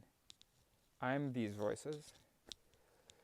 These voices have the audacity to deliver to people, to impose some deliveries, some judgments, and some interpretations. I'm not hurting anybody. So, gosh, it feels. I'm terrified. I'm gonna get so much hate. That's okay. Be honest with yourself. You have some voices that care. But you're not heeding those. You're not paying those any attention. You're not spending any. You're okay. Here are the voices coming in saying, "Let's stop even talking about it." We just make our contribution, and it is what it is. But you should also make your contribution. There we go. We can go to sleep on that. You need to make your contribution as well, please. It's whatever your great deliveries are. You have voices, you have arrangements of voices that nobody else has. Your permutation of voices, the weight that your voices have, the roles, ways they influence each other, although they're terrible and primitive, they're like nobody else's. On top of that slap and input, that input coming in, nobody has ever had the exact same experiences as you. So we've got a unique set of experiences slapping, a unique set of voices. And yeah, of course we're human, so there's not a whole lot of variation, but there is variation. So announce those voices. Let me hear them. Everybody wants to hear them. Not everybody wants. Everybody should hear them, sort of. But be humble, right? Be aware that you might be wrong about everything. I might be wrong about everything. Everything in this video might have been absolute delirium, and when they put me on medication, I'll realize. Hopefully. Fuck, I might be in a padded room right now.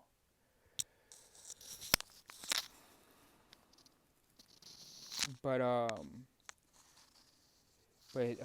make your contribution, because we can't just hear the voices of people who dare to announce their voices publicly, because we're just limiting ourselves to just people who don't mind taking up space, which means there's a whole bunch of voice sets in which there are voices that loud voices that keep you from taking up space. All those voice sets, they aren't sharing, they aren't delivering. So we're not seeing what they could churn out with their experiences. So, yeah, I'm nice. So I don't have the answer to everything. Sorry, I do. No. What I'm saying has the semblance of a theory of everything, and it's like got some major pieces and outlines of it. And then or maybe it'll just inspire the correct understanding, or maybe it will inspire another wrong understanding, which will inspire a correct understanding one day. But look, don't be mad at me for talking for this long. Go talk for this long. I have ADHD, But if I make like a viewing party out of it, if I have someone else there with me, and I've got joints, maybe a little alcohol, and I just make a day of it, and you email me about this, I will watch your video. Oh, we're doing a thing right now. Okay, so oh my gosh, to my audience, millions large. Thank God it is in millions large, because I actually couldn't offer that. Okay, so to the 6 people in the world that watch this before the year 2030, send me. Oh no! It should be. No, I'll live till 2030. Send me a video this long. Just letting your voices deliver. Be humble. I want your voices interacting with your voices. We need meta-representations, right? Modules, these modules, whatever. I feel ill. I think I'm going to throw up. I wish my girlfriend was here. She would worry about me. Or my mom. Just be totally open. Every ridiculous voice, every ridiculous judgment, consider the different. What might have slapped that? What might that voice be? What might that if-then rule be? Actually, now that I think about it, it's not even a chore. Fuck, that would be so useful to me.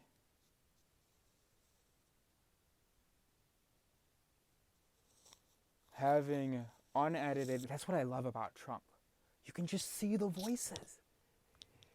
That's a great way to explain what I love about Trump. Not that I like him or anything, but one thing that I really appreciate, one thing that brings me pleasure when I listen to him or when I read what he writes, is you can just see the fucking voices. There's no semblance of coherence. He doesn't finish his sentences, and so, and also it's such childish like voices. Like it's like, oh, I recognize that from like cartoons. And it's just so obvious. Like when he'll and because there's no sort of revision, he's typing a sentence. Another voice pops in. Let's throw in a nickname here, or let's compare myself to this person here. That voice is getting slapped. Delivers it right there. The text, there's no bullshit. There is bullshit. He's full of shit. His voices are terrible, but we see his voices.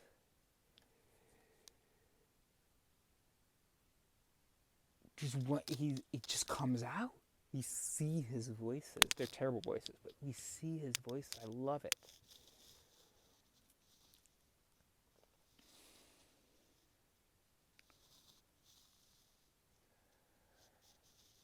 I want to see your voices.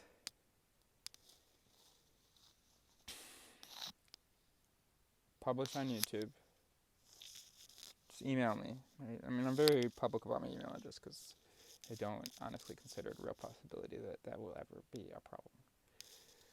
Email me, erissil@gmail.com. To say, Dear Master Sillaris,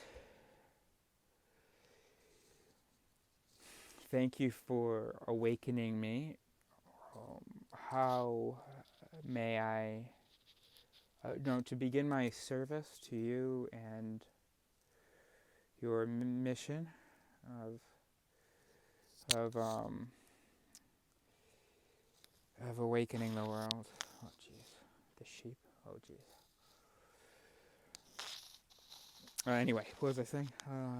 So dear Master, thank you for awakening me. How may I be of service? As my first effort to be of service to you, here is a 7-hour video of me just delivering voices and reacting to my own voices and just raw voices. And I share this with you so that you can see what another voice map looks like other than your own and your girlfriend's, which she kind of lets you see sometimes parts of, but there's so much filtered. And so here's my, not my sacrifice, not my pledge, my offering to you, Master Silurus, or Masterus, maybe we can say Masterus, if as a nickname, as a just an informal title. When if we're buds and we're over beer, but we're not like that. You're making your first offering, so we'll stick with Master Silurus. And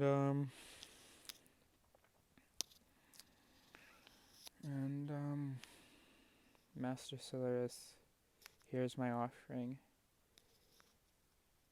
Let me know what your analysis is of my voices. Draw me a voice map. I know that it might be wrong. I know that you are not a real authority, but maybe something in it will be true. And I will say, dear potential heiress, thank you for your offering.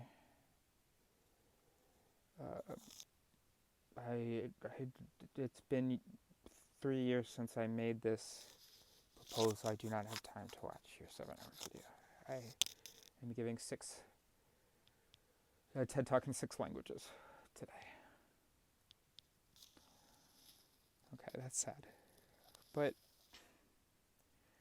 maybe if, I don't know, I got fired, I'm on the decline. Nobody respects me anymore. All of my ideas have fallen out of favor. Okay, now you've caught me at a good time. Because maybe I can use this raw footage of your voices. You gotta try to filter nothing. Just let them all out. Yeah, let them interact. Of course, that acts as a filter, sure, but try to let out as many basic representations as possible. I want to hear, of course, I'm going to hear the meta-representations, but and speculate yourself. Maybe you can hear something. Just don't speculate things that a reasonable machine would do. So, and then maybe I'll find the revision to my theory that will put me back on top, and then I can start bringing people back onto the property. Start get more morning prayer as exciting as it used to be. Back before some people misunderstood me, and anyway, I did a collective. It was a misunderstanding. I was saying you have to kill the sort of the found voices, or that commitment to your found voices, and then a bunch of followers drain cleaner fluid, whatever, to try to clear out those vestigial mental operations. It was a huge misunderstanding because I was traveling a lot at this time, and I had no idea this was going on. But that was sort of happening right after. That was the height of morning prayer of praise Master Silurus, and so that was really a shame. I think we've had fun today. I want to hear your voices. Oh, I did not mean to end. There was really fun bit that we did with the Master. I was thinking, seriously, we need to hear your voices. Not only will it help me understand how another voice set operates, but also you have truth in you. Not truth with a capital T, but you have things that are incidentally, and that through this transaction will bring us closer to truth with a capital T. You have things I have never thought of before. You can say 2 words. Okay, Angela does this all the time. Talking about something, not even sure she's following me. And then she asks me this question, and she says this thing. I see it a completely different way. And then I have to explain how enormous what she just said but I might be mansplaining. And I hate myself, but hey, I'm here and I'm self-aware, so I'm not hurting anybody. Great, so I want to hear your voices. Okay, that's wonderful. I do. I want to hear your voices. I want to hear what gets delivered. Oh, fuck, I really feel weird. Water.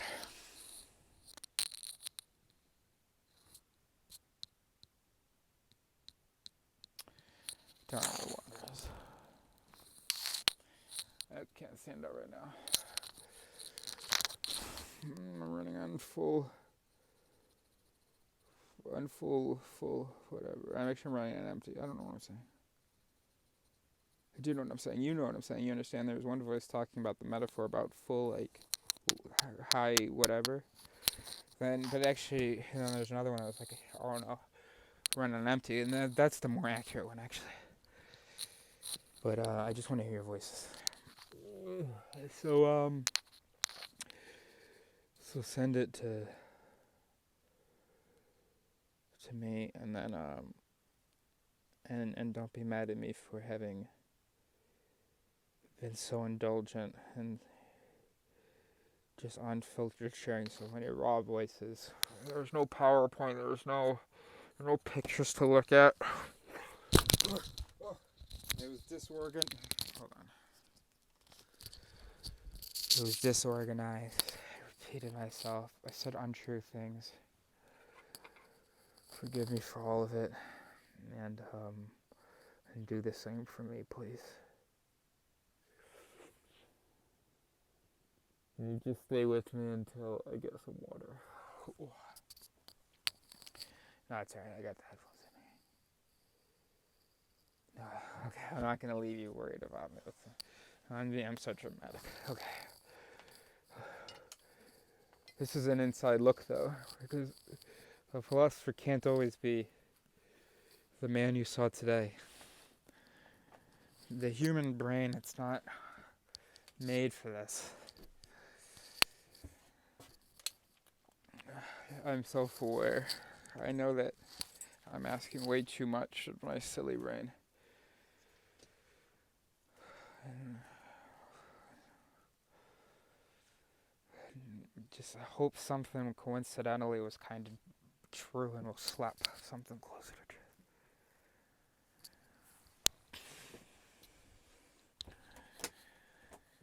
And it's so cool because maybe you can see my voices as I walk around. And that's what I think is cool about my video, actually.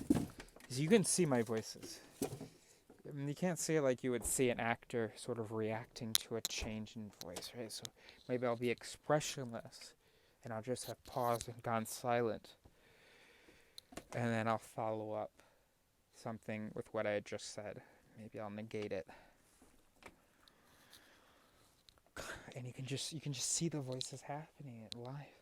Show me your voices happening live.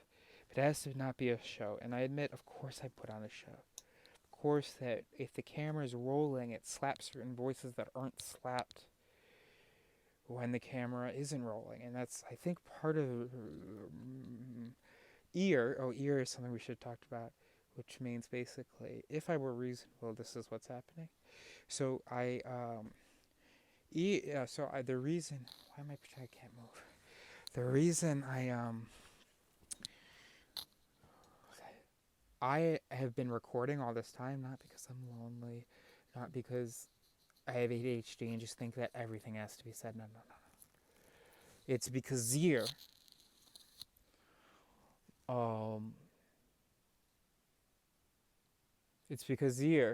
I'm hoping that the more time that goes on, almost the more delirious I am.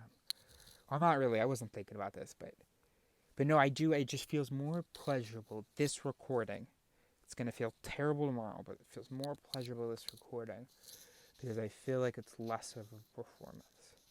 But then again, when I lost my train of thought there, I had realized that I lost my train of thought and then wanted to include you in the experience, even though it was obvious that I lost my train of thought.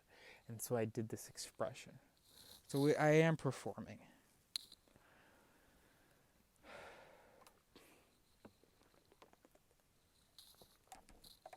I'm not doing it intentionally.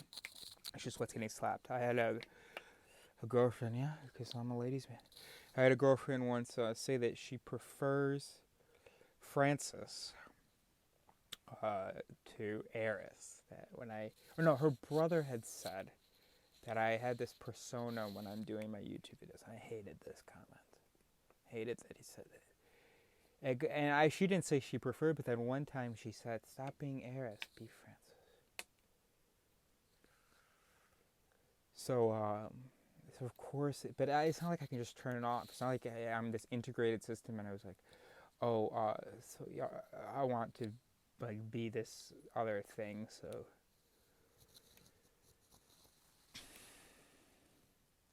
I mean, I know I am me. I might be doing more expressions than I normally do. I don't know, because sometimes I think I am talking to you just the way that I talk to my girlfriend. Do with that as you will.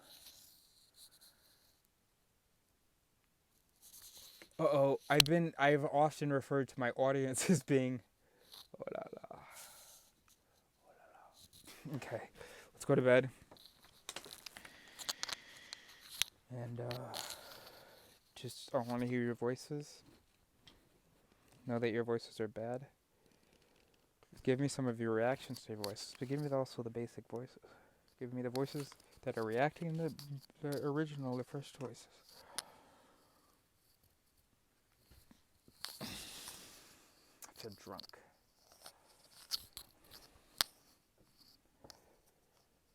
So handsome, right? Master Sillars to you.